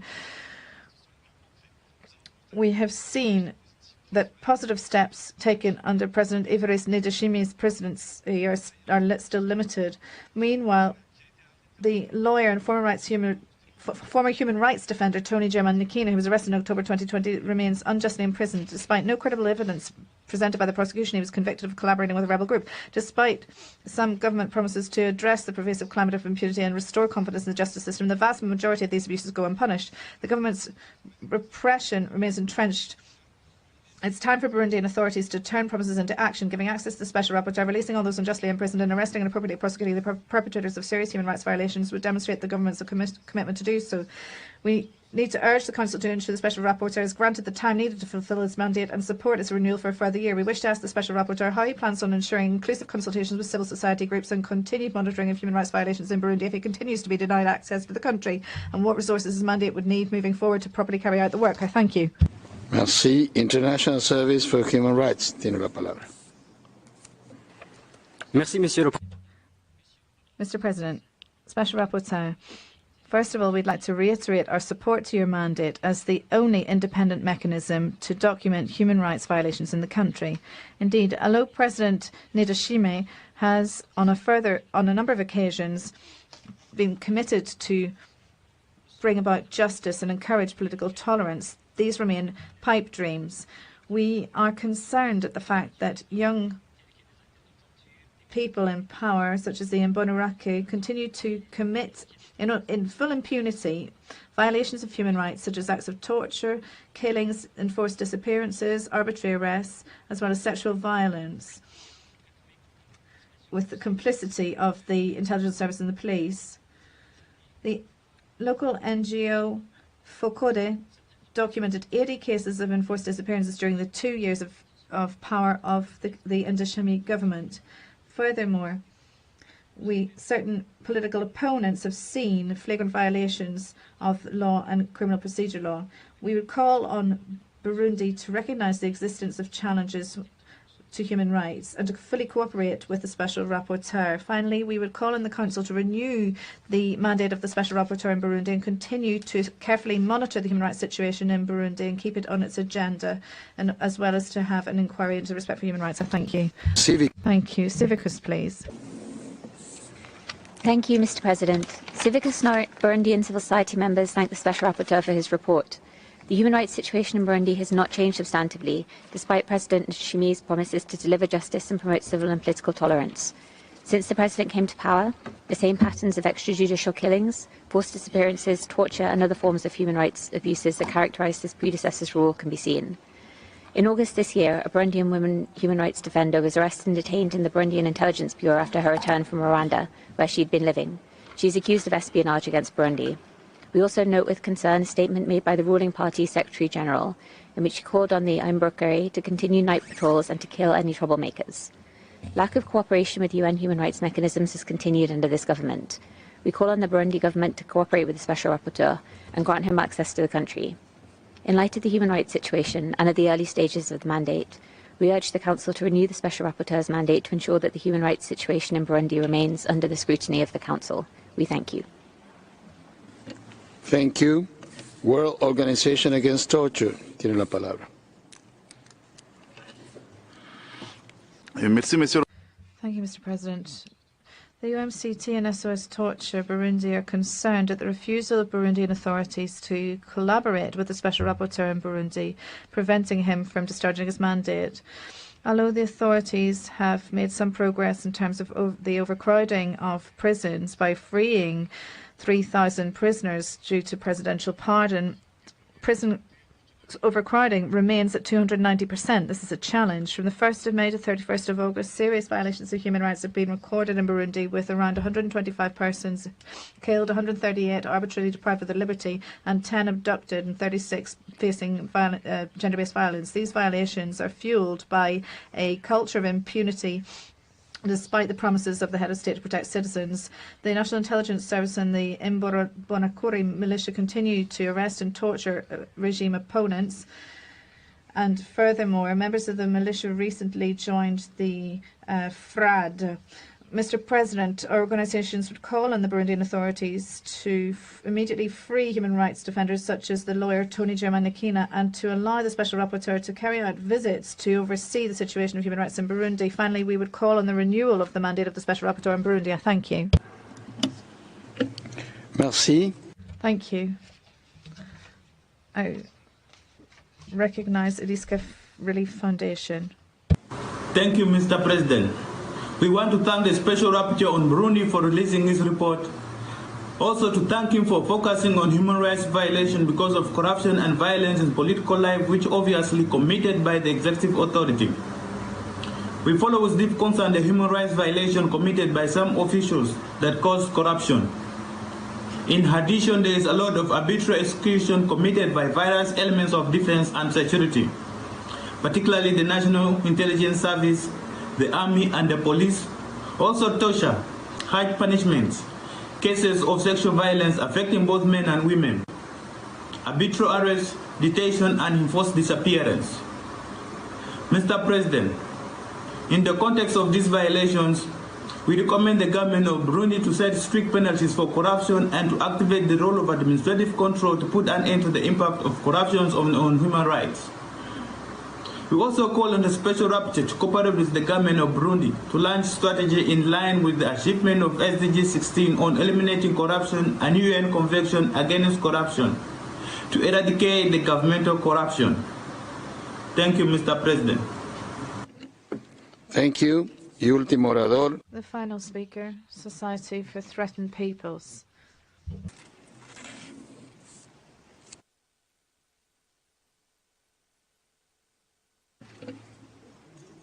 Sonido, por favor. Sound, please.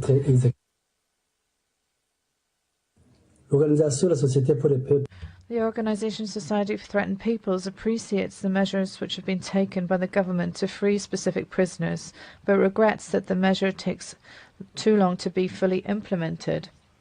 However, STP denounces the persistence of grave human rights violations in Burundi, despite the political speech of the President of the Republic, who has called for the respect of human rights, which remain dead words.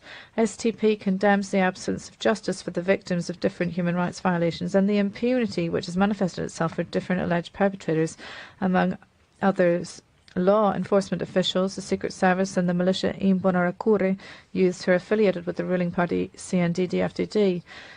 STP is concerned about the confinement of human rights defenders and media journalists. STP demands the release of Tony Germanikina, who is imprisoned due to an inequitable process, an unfair trial, as well as that of Dr. Christophe Sahobo, who was arrested and detained illegally. STP condemns the violation of the Arusha Peace and Reconciliation Accord of 2000. STP additionally denounces the refusal of the government of Burundi to cooperate with the Special Rapporteur. Therefore, STP asks the Human Rights Council to renew the mandate of the Special Rapporteur and to ask the government of Burundi to cooperate fully with him. STP further asks the Council to urge the government of Burundi to respect human rights. I thank you. Merci. Thank you. This was the last speaker. I'm now going to give the floor to Mr. Songo for his comments. You have 8 minutes, sir. Thank you. Merci. Merci, Monsieur le Président. Merci. Thank you, Mr. President. Thank you, distinguished delegates. I listened very carefully to the various comments and statements given from states and civil society organizations, and the main thing that keeps coming back is the return to a rule of law and establishing state institutions that are resilient enough to deal with the situation. But since 2015 and the crisis that broke out, the state is struggling to recover. And I think that the most important thing would be to have robust institutions to deal with the various violations.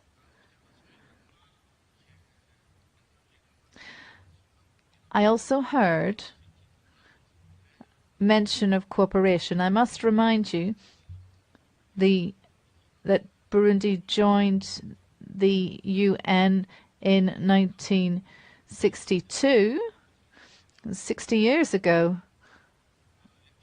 and also the standing invitation of 2013 since 2013 for special procedures. So due to these two aspects, we shouldn't worry, we shouldn't question cooperation overly.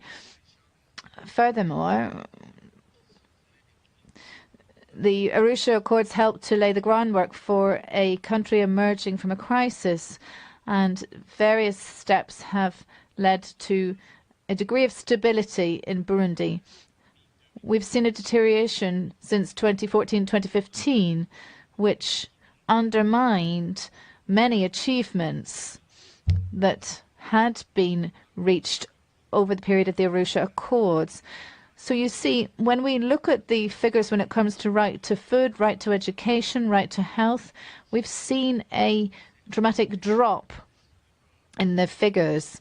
This is telling because since the crisis in 2000, much foreign investment came to an end, and also we had some support from the international organizations in terms of establishing a number of rights. We must remember that we need this assistance, but it needs to be independently assessed and audited impartially in order to ensure that the situation is stabilized in the country.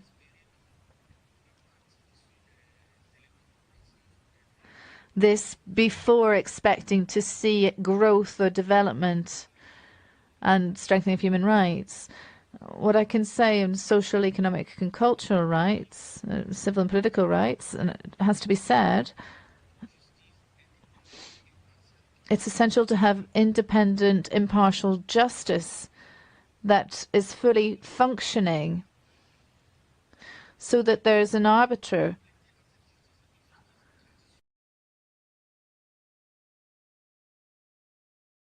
All right, so we were listening in here as some of our United Nations members were talking about all of these violations that they continue to be investigating and collecting all of this data ever since February, when Vladimir Putin had unleashed war upon Ukraine, when they had invaded the country. We are going to be getting an update with our journalist in Ukraine, Mark Savchuk, coming up here in the next hour. Also waiting on a White House press briefing. Plus, we'll take you out to Florida, where we do have a deputy investigation. He was struck and killed, and after a 10-hour-long manhunt, they do finally have one person who they believe is at fault here in custody. We'll bring you that press conference coming up here after this 2-minute break.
And we are back here live on Live Now from Fox. Christy Larson here, continuing to give you more top stories. Going to take you down to Florida now, where we do have sheriffs giving us an update after a man is in custody.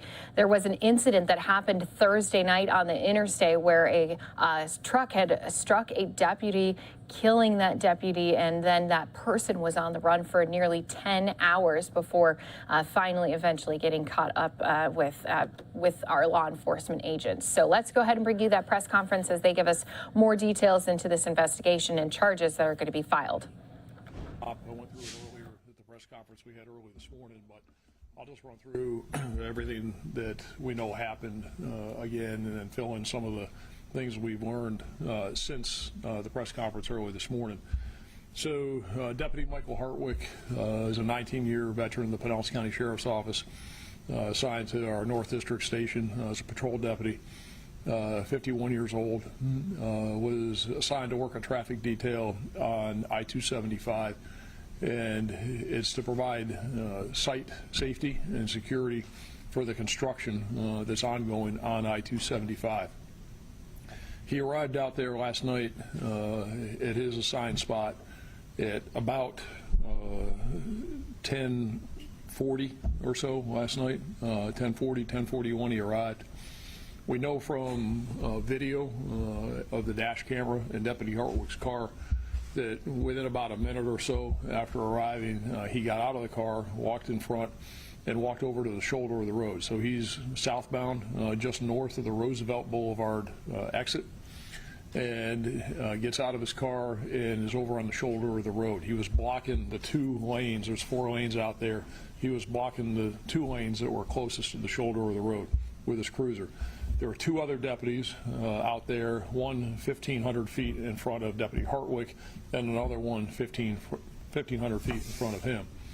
Deputy Hartwick gets out of the car, and what we can see on the video is that one of the construction trucks passes southbound, and a short period of time after that, there was a front loader, and a big construction front loader. So these are these big, huge construction vehicles with big forklift type arms that are in front, and they're used to lift these probably 1,000-pound plus concrete barriers off of flatbed trucks to create the lanes out there as they move things around for construction. So this front loader is traveling northbound probably at about 20 miles an hour. We see the front loader pass by the front of Deputy Hartwick's car, and there was a white pickup truck that was behind it that was escorting it. What you see is you see the white pickup truck abruptly brake and stop. Now, he wasn't supposed to stop because he's supposed to be escorting the front loader, but he stopped because he saw as the front loader continued northbound, as the front loader had hit and struck and killed Deputy Hartwick. So the operator of the front loader kept going. He got on a phone call, called another construction worker, was crying on the phone, not making sense. He got a short distance to the north, pulled off on the front loader, and there was another construction worker there. He told that other construction worker that he had just killed the deputy and took off his hat and took off his vest, his traffic vest, handed it to him, told him to hide it and get rid of it, and he fled northbound on foot. So when we got out there last night and pieced all this together, and we began looking for the suspect in this, and this resulted in, and I would call it really, a 9-hour manhunt that was here in Pinellas County, over in Tampa, and involved virtually every single one of our canines, 3 helicopters, and hundreds of law enforcement officers trying to find this guy. We received, as a result, and thank you all for it, thank the public for it, we received a lot of information from the press conference this morning. We received tips. We were following up on those. And even though our canine dogs had been out there and had been searching the area extensively and the helicopter had been up, is that we asked for help from the Pasco County Sheriff's Office because they have bloodhounds. Normal canine scent is only going to last probably about 45 minutes to an hour for tracking purposes. But with a bloodhound is that you give them a scent and then they seek out that scent. And because he had taken off his vest and his helmet, one of our canines had found those. The other guy had dumped them in the woods. So we were able to have those. The Bloodhound came out, and the Bloodhound was able to get that set and then track to where this person was. So that's what happened. He was taken into custody. And so now we fill in some names and a little bit more about this. What I told you all this morning was the person that we were looking for, and I identified him as Victor Vasquez, and I just told you that he was, I believe I told you he was about 35 years old and that he was from Puerto Rico. Well, as it turns out, that's all a bunch of nonsense, and that his real name is Juan Ariel, A-R-I-E-L, Molina, M-O-L-I-N-A, hyphen Salles, S-A-L-L-E-S. His date of birth is May 6, 1990. So as we find out that this guy entered the country illegally on October 25th of 2021 in Eagle Pass, Texas. He was turned around by the Border Patrol and sent back to Mexico. There is no record of him ever legally coming back into the United States, and he is here illegally. He admitted to us that he has been here in the U.S. He came back in through the Texas border. He is here illegally, and he's been here in the Tampa Bay area since about March of this year. The guy that he gave his hard hat and his vest to, he originally tells us that his name is Glidden Soto, and he gave a date of birth of June 27th, 1986.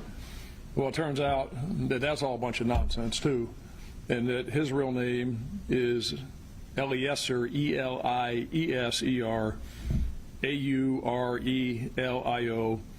Last name is Gomez hyphen Zelaya, Z-E-L-A-Y-A.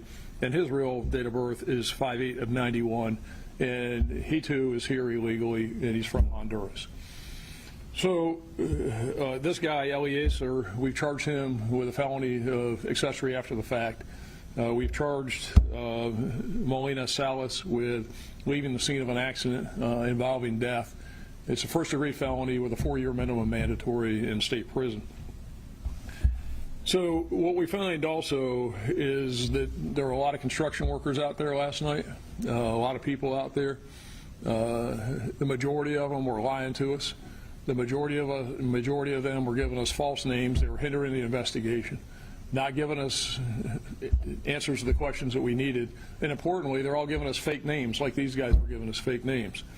All of these people are working for Archer Western, which is a contractor apparently doing work for the Florida Department of Transportation out of Tampa, and this company's employing all of these illegals, and they're all out there lying, giving us fake names, fake IDs, a lot of fake IDs out of North Carolina, and it really frustrated this investigation. And this guy that we have in custody, again, he is here illegally, and he fled, as he said, because he became afraid after he killed the deputy. But he clearly knew he killed the deputy, because when he was hunkered down out there last night, he had his cell phone on. We had some ways of tracking what he was doing with his cell phone, and he was calling people over in Tampa, and he actually called his roommate, who's another guy that's here illegally.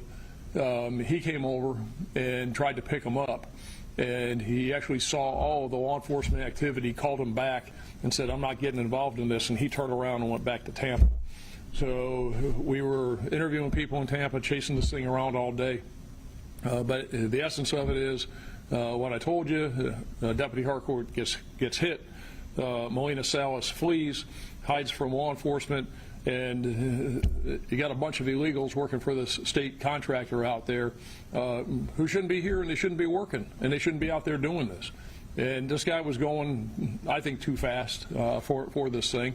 And again, he knew he hit a deputy, and as opposed to stopping, rendering aid, accepting responsibility for what he did, is that we had to chase him around and sift through all this nonsense with all these people lying, providing fake IDs, and we spent about 9 hours out there chasing this thing down. But very thankfully, all the members of the Pinellas County Sheriff's Office and other law enforcement agencies in Pinellas County that participated in this. I was over in Tampa for a while this morning with the Tampa Police Department, and thank Chief O'Connor and Chief Holloway from St. Pete and all the other agencies that helped us. But we got this guy. He is in custody. He'll be booked into the county jail later today. We put something out on this earlier, but at 3:30 this afternoon, Deputy Hartwick will be moved from the medical examiner's office next door to the Doby's Funeral Home in Tarpon Springs, and there'll be a procession that goes here on Ulmerton Road to the east, north on 19 to Tarpon Avenue. So anybody that wants to pay their respects to Deputy Hartwick as he is escorted from the medical examiner's office to the funeral home, I think that'll be much appreciated by all members of law enforcement. Mike Hartwick was a cop out there doing his job. He dedicated his 19 years of service to protecting the people in Pinellas County, and he shouldn't have died this way. Questions? Will there be any sanctions against this construction? Hello? Sorry. Yeah, I'm really sorry. I had the call. Well, I had to take it. It was local law urgent. enforcement has yeah, but no I'm ready. jurisdiction I'm to good enforce now. immigration law. So, all yours. You could take 5 people and bring them in the back door right now, and they could sit here and tell all of us and tell me in front of all of you that they're here illegally, and there's nothing I can do about it. Local law enforcement has no authority to enforce immigration law, has no jurisdiction. I can't put them in jail. I can't do anything with them at all. The most I can do is what you can do is pick up the phone and call ICE and say you got a guy that's here illegally. And that's the most I can do about it. So as far as this company and hiring illegals, we'll certainly make ICE aware of it.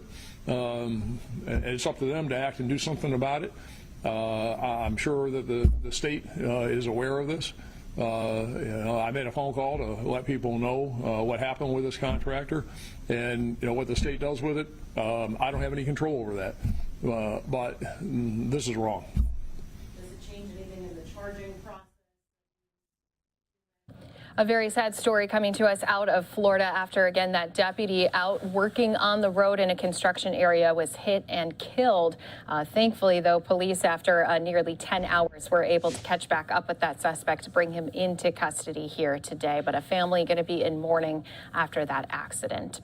Live now from Fox, we're going to step away for a brief break. When we come back, continuing to give you more updates on the war in Ukraine. We heard earlier here today from some of our United Nations Council as they were talking about human rights violations. We've been hearing about that over these last few months, but also what is Ukraine doing as they're preparing for more units to be mobilized into their country? We'll bring you more updates coming up here in just 2 minutes.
Welcome back here to Live Now from Fox, where we're always staying on top of the top stories coming to you from across the country.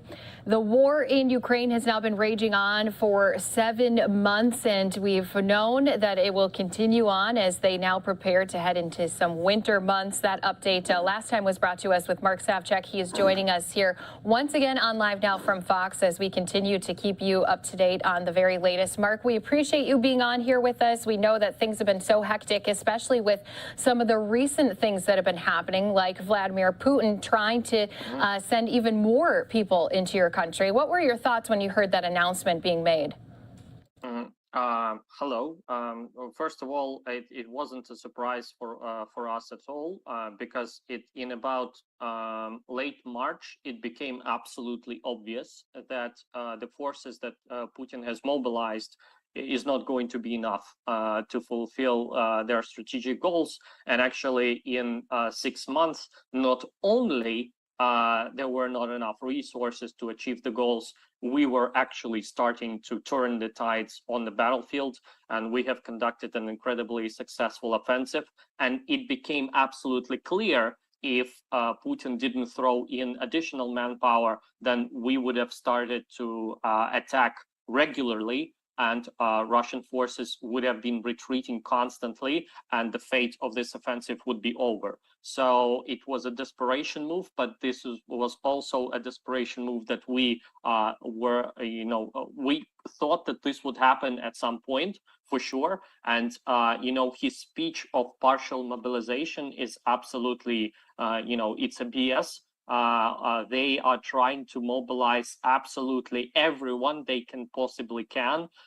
Their problem is the military machine that can only push through the training a certain amount of people. So basically they have the same problem as we do. It's just on a much higher numbers. They also need to find 300,000 bulletproof vests. They also need to find 300,000, helmets, etc., etc. And given the fact that, they may have enough machinery or firepower, but given the fact that we have seen cases that they are already fundraising for some equipment for their regular forces that should have been completely supplied 100% by the government, and they are already undersupplied. That means that these 300,000 people that they're mobilizing right now will have serious issue with enough supplies, military gear, but actually President Putin doesn't really care. For him, it is absolutely, it doesn't matter how many hundreds of thousands he will kill, literally, in Ukraine, because it's a question of his personal power.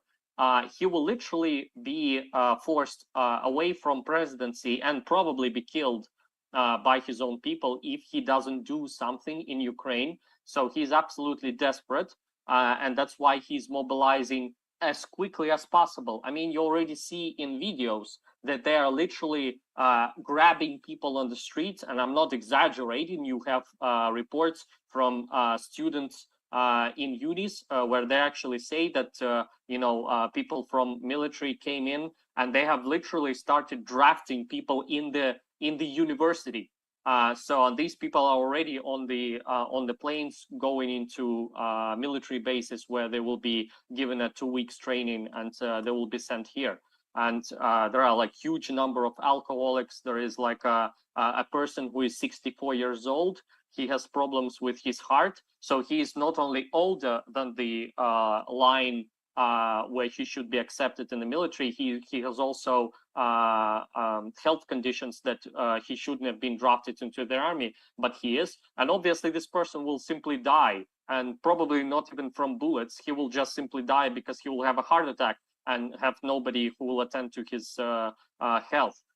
Which is why we're saying that this mobilization is not going to win the war for Putin. It will obviously make problems for us.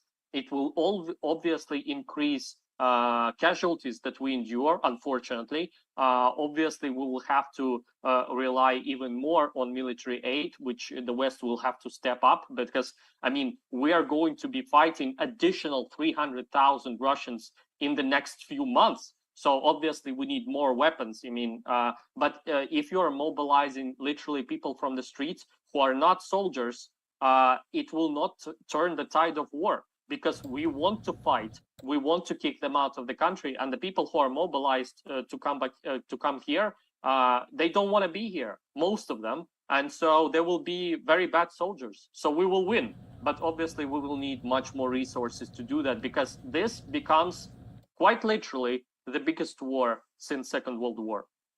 And you keep talking about this number that Putin had announced, this 300,000, but there are media reports from Russia saying that it could be much higher, even up to nearly 1 million people. Is that something else you're hearing there in Ukraine as you continue to prepare? If you listen carefully to what I said, I'm not mocking, I'm just repeating. They will mobilize as much as they can. It will probably be even more if they can sustain it. Their limiting factor is logistics and supplies. They would have mobilized 3 million, but the thing is that they probably don't have enough equipment for these people. Putin doesn't care how many people he kills in Ukraine. He really doesn't. He absolutely doesn't. If he has to bury 1 million people, he will. This is how Russia operates. This is how empires operate. They don't value the lives of people. They absolutely don't care. Look at the Russian people. They don't protest. You know, people will say, oh, there were protests in Moscow. Literally, you're going to say to me that 140 million country will have protests of a few thousand people across the whole country? This is nothing. This is a drop in the ocean. This is just people who don't want to die. That's it. It's not a protest of the nation. They don't care. They literally don't care. Because, well, I understand that it might be offensive to someone. We literally think that Russia is a nation of slaves, because only slaves will be completely not interested in the fact that their own sons, their fathers, will go to die in another country for a war that is completely made up, because there's absolutely no threat to Russia by NATO, by Ukraine, by anyone. But Putin understands that if he doesn't do something in this war, he will literally die. So he is doing this war just because he wants to stay in power. That's it. That's the only reason why this war is still on, because he understands that he will literally be dead as soon as he loses the war. Well, and as you mentioned, too, you know, at first when they were lining up along the border, and then once they did invade, you know, Putin in his mind thought it was only going to take a couple of days. Obviously, he did not know the spirit, he did not know the power, and he did not know the allies that Ukraine had. And now he's been searching desperately for his own allies, whereas in Ukraine, you guys have been getting some support. But obviously, as you hear more people being mobilized to the country and more equipment going to be coming in and fresh troops coming in, I'm sure you, too, are thinking ahead, as we've talked about before, to these winter months, what kind of equipment you're going to need.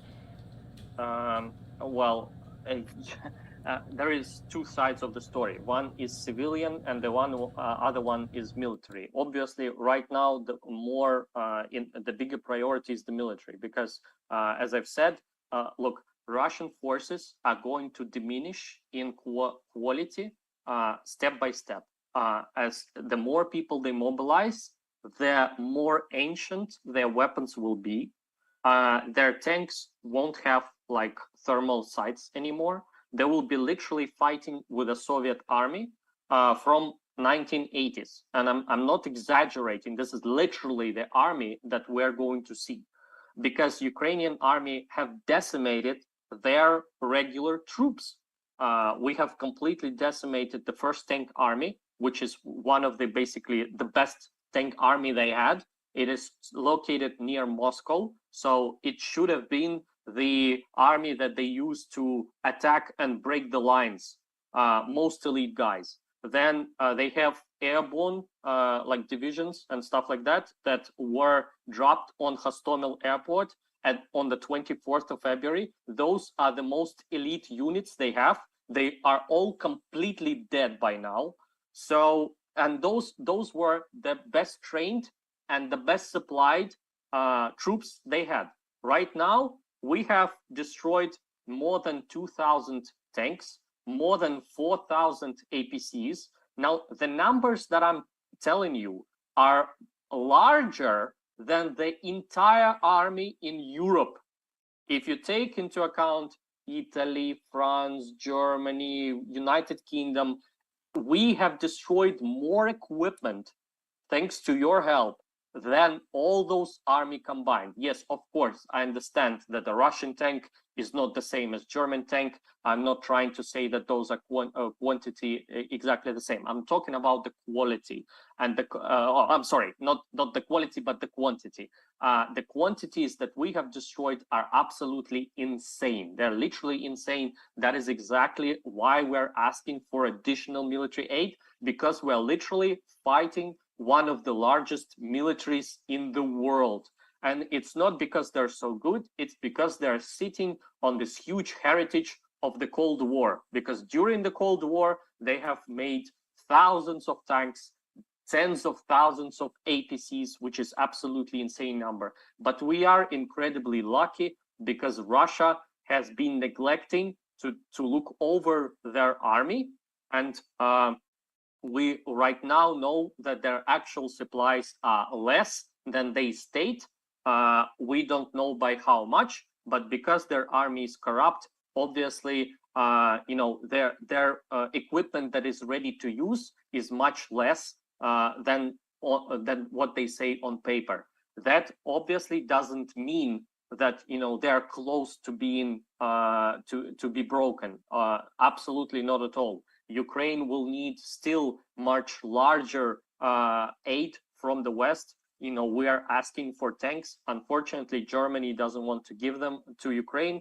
And we honestly think that Germany's reaction of not to give heavy weapons to Ukraine after Putin has declared general mobilization is actually a sign that they're, you know, they're basically playing on Putin's sides. You know, that's literally, I can't really explain what the hell is going on. All the countries pitch in to help Ukraine because we're fighting this huge battle. It's very soon, unfortunately, it's going to become literally the biggest military conflict, you know, since, well, I wouldn't say this since the Second World War, but since maybe Korean or Vietnam War, because, you know, they have already committed 190,000 at the beginning of the war, and they are mobilizing right now 300,000. So very soon we will have you know, a military force of 500,000 already being deployed to Ukraine. You know, you can see the size of this. The fact that in 6 months we have destroyed more than 2,000 tanks and more than 4,000 APCs, and you know, it's just getting started. It's just getting started. It's going to get much worse from now on. And knowing that too, I know we've talked about your guys' preparations for these next few months as the, you know, the temperatures start to drop. It might be harder to get into some of those areas as well. Right now, we have a lot of our leaders, world leaders, meeting together at this summit for the United Nations. They've been also talking about lending more support and maybe even calling Putin on his bluffs on if this is really going to be something that they can pull through or not. So what are you looking ahead to here in these next few months as you guys are continuing to just prepare, and it is a lot of that aid that still needs to come your way?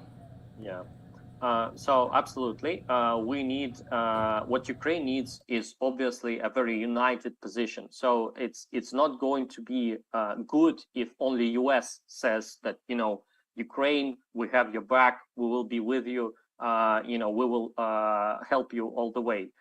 It's not about just USA.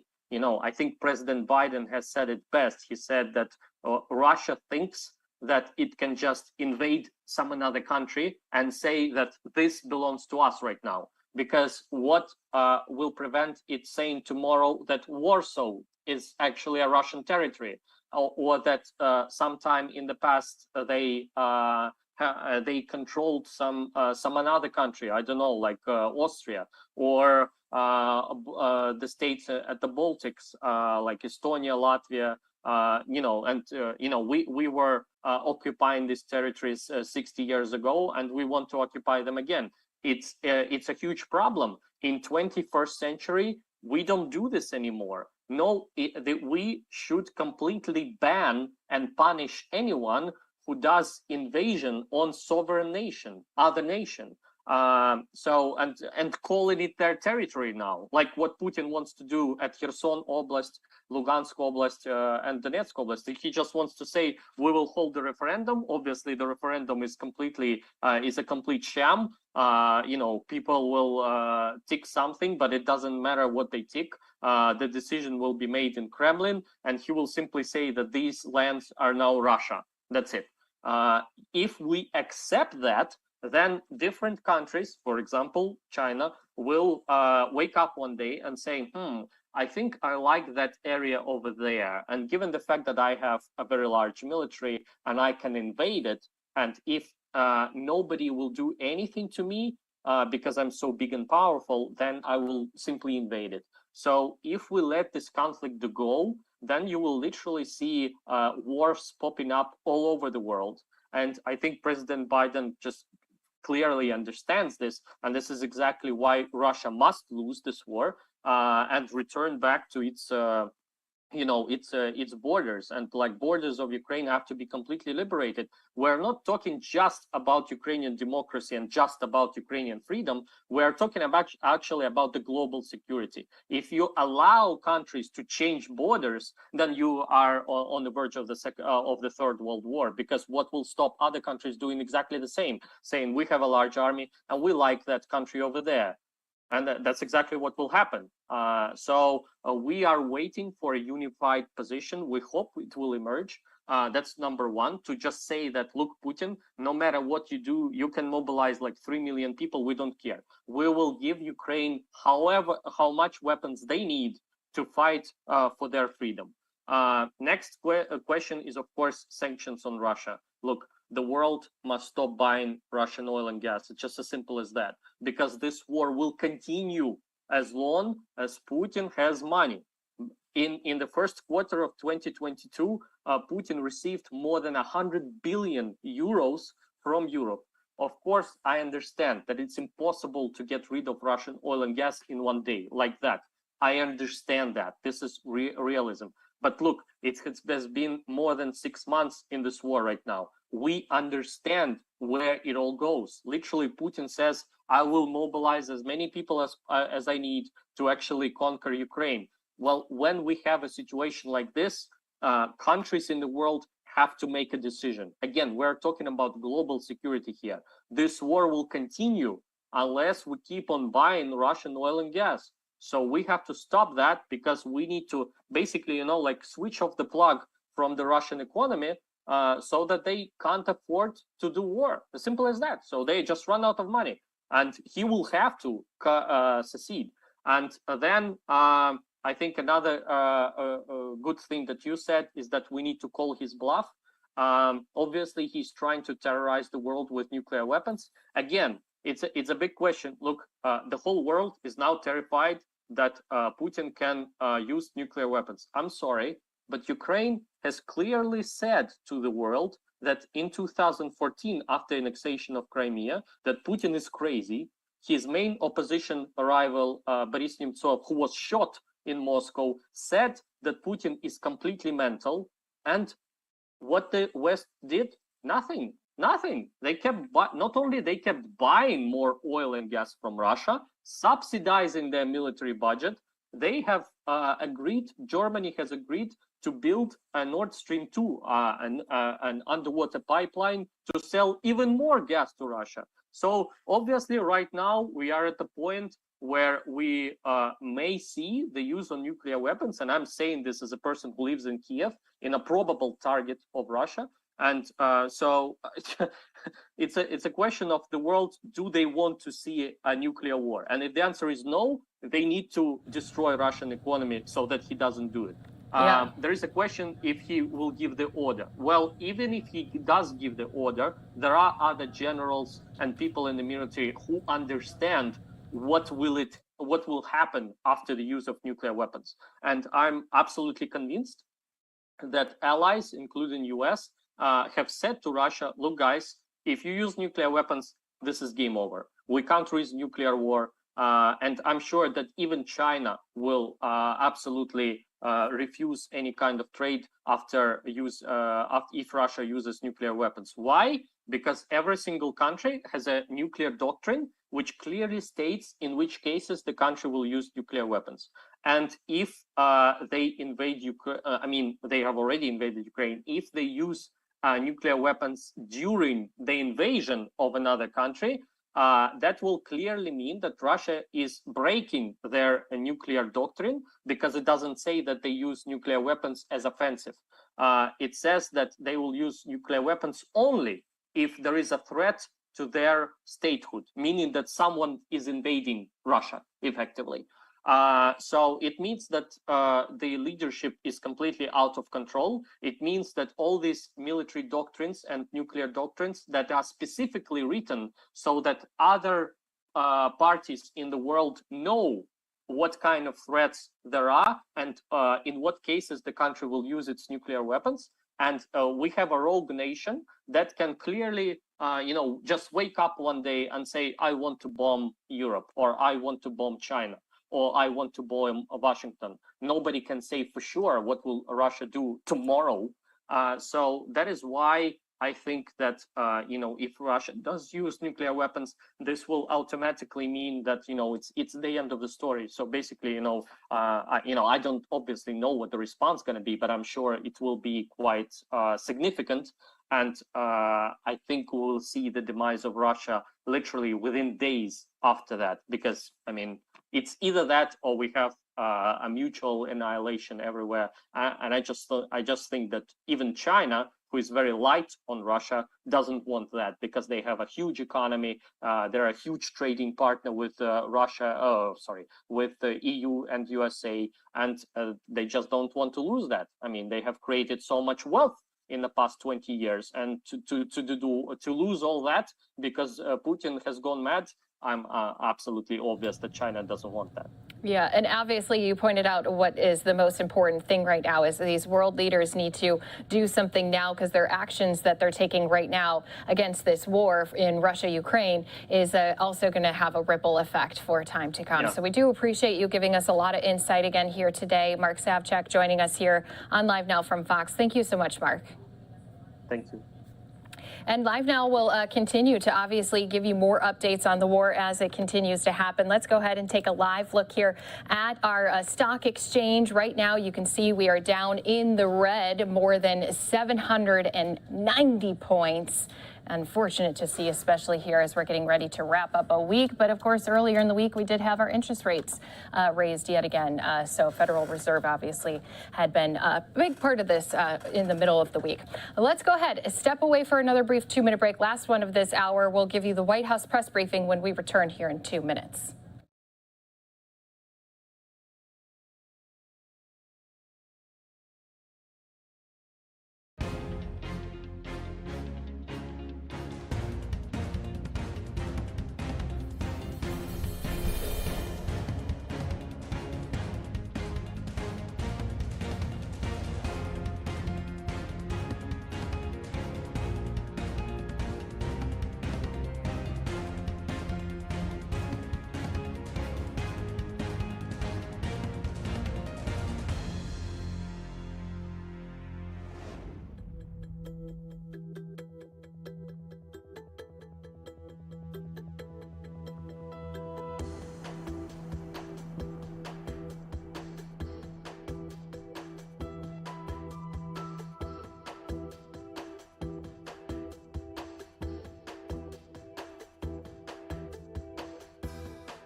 And thanks again to everyone who's been here with us on Live Now from Fox, whether it's the war in Ukraine, United Nations, General Assembly, all the way to local press conferences about important investigations by police and sheriffs. Live Now from Fox, always right there to keep you fully covered.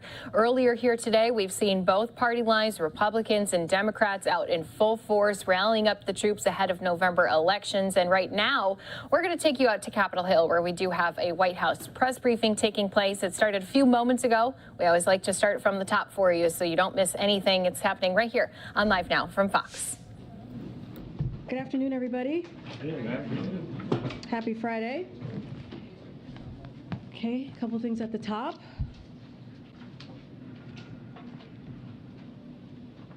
So yesterday, the American College of Obstetricians and Gynecologists, a non-profit organization representing more than 60,000 physicians, sounded the alarm about a nationwide abortion ban proposed by Republican officials that would put doctors in jail for providing women with essential health care.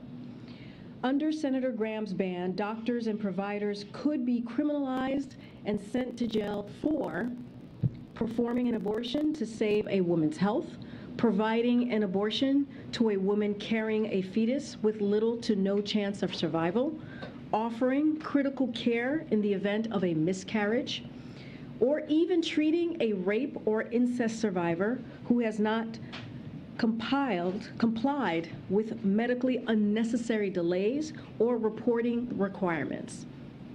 The ACOG found that bills like Senator Graham's have no basis in science, that doctors would become less skilled if such a ban was in effect, and would interfere with patients' ability to get timely and critical medical care. Now, separately, Jen Klein, the director of White House Gender Policy, released a memo discussing how, if passed and enacted, this bill would create a nationwide health crisis, threatening the health and lives of women in all 50 states. I've said it before and I'll keep saying it again. This extreme national ban and plan to criminalize doctors is wildly out of step with American people, and President Biden and Vice President Harris will continue to do everything in their power to protect women's reproductive rights and expand access to health care. Today, the White House hosted a Recovery Month summit and announced over $1.5 billion in funding to beat the opioid crisis and support people in recovery across the United States. This funding go to life-saving programs and policies like expanding access to the medication-assisted treatment for opioid use disorder, to distribute naloxone, to prevent overdoses, and programs to prevent substance use in our communities. President Biden recognizes the devastating impact the overdose epidemic has had on our nation, reaching large cities, small towns, tribal lands, and every community in between. That's why in his first State of the Union, he made beating the opioid crisis a key pillar of his unity agenda. Our major pillars of work to combat this crisis include the Treasury Department's efforts to sanction traffickers and disrupt the global drug trade, and expanding access to programs and treatments for people in need. To support these and other efforts, President Biden's fiscal year 2023 budget request calls for a historic investment of $42.5 billion for national drug control agencies. Tonight, as you all know, we will be welcoming Sir Elton John, the President and the First Lady. They look forward to hosting him at the White House for a spectacular performance on the South Lawn. The President and the First Lady will celebrate the vast contributions Sir Elton has made across his lifetime as an artist and an advocate, and they are particularly thrilled to welcome to the White House an audience of around 2,000 fans and comprised of teachers and nurses, frontline workers, mental health advocates, students, LGBTQ+ advocates, and so many others. Tonight's performance has been organized and in collaboration with and is paid for by the A&E and History channels, network channels, and will air on television at a later date. Now, this is, I think I could speak for the entire press team. This is a very sad day for the press team. It is finally happening. We are losing today, but not really losing, but Chris is leaving us today. Today is his last day at the White House as part of the press team, and we are also sad, as I said, to see him go. But we are also thrilled that he is staying in the Biden family and will be starting as the assistant to the Secretary of Public Affairs at the Department of Defense in the coming days. As you know, that is a very big job that Chris is about to take on. So we will miss Chris's good humor, his sharp political instincts, and his just easygoing demeanor. He's one of the most chillest, coolest cats that I know around town. Chris has been a leader on our team. We wouldn't have made it through this past year or so without Chris by our side and helping to lead the team, as I mentioned, from our earliest days here in the White House. And we know that all of you in this room will miss him as well. You've worked very closely with him. Chris has gaggled on Air Force One, spoken to all of you from this very podium, as you know, what has happened a couple times for him to have done that, and dealt with hundreds, if not thousands, of important stories incoming from all of you here at the White House. Chris, we are so proud of you. We will miss you dearly. As I know, this is an inside joke. We will see you later, pal. And so until we see you again, we hope you have some time to do your very, very favorite thing that I know that you love to do outside of hanging out with your wife, is play golf. Chris loves to play golf. I always ask him to tell me, to take me to play golf, and he still has not done that. But anyway, to help send you off to your next adventure, I know you're going to take some time off. You told me that you're going to hit the links. I don't know the lingos here, but we wanted to make sure that we got you something. To do that for next year. Okay. Thank you, thank you. All right, with that, it's all yours, Zeke. I know you're waiting. Thank you for indulging us. If we start with the Ukraine, the so-called referenda taking place in Russian-occupied areas there, is the administration considering any additional costs to be imposed on Russia or those who are involved in organizing those referenda, new sanctions or other sorts of responses? So a couple of things I do want to lean into as the votes are happening today, clearly over the next 5 days. We are prepared to impose additional swift and severe economic costs on Russia along with our allies and partners in response to these actions if they move forward with annexation. As we said in today's G7 leader statement, the United States will never recognize this territory or as anything other than part of Ukraine because it belongs to the people of Ukraine. We stand with our partners around the world in rejecting whatever fabricated outcomes Russia announces. As the president spoke about at the UN, as you heard from him very clearly, very boldly, these referendums are a flagrant violations of international law and an affront to the principles of sovereignty and territorial integrity that underpin the international system and are the foundation of the United Nations Charter. We will continue to stand firmly with the people of Ukraine and continue to provide them with historic amounts of security assistance to help them defend their territory, to help them defend their freedom. And then on a different topic there as well, there have been these dramatic scenes of Russian fighting age males who are subject to those conscription orders leaving the country. Would the president support providing political asylum to Russians who are fleeing their country to avoid serving in their armed forces? So I don't have anything to preview for you as it relates to your question, Zeke, about what we would offer. But you know, we'll say this: what we're seeing in Russia, especially with the protests, and what we're seeing with Russians leaving their country, is that this is an unpopular war.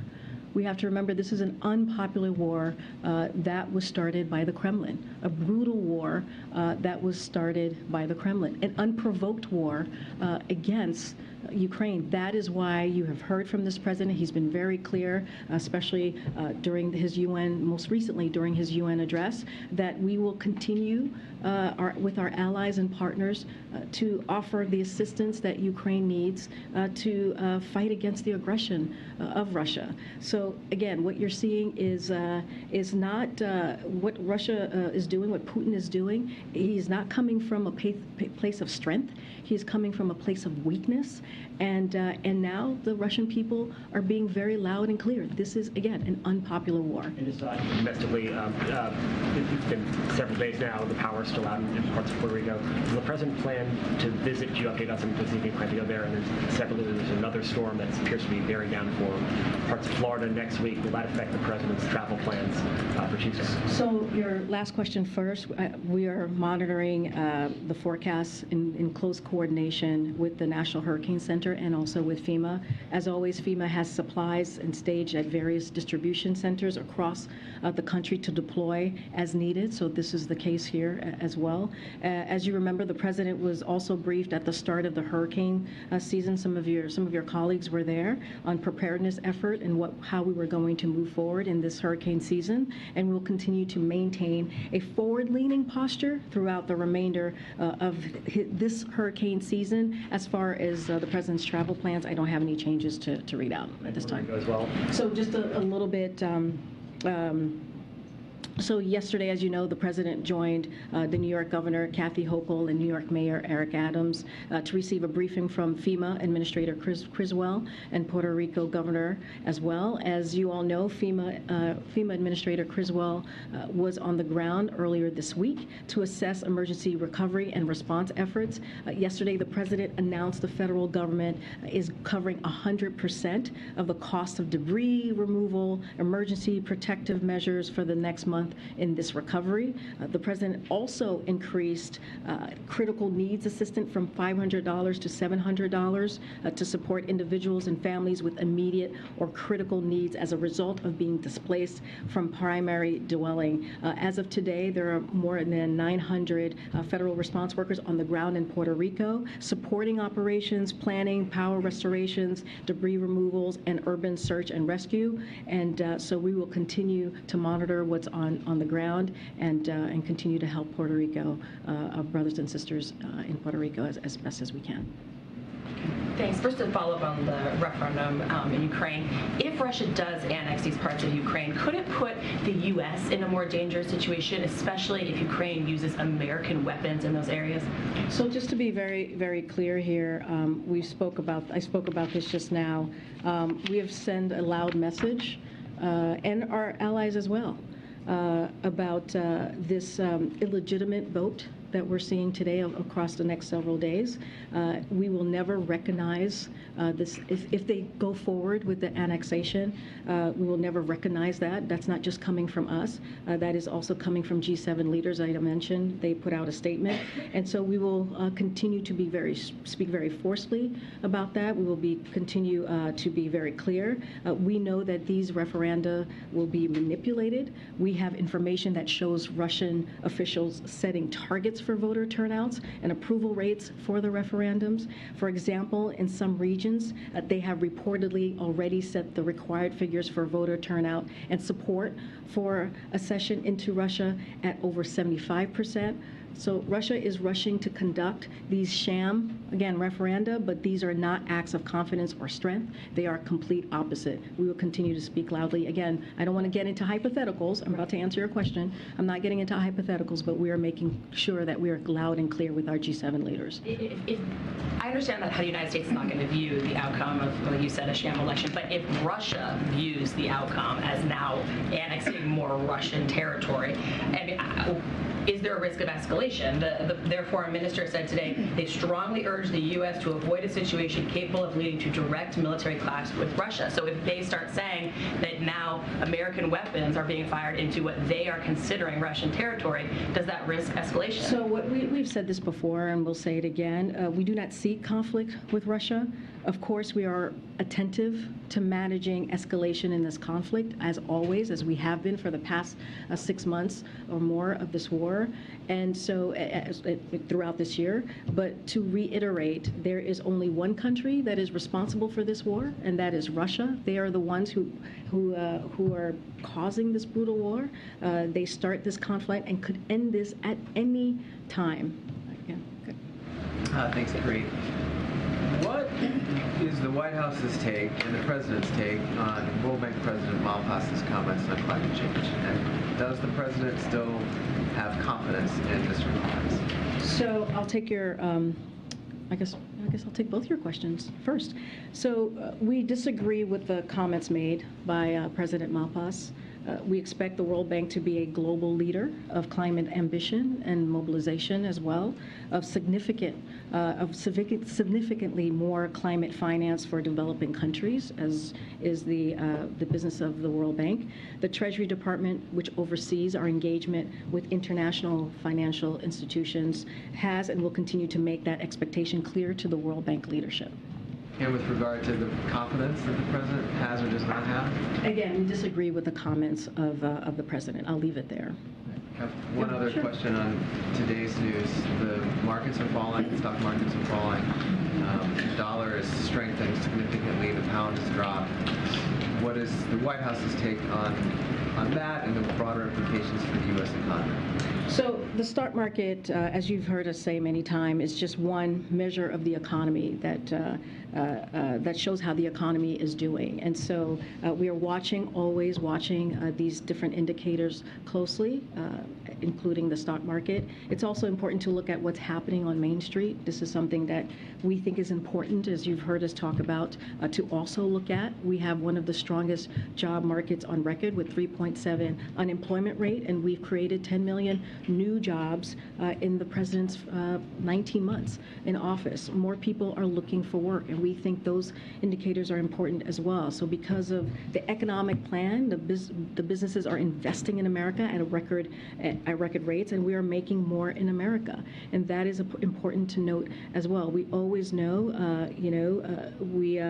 there's always more work to do, but the president, with his economic plan, whether it's the American Rescue Plan that got the economy started, which we see this historic economy, or the bipartisan infrastructure law, which is going to create millions of jobs and fix our infrastructure, fix our supply chain, or it's the Inflation Reduction Act. All of these are pieces of the president's economic plan that we're going to continue to work through, and is going to make sure we don't leave anybody behind. But again, this is one of the strongest job markets that we have seen on record, and so what we are seeing, and I've said this before, you've heard this from Brian Deese, is a transition to a more steady and stable growth, and that's what we're currently seeing and in the process of moving the economy into. Karine, protests are still underway in the wake of the death of Mahsa Amini in the hands of Iran's morality police. I know the Treasury Department yesterday issued those sanctions. Are there other tools the U.S. feels they have at their disposal to try to respond to this? And I was also hoping you could possibly speak to the President's personal response to it as well. So Mahsa Amini's death after injuries, as you all know, sustained while in police custody for wearing an improper hijab is an appalling and egregious affront to human rights. Our thoughts are with Mahsa's family and loved ones. And as President Biden clearly stated at UNGA, he spoke to this, we need, and this is quote, we stand with brave citizens and brave women of Iran who right now are demonstrating to secure their basic rights, end quote. Women in Iran should have the right to wear what they want, free from violence or harassment. Iran must end its use of violence against women for exercising their fundamental freedoms. There must be accountability for Mahsa's death. Again, you mentioned the sanctions that was announced by the Department of Treasury just yesterday, and Treasury also designated 7 senior Iranian security officials as well, including Iran's Minister of Intelligence, for their roles in the suppression and killing of peaceful protesters since 2019. And so we will continue to use all available tools at our disposal to make sure that we pursue accountability. And on this storm that's approaching Florida, I know that FEMA Administrator Deanne Criswell today spoke with Governor DeSantis. Does President Biden himself plan on speaking with the governor? I don't have any calls to preview at this time. Are you declining to say whether or not the president has confidence in David Malpass? I stated very clearly where we stand on that. Has the president or any of his advisors spoken with anyone else? I don't have a call to preview at this time. Excellent. Another one on Iran. Is the situation forced the administration to reevaluate? We are listening into the White House press briefing right here with you on Live Now from Fox. Some of our viewers going out to a 2-minute break. Back here listening in when you return. Is to make sure that, look, I'll start here. We have concerns. We do. We have concerns with Iran, but the JCPOA is the best way for us to address the nuclear problem. And we have been very clear that our goal is to make sure that Iran never obtains a nuclear weapon. So as long as we believe pursuing JCPOA talks is in the U.S. national security interest, we will do so. We will continue to use other tools to address other problems with Iran's behavior, but we believe this is the best path forward to make sure that we have these negotiations. And the UK Prime Minister Liz Truss is pursuing an economic program including tax cuts for the wealthy that's causing some economic headwinds in that country. And is the U.S. concerned about broader economic fallout from that plan? And are you monitoring what Prime Minister Truss is trying to push through there? So I can't speak to the plan. I have not read it. I would need to speak to our team. I'm not going to really, at this time, speak to another country's plan on what they plan or not plan to do on their taxing the wealthy. So I'm just not going to respond to it at this time. Go ahead, Steve. Thanks. A number of outlets matched the Washington Post report this morning that, in addition to the public warnings to Moscow, there have been private communications. What more can you tell us about the communications to Russia warning against the use of nuclear weapons? So I'm not going to speak to any private or discussions at this time. We've been very clear. The president was loud and clear during his UNGA address about what we're seeing. We will not, the votes that we're seeing, this sham referendum is illegitimate. We've been very clear. I'm not, again, going to comment on private communications. Again, you've heard the president. He not only said it at UNGA, he said it during his 60 Minutes interview in his New York Times op-ed on Ukraine a few months ago. And so we've been very clear. And we have warned. We have actually warned about the sham referendum for many, many months. And so now we see the playbook of Putin, what he's doing right now. It is not, he is not moving forward with any strength here. This is weakness that we're seeing from him. He is losing ground in the battlefield, and this is a playbook of his that is not surprising. But we've been very clear about what if he moves forward with annexation, we will not recognize it, and we will continue to condemn those actions. All right, and for those viewers, we are going to be stepping away for that brief break for everyone here with us on Live Now.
before, but of course it was at the beginning of the war and the dynamics are very different now. So if you could just share a little bit about what your thinking is of how serious that threat is. So we obviously take these threats very seriously, but we have not seen any reason to adjust our own nuclear posture at this time.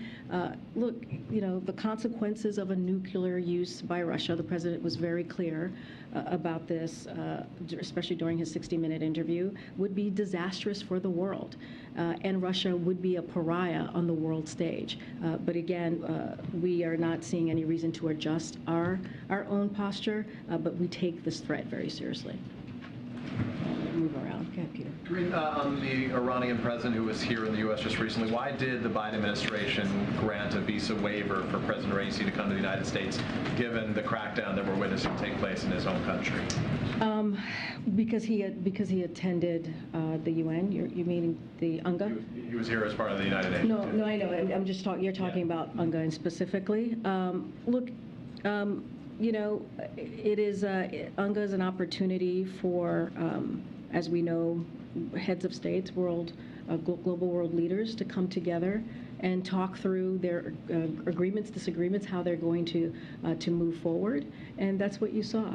And everyone had an opportunity, as you know, to speak to the hall, but also to speak to the global. It was a global stage, and we believe everyone has that right to do that, as it is part of the UN Charter. I'm not going to speak any specifically on his visa. For clarity, though, there was no engagement between the United States and Iran while he was here. While he comes with the ability to do that, we did not take up that opportunity to engage with him directly. I don't have anything to share on that front. We have been very clear and forthcoming on who he engaged with, who the president engaged with while he was in New York this past week. To this effect a little bit earlier, but we've heard from the State Department that the U.S. is doing what it can to expand internet access for those Iranians right now to still have access to the outside world. Is there anything beyond that the United States is doing presently to help those protesters and others in that country? So I don't have any more to share on what else we've been doing, but happy to clearly update folks if we have more on that piece. Okay. That's great. Do we have any updates on the process to get a permanent U.S. ambassador in Moscow? Obviously, John Sullivan, who was there, had to come back. Do you know where you are in that process? Have you submitted a name to the Russians? So I don't have anything we don't have anything to update you on that piece. Is that hindering your ability to effectively do foreign policy, the fact that you don't have a Senate-confirmed ambassador there right now? No, not at all. We have been very effectively... I'm sorry. I might have misunderstood the question. What was the question? I appreciate that. So what was the question? I'm asking where you are in that process, because there's a you have to submit credentials and they have to come back, and it's a bureaucratic process to get that. Got it. So I was wondering if you had timing. So yeah, she's asking me where we are with the process. So we have announced someone. I don't have anything, an update on the process. Yeah. Do you have another question? It's been answered a little bit, but I was going to ask. I think you've addressed this, but. So you're taking the timing of these referendums in Ukraine being held by Russia as a sign of insecurity, not confidence, right? You're saying that this is not Putin thinking he can permanently hold these areas, and that's why he's having these referendums. You're interpreting it as this timing as the opposite. He's feeling insecure, and that's why they're holding them now. Yeah, we've been very clear on that, and we've actually have been saying for months that this is an action that Putin would take. This is part of his playbook, doing these sham referendums, these illegitimate voting process. So we have been very clear on that, that he would take this action. But again, we saw the G7 statement earlier today. You heard from the president at UNGA. He's been very clear as well. These are sham referendums. We will not recognize any, if they move forward in this fashion, we would not recognize any annexation of Ukraine. Ukraine belongs to the people of Ukraine, plain and simple. So the Federal Reserve is saying that the economy will significantly slow down to growing just 0.2% for the entirety of this year and then 1.2% for next year.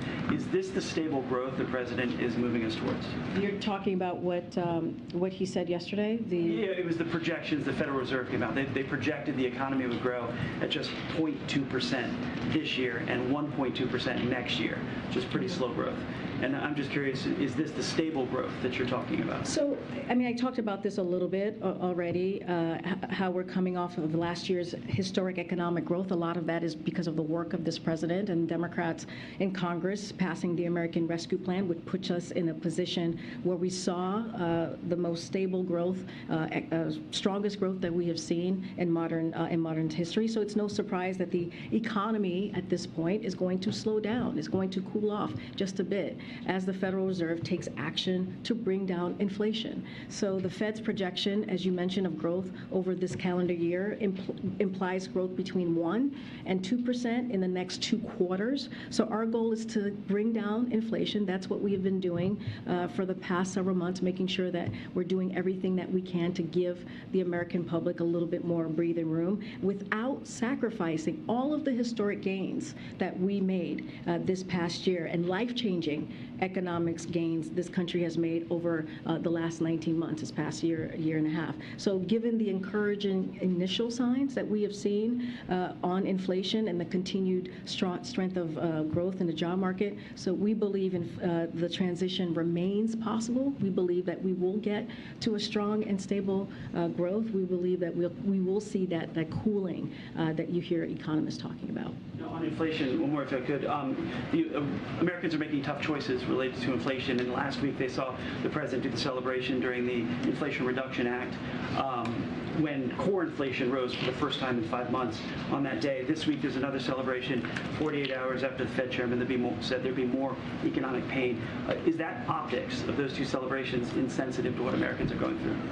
So the president has always, when he talks about the economy, has made clear to understand what the American families are going through, what the American people are going through. He understands that the economy and inflation in particular, high cost, is giving some pain, to your point, to Americans. That is why we passed. That is why Democrats in Congress passed Inflation Reduction Act. By the way, no Republicans supported that. And as you know, you've heard me say it many times, you've heard the president say it many times, it is going to lower costs when it comes to prescription drugs. It's going to lower healthcare costs and energy costs. And it is one of the most historic investment to fight climate change. As we are talking about extreme weather, I've gotten multiple questions on Puerto Rico and what the people of Puerto Rico, our brothers and sisters, are going through. What may happen in this hurricane season. A lot of that is going to be helped by the work that this president has done, bipartisan infrastructure law, again, the Inflation Reduction Act. So we are doing the work. We're going to continue to do that. We're going to continue to work. We've seen gas prices go down for 14 weeks straight, and that, again, is because of the work that this president is doing. So yes, we understand what the American people are going through, but our job, the president's job, is to do everything that he can in his power to give Americans a little bit more breathing room. Go ahead. Thank you. Can you tell us a little bit about Tuesday's trip to Florida? Is the president going to be going after DeSantis a bit? Is he one of the MAGA? Well, he's not really in a way, but if you see what I mean. Is he part of the MAGA or the alternative MAGA scene that the president's going after? And also, could you just come back to the president's re-election decision, because you like asking me that question, Sebastian? You were asked this like a few months ago because everyone was going crazy over, is he going to? You said yes, he is. That was meant to stop the whole thing, but no, I said that. Look, you said it's way too early. Wait, hold on. I'm going to answer your question. Okay. I'm at the podium, right? There's a Hatch Act. I have to be very mindful when talking about 2022 and even 2024, which is a worlds away. As you all know, you cover this media cycle, changes every second. So look, the president was clear even during that 60-minute interview, and I've been clear, he's been clear multiple times, that he intends to run. He said that. He said that in that same interview, that he intends to run. I have to be careful as I'm standing in front of you. Don't want to get more into that. But the president's goal right now, as we look at today, as we look at the next coming days, days is to make sure that we continue to deliver for the American people. That is why we talk about the Inflation Reduction Act. That is why we talk about CHIPS Act. That is why we talk about bipartisan infrastructure legislation. And not just him. You hear it from the Vice President. You hear it from his cabinet secretaries. It is so important to make sure that the American public understands what we have done here these past 19 months, and that's going to be our focus. As it relates to Florida and Governor DeSantis, look, I don't have anything to preview at this time of what the trip will look like. We will share more as we get closer to the day.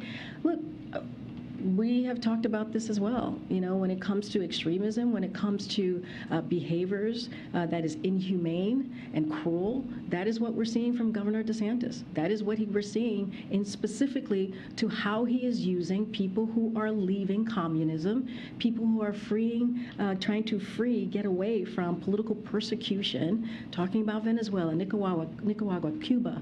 They are fleeing those countries, and he is using families, children, and women as a political ploy, as a political stunt. We will continue to call that out, but as far as what that day will look like, we'll share more as we get closer. Okay, Karen. Thanks, Corinne. Back to Puerto Rico. When the president said yesterday that the federal government would cover the 100% of the cost for the next month of the efforts down there, do you have an estimate of what that cost is going to be? No, that's a good question. We don't have an estimate at this time, but the president is committed. As you know, you heard him from speaking from New York yesterday. He is committed to doing everything that he can for Puerto Rico.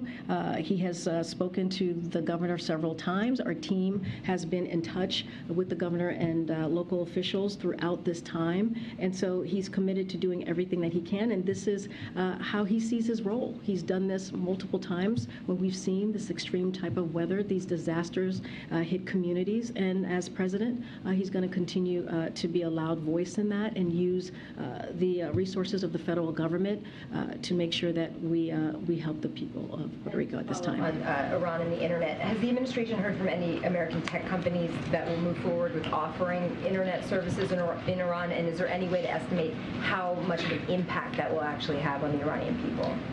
So let me go back and just say, look, we are aware of what the Iranian authorities are doing in blocking Instagram and also WhatsApp, as well as slowing down or stopping access to the internet in general, as you all are asking. If accurate, this is shameful. But also not unsurprising. Step in the wrong direction by Iran's government to prevent the world from watching the Iran government crack down on peaceful protesters. That is what is happening here. We continue to work with private sector and Department of Treasury to identify additional measures that we will support and facilitate the free flow of information to the Iranian people. As I just mentioned earlier, the Department of Treasury took action just yesterday, and we will use what is available to us to make sure that there is accountability. I'm going to go back a little bit because I haven't been. Go ahead. And then I'll come back up. Thank you. Two quick ones. First of all, on this weather, have we been in contact? Has the U.S. been in contact at all with our Canadian neighbors about what I believe will technically not be a hurricane, but the major storm that's supposed to hit the Atlantic provinces, Canadian Maritimes in the coming hours?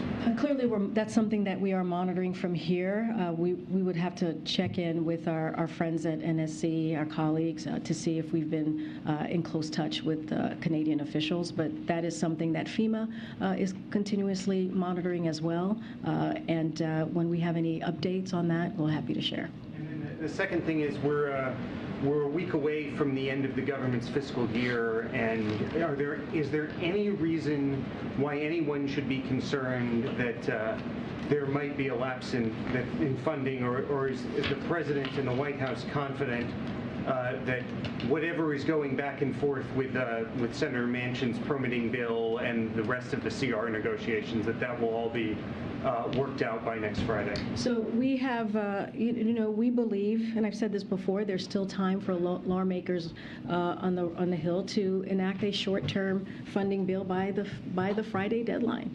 We remain confident that Congress will get this done, so we can continue to deliver vital services, to your point of your question, to the American people. So we encourage for that to happen. We have continued, I've mentioned this before, to stay in close touch with Congress in a bipartisan way. But we believe we have been here before. We were here just last year during this time, and we think that there's still time to get something done, and we'll call on them to act. Great. I just want to follow up again on the World Bank president. You said that you disagree with the comments that he's made.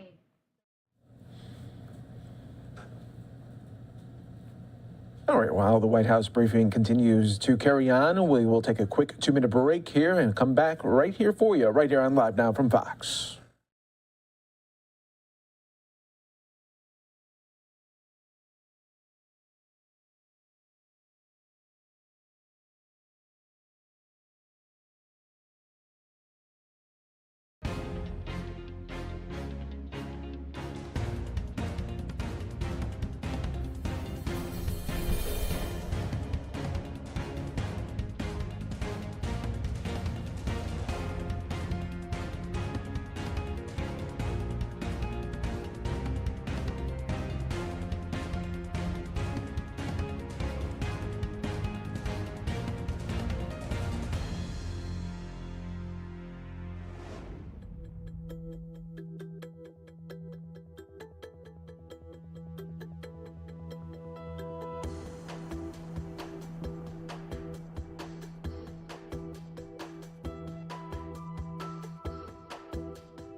Global climate agenda, poverty reduction and sustainability development. Again, Treasury will hold Malpass accountable to this position and support the many staff working to fight climate change at the World Bank. But again, removal will require a majority of stakeholders here. So it is a partnership. That is how we see this. Okay, Peter. Thanks, Corinne. Following up on your topper, does President Biden favor any limits on abortion? We've been very, very clear here. Since you're talking about my topper, I was talking specifically about Senator Lindsey Graham. And your position on his plan is clear. 15 weeks is unacceptable. I was speaking directly to what Republicans are trying to do. So they are calling for a national ban, which takes us backwards. Which will weeks, right? It's a national ban which will take us backwards and will put at risk the health of women. And here's the thing about this, Peter, it's not just national ban on abortion. We're talking about privacy, we're talking about contraception, we're talking about marriage. That is what extreme Republican officials are trying to do. That's what we're speaking to. I'm not going to get into specifics here. I'm just going to lay out what they have said that they're going to do. Why not get into specifics? The Republicans are saying we don't want abortion after 15 weeks. Why can't you say how many weeks a president So thinks the limit as should you know, Kevin McCarthy put out the GOP agenda. I'm not asking about Kevin McCarthy. I'm asking about Joe Biden and his position on abortion. How many weeks? Peter, I'm answering your question. What Republicans are trying to do is take us backwards. They're trying to take away the rights and freedoms of Americans. That's what we're calling out, and that's what we're going to continue to call out. House Republicans oppose a pharmacy bill that would deny women essential medications.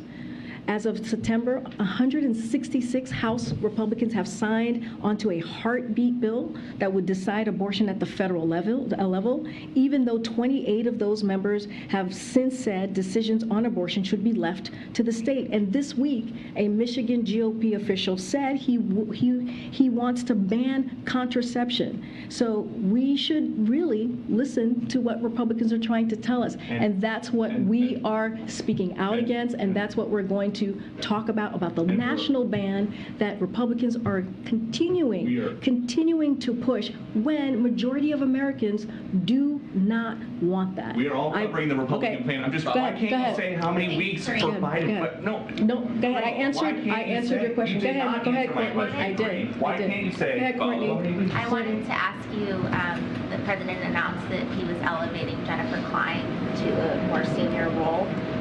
What does that do for her resources, for her portfolio? What's the purpose of doing that, especially when you're dealing with so many gender issues that you've been talking about? So Jen Klein, who, as you know, is a colleague of mine, and I've worked closely with her as well as our team here, has been leading on the Gender Policy Council since the beginning, since day one, and she has had all the resources available to her. She has worked diligently on delivering the agenda of this president. It is a, as you know, a historic office that deals with such an important issue as we talk about gender rights, as we talk about equality. So I wouldn't say there's going to be any differences, really. I mean, she is really an assistant to the president, as the role, as her new title lays out. She runs an office here, and again, she has had all the resources that have been provided to her. She works closely with multiple agencies across the federal government to make sure that we live up to what the goal of the gender policy is. And so, again, she is. We're very happy for her. This is well deserved for Jen, and we are lucky to have her in that role. Can you also provide an update? I know the Justice Department had a task force that some of the White House folks were participating on, responding to the Dobbs decision, how you were going to proceed with litigation or whatever it is you wanted to move forward. Can you provide an update on that group's work? Yeah, we can go back to the GPC and our other partners to get an update for you on where we are. Thank you. Yeah, go ahead. Just another follow-up on the World Bank. If a majority of the stakeholders wanted to oust President Malpass, would the United States support that? I'm not going to get into hypotheticals. I've said already that we condemn the words of the president, but again, was just laying out what the process would be. But I'm not going to get ahead of what that process is potentially going to look like. If there is a majority, again, this is a partnership. This is not something that we will just do on our own. And then in New York this week, did any of the president's discussions with other world leaders touch on the proposed oil price cap for Russia? And can you give us any updates on what was discussed? Yeah, that's a good question. We don't have anything to read out for you on that particular issue. It is something that the president has led on. As you know, it came up when he was in Europe very recently, and it is an issue that we feel that is important in dealing with really giving another kind of blow to Russia, but I don't have anything to read out for you at this time on any further conversations and where we are in that space.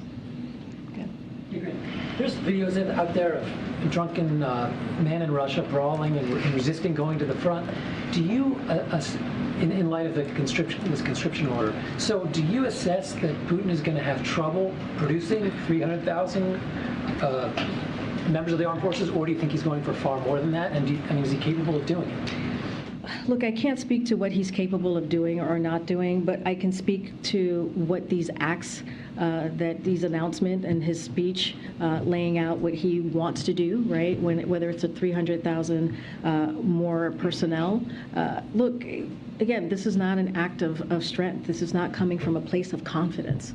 It's really quite the opposite. What we're seeing from Putin is weakness. He's been losing on the battlefield. He has not made any gain, as we have known this past couple of weeks. They have not been able to achieve any of their goals, and they are losing their positions again on the battlefield. So what we are seeing is Russia that is scraping for personnel to throw into this fight, and we are seeing thousands of Russians protest against this mobilization, against this brutal war and unjust war that Russian forces are carrying out in Ukraine, and on President Putin's whim, on his orders.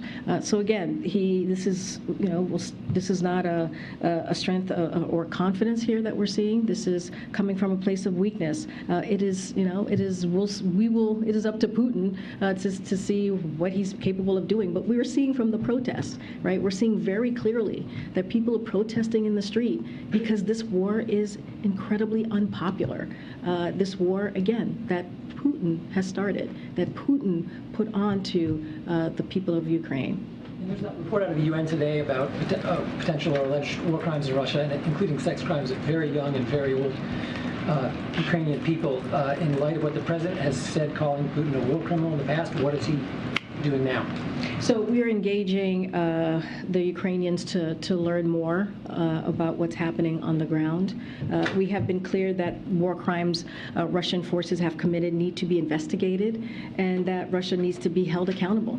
So the recent discovery of mass graves in Izum is horrifying, as are the atrocities Russia has committed in Bucha and many other places throughout Ukraine. We've been very clear about that. We have been working closely with Ukraine on this issue and welcome Ukrainians' perspective on this process, how we move forward. We are also supporting a range of international and national efforts underway to document war crimes and atrocities committed by Russian forces in Ukraine, including through International Criminal Court and investigation through the UN Human Rights Council, the OSCE Moscow mechanism, and the Ukrainian Prosecutor General's Office. We are helping document, preserve, and analyze evidence of war crimes and atrocity through our Atrocity Crimes Advisory Group for Ukraine, the State Department's Conflict Observatory, and the Department of Justice War Crimes Accountability Team. It is past time for this war to end, and it is up to Mr. Putin to end this war. This war was started by the Kremlin. He can end this war today if he chooses to. He can end the brutality that we're seeing in Ukraine if he chooses to. And it is up to him. He can end this today. Gosh, I'm trying to see who I have not called on. Oh, go ahead. In Ukraine, 2 Americans who were captured while fighting Russia and Ukraine were released this week. They arrived back on U.S. soil today. What involvement did the U.S. have in that prisoner exchange? Is there anything else that you can tell us about that? And has the president spoken yet to either the men or their families? So I don't have anything to read out on any conversation that the president has had specifically with these two Americans.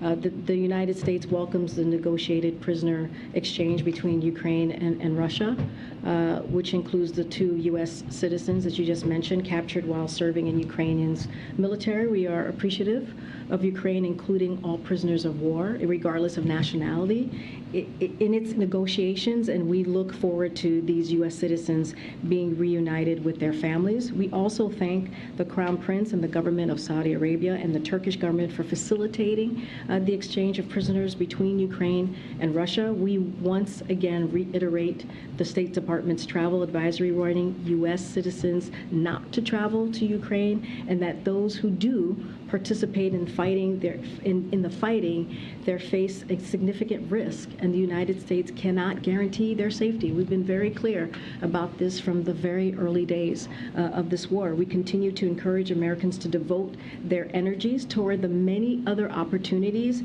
that exist to help the country of Ukraine and also the people of Ukraine. On another topic, really quick, the president over the summer was considering declaring a public health emergency over abortion rights. He was also at one point thinking about taking executive action when it comes to Dreamers, and he was also considering declaring a national emergency over climate. Can you provide us with a status update on potential executive actions relating to those items? We don't have any updates on those particular items, and when we do, we will be happy to share them. Doreen, what's the President Biden message to the people of Venezuela, Cuba, and Nicaragua that are now on their way to the U.S. border or thinking of coming to the U.S. border? Yeah, and we have said this before. Secretary Mayorkas has been very clear on this as well.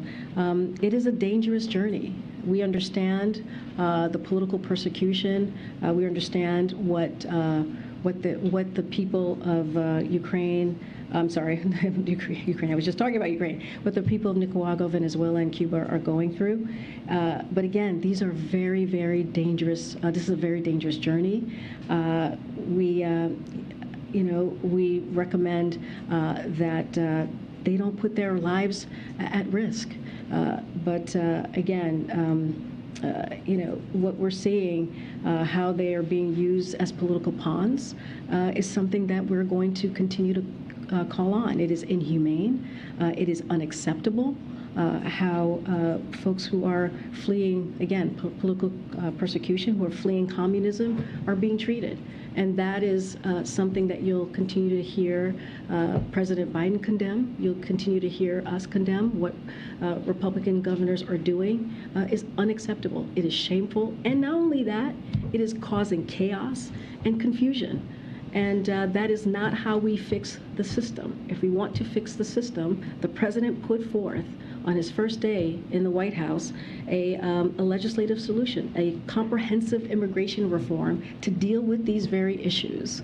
In the meantime, we're going to continue to work with our partners and our allies in the region, in the Western Hemisphere, because this is indeed a new type of migration that we're seeing. We're seeing a jump from those three countries by 121% in just a year, and that is a different scenario that we're dealing with. So we're going to that is causing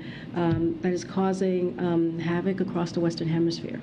I have a follow-up to that. President Biden said last week that it's not rational to send these people from Venezuela, Cuba, and Nicaragua back. Does that mean that President Biden is in some way, or the White House, someone encouraging them to come to the U.S.? What the president is saying is that these folks, these mothers, these children, these families are leaving a country because of communism. They're leaving a country because of political persecution. And he was saying that they should not be used as a political pawn by Governor DeSantis or any Republican governor. That's what he was speaking to. He was calling out the inhumane nature of the way that they were being used because of for a political headline, because of someone's political future.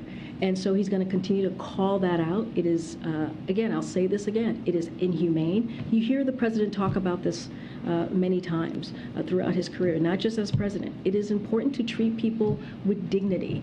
It is important to make sure that,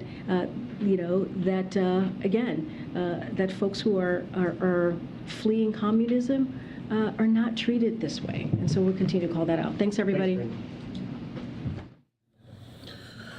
watching live now from Fox there as White House briefing concludes not only for the week, but not only for today, but for the week as well. Of course, we always got you covered right here on Live Now. Everybody, we are going to take a quick 2-minute break. Stay right here with us. More to come on Live Now from Fox.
Welcome back, everyone, here live now from Fox. We are coming in the final 2 minutes here of trading, and you can see the day not good at all. They're down 500 points there in the red as this wraps up the week here, and investors continue to worry about recession fears, rising interest rates, and so much more there. And you can see that major stock sell-off there as it does wrap up here for the day in the next minute here.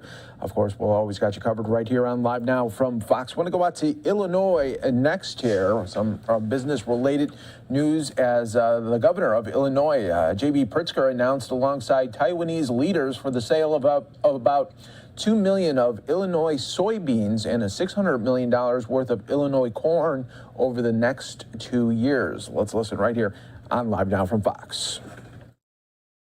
Part of this signing ceremony with the governor and the senator and many others from Taiwan. We are the #1 producer of soybeans in the country. 60% of the soybeans in Illinois are exported. Taiwan is one of our major customers. I'm very thankful and proud to be here today. I'm going to turn it now over to Mark Wilson of Illinois Corn.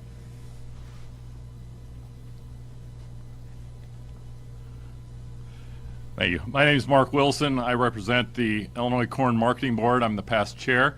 And I also want to thank everyone for this occasion. Relationships that are built on these type of things go on to the future, and we can continue to build on this and use our corn, our DDGs, our ethanol, all these products we hope to continue to send so they can help their population in Taiwan. So I'll introduce Senator Duckworth.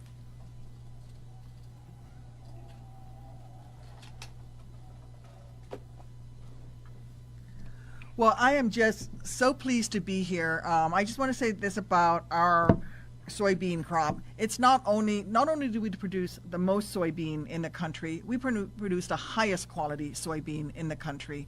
And our corn and soybean growers, in fact, we're harvesting right now, so this could not be a better time for us to have this ceremony than right now, just as our hardworking farming families are in the field harvesting the crops that's going to feed this country, fuel this country, establish relationships with friends around the world, especially with Taiwan, in a part of the world where we are seeing threats around near-peer competitors, and America's presence, this agreement between the United States and Taiwan is not only about food and livestock, but it is also about our national security. So I'm so proud to be here because this is a real sign of friendship between Taiwan and the United States, and I want to thank the governor for including me in this ceremony because this is a momentous occasion. Thank you. And Governor Pritzker, our great governor.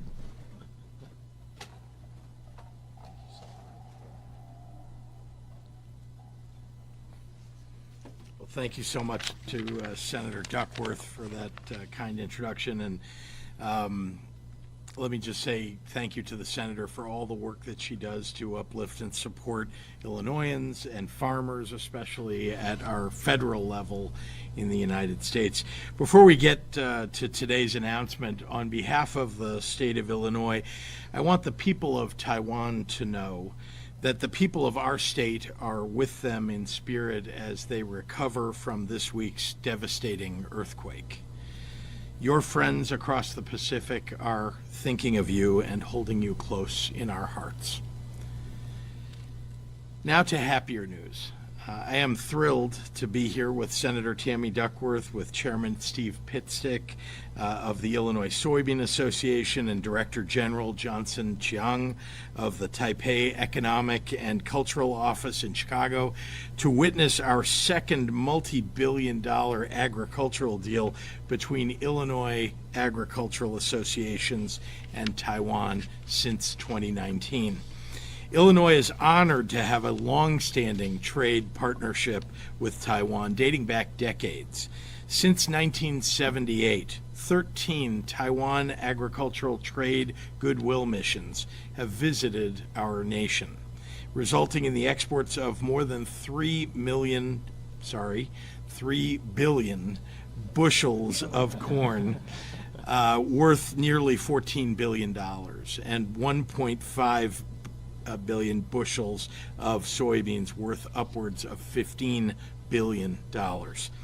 As the top soybean producing state and the second largest producer of corn in the nation, we are proud to be Taiwan's second leading corn trading partner and third leading soybean trading partner in the United States. Our strong agricultural industry has always been the backbone of Illinois. After all, we export more than 360 million bushels of corn, generating billions of dollars, 360 million bushels of whole soybeans annually, and an average of 877 million bushels of corn, generating billions of dollars in annual trade. And we are able to do this because of our world-class soybean and corn producers, because of our fruitful history with Taiwan, our third largest trading partner of agricultural products in total in the world. In 2019, I was proud to seal the deal with Taiwan to export nearly 100 million bushels of soybeans and 200 million bushels of corn, totaling over $2.2 billion between 2020 and 2021. Well, today we are growing that trading relationship, and I couldn't be happier to witness the signage of a letter of intent alongside Taiwanese leaders to sell $2 billion of Illinois soybeans and $600 million of Illinois corn over the next 2 years. That's a substantially bigger win for our state's farmers than our last agreement was.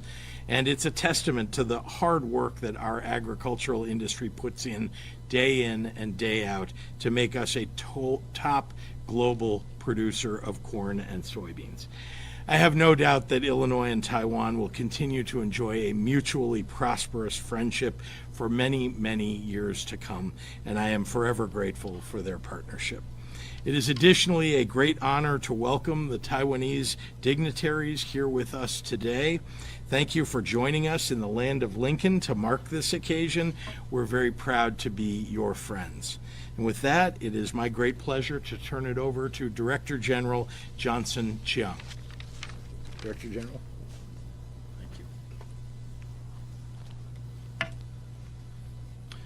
Thank you so much, Governor, for your kind words and sympathy for Taiwan's recent earthquake. It's really challenging right now in Taiwan, but I think we have a strong resilience. And thank you, Senator. You mentioned about a very close security cooperation between Taiwan and U.S.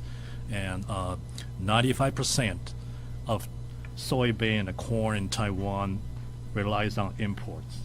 And 50% of those imports coming from one single source, the United States. I think many of them coming here from the state of Illinois. So we are now in good hands, rain or shine. I think we want to appreciate for Illinois for a reliable partner with Taiwan over decades. The delegation right here with the signing ceremony is another example of a strong partnership between Taiwan and Illinois. We want to continue to grow this relationship, not only about a trade side, but also about a technology side. We were at Bernard-Champaign at University of Illinois 2 days ago, very impressive by the technology applied to agriculture business.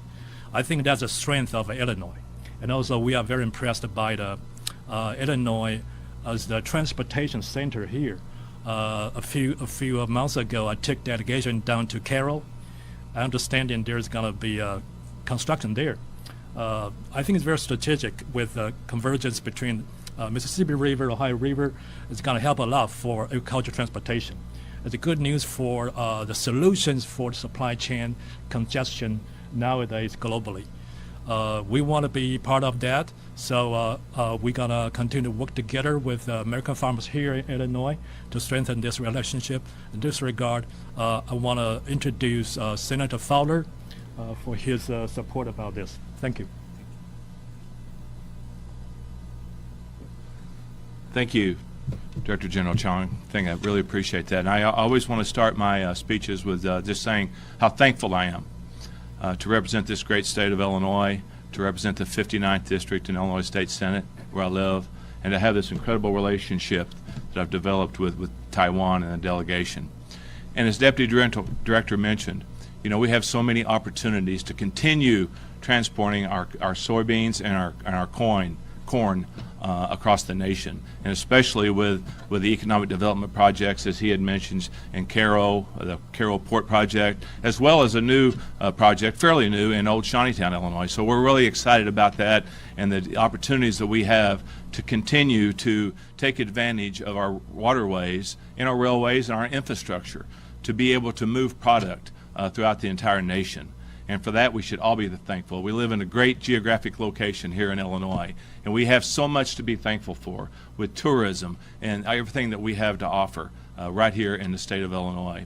And our economic development projects are going to continue to grow as we work hard to create more opportunity, especially for areas of the state of Illinois that don't so desperately need a great shot in the arm. And that's what we're working toward. So Governor Pritzker, thank you so much for your commitment on these projects, especially in my district, which maybe I might be a little bit selfish, but I think I deserve it to be that way, you know, as the Deputy Director mentioned, the confluence of the great two rivers of the Mississippi and Ohio. And not only that, but there's incredible investment in all the other ports in the state of Illinois as well. So it's an honor to be here. It's an honor to be with my friends. And thank you so much. As you mentioned, you know, you brought your delegation down to Southern Illinois. You toured Southern Illinois. You saw the beauty of Southern Illinois. You saw the potential of Southern Illinois. And we appreciate that so much. So we look forward to that continued relationship. Thank you so much. I always do that. I'm sorry. This time, it gives me great pleasure to introduce my colleague in the General Assembly, Representative Will Davis.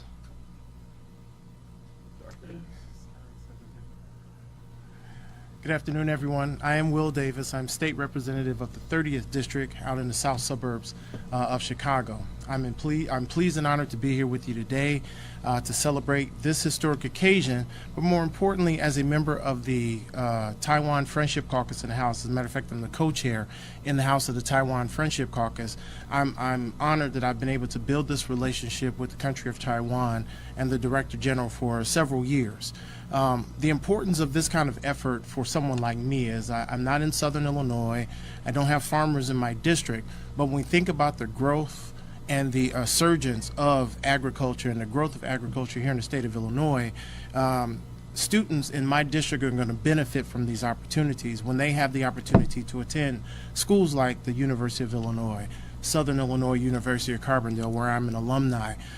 We have growing agriculture interest in the south suburbs, programs at elementary schools as well as high schools. And hopefully these young people will see the importance of pursuing agriculture as a degree, as a program, as a field of study. Not that they don't want to be lawyers or businessmen or communication specialists, but what we hope to share with them is that you can be all of those things in the agriculture field. And the relationship that we have with the country of Taiwan, as it grows, as that relationship grows, and as we continue to export more and more goods, and we have companies like ADM in particular here in the state of Illinois, young people in my area, young people that look like me, will be able to see the opportunity for them in the agriculture space, which previously hadn't really been part of their thought process. So this relationship here, and being a co-chair of the Taiwan Friendship Caucus, where we have the opportunity to continue to promote the growth and the relationship that Illinois has with Taiwan, to support their interest in activities in the Pacific Rim. They are a great country. They want to be friendly. They are a friendly country, and they want to be friends across the entire globe. And so for me to be here today is extremely important. Senator Fowler talked about the capital investments, and Governor, thank you again for your efforts in promoting the 2019 capital bill and all of the great things that are coming out of it. Southern Illinois truly is going to be a beneficiary of that, but so is my district as well, because my students will have those opportunities to learn and to grow from this kind of investment throughout the entire state of Illinois. So I'm pleased and honored to be here today, and I'd like to bring up to the podium a great friend of mine. He's the director of our Department of Agriculture, but he's a former colleague of mine in the Illinois House, Director Jerry Costello. Yes, Jerry Costello. I was thinking of the other Costello. Thanks, Will. Thank you. Appreciate it. Thank you, Will. And now it is my honor to ask for the commencement of the signing of the soy letter of intent.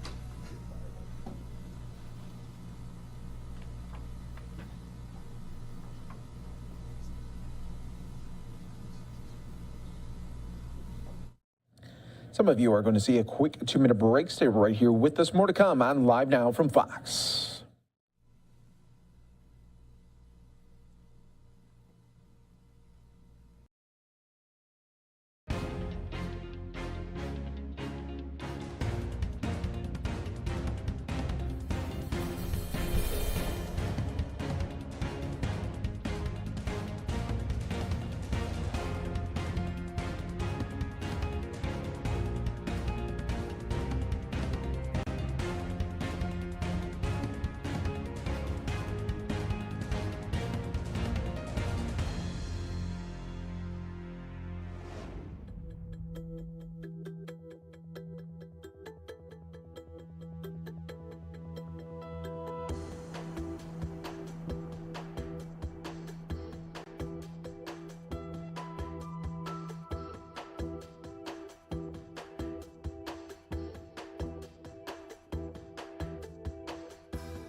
Welcome back, everyone, here to Live Now from Fox. We do have some breaking news that just came in the last couple of moments here as Florida Governor Ron DeSantis declared a state of emergency for 24 counties potentially in path of Tropical Depression 9 and will activate the National Guard there.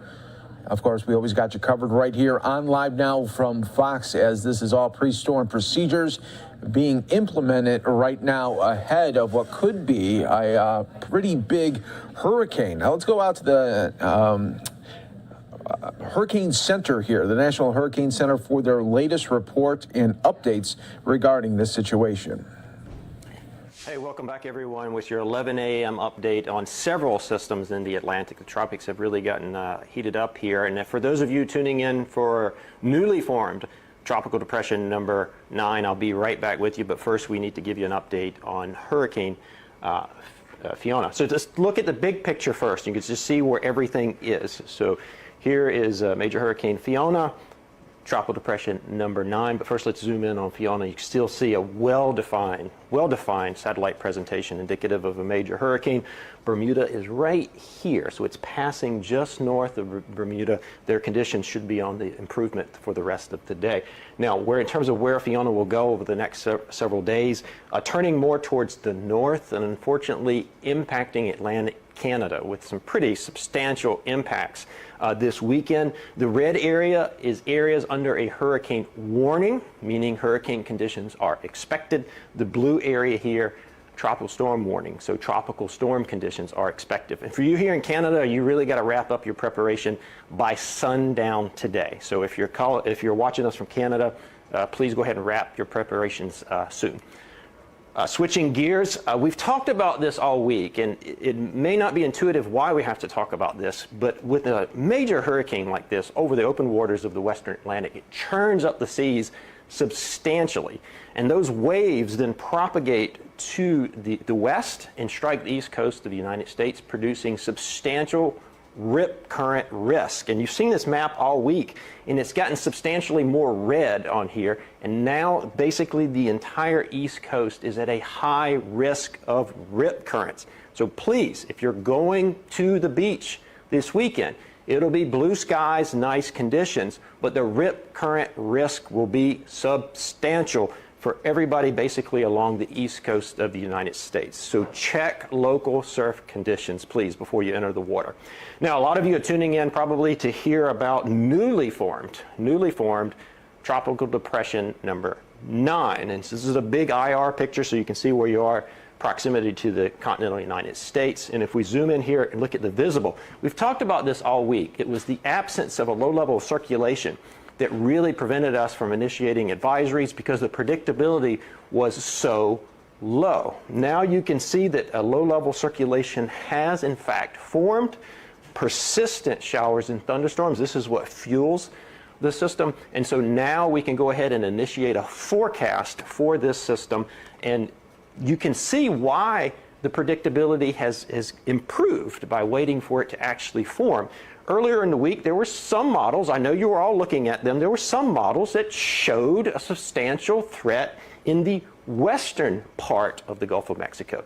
Those scenarios don't seem as likely now. It now appears that it will be in the eastern Gulf of Mexico where we'll see the greatest threat of a hurricane, most notably Florida. So I'm a Floridian too, so I'm going to speak to you candidly. Don't panic. We are still in the early stages of this event. This is a 5-day cone. This is the 5-day forecast. So we have some time. That said, if you are watching us from Florida, and I practice what I preach, I did it last night, you really need to start going through your hurricane supplies, making sure you have everything on hand. You pull out all of your emergency supplies, make sure you have everything that you need on hand. Top things off if you need to. Make sure you're ready to go. So fill up your cars with fuel, get all situated for a possible event. This is the cone that shows where the center is forecast to go, not the impacts. So don't get too infatuated on the cone over the next couple of days.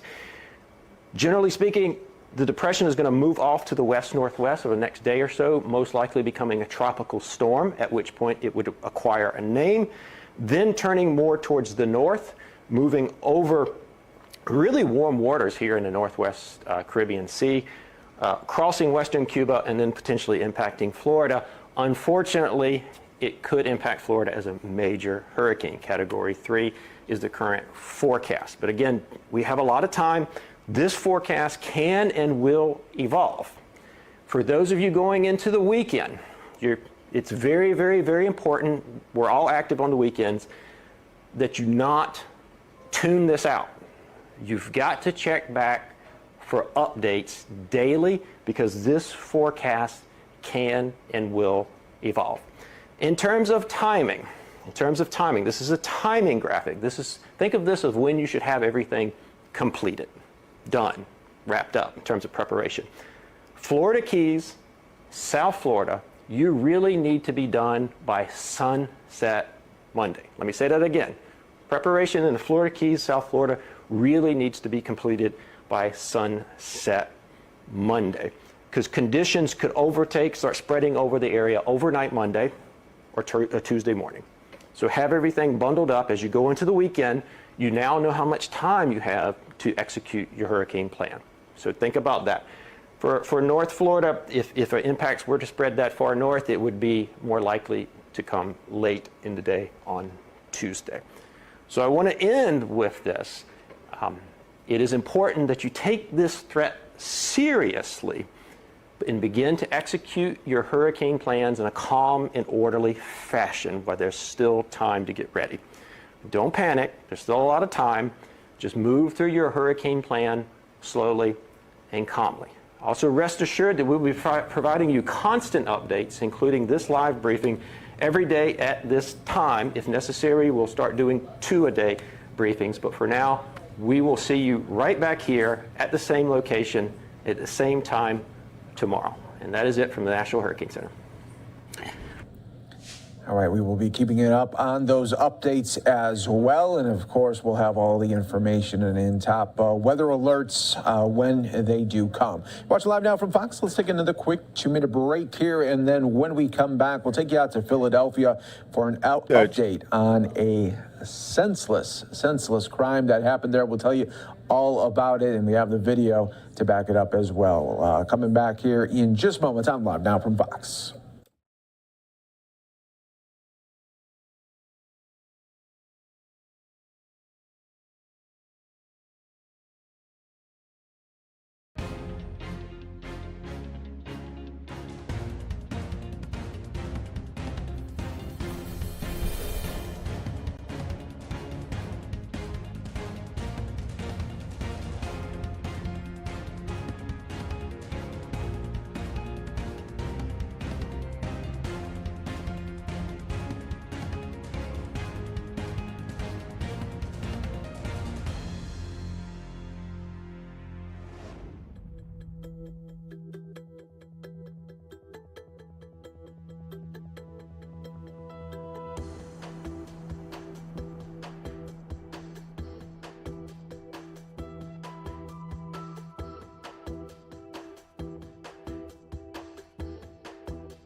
Welcome back, everyone, here to Live Now from Fox. Taking you out to Philadelphia, where police giving an update on a murder that happened yesterday, and it was caught on camera. Take a look at this and giving the update right now by the police. Homicide that occurred in the early morning hours of Thursday, September 22nd, in the 16th District in the 400 block of North 35th Street. We, during the course of the investigation over the last day, have developed a video. It's going to be released to you. I think the video needs some explanation, at least for what we're seeing. We obviously released a redacted version of this video for obvious reasons, but we want Captain Smith will go over the video and what we see, and we're hoping somebody that recognizes this individual will be able to help us. All right, so I'll turn things over to Captain Smith.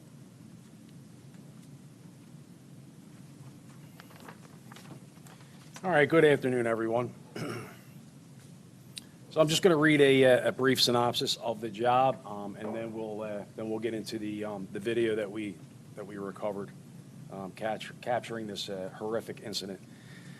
On Thursday, September 22nd, at approximately 12:34 a.m., officers from the 16th Police District responded to a report of gunshots in the area of 400 North 35th Street.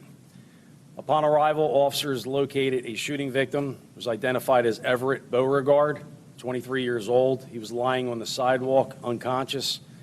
Mr. Beauregard sustained a gunshot wound to the back of his neck. He was transported by police to Penn Presbyterian Medical Center. Mr. Beauregard succumbed to his injuries and was pronounced at 1:01 a.m.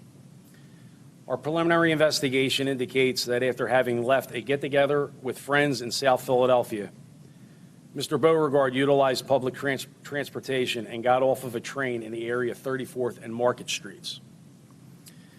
It would appear that Mr. Beauregard intended to walk the rest of the way to his apartment on the 3400 block of Spring Garden Street. We've recovered video surveillance in the area, which shows Mr. Beauregard traveling on foot northbound on 35th Street in the direction of his residence. Video surveillance also captures the offender in this incident walking southbound on 35th Street towards Mr. Beauregard.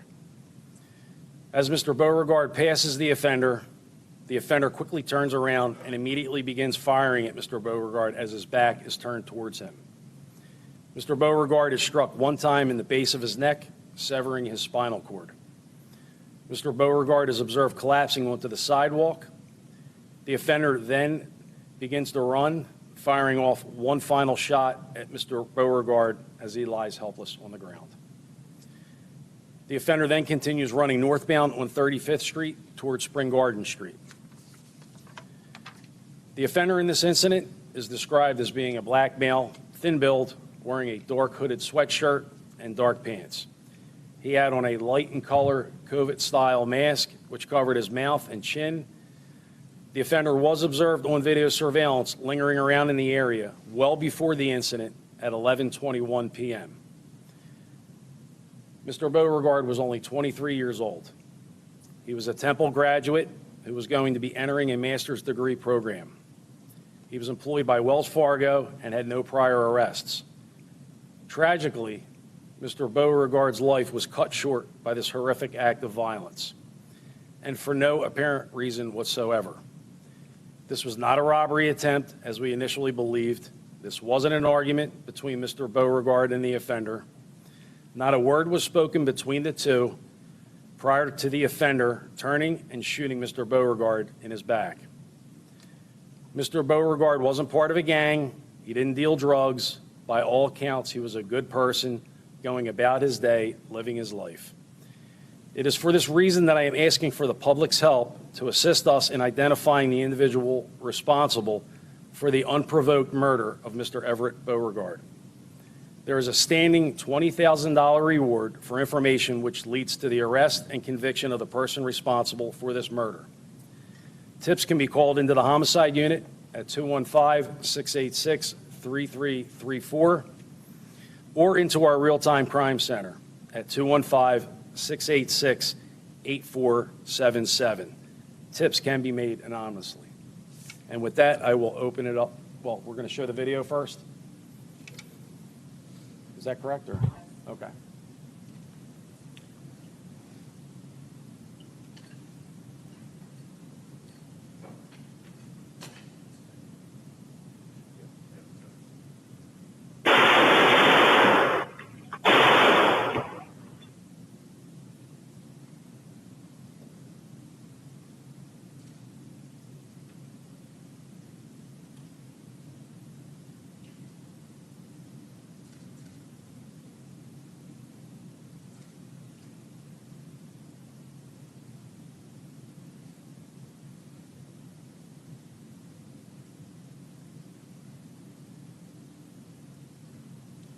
So as you can see, this is the scaled down, watered down version of the video that we have capturing the incident.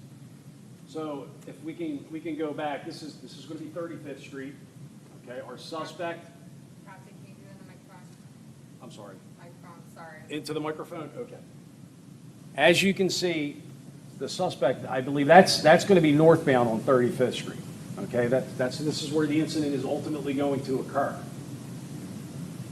So the suspect, he was first picked up by video surveillance at 11:21 p.m. So, and this is what he's doing the entire time. He's got his hand in his right hoodie pocket. Obviously, he's armed with a firearm. So he's out there looking for trouble. He's out there for a full well over an hour, just walking around. Eventually, he's going to come southbound on 35th Street as Mr. Beauregard is proceeding northbound on 35th Street towards his apartment on Spring Garden Street. And that's where the incident is going to take place.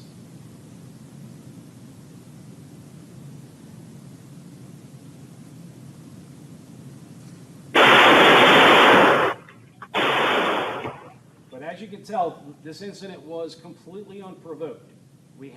There is no known motive for this shooting whatsoever at this point in time. I'll open it up to questions. Let me ask you this. He was there for over an hour. Did anybody else walk by him during that hour, or was Mr. Beauregard the only one to walk by on that sidewalk? Well, we're still in the process of pulling video. Like I said, the earliest that we picked them up was 11:21 p.m. There was another individual that appeared to have caught the offender's attention, and it looked like he was sizing it up, whether he was going to start following this individual. And I guess for whatever reason, he chose not to. So it turned out to be Mr. Beauregard, but I think it could have been anyone else who was walking around in that area at that time of night. Could this have been some sort of initiation or anything like that? We don't have any information that would lead us to believe that that's the case, but it's certainly a possibility. I hate to have you speculate, but a lot of people obviously are terrified already in the city with all of these seemingly random acts that continue to happen throughout the center city and now in West Philly and in other parts of the neighborhoods. And this is, you're saying this is completely random. There is no rhyme or reason at this point. It's just literally, he just picks out prey. And what kind of, I want to say, what would you say to the public? Because I know that you guys, that's a hard question to answer because we should all be able to go live our lives. But I think at this point, people are terrified and they hear stories like this and they're, like, I don't know if anyone wants to speak to that at all, but sorry guys. We just don't want to speculate on what was going through his mind, what occurred, if there was a prior interaction between them, but we have no evidence to believe any of that occurred. So it's certainly frightening to see someone unprovoked. And in the uncut video, and you really can't tell because we're obscuring the victim, they don't say anything to each other. They don't even really look. He doesn't even look at them. So he just walks by him and his back is turned, as the captain said, facing the other way when the shots are fired. So we really don't know. We don't have enough information to say what occurred here, but it's certainly frightening, and it's somebody we need to get off the street because we don't know what provoked him. It almost looks like somebody playing a video game, like he didn't think much of it, and that's truly frightening and horrific, really. So it's definitely somebody we don't want with a firearm, and we don't want on the street.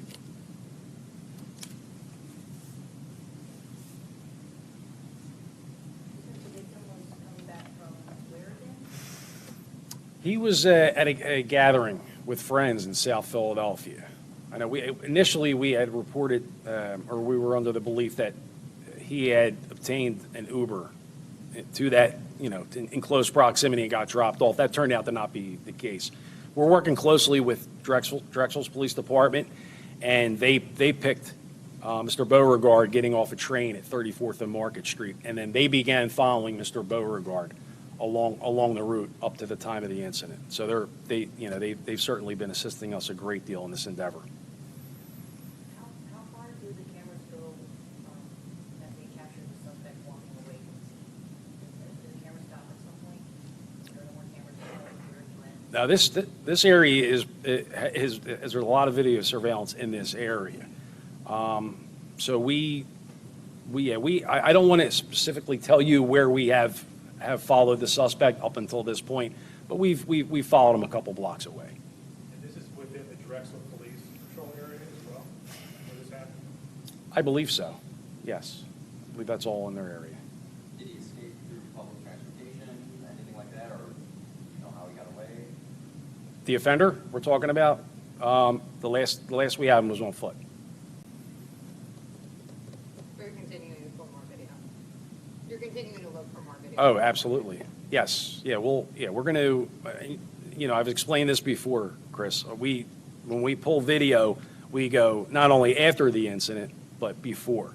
Because before is when we usually get our best images of the offender.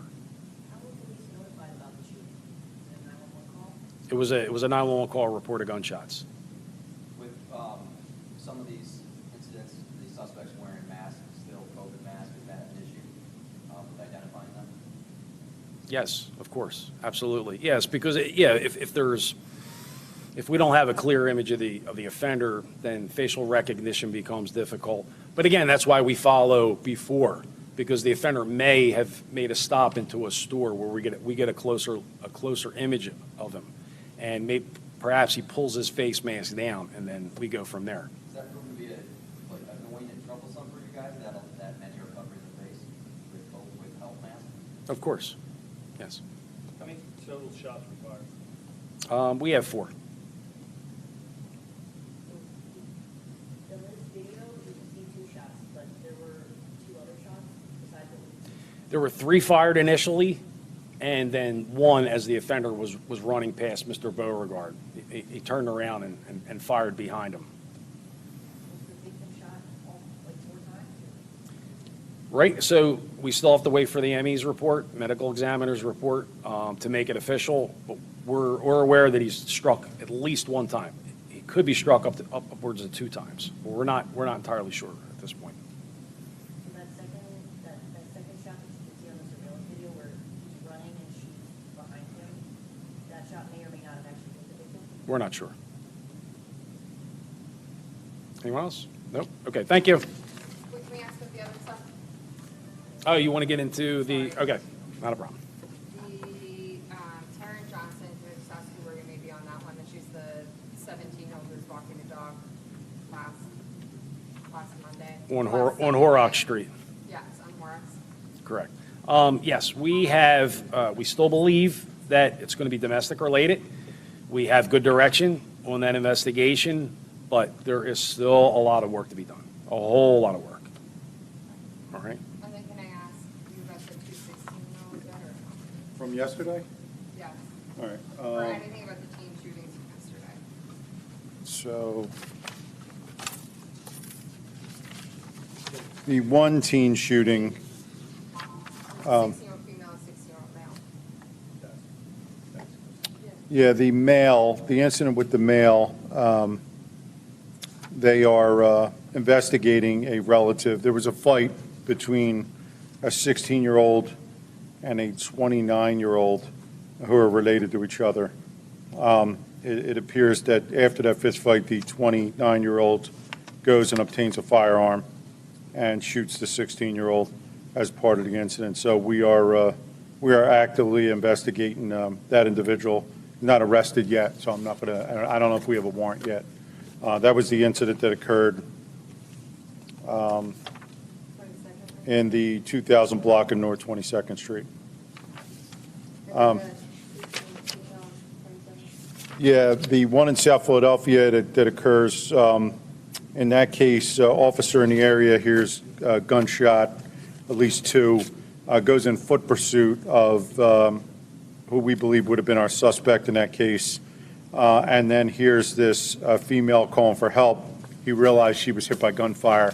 The officer stops the pursuit and goes right to her. She was actually hit in the abdomen, the flank area. He immediately had her transported to the hospital. I believe she was critical. She underwent surgery. She's still over in CHOP.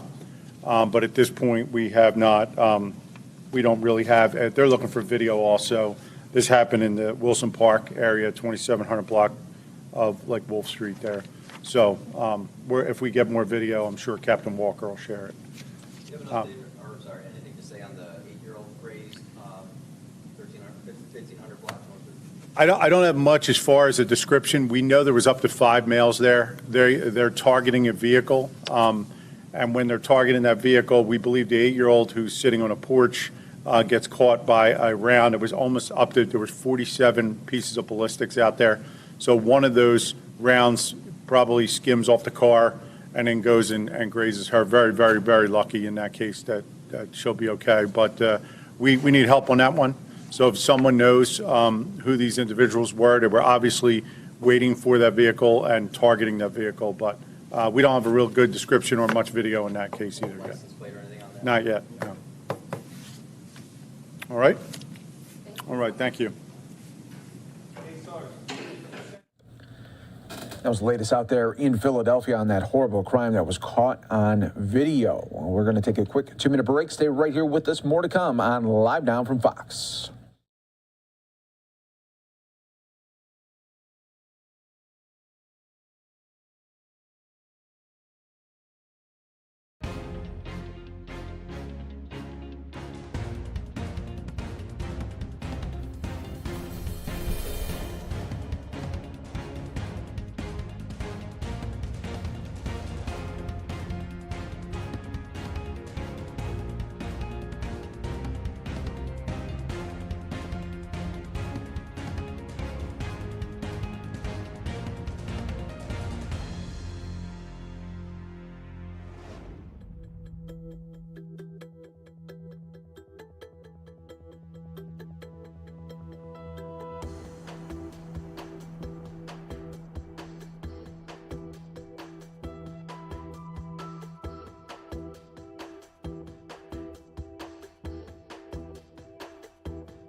Welcome back, everyone, here to Live Now from Fox. Friday edition continues to roll on, covering top stories, top headlines, and, of course, breaking news when it happens. I'm your host, Mike Pace. Always great to be here with you. And we are just weeks away from the midterm elections there. All eyes on November here, as so many campaigns are continuing to push through the momentum right now. House Democrats, Republicans, all doing events today. Also, President Biden was as well. Let's listen to some of his remarks right here on Live Now from Fox. Talk about being home and the fact you got presidents of unions standing out there with other unions. I tell you what, man. I was going to say, if you have a seat, take one, but you don't have any seats. Look, Deja, that was a great. She's pretty good for someone last year in college. You know. Deja, just remember me. When you're president, and they say Joe Biden's in the outer office, promise me we won't say Joe who when I come in. Hey, folks, how are you all? I'm going to talk about more than just the NEA today, because, and I've told your president, I want to come back and just talk pure education as well. But I want to talk a little more broader. And Becky, thanks for hosting us. I appreciate it very much. 46 days to the midterms. We need to be crystal clear about what's on the ballot, because there's a heck of a lot at stake that's on the ballot. Right now on the ballot, there's Social Security. It's on the ballot. You all have paid every paycheck you got, you paid it.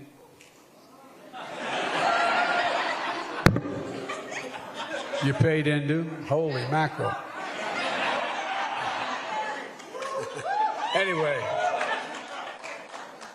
But there's a lot, really, truly, there's a lot in the ballot. My dad used to have an expression.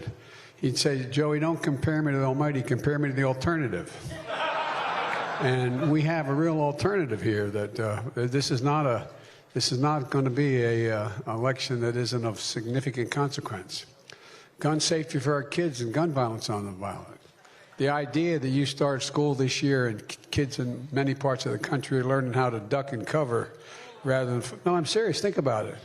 Rather than talking about reading, writing, and arithmetic is a very different circumstance.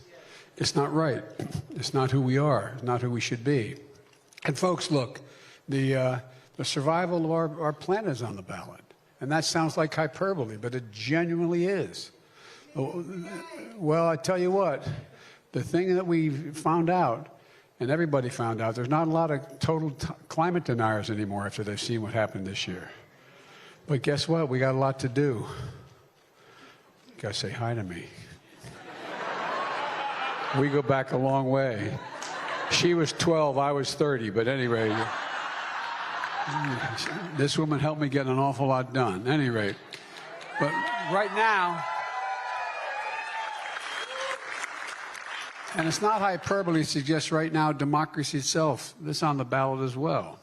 Folks, I believe America is at an inflection point. I apologize I'm a labor guy. I've spent a lot of time with all of you, not all of you, but with the labor movement since I got elected in my whole career. And I apologize if I repeat some things, but I think we're really at an inflection point.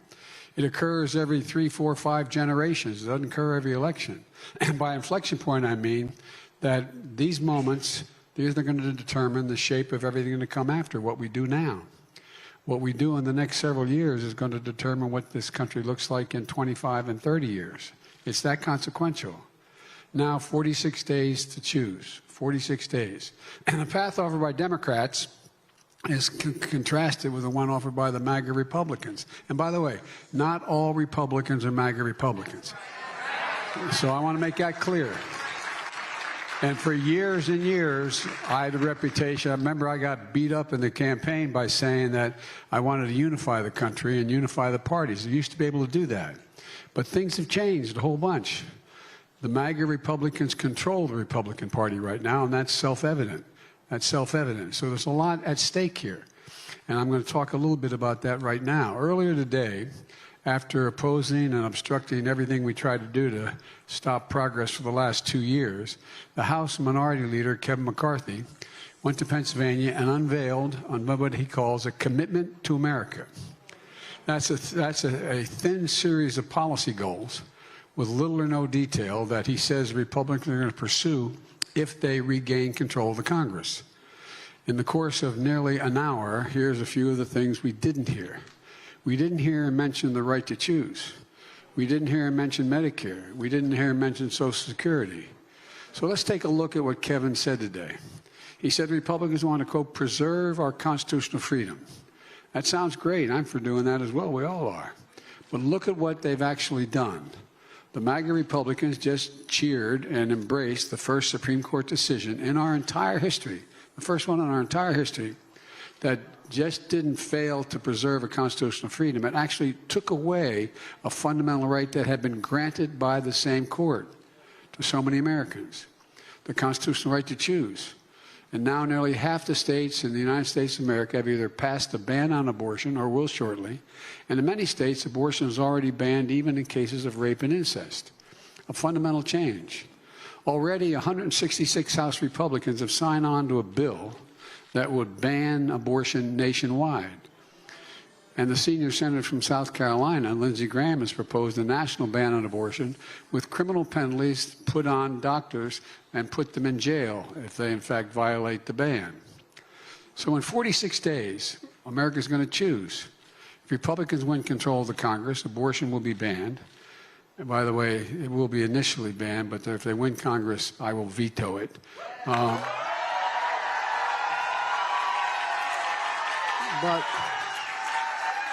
But think what's happening. They're banning in the case of rape and incest in many states. No exceptions. And they're trying to criminalize it nationwide. But if you give me 2 more Democratic senators in the United States Senate, I promise you,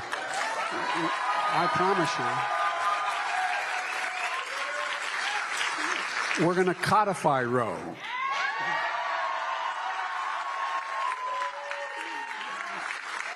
We'll once again make Roe the law of the land, and we'll once again protect a woman's right to choose. And the power to get this done is in the hands of the American people, especially the women of America.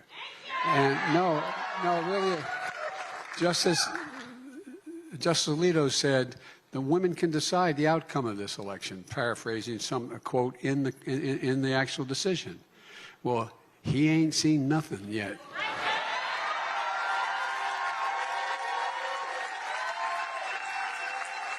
I don't believe the MAGA Republicans have a clue about the power of American women. Let me tell you something. They're about to find out. And folks, Kevin McCarthy also talked about, quote, longer, healthier lives for Americans. Again, sounds great. Who's not for that? Well, just look at what the Republicans are doing.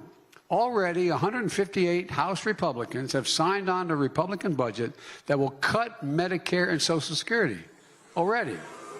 The man in charge of electing Republicans in the U.S. Senate, Senator Rick Scott of Florida, has proposed a plan to put Social Security in the chopping block every 5 years. De novo.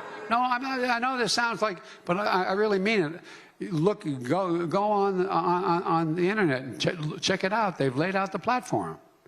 It means every 5 years, according to if they succeed in the Senate, the Congress will vote to either cut, reduce, or completely eliminate Social Security or bring it back exactly as it is. What do you think the prospects of it coming back exactly as it is? You've been paying into Social Security ever since you got your first paycheck. Well, then there's Senator Ron Johnson of Wisconsin. As my mother would say, God bless his soul.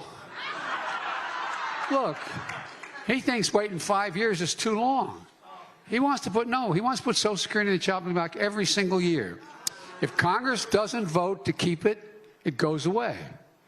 An affirmative requirement to vote to keep it.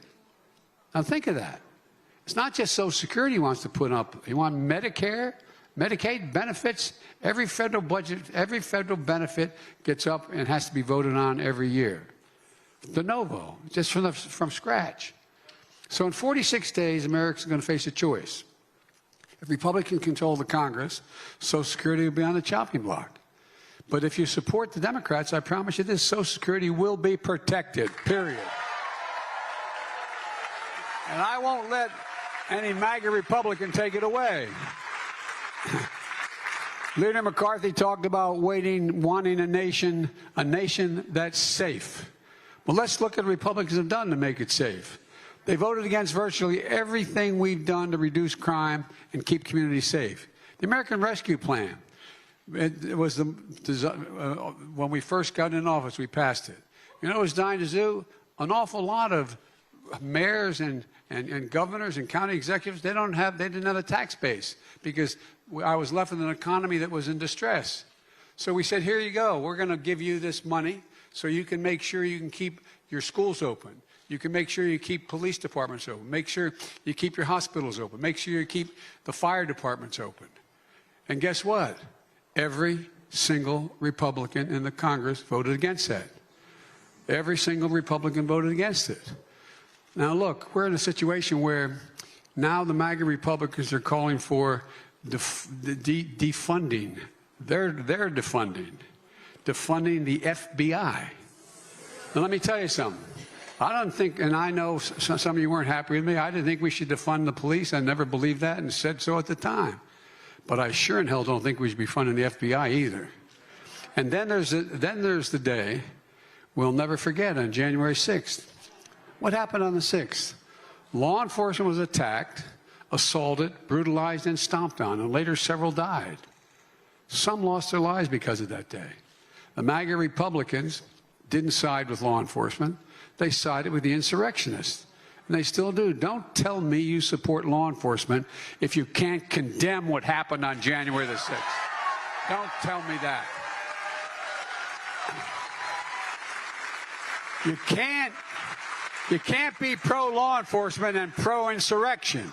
You can't claim to be a party of law and order and call the people who attacked the police on January 6th patriots.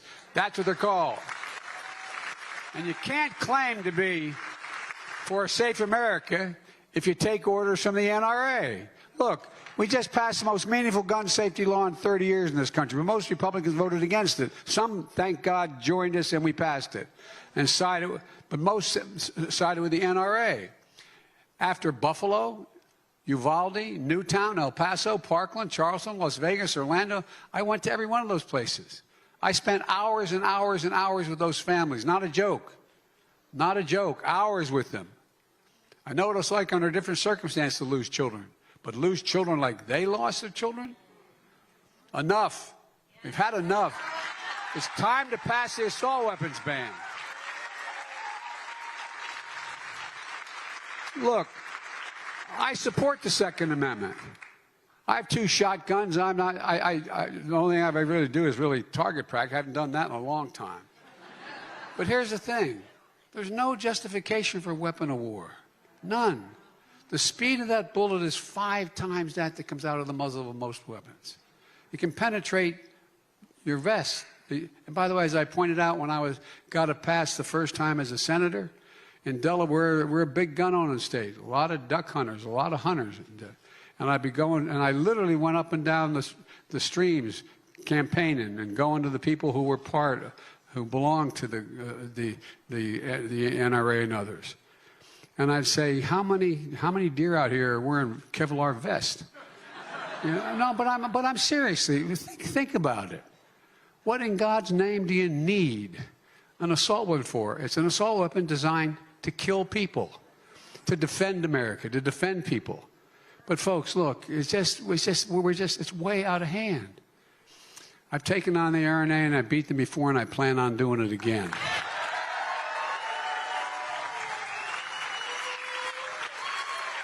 And folks, we can do it again. Our children should be in a situation of learning how, as I said, to read and write, not duck and cover. So in 46 days, if you want a safer America, America faces a choice. Republicans will once again side with the NRA and put American families and children at risk. And I mean, some Democrats as well, and there's some Republicans who support us. It's not down the line, but it's the part of their platform. Democrats will ban assault weapons once and for all, God willing. Kevin McCarthy also talks about there being for a strong economy. But look what the Republicans have done. When I came to office, the economy was flat on its back. Millions out of work. Food lines that stretched from my... Remember seeing all those food lines? People in nice-looking automobiles waiting for an hour, hour and a half just to have a box of food put in their trunk? In the United States of America. In the United States of America, that was happening. All across America.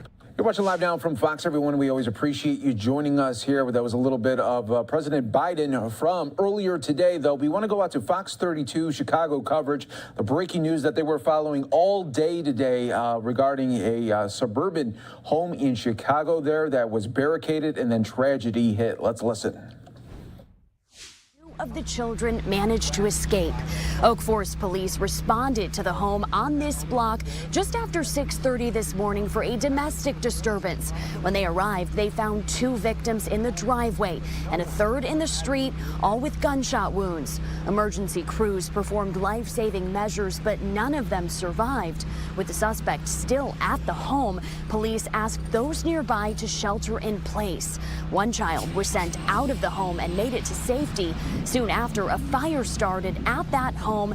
Inside, a 4th person, believed to be the suspect, was found dead. And this afternoon, we are hearing from a neighbor who thankfully answered a knock on her door this morning to find that one of the 2 children from that home had escaped and ran to her for help. So around like 6:30, 6:35 this morning, I woke up to the sound of 3 gunshots, and then my mom started yelling to get me up, and then shortly after there was a knock on our door, and we opened it, and it was one of the daughters from across the way, and she just explained what was going on. And then when we looked outside, we were able to see a body in the middle of the street. I was just in shock. Like, I couldn't even imagine it being real. Like, I didn't know what was going on. And hearing those words, you have this little girl crying, not knowing if her mom... Now, the victims have not yet been named. Neighbors tell us there have been prior domestic incidents at this home. Meantime, nearby schools also sheltered in place until that lockdown was lifted around 10 this morning. The Oak Forest High School's homecoming parade was canceled today, but their homecoming football game is still scheduled for this evening. Reporting live in Oak Forest, Casey Cronus, Fox 32, Chicago. What a scare for that community. Thank you, Casey. Nearly 4 months after being set on... That was coverage there from Fox 32 in Chicago there on that terrible situation that we brought to you earlier this morning. Our thanks there to that team for giving us that update as we were able to take a live listen in. We are going to take a quick 2-minute break. Stay right here with us. More to come on Live Now from Fox.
I'm just so proud that we're rolling this out right here in my district.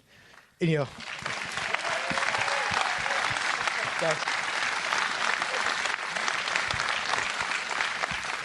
I'm Guy Reschenthal. I represent PA 14 right here in southwestern Pennsylvania, and I can tell you, thank you.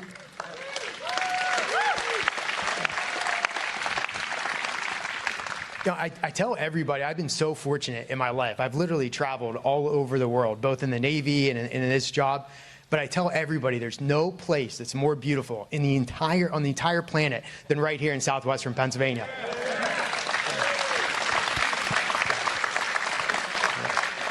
And I think some of my colleagues now see what I'm talking about, right? But it's just not the beauty of the landscape, it's the people. We work hard. We believe in America and American exceptionalism. We have the values that built this country, and frankly, values that we're lacking in Washington, D.C. So it speaks volumes that we're not rolling this out with the Capitol behind us, because it's the Beltway pundits, it's the so-called experts, it's the one-party rule that we've had for 2 years that have led to the disaster that we're in right now. It's going to take the values of southwestern Pennsylvania and the real America to get us back on track. So that's why we're right here.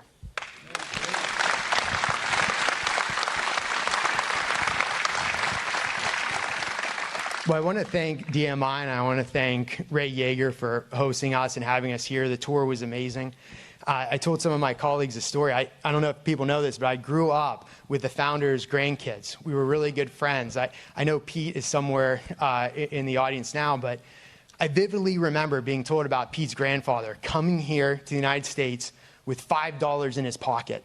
And we looked at this business, we looked at what Pete and his family had, and all of us, all that group of kids knew that in America, the American dream was real, it was attainable. If an immigrant can come here with $5 and create this, we can do so much as well. But unfortunately, that American dream, I think, is being threatened right now. It's the commitment to America that will get us back on track and make that American dream always attainable. But I'd like to introduce Ray to say a little bit about DMI, and thank you again for having us here. Thank you.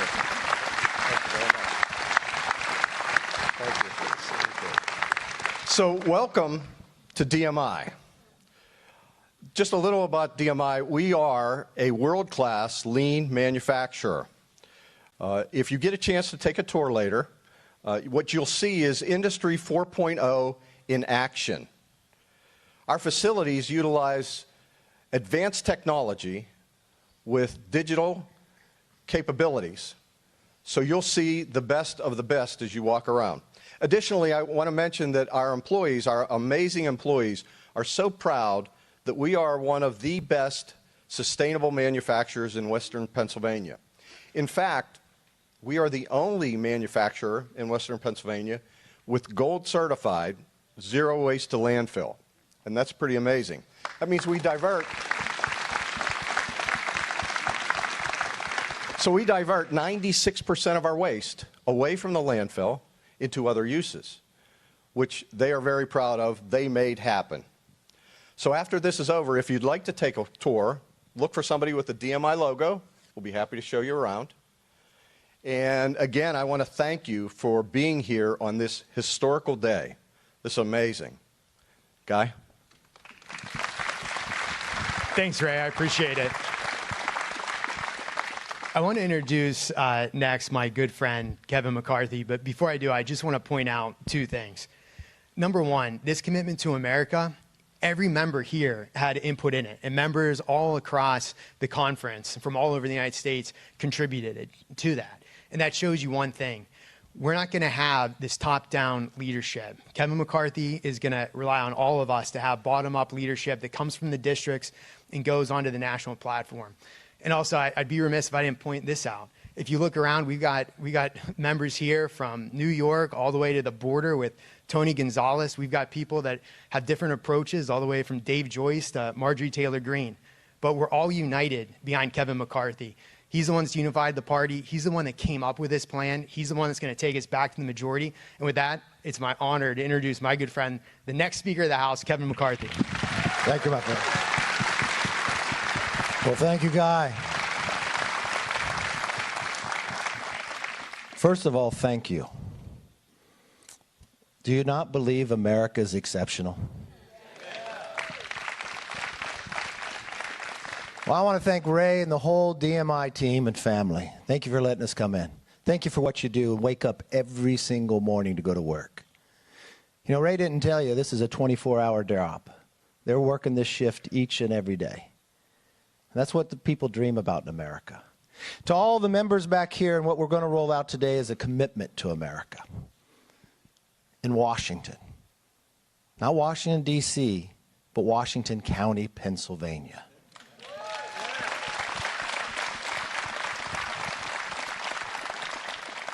And you want to know why? Because it's about you. It's not about us. We've spent the last year and a half, all the Republican members in conference, going throughout the country listening to the challenges, fighting what the Democrats have been doing. And we want to roll it out to you, to the entire country, to know exactly what we will do if you would trust us and give us the ability to take a new direction for this country. What the commitment is a plan for a new direction. You know, I've watched this one-party control. And as we went across this country listening, we heard the same thing, kitchen table to dining room table to inside the factory. Can I afford it? Can I afford to fill up my tank? Can I afford the food, the milk? Can I find baby formula? You know, I ask everybody across this country, could you afford to give up 1 month of your wages? 1 month of your wages. The sad part is these Democratic policies has already taken 1 month of your wages. So now the struggle that you have is you're living through 12 months with only 11 months pay now because inflation is so high. We warned the Democrats not to do that American Rescue Plan, but it wasn't just us warning them. Larry Summers, a Secretary of Treasury Democrat, told him don't do it, you'd bring inflation. Steve Ratner, a Democrat advisor to Obama, calls it the original sin of inflation. And then we watched what they did to our communities. Defunding of the police. We got crime problems from Portland to Philadelphia now. With DAs and prosecutors that look the other way. We've watched what's happened to our border, the millions of people who are just walking across. People on the terrorist watch list. You're watching Live Now from Fox, everyone. We appreciate you always joining us here. We were listening there to House Minority Leader there, Kevin McCarthy, really details some plans if the House GOP is able to flip the House come November there. Of course, we always got you covered right here on Live Now from Fox. I'm your host, Mike Pace, as we continue our big topics here of the day. And of course, as Kevin McCarthy was talking about, the inflation numbers, economy is big, but also illegal immigration and what to do with migrants that come over the border. And we have a report here on the very latest on what's happening at some of the shelters, especially in New York. Let's go out right now to Fox 5's Christine Russo joining us here live with an update to a story. Christine. Hi, Mike. How are you doing? So, yeah, we're here in Queens. We're outside of a shelter where a lot of newcomers have been coming for the past few months. I've spoken to a lot of these people here, and they say they're grateful to be here. They feel safe and taken care of. It can be a bit isolating, of course, coming to a new country, not knowing the language, and they're not really allowed to interact with other people here. They're being asked to go across the street or to the park to get to know one another and to communicate that way. But you'll hear in this story how people are handling it here, and really what a lot of people have told me is that they're just looking forward to finding jobs, getting working, and starting their new lives here. This father from Venezuela arrived to New York City a few months ago with his family. Every day, he collects and recycles bottles, walking up and down Jamaica Avenue. Some days, he makes more than $30. He says it's enough to get diapers and milk for the week. The responsibility is mine. It's not up to the United States to help me. It's my responsibility as a father. He and his family are staying at this Queens shelter provided by the Department of Homeless Services. It's like a mini apartment. We have the kitchen and refrigerator and our own bathroom. He says they don't want to be seen as a burden. It's good. It's comfortable. A sentiment shared by Saray Alvarado, who also lives at this shelter with her husband and 2-year-old son. Because everything my kids went through to get here, at least they are protected. Alvarado has been here 3 months, and she says she and her family have been treated well. She only briefly met the Colombian woman who tragically took her own life last week here, and says she hasn't seen that woman's children since. She says the rules of the shelter are a bit strict when it comes to talking to other neighbors. The rules, you can't talk to the neighbors. We can go across the street to the park, but I think it's more dangerous out there, really. Meanwhile, the city says they're preparing for a bigger influx of asylum seekers. Mayor Adams announced their emergency relief plan to host up to 1,000 people in temporary tents in Orchard Beach. Other city officials questioning that solution. Our system is bursting. And so we have a problem. That problem cannot be ignored. That problem is only going to get worse if we don't get additional resources from the federal government.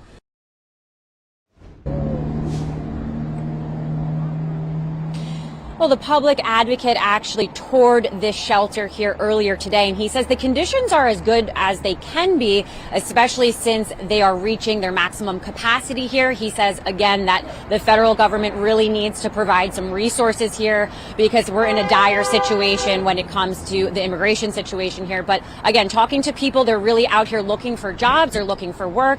I spoke with one young woman recently, actually, who told me that the reason she decided to come here was to find work. And she is having a difficult time doing that because right now she doesn't have her working papers. So it's going to be an ongoing situation here, but that is the latest from Jamaica, Queens. I'll throw it back to you, Mike, in the studio. Christine, thanks so much. During your report, did you get a sense there from leaders as well as community leaders that are in that area, like because they're expecting more and more buses to come? What would happen then if, I mean, would they just totally get inundated with more people?